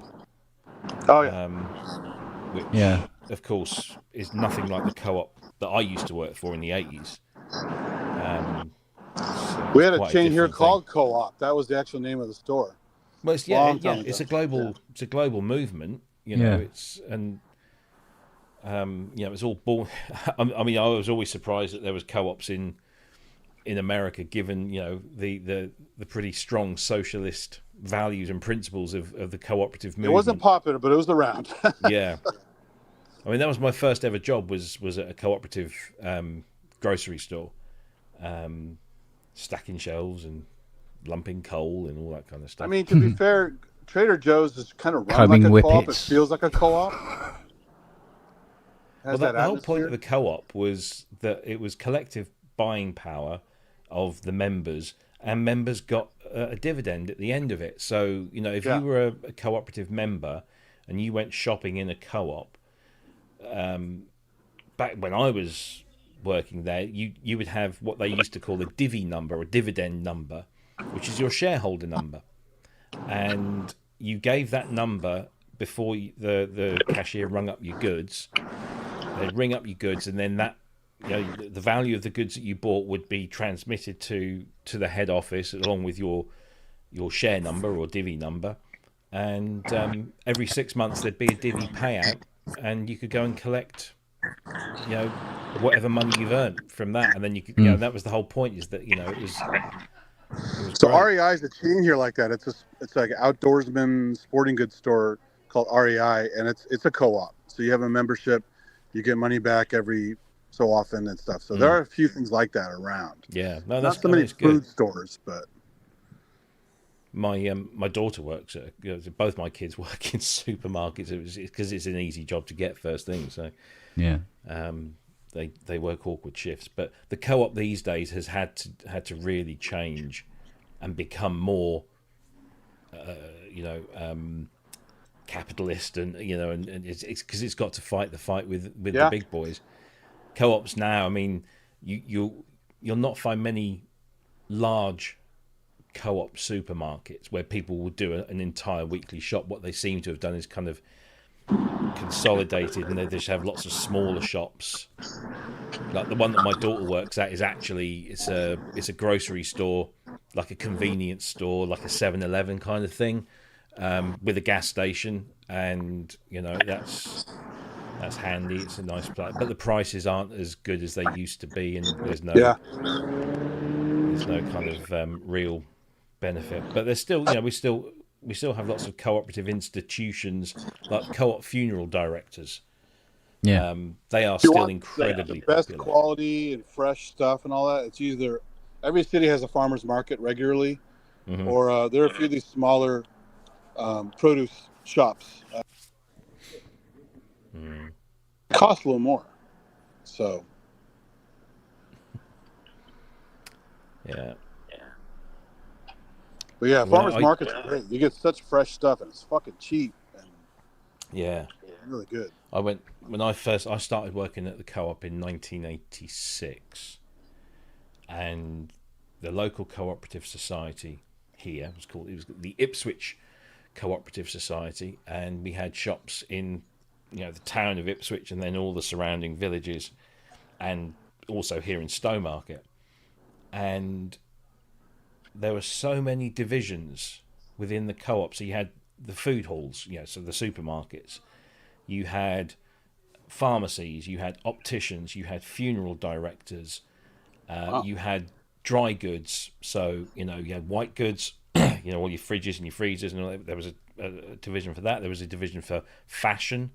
You could buy clothing, everything. I mean, co-op was in everything. Co-op coal. So, everyone that was on coal, which was a lot of people around here at the time, they'd have coal deliveries from the co-op. Everything was co-op.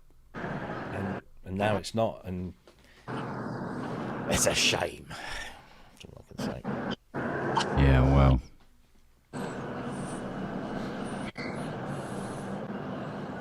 Maybe in smaller towns or something, or what?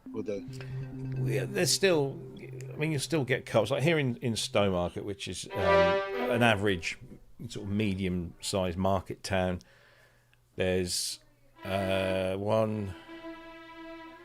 2 or 3 small co-ops dotted around, and then there's one slightly larger supermarket, but nothing like the ones on the edge of town. So we've got a big Tesco on the edge of town, we've got a big Asda on the edge of town. They're the main supermarkets. And then you've got Lidl's and Aldi, which are slightly more closer to the town centre.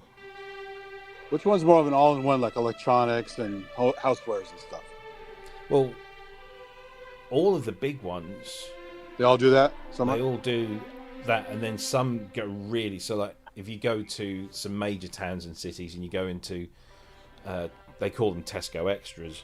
You've got all the grocery stuff, but you've also got, all sorts of, home electronics, bedding, furniture.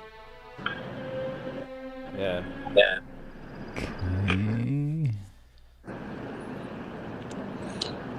Didn't Tesco used to sell synths and things like that? Tesco, no. One of those kind of places. Argos would sell, and Argos, still do sell home keyboards, but not synths. I think they might have done very early on. They might have done like the early Korg stuff.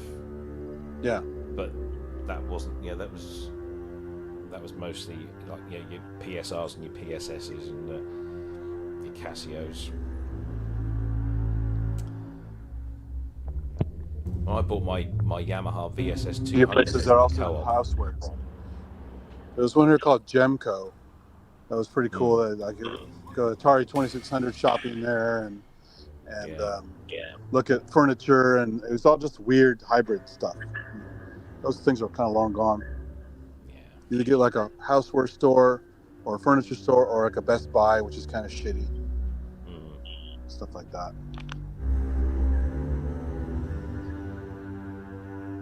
Okay. Did you guys have catalog businesses there? Yeah. That's Argos is a catalog business. That's but, catalog, yeah. Well, it's the idea. I think that the guy that started Argos, Richard, what was his name? I can't remember now. Anyway, he got the idea for catalog showrooms in major towns and cities from America. I can't remember what the company was. Yeah, we had service merchandise. There were a few around for a while. Yeah. And he ran a business over here that was called Green Shield. And Green Shield was a loyalty reward program.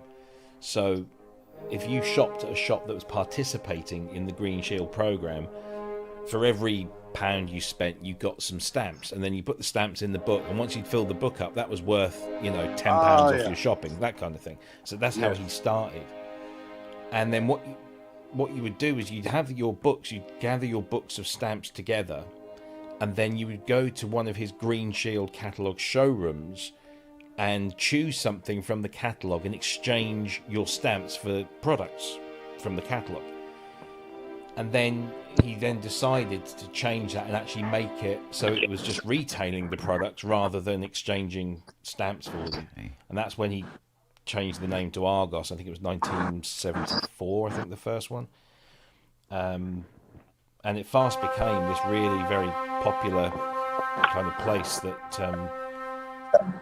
you got a catalogue. There was a catalogue issued every 6 months. You'd take the catalogue home, you'd sit at home, you'd browse through the catalogue, and then you write your catalogue numbers down of your items, and then go into the store, give the numbers to a lady on one till, and she would process your order. Then you go to the next till, and you would pay for your order, and then you go to the next point, and you'd collect your order, and then that was it. And there was very little stuff on display in the actual showroom. Everything was just held up in the warehouse, so there was kind of low maintenance costs, and it was amazing. I mean, Argos was a huge business right up into the 90s, and then it was owned by various organisations, and ultimately in the 80s it was bought by, believe it or not, British and American tobaccos. This huge tobacco company bought it, and then eventually they sold it in 89. And well, they sold it. It was bought out from within the company and then floated on the stock market. And then it had a number of very successful years throughout the 90s, and then it became quite attractive to some other companies. And we had there was a number of home shopping catalogues in the UK. One was called Great Universal, and they bought Argos in the late 90s, early noughties, I think. It was after, or was it before I left or after I left? I can't remember now. But they maintained Argos as an ongoing high street retailer for a while. And do you guys have an equivalent of QVC over there, the home shopping shit? Oh yeah, there's channels, but they're not on. Yeah, you just flick through on the satellite. But But yeah, Great Universal bought Argos, and then Great Universal was bought by Sainsbury's, the big supermarket chain, which also owned Homebase, which was a big DIY chain. and a few others. And then eventually they started closing a lot of the high street Argos stores and putting like small showrooms within the supermarkets. So they would still stock pretty much the full range, but it was all done in a supermarket. And so we've seen over the years Argos stores disappear off the high street. Although saying that, the one here in Stowmarket, which is where I started when I was working with Argos in 1989, is still there. Really? Although I have no idea why, because it's always empty. But I think they treat it as like a delivery hub more than anything, because Argos was best placed to move into the whole internet shopping thing because its entire catalogue was, orderable through a number-based system, and they had catalogues and they could just transfer it online. So I think that's why we still see Argos today. It's a very, it's still a popular online business. So I think this store is purely, or mainly, should I say, like a delivery hub with, small throughput on the shop floor. But yeah, we had a couple weird ones where you would get the catalog, you could order, and then you come in like a will call, like a counter. And there wasn't much in the actual store to look at or play. You pretty much either saw it in the catalog and wanted it, or maybe you got lucky it was on display. But there's a ton of shit you never got to touch. You just had to buy it. That's exactly how Argos was. Yeah. Yeah. It's weird. It was really weird.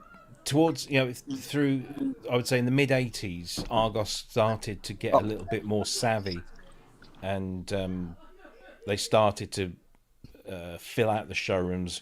Once they'd refined the process, because, as I said, the early days of Argos, you had 3 sections. You had the ordering section, so there was a lady on a very large till that would order your item. That would then send the order up to the warehouse, and then as the warehouse are picking the item and sending it down, you move on to the next station, you pay at that register, and then you go to the next point, which is the dispatch counter, and they would then take your receipt, stamp your receipt, give you your product, and off you went. Eventually, in the mid-'80s, they started to amalgamate all of those processes into one position, and that freed up the showrooms so they could put shelving in, and they started doing jewellery. So they had a jewellery section, and we did, everything from, 18-carat diamond rings to expensive watches, and also cheap stuff as well. It was very well known for cheap jewellery of reasonable quality. But yeah, I'll keep going. I'll be right back. I talk to the counter person here. Yeah, those were the days. Puss, don't see it. Oh, there it is.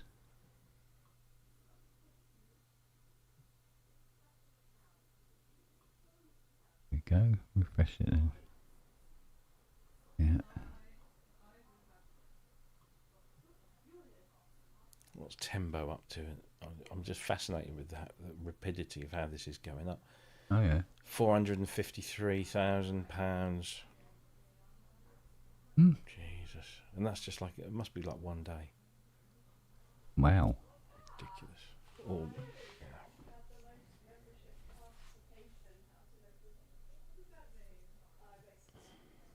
So Opus is.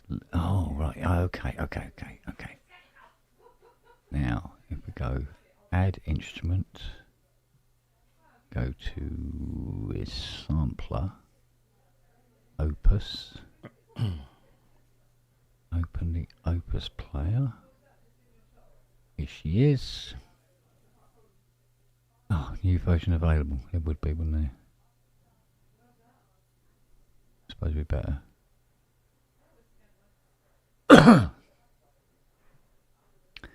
Okay, so where is... Oh, never mind. Yeah, well, you want to do that now, do you? Okay. Continue, agree, continue, allow, yeah.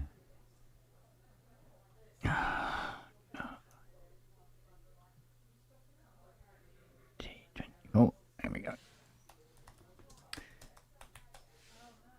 Right, I'm hoping that I now have all 27 of the East-West libraries listed in Cubase now. At least that's the plan.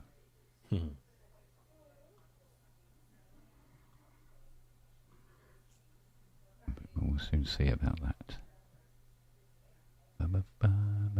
That's a standalone. Don't want to worry about that. Right. Okay. I'll wait for that to settle down. Ra. Try Ra. No. Wait for this now. Fuck's sake.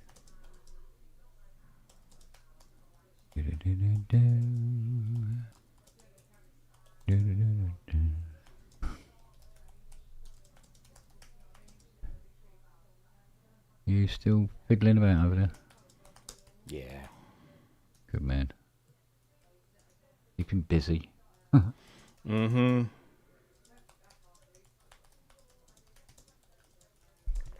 Ah. I think there's chicken being cooked, hence there's no dogs up here. A personal favourite of theirs. So the vet reckons that whatever's in Lily's ear, it's not contagious or anything. Doesn't seem to be. It's not mites. Nothing of that nature. It's a little bit. Not quite sure what it is, to be honest. They suggest that we leave it for a couple of weeks, see what happens. So, which we could have done and saved a fortune, but well, you don't know that until you exactly. However, somebody has suggested rubbing a little bit of coconut oil on it wouldn't do her any harm. Well, yeah, it's natural stuff like that. Yeah, so. yeah. Better to go that way if possible. But he doesn't think it's like an allergic reaction to anything. Oh, I suppose it's good. Yeah. Yeah, well, I don't remember dogs ever having an allergic reaction to bleeding anything. Hmm.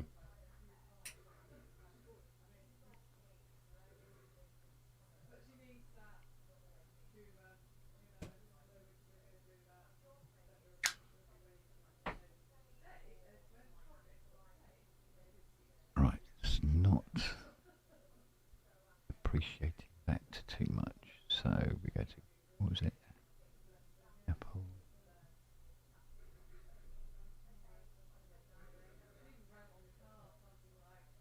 Cool. Quick. Yeah.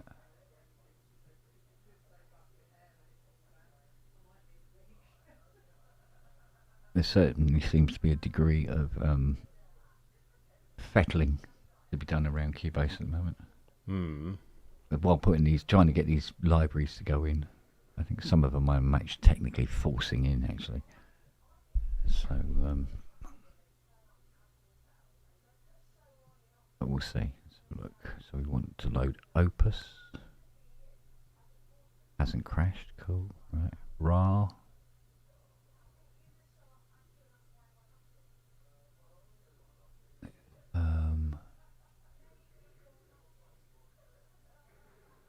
Diverse collection of instruments.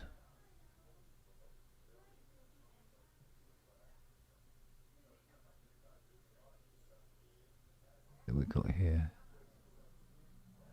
Duck. Nay flute. Bloody all sorts. Have a look at this.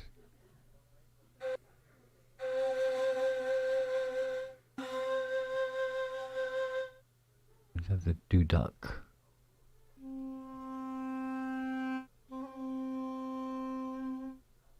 Yeah, we know that one. Tell you what, there's not much of a keyboard range on this thing.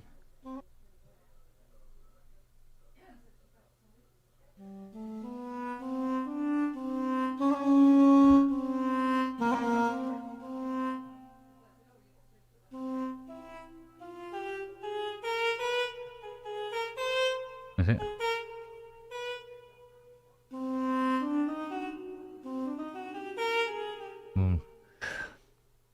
Not up on my Arabic chords, I'll be honest with you. It has to be said.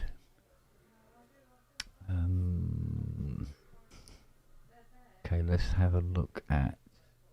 Right, the voices fashion, Syria.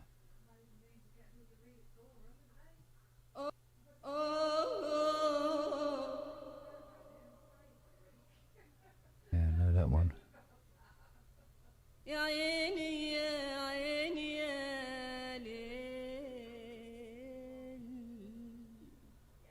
So what I do is break that up and then use a pitch transposer. Mm. And I get her to sing what it is I've written, as it were. Mm-hmm. Very long way. I know I could probably get AI to do it, but you know, fuck it. If AI's doing it, then I'm not doing it, so it's not my fucking song. It's the way I probably, you know, slapping myself in the face for the hell of it, but me old school. Mm.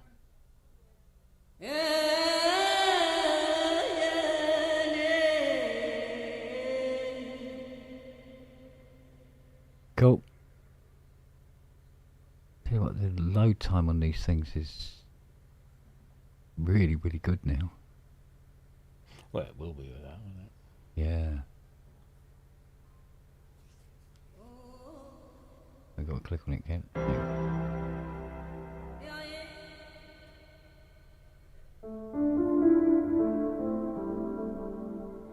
Yeah, it's taking less than half a second.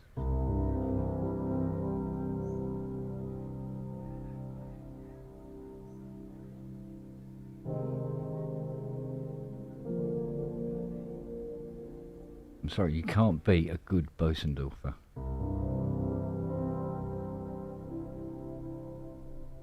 Except maybe with a Steinway. Right, let's have a look at fantasy strings. What we got here? Chilean basses. Hello, darlings. Click on it.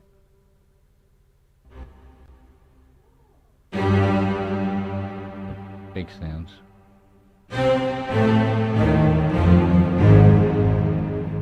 That's the good thing about East West. They do some really beautifully outrageous samples. Oh. They're doing that. Wow. Suddenly pings up in the air. Oh, weird. Oh, see, no, it's locked again. Oh. Hang on. That was the wrong one. Oh, it can be really high now. Look at that. Ooh. That's too high. Don't like that. There you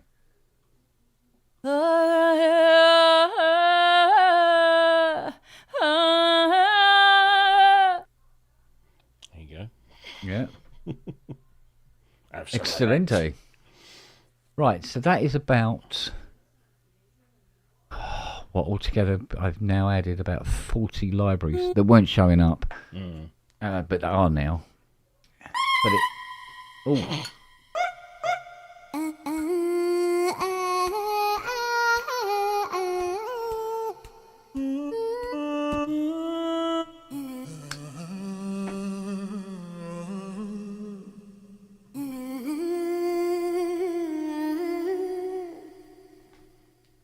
So...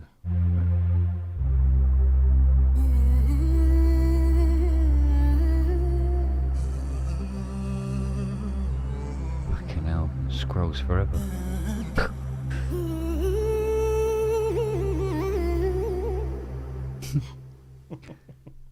So it looks like,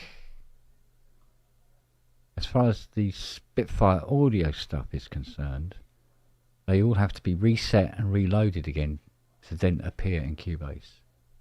So links are broken somewhere. Because when you point at the directory, it's going, and... Which is not ideal, because it would have been nice if that's all you had to do. Right, so let's call it up again. Let's see. Just hope it's not this that's fucking everything up. Oh, that's just so big. So where? Oh, that's 148 gig. fuck's sake.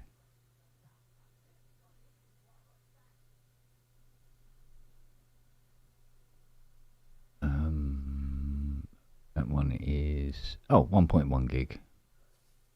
Yeah, we can sort that one out. Reset. Yes, the entire library. Yes, and install.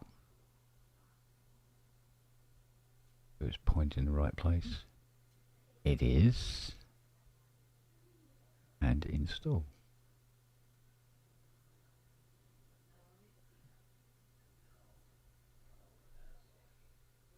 Not getting a brilliant download speed from their servers at the moment. No. Better to do this late at night, I think.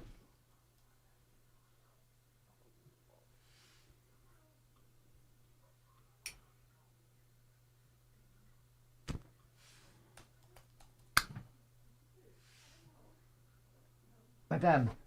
There you go. Oh, that's quick. I thought it was going to be a long time in coming. No. Oh, okay. Thank you, lovey. It's all done. Oh, I see. Oh, okay. Thank you.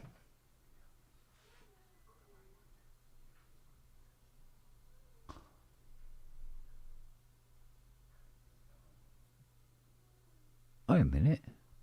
Fuck. What are you on about? I looked at this and it said 1.1 meg.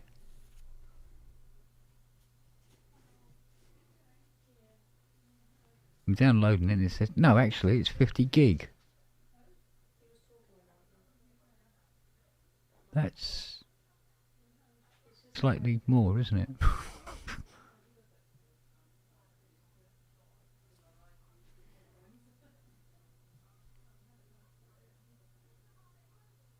Mind you, according to this, it's going to take 12 minutes. 50 gig in 12 minutes. I'm not going to argue with it. I'll take those carrots. Matt buggered off again. Yeah. Yeah. I might too soon. I'll get a reasonable night. Yeah, well, both of us are in the same boat, mate. So I've been technically awake since 5. Yeah. So I'm on borrowed time, when I'm really.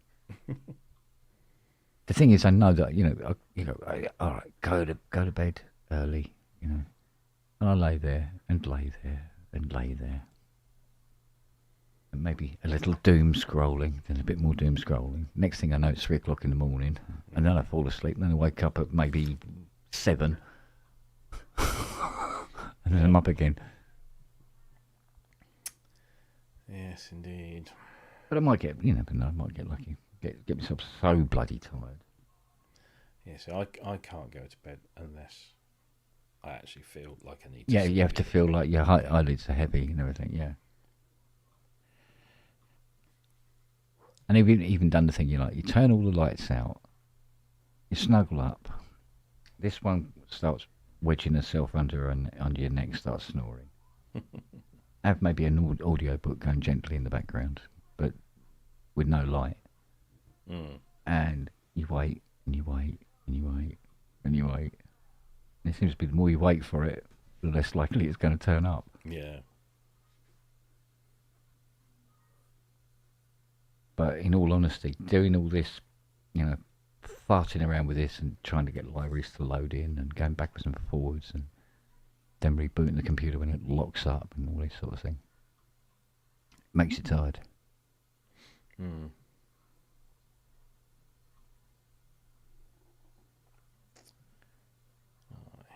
Oh, you can make this window open by pressing Command Option Escape. Okay, to know. Command Option Escape. Okay. I think even I can remember that.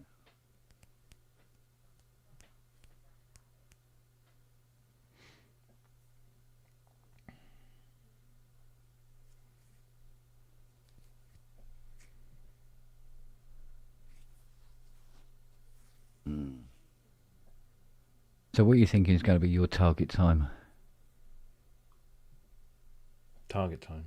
Hit the sack. Oh, geez. I don't know. It's like when my eyes feel heavy, which I can feel is probably getting close, but yeah, I don't know. I might have a cup of tea and. I think you probably have to have a cup of tea and unwind a bit. Yeah. On a chair, not do or think anything, and just you'll know when you got that sort of like oh yeah, and then go stagger into the bedroom. But if I jump on the sofa, yeah, and put the recliner up, that's a good sign. That's a good indication that I'll probably start to get quite sleepy.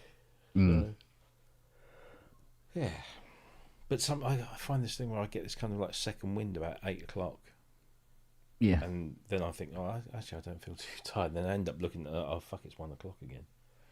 Maybe it might be an idea then to just when you do that sort of like, oh no, I kind of feel awake again. That's just being overtired, and maybe you should just ignore that and go to bed nonetheless.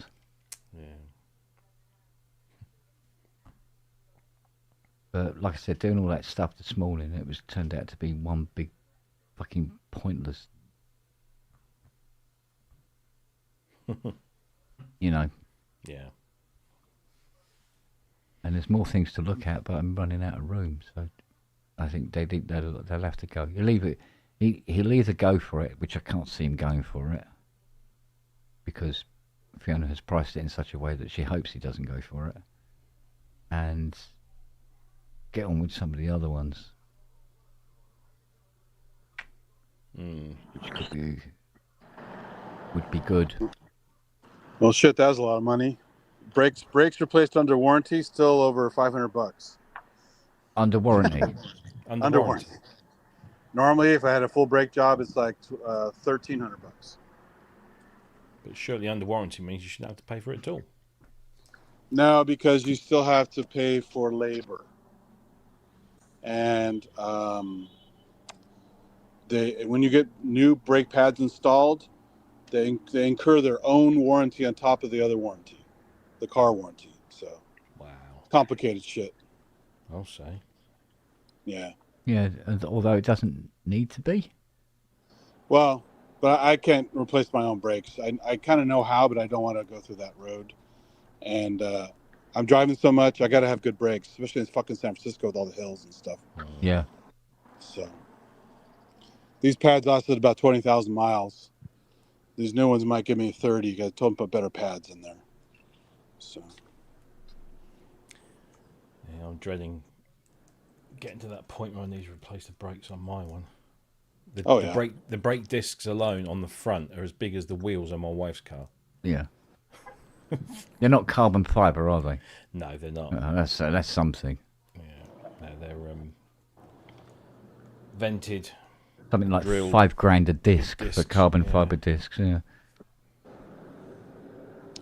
Well, brakes are weird anyway because it's like a metal composite. So it's like metal on metal, but a different kind of metal. Not that until you get to the actual mounting parts. Those are the ones that actually do the gouging. It's weird shit. It's like metallized ceramic. I don't know. I forgot what the brake pads are made out of. It's some weird. It used to be asbestos in the old days, but now it's some other shit. Yeah. Wonder if I can just point this one. Albion Colossus.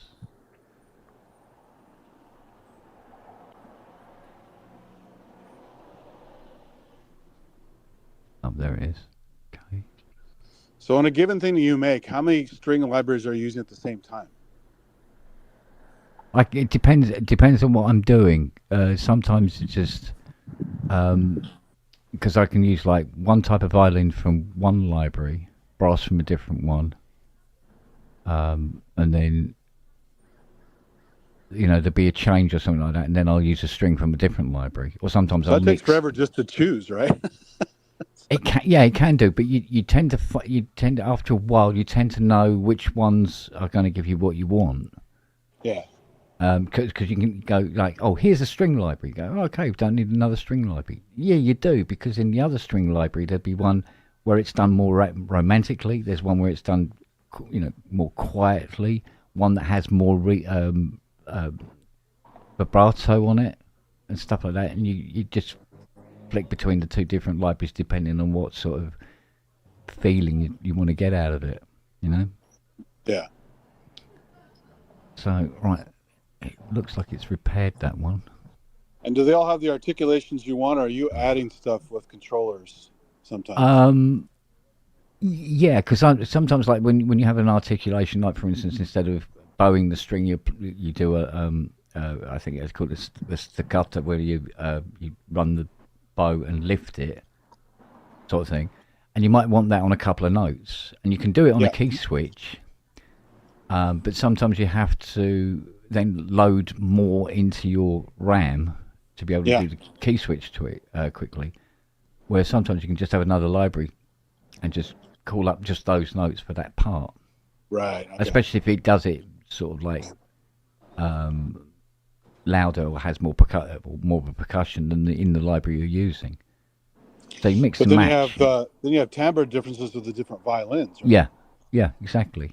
Or but I mean, like in a weird way, because now you're just adding technique. Yeah, but you see, one of the things you can't do in most of these libraries, I know you can do it in Vienna, but in these libraries, should we call them the cheaper libraries, is like you'll have one passage where the strings, they're perfect, all the right sound, and they're great. But then you go to another piece, another section, and you can't use that sound anymore because there's actually too many violins, and you want to reduce the amount of violins that are in the section. And you can't do that in the library, so you go to a library where you find the similar sound, but has less players. Yeah. And shit like that. It's just. That's what was cool about that one called Divisi Strings that came out 15 years ago, where it was dynamically allocating. Yeah. The first, second, third violins, all of the techniques on top of that, and then the spatial orientation of them and everything. Well, they have one like that that's built into Vienna Orchestra. But, like I said before, Vienna Orchestra, so you can have all the bits and pieces you want, is about 17 grand. Oh, shit. Yeah. And I think it comes on its own server when you buy it, I think. It's a fucking massive library. But and that's all contact? No. That some of that would it's be its own thing. Yeah, basically, it's its own standalone. Basically, you put it on a computer and you don't put anything else on the computer. I see. Okay. Yeah. But the thing about that is when you use it, especially if you know what you're doing, like Ty does, when it plays back, even a seasoned, conductor wouldn't be able to tell that it wasn't a real orchestra. It's that conductor with a bit of salt and pepper on. Yeah, absolutely. Or he goes, fares, please. Fares, please. Well seasoned. Yeah. I'm going. I'll catch you later. All right. Well, I'm not far behind you because my eyes are falling out of my head. This is why I'm just queuing up a shitload of Spitfire libraries, and then I'll just leave and look at it in the morning and see whether it's still running or not.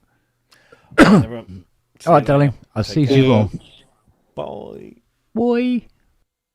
Mind you, doing all right. It's a 9-hour pub. Fucking hell. Wow.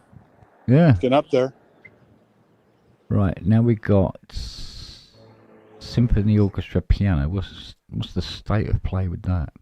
So half your thing was repairs today?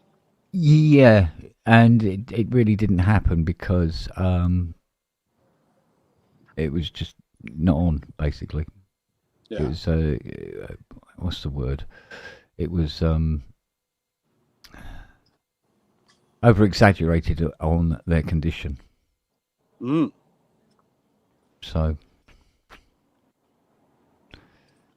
oops, basically. Yikes. Yeah. So that's right. I've got to reload this, haven't I? Bloody has him a strings at fucking 250 gig. Cheese on bread. Right, here we go. Offer that up to the right directory, and off she goes.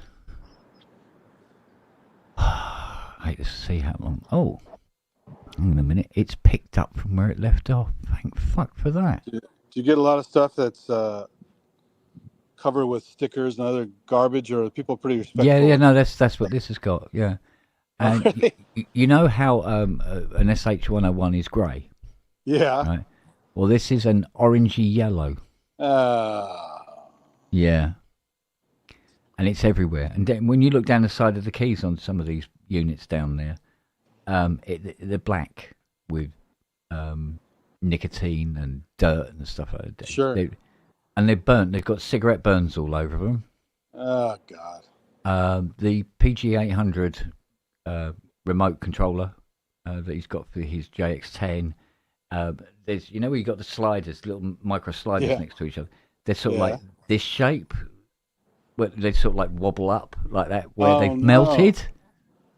And I don't know what, but there's been some extreme heat on that area, and it's all sort of like that, all wobbled out of place.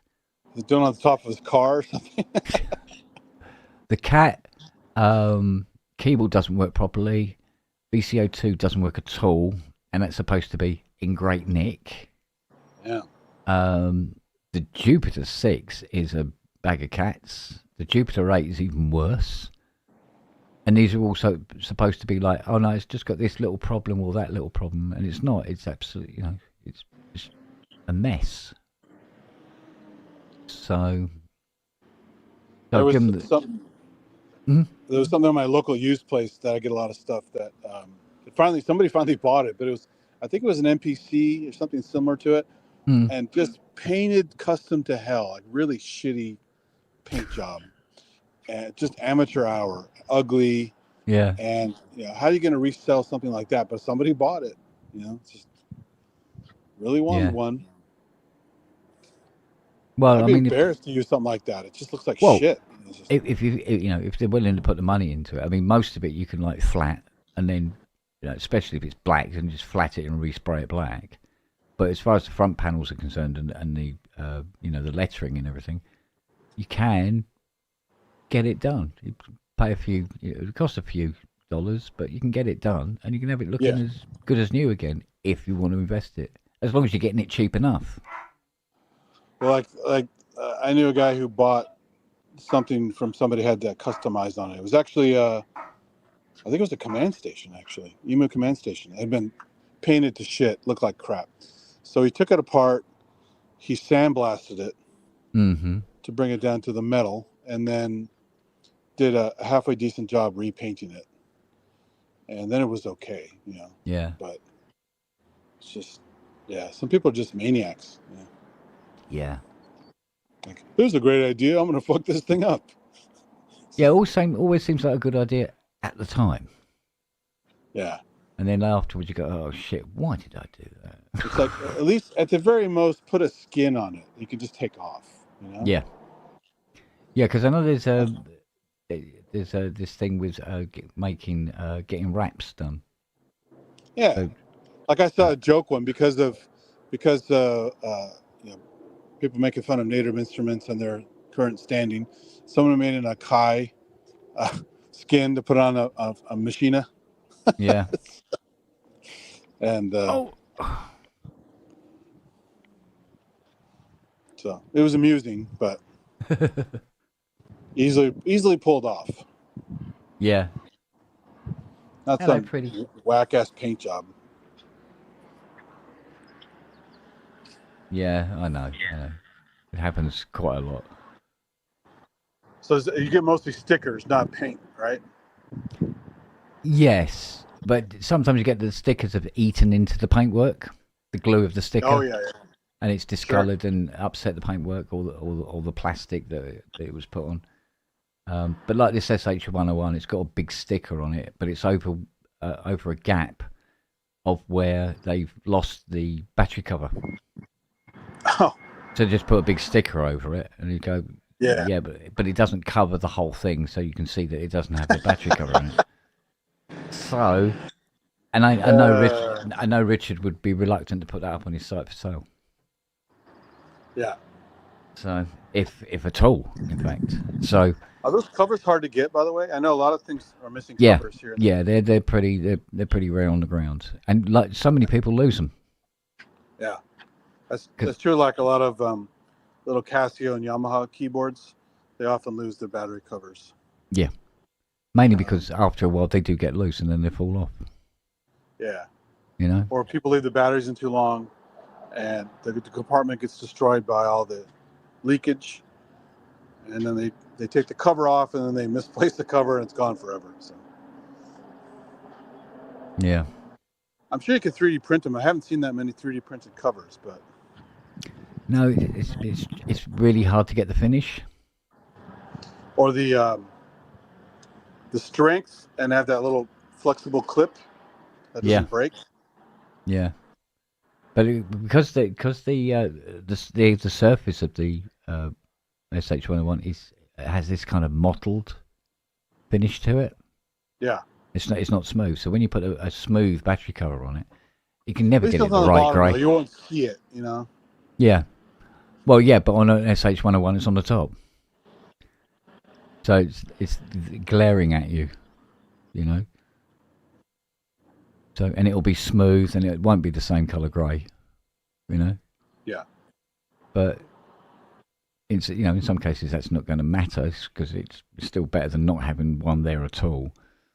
That reminds me, I need to start surveying some of my battery stuff. I'm pretty sure I left batteries on some stuff years ago that I should take out. Probably wise. Yeah, probably wise. It's a bad thing to do. Yeah. When you get lazy, sometimes you forget. You put it away, and then years later you go, fuck, why did I do that? Yeah. Yeah, but when manufacturers went, well, you need the battery to back up the RAM, so let's put the battery right next to the RAM. You know. Well, you did actually in the CZ101. It uses the C batteries for memory. Yeah. Which is silly, right? Yeah, it does that on the CS70. You got 3 pencil batteries, but at least they're in a tray underneath, and if they leak, it just leaks out. Yeah, Kurzweil did that with the 2000. It was AA batteries. Yeah. And funny enough, the only synth inquiry I've had today apparently is a memory moog where the guy turned it on and there was a huge bang and a lot of smoke poured out of it. So that should be a giggle. Wrong voltage, maybe? Is that? No, I think probably there's a sinking resistor. And after a while, they just go, do you know what? I can't do this anymore, and they just go bang and then catch fire. Well, melt essentially, and which would be the smoke, where the plastic casing around this huge capacitor, this huge resistor, just melts. You know. So. Oh, is it one of those power resistors? Yeah. Kind of blocky looking. Yes, that's it. Because it acts as almost like a suppressor. Yeah. Kind of thing. Back before you could buy portable inverters, like you can now, just they even go in your damn pocket. I found an electronics magazine when I was building projects. Someone had reverse engineered like an old Model T voltage converter. And he said, you buy these transformers from Radio Shack, you buy these power resistors, those chunky ones with the brick on the outside of them. Yeah. And you hook them up this way and you plug it into your car. And if you were safe enough, you have a 12-volt inverter for your car, right? It's pretty cheaply made. I couldn't get it to work, but I was also really scared because the step up is pretty dangerous, right? And so I was like, am I going to kill myself by shocking myself? And all I got out was some clicking noise, like kind of clicking sounds. Oh, okay. And it didn't give me the voltage that I needed, so nothing worked. So it was more just a project that failed. But I was a little bit scared at first because I did once was changing fuses in my old 73 Chevy Impala. Yeah. And, just being a stupid high school kid and, I'll just change some fuses. I used my pocket knife and I stuck it in there to pull the fuse out, and the pocket knife bridged the circuit. Yeah. So the coil is always on, right? Yeah. And so my the knife tip turned white hot. Yeah. Scared the shit out of me. I dropped the knife, and I pulled it away, and I looked at it, and it burned the tip right off the knife. Yeah. And the car was completely off. And that taught me a very valuable lesson, not to fuck around with stuff you don't know anything about. Well, even more so now because the juice has to go around the car now to monitor, car alarms. Oh, sure, yeah. And various sensors and shit like that now, and the clock. And luckily, the knife had enough wood in the handle and stuff to be not the shortest path. I'm thinking, so it just went around the tip and burned itself. It's like I'm still fascinated with the clock in the Mustang. It's brilliant the way that thing works. It's absolute nuts. Really? Yeah, because what it does is that it does the usual thing with like in a normal clock, one you wind up, where you wind up the spring and then it goes through its motions, right? And what this does is it has the 12 volt goes to it, but what it does is it makes this little cog is going backwards and forwards, and as it's doing it, a little arm comes round, and eventually it's got a bit of carbon on the end of it and the receiver. And what happens is when the two bits meet, it makes it let go, and it winds the spring up a bit more, and then it comes back round again, and then it goes bang, and it winds up the spring a bit more. And it just does that. Wow. And it's like, what a weird way to do it. Sort of like, just so weird. Yeah. But, hey. So it took me ages to get the thing to work, because it was broken. And we thought, oh, maybe we'll just get another clock. And I thought, all right, we'll try and keep it original. Yeah. And so I hit up Essex Mustang. I said, look, I'm after a clock for a 73 Mach 1. Oh, real quick, look at this dark Cybertruck going by. What a piece of shit. Oh, God. Oh, he's going the wrong way. Damn it, I missed him. Ah. It was like a maroon color. See in the distance over there. I saw one on YouTube, and it was parked, and it was in about, I'd say, 3 or 4 inches of snow, and it couldn't get out. And it was just the wheels are slipping. There's nothing was happening. It kept rocking backwards and forwards. Down, and like, go, no. Well, truck, huh? Yeah. other cheapo cars are just driving by. But so anyway, so I contacted Essex Mustang. I said, yeah, I'm after a clock for a 73 Mach 1. And they said, all right, we'll make some inquiries for you. We'll find out. And I know they're going to ask CJ Pony and all the other places in the States that still stock the vintage car parts. And it went quiet for about a week. And then they got back to me to phone me up, and they said, yes, we found one. And they want, what was it? I think it was $1,700. Wow. For this clock. I was like, oh, I'm going back down to the workshop and see if I can fix this. I said, no. And it's probably not that accurate of a clock, too, right? Oh, it seems to be quite accurate. It's you good? know, when but it's not a quartz crystal, but it's okay. And besides, it's just a clock. Yeah. It only has to roughly tell the time, And so I thought, okay, I'll have a crack at this. And I managed to get it working, so we saved ourselves a shit ton of money on that. Plus, the other thing is, because it's rectangle, and it's quite a size, we're looking to see what would be able to fit in the hole that was a clock. Surprisingly little. Because I tend to fit clocks, into the either on the the displays. Yeah. Because all the modern cars got like displays and shit like that all over the place and everything. And the rest of the time the clocks are round, or they're quite small. They don't. Oh, is it square? It's a square clock. This is like a big oblong thing. Oh, okay. So there's a lot of real estate either side of where the clock is, for the hell of it, sort of thing. I think my Mercury had one of those like kind of rectangular clocks. Yeah. So they're a very popular design back in the day, sort of thing.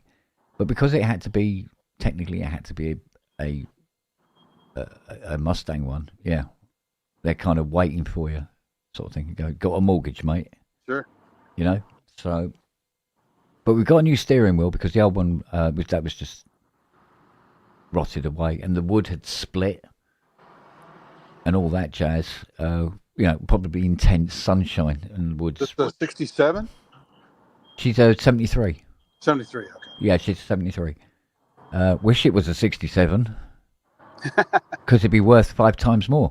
Yeah, yeah. Simply because, you know, especially if it was a fastback. I mean, fucking hell. Yeah. Better still if it was a Shelby 500 GT. Then we're really in the money. What are they? £250,000? Yeah, the oldest cars I had were 73s. I had a 73 Impala and a 73 Mercury Marquis Brougham. Yeah, it's and the end. All electric. It was like Yeah. super posh. Electric doors, electric windows. Yeah.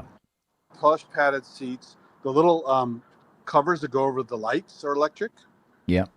The little shutters go. Yeah, but 73, 74 was about the end of the gas guzzlers, wasn't it? Oh, it was because the fuel both cars crisis were hit. boats. We call them boats because they're just big fucking things. Oh yeah. And horrible on gas, but they took leaded gas, so it's cheaper. Yeah. And they punched. They had like at least a 350 in the Impala. Might have been bigger in the Mercury. I forgot. Yeah. So V8 350 or higher. Step on it, it goes flying. You know. Yeah. Room for days. Good party mobile. Take friends to parties in high school and stuff. It was fun. Well, there's a friend of mine, Steve. He sent me a link. He said you're looking for one of these, and it was it's a place up in what was it again? Stowe Market. So it's up round Robbie's Way, and it's a maroon Buick Riviera boat tail. Ah. Right. And it's beautiful dark maroon, right? And it's had a lot of work done to the engine and all this sort of cobblers and all the rest of it. And it's maroon with white leather interior. Oh wow! Yeah. It's like a Pimp-mobile. Yeah, apparently it's all working, all the rest of it. But they've bored it out and put a supercharger on it. And this thing's capable of like 190 miles an hour. And it weighs, 5 tons? It's about 12 foot across and 20 feet long sort of thing. And I looked at it, it was gorgeous. And I'm going, that won't fit on the driveway. No. Because I measured, because you know where the, so at the front of my house, you've got where the front room wall is, the front of the house. And you've got next door's porch, and you've got our porch. And the Mustang sits in the gap. Right, so it goes right up to the wall, so it doesn't stick out on the road. And this thing won't fit in the gap between the two porches. And it'll still have its arse out on the path. It's that big. I'm going, as beautiful it is as it is, and the price was quite competitive. And I thought, no, that would have to be out on the road. New York? Remember the big chase scene at the end of Escape from New York on the bridge? Yeah. And the Duke is driving that huge boat of a car with the chandeliers on it. Yeah. And remember when he takes a jump and he lands, and he's like a dampening oscillator as he goes down the road, and then finally settles out. I think it was a Lincoln, wasn't it? Something like that. Yeah, those I think he cars was using a always Lincoln. have that, right? They're like really Yeah. mushy. They're the ones where, when you stop at the set of lights quickly, the car continues to rock backwards and forwards slightly. Same thing, yeah. Either in that- bounces up and down for a bit or rocks. Yeah. And so you can imagine that car you were just talking about going 190, hitting a bump, and woo, woo, woo, up and down for a while. Jesus, yeah. I mean, they would have had to harden the suspension. Like, doing 190 anywhere needs hard suspension, I would have thought. Jesus. But I mean, you know, it's like on the Mach 1, the suspension is hard. You know, you go over one of the speed bumps, you don't get all this business. You get bang! Oh shit! You know. Oh yeah. You can feel your spine going. You know. It's like my parents had a Porsche 924. That thing was super hard. Yeah.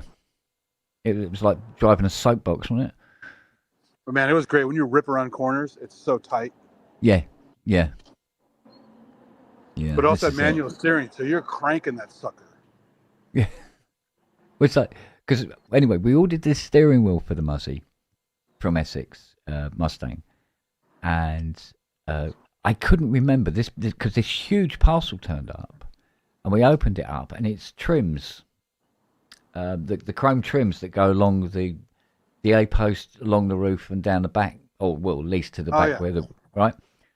And I've gone, oh, I didn't know I'd order. I knew we wanted to get some if possible, if they had them, but must have ordered them like that. So, and they got put away in the office and, catalogued, right, these parts are in here, blah, blah, blah, all that sort of thing. And then we get this phone call about 4 or 5 days later from Essex Mustang going, did you receive a parcel with some roof trims on it? I'm going, yeah. He goes, they're not actually yours.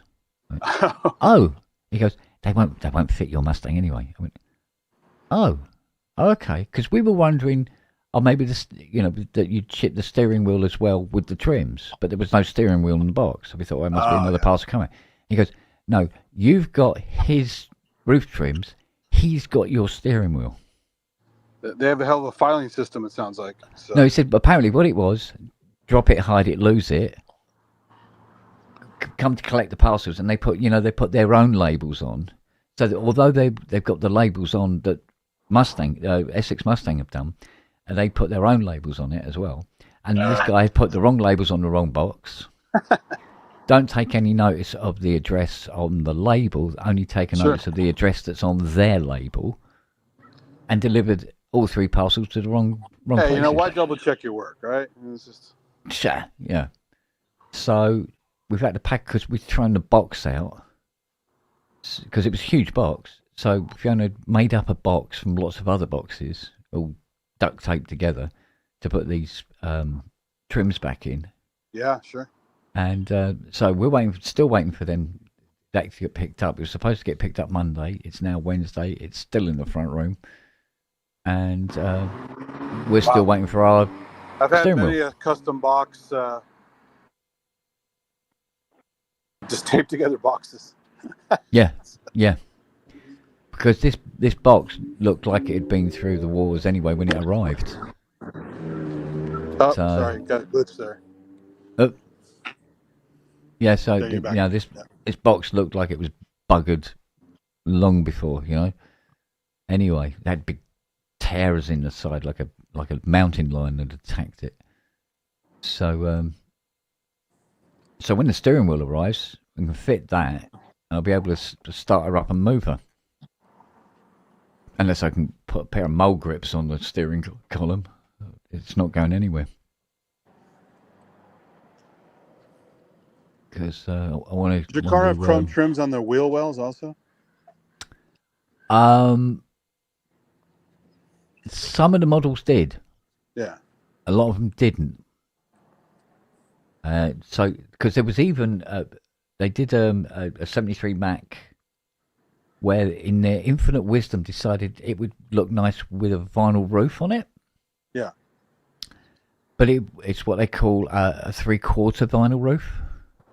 So the vinyl stops halfway up the roof. Oh, I've seen those. Yeah, that's weird. And it looks like, why have you done that? You go, It looks ugly, yeah. Because we can't work out where to stop. Because if you go to the rear screen, it means you'd have to come down the D posts. But if you come down the D posts, there's nowhere to finish. Yeah. So the next thing you know, the whole car is now covered in vinyl roof. You have like a seam across the top, right, where it abruptly ends. So they just put this little chrome strip 3/4 of the way along, like they did on the on the late 70 Cadillacs. Yeah. And they look all right on the Cadillacs, but on a muscle car like that, it just looked wrong. But that was a factory finish. Wow. And they said they did about 400 of them like that. That's crazy. Yeah. And I was going, well, you know what? A vinyl roof would have covered up a lot of paintwork wouldn't have to deal with, but it don't look good. It just don't look good like that. It doesn't look muscly, that's for sure. Well, it didn't affect the general look as long as you didn't look at it from the back. But it where you gives you could that see kind of the trim. businessman car look, right? It's like Yeah. sedan, kind of boring. But because it finished only 3/4 of the way along the roof, it was the equivalent of like a comb over. Do you know what I mean? And because you had this bald patch in the back of the roof. You go, oh, ignore that. Just don't look at it, you know. So, but anyway, yeah, like I say, I got to get moved because I want to do a little bit more on the engine. And then when the weather gets better, we'll start getting on with the body again. Did any of those have a sunroof? No, that would have been an aftermarket if you had one fitted. Okay.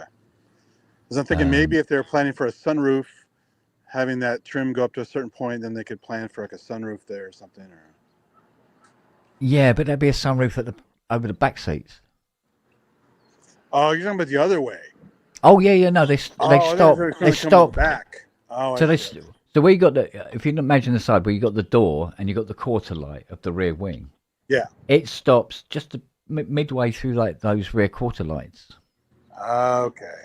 And it just looks like, why have you stopped it? And that's because they go, well, if we go to there, then we can't stop there, and then we can't stop there. And the next thing you know, we're down to the wheel wells. You know, there's no good place to stop. So it would have been better to just not put a roof on it. It sounds like an committee, stuff by committee. Yeah, thing. But the other thing they did, out of all these vinyls that they did put on, all of them they did in white.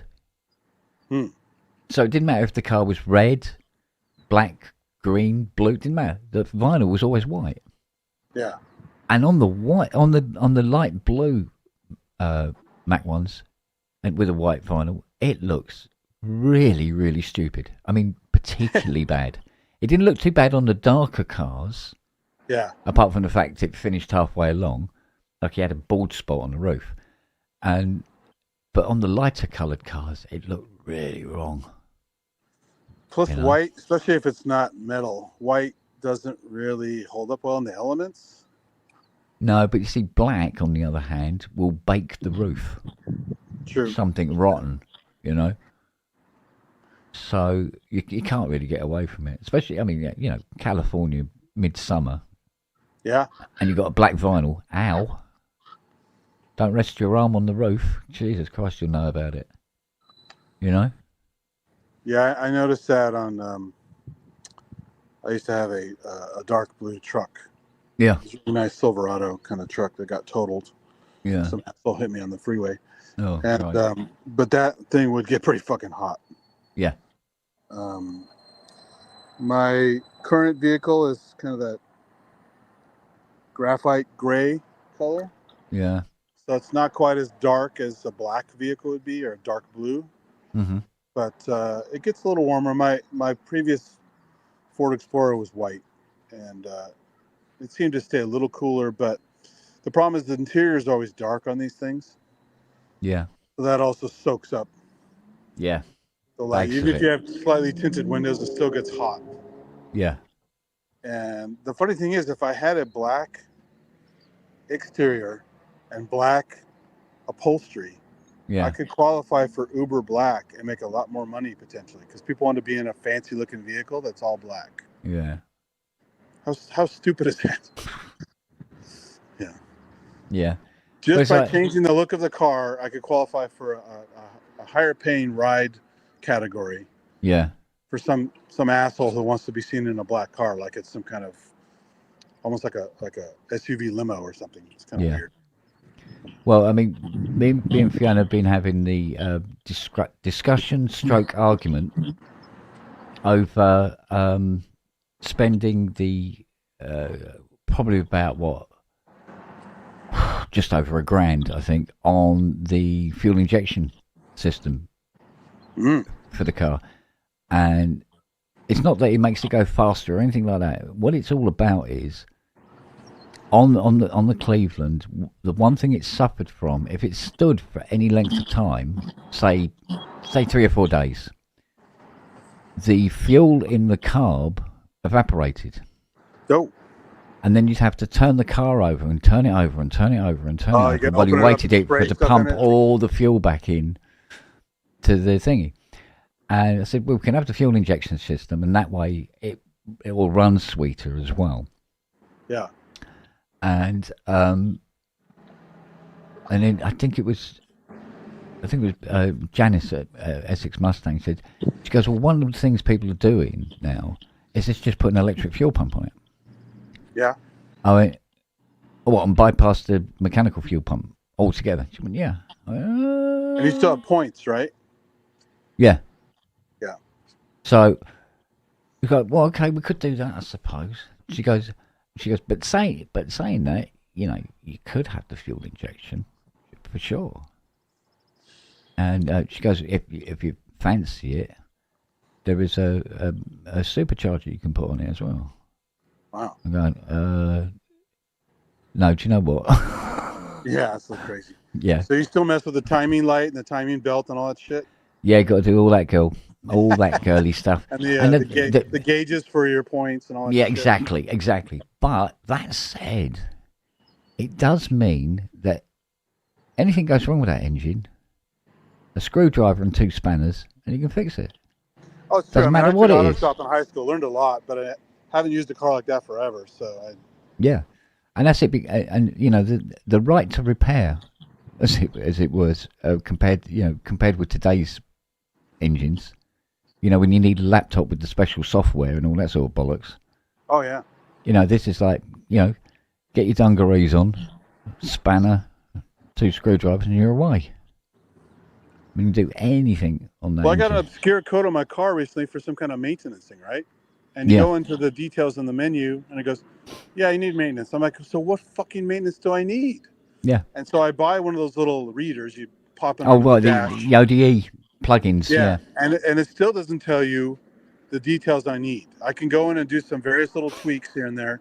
Yeah. But it will not tell me I have to go to a fucking service place just to Yeah. find out what it wants. Yeah, but sometimes it can be something really, really fucking stupid.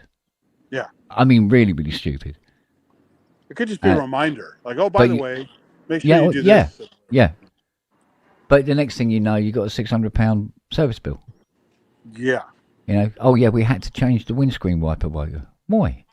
Apparently, according to the computer, it was running a little slow. You know, so it was working. They had a great, I think it was 60 Minutes, one of those shows, back when it was actually a decent show. Before Larry Ellison and his kid bought CBS, basically. And they had one of those little undercover things where they sent a woman in with her car to a auto repair place. Yeah. And typical they take advantage of women because the stereotype is women don't know about cars, don't want to work on them, and don't want to do whatever, and so and so they can take advantage of them. Like, well, you need this, you need this. They use all kinds of jargon, and they scare them with this, and they'll pay whatever bill they want. And a lot of times, it wasn't just stuff they didn't need, but it was complete fraud. Like, they would use a spray cleaner, spray the belts down, and say, look, we just put new belts in your car. That's this much money. Yeah. And it's like, you didn't even fucking change the belts, you know? Yeah. And shit like that. So they had a hidden camera in the car. The service guy's doing all this kind of sneaky lying shit. You see him spray the belts. And then they show him the video on a little portable unit. And he got all pissed. You guys have to leave. You have to leave, whatever. But now he's been exposed, right? Yeah. And so bad for business. And he's been outed. Yeah. And just imagine how many of those things don't get caught. Oh God, no, buckets of them. That's why it's worthwhile them doing it. Yeah, or even crazy stuff like a transmission, which is super expensive. And yeah. Like, oh my God, they said I need a transmission. What is that? You know, like, and just poor people being taken advantage of. You know. Yeah, need some left-handed smoke for it. Yeah. I mean, you could do the same with synths if you're.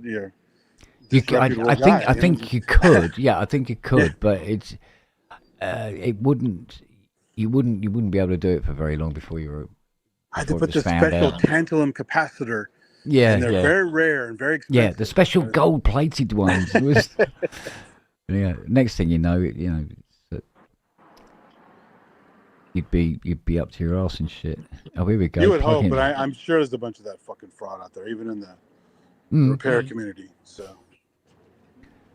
I think this just added Hans Zimmer strings to the plugin library. So look. Have you? If you have, I'm not seeing it. Hang on, unless it's under Spitfire. How much is that library? Well, Hans Zimmer Strings, I think it was a fucking small fortune, if I remember right. It was about 300-400 quid, something like that. Oh, that's not bad. I thought it was Well, going to be thousands. No, nothing as outrageous as that. But for what it was quite pricey. Wasn't Dominus like $600 or equivalent? Dominus it was about 500, nearly 600 quid. It's much less now. Yeah. Much less now. There we are, Hans Zimmer Strings. It's been added. Yay! Oh. So, cool. So that's another one. So it should show up as a track in the track selectors. Let's have a look. Let's look under synth, would you believe, all things. Right, here's string. Here's the ultimate question. Does he use his own library? I imagine if he's got any sense, he will, yeah. Yeah. It's like when I bought the a Timbaland Miko that was used. Yeah. The little Open Labs thing. And supposedly endorsed by Timbaland, had a signature on it, had all these custom presets and libraries that he used and endorsed. Yeah. But at the end of the day, did he really use any of that shit, or was it just marketing BS, right? Probably a degree of both. Yeah. You never know, do you? I mean, really. Exactly, yeah. Right, let's see what it does. Just going to throw some bullshit at it and see if it falls over or not. Right, here we go.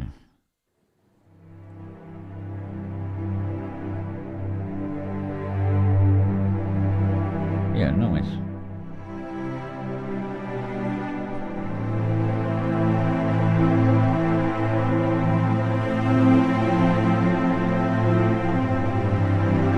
Yes, it's got a big sound on it. Yeah, sounds good. And on his phone, it sounds good. Let's look at it in terms of collegato tratto. Yeah, he loves doing this sort of thing for tension.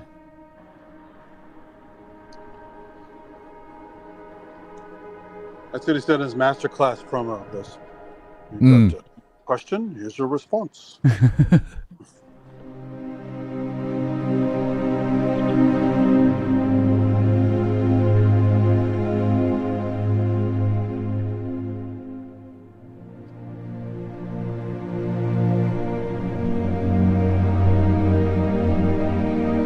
Down there even. Right, it's working. It's not falling over. So a library like his, is it elaborate enough to do stuff like Ligeti and Penderecki stuff, like using The Shining? That kind of bizarre orchestral No, that would be, again, another library. Yeah. You move on to another library that does all the fast, picky, big stuff as well. Yeah. And then you'll have a string library that's focused more on doing thriller horror. Another one that's more romantic and what have you. And then another one that's more action. Hence, you end up with loads and loads of different libraries. Because it looks like I'm just buying a library because it's come out. And actually, I'm looking for libraries that do particular jobs. Sure. So, right, that's gone in and worked. So, it's looking a lot better than it did this morning. For sure. So, I think we've got about 40 libraries in now that are working and doing what they're supposed to do. I tell you, if you listen to some of those tracks, I think it's like Utrenia is one of them from Penderecki and The Shining. Put that on with the lights off as you're going to sleep. You might have some nightmares. It's pretty fucking creepy music. Yeah, it really gets the message across, doesn't it? It's creepy. Yeah. Yeah. Gets the message across properly. Oh, it's beautiful stuff. I mean, Kubrick, as with other things, knew what he was talking about. So. Yeah. Right, this is definitely installed. Go, that's Happy Bunny. Right. All right, come back out of there. There we go. Right, what about Mercury? Mercury wants to be installed.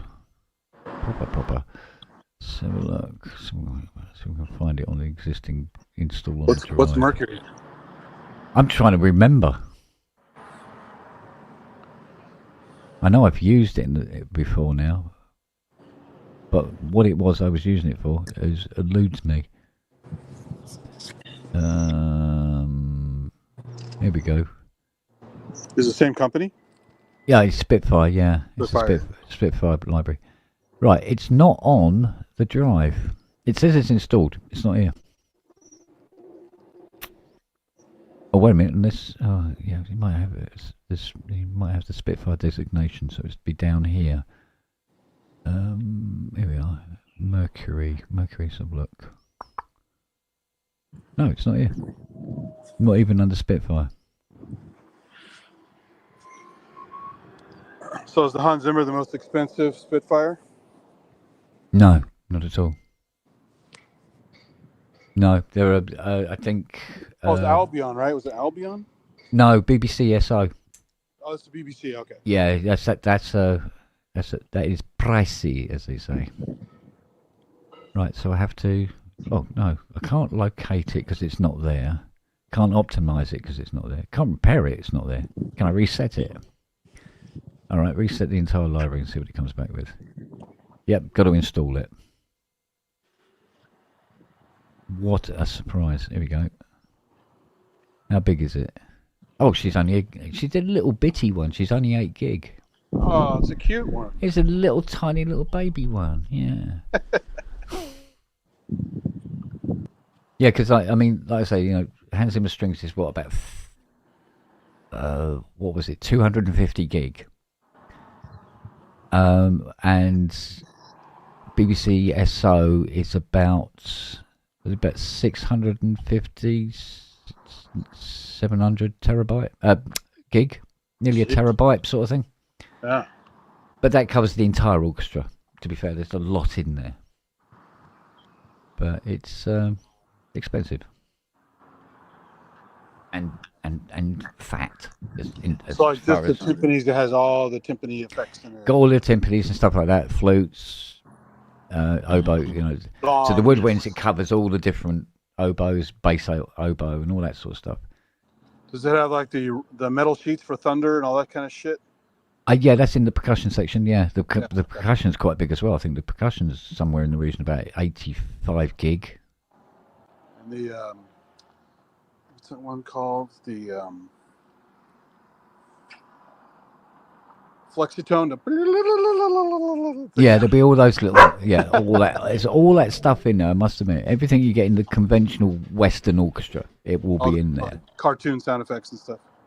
Up to a point, although there is a special cartoon library now. That's all. Like all the when they're running on the spot thing. Yeah, like the call stalling stuff. Yeah, and all that sort of thing, and hammers, and you name it, all that sort of stuff, and eyes out on stalks, all those famous sounds. Yeah. Oh, something's kicked off down there. Right, I was like gone the in. simple one, the ruler on the edge of a table. That was a good classic sound. Like a arrow hitting somebody. Yeah. Right, let's have a look at electric DNA. What's that? Oh, electric DNA says it's not available. Okay, let's see if we can install that. What's that? 26 gig. It's a little bit bigger. Oh, fucking hell. 9.5 hours this pub's been going. Wow. Doing all right. It's one of the classics. Oh, yeah. Or long, anyway. Oh. I think I'm going to have to follow Robbie soon. Oh, we on? Yeah. 8:30. God's sake. Yeah, I mean, I've been up since 5. Ouch. Yeah. Again. Oh, I've been here for about almost 4 hours now. I wait for my car to get fixed, so that's fine. Jesus, just put brake pads on. I can't do that. Got to bleed the brakes. I'm not.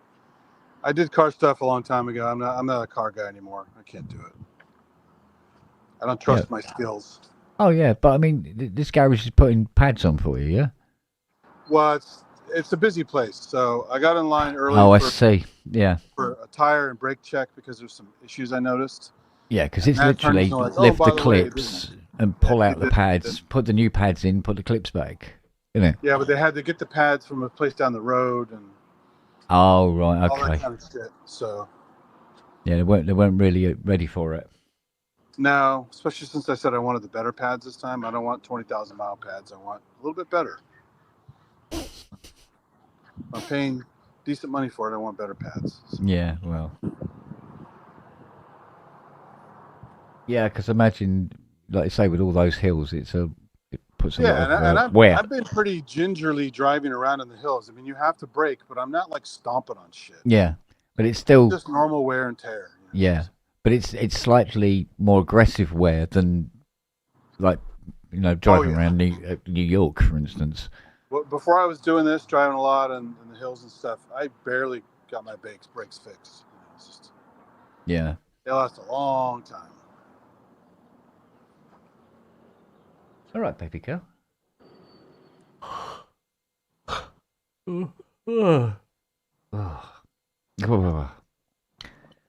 Right, I think I've nearly built up quite a considerable list here for it to get on with, so I can fuck off and let it get on with it. Well, at least you had some success. You got your shit installed. That's good. Yeah, I don't mind when things actually going in, It's when you do go through all the motions and you're no better off than you were to start with. I mean, I have drives full of so many libraries I bought, and almost none of them got installed except for a handful. And when I changed computers, then I got to start all over again. And so I don't know. I don't even know if I can activate most of them anymore. I have to find out. That's always the problem. You got to find that one email that has the codes in it. Yeah. And then you hope when you contact them, they still exist. So you can get the codes again if they're one-time use codes. Yeah. Which sucks. That's why I like the iLock stuff. Once I have it on the iLock, I don't have to ever ask for the fucking codes ever again. And my iLock is not only on my stick, but it's backed up on the iLock software account. Exactly. Yeah, exactly. So you never have to ask these guys for shit again. Yeah. That was one of the good things about the iLock. And transportability, too. If I had a big-ass USB stick with a library on it, yeah, and then the iLock, I could go to any computer and use my shit. Yeah, there's a lot to be said for that, for sure. And a lot of that wasn't a use case for most people. Like one of my 3D programs used to have a little dongle for starting the program. Yeah. And then same thing, I could go to a friend's computer, install the product, which is a pretty light software, use my dongle to get in, stick my stick in with all the models I've been working on, works in progress and stuff, and boom, I'm back to doing whatever I want on some random computer, So it's great work for it. And it didn't need the fucking internet. Wi-Fi or anything. Yeah. Just a keychain in your pocket, had everything you needed. Yeah. So the cloud is great and all and convenient for lots of things, especially large things. Yeah. But man, there's something to be said for just having all your shit with you. Just go anything you could go to and do your work. Use a hotel computer and you could work on your stuff. Yeah. You mind pulling on my arm, missus? Get off. Get in. Stop being a demanding moo.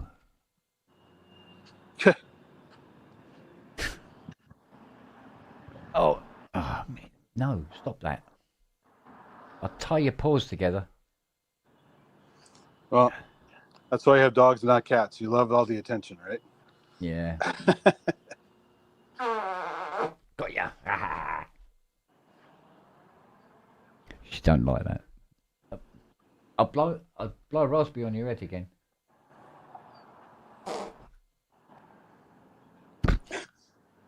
That takes you.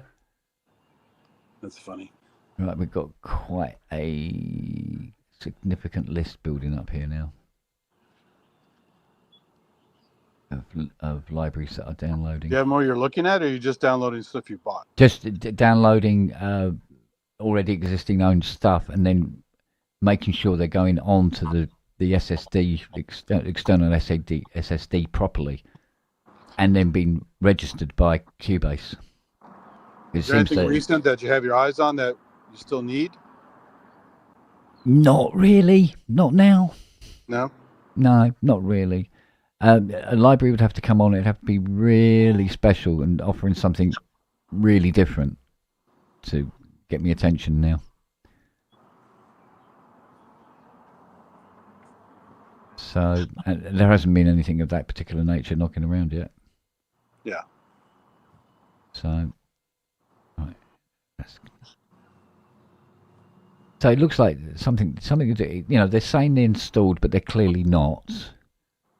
And it's just a case of doing this. Just repairs that, because I tried repairing the libraries and it doesn't seem to work. Yeah. And actually resetting them and installing them again is, and they are now showing up. So doing this, even though it's quite laborious, to be honest, it is having a working result. So it's when you're doing this that you realise you probably shouldn't have bought as many Spitfire orchestra libraries as you have, because you go, well, this is going to be very long-winded. Sure. But we are getting there. Yeah, I've been pretty out of it lately, not buying much. I just had a lot of money, but I don't know if you heard the other day I was talking about. I got a couple of goodies. I got a Alesis QS rack. Right. Been dying to get one because Justin's been playing those demos and they sounded really good. Yeah. So I found a QS rack for peanuts. Yeah. And it's got some kick-ass patches on I know. It is very nice. very Very clever, very interesting. Some are like ensembles. They're not just a single patch. Yeah. So like the left side is some kind of rhythm arpeggio kind of thingy, and then the right side is some kind of bass line or lead or stringy bit or something like that, and they go really well together. Yeah. Some really clever effects and processing tricks on there. I haven't heard much on other things, especially from that time period. Yeah. And I also picked up a used Korg Wave State really cheap. That thing's beautiful. Oh, okay. That's great. Well, I must admit, a lot of these keyboards are really awfully underrated. Yeah. But it's, when you go out to get these things, after finding out how good they actually are, you reap the benefits of them being underrated because you're picking them up for fucking peanuts. Well, I just figured, because I got several versions of the Wave Station already. I'm like, well, I probably don't need a Wave State. But then I heard it and I go, holy shit, this thing does a lot. Yeah. Much more elaborate. Like they have a version of Ski Jam that's even fancier than Ski Jam, right? It's fun stuff. Right. This one should go in. You would think that's an airplane going over, but that's a helicopter. Yeah. Interesting. You don't hear the rotors. You just hear the kind of jet engine on the back. The jet pushing it forward, yeah. Yeah, weird. Looks like a Coast Guard or medical helicopter of some kind. Now, we had one come over this morning over here, and it appears to be a privately owned helicopter. Yeah, this is moving. This thing's cranking, man. Yeah, they and shift, because of the mate. jet, they don't tilt much, so it's like. Yeah. It's wild. Oh, I think I can reset both of these. Hang on. That one and that one. Go. So do you use your Mo DX that much anymore? Or your Montage MX? Yeah. I'm, as each time I go to it, I'm enjoying it more. Really? Yeah, and finding more and more stuff on it. And Even with the Polybrute and the. Yeah. Because what it is they tend not to walk on each other's toes too much. There's not much overlap between the three machines, between the Hydra, the PB12, and the M8X. Once you get into the weeds of it, it's like, they all do their own thing, and they all do their own thing really well, and which is quite nice actually. Right, I think that's all of them, isn't it? Yes, that's all of them. Okay, let's see. I still want to get a Mo DX because there's some cool stuff on it. I just really hate that whole fucking aftertouch thing. It's like the entire line has no aftertouch on it. And yeah, that's a bit FM cries for aftertouch. That's why the fucking DX7 has it. Yeah. It's funny because this came up yesterday as well about the whole not having the aftertouch. Here's an engine more powerful than the DX7, and then some. Yeah. And no aftertouch. I'm like, you want to have some expression. Yeah. I know it's a bit. It's clearly been built to a price point instead.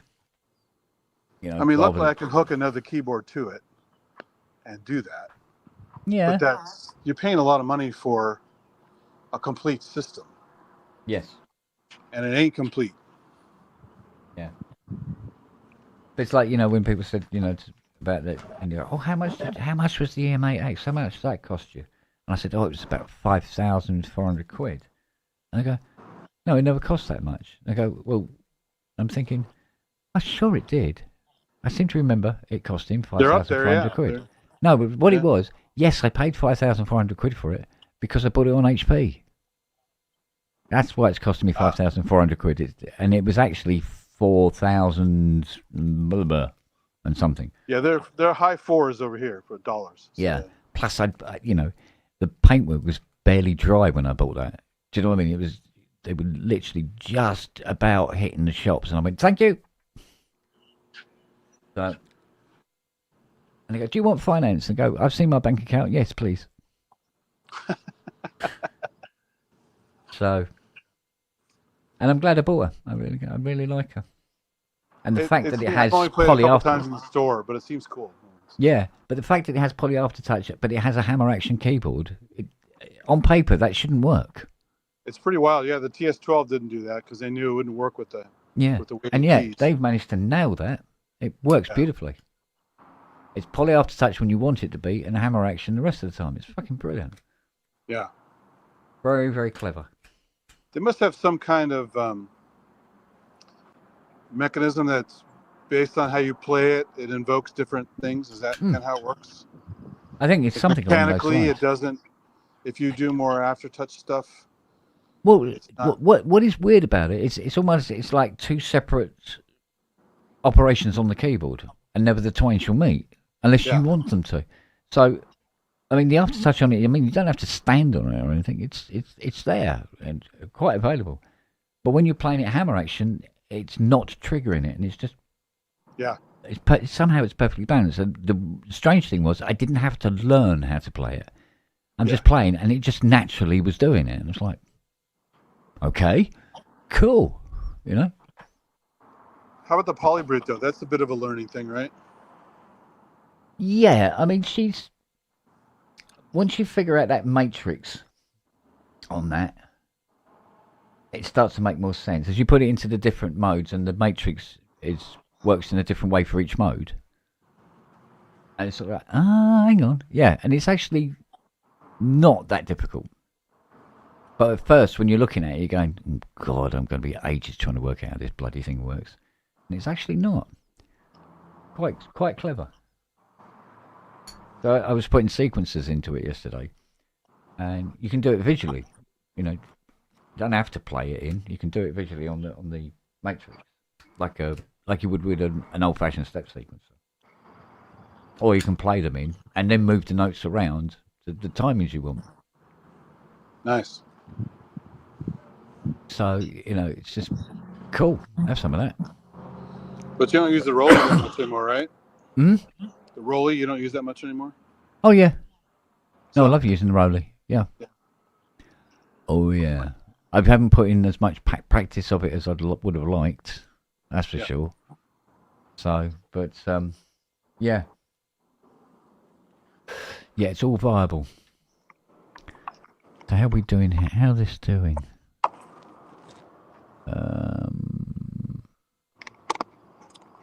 Yeah, you got a nice ensemble of expressive stuff there, that's for sure. Yeah. Let's see, 1, 2, 3, 4, 5, 6, 7, 8. Oh, this is literally coming down at a gigabit a second. Jesus Christ. It is downloading these things at a stupid rate at the moment. Are you guys? Is she not using the internet? Is that why? No, I think it's the server, their end. Ah, right. You know, so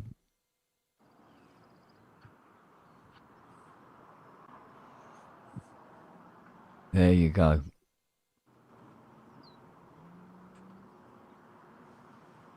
Yeah, they're still coming down at a rate. We've got 35 gig, 9 gig, 45 gig, 43 gig, and 26 gig. And they should be all down in about 28 minutes, according to this. Cool. Not bad at all. Well, I should let you go. Go have your rest. I'm going to go check on the progress if this fucking thing is almost done. It's been hours. Yeah. Well, like I say, this is coming down quick. I might wait for it to finish, then call up Cubase, load the puppies in, and then I'll have another look at it in the morning. But I think that's... Actually, the Mac has been really, really good. It hasn't crashed again. Well, don't say that. Now it's going to crash. Yeah, I know. Because I said, I haven't had any problems with the Arturia plugins. And then the very next plugin I go to test is an Arturia one. It goes, no, you'll have to reinstall this. There's something seriously wrong here. And I was like, oh, shit. Fucking hell, here we go. And then when I opened up the app, the Arturia app, it presented me with, you have 25 updates. Oh, okay, let's do them as well while we're here. So, yeah, it's not good to tempt fate. No. But, it's like I do with the iPad stuff. I get everything working on the iPad, and then I don't fucking update anything. Yeah. I don't want to break anything. And I know sometimes the updates are good for little tweaks and little features and stuff like that. But at the risk of making the app not work anymore, or now suddenly the app needs the latest OS, which I don't want to install, that's going to fuck me over. So I try my best not to do constant updates on stuff. It just breaks them. Yeah. Yeah, 9 times out of 10, it ends up worse than it was, doesn't it? So you sort of like, yeah, or it doesn't work because it wants a new OS. And I'm like, I'm not putting the new OS on. It has other problems. Wait, I remember it was like that with the Rolly, with the dashboard. It was an update for the dashboard. New update available. I went, oh, okay. See if it fixes some of the things it was doing. It updated it. It hadn't fixed the things it was doing, but then it started doing something really odd. Yeah. And then, I'm not kidding you, an hour later, new update available. Put the new update on, and it fixed the thing, the newest thing it was doing, but hadn't fixed the older things it was doing. Yeah. So, and now it's just cleared up all by itself. It's like Machina Plus with Native Instruments having their issues. There's at least 1 or 2 updates I could do on the box, but now I'm afraid because the last time I did an update, it was all glitchy for a while, so they had another fixed update. Yeah. And now with the latest update, which has some cool features in it, but now the company's standing is not great. Do I want to have a risk of something that no longer works at all because yeah, our update doesn't work and I can't get a hold of anybody to help? So,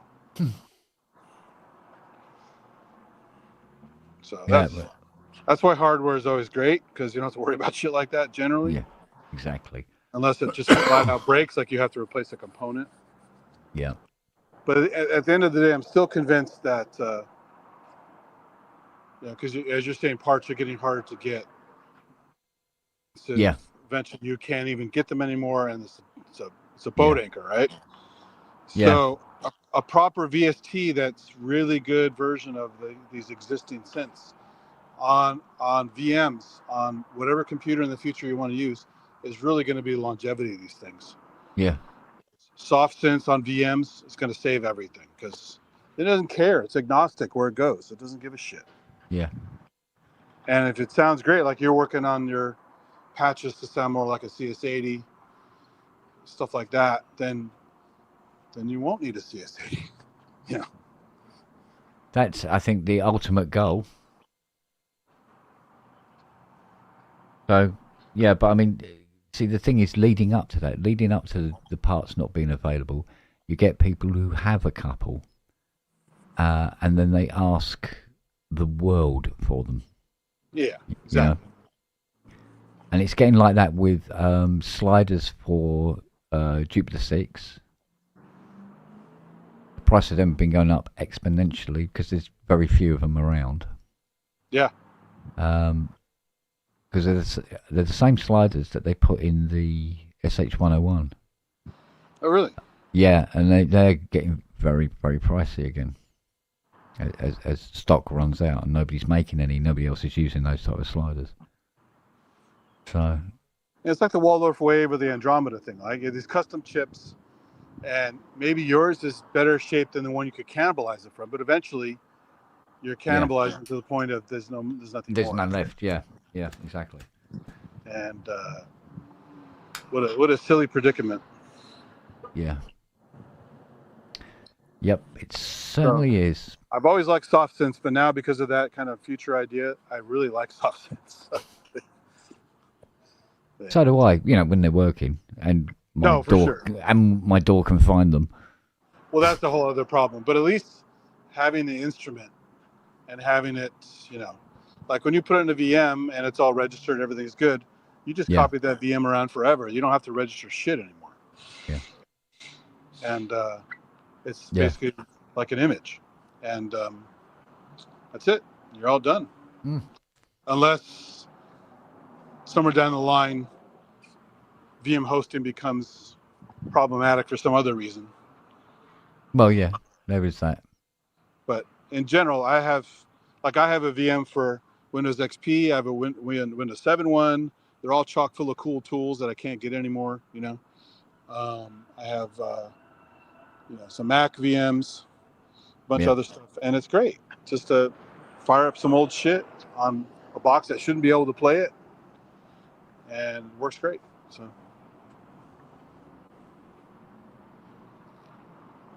Oh, look, talk of the devil. I've had an email come in from the finance company that's doing the M8X asking me if I'd be interested in another low-interest loan.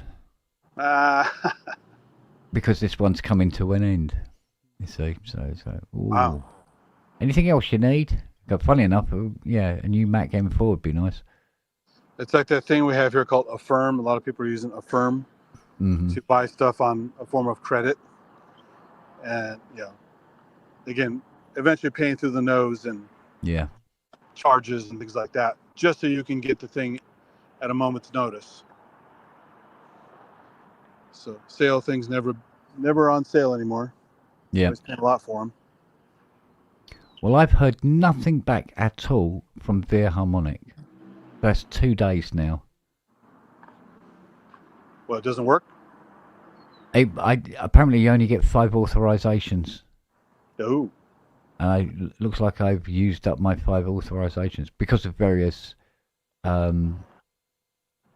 drive crashes and what have you, different bits and pieces. I've obviously you have no exceptions, I take it, huh? Yeah, this seems to be blanket. It's not like 5 devices. This is just 5 activations, and it stops again, I'm working. telling you, iLock would have gotten rid of all this shit. Yep, I know. I know a lot of people hate iLock, but Jesus, when it works, it really works. The thing is, it doesn't say anywhere that you've used up your activations. So I spent nearly 6 hours trying to get Veer Harmonic's cello to go in, and it's just sitting there going, "What?" Didn't come up with, wouldn't have hurt them to have a little bit of writing come up underneath saying you have used up all your activations or something like that. And it doesn't say it anywhere until you go to their website and go into support, and then I think it's the last line in tiny writing. It says you only get 5 authorizations per library. Wow. If you use up these authorizations, you have to contact Veer Harmonic, which I did yesterday. No, day before yesterday. And nothing has happened. And again, iLock, it shows you out of like a little slash. Yeah. 1 of 5 authorizations. So you know how many you have if you decide exactly. to more installations. Yeah. And then when you've used them up, you just say, "Can I have some more authorizations, please?" And they turn up on your license. So, it's, mate. Yeah. So. That sucks. So how are we doing here? Oh, we're doing quite well, apparently. All right, well, I gotta go check on these people, see what the hell's going on. So take care and good luck with the downloads. My back's killing me from sitting here all day. Yeah, go run around the dog a little bit. It's good. Yeah, I've got to sit in a chair for 10 minutes and then I think I will hit the sack. Yeah. Might even have a shower first, actually. It tends to help. There you go. Yeah, that's always a good move. So, cool. These two are comatose on the floor. So I'll let this continue. Radio. Because I've just added Spitfire solo strings. It's not small. So I'll let this run. And I'll see you guys soon. Yeah. See you Right later. then. Take care. Look after yourself. See ya. Love yourselves. Bye. Bye.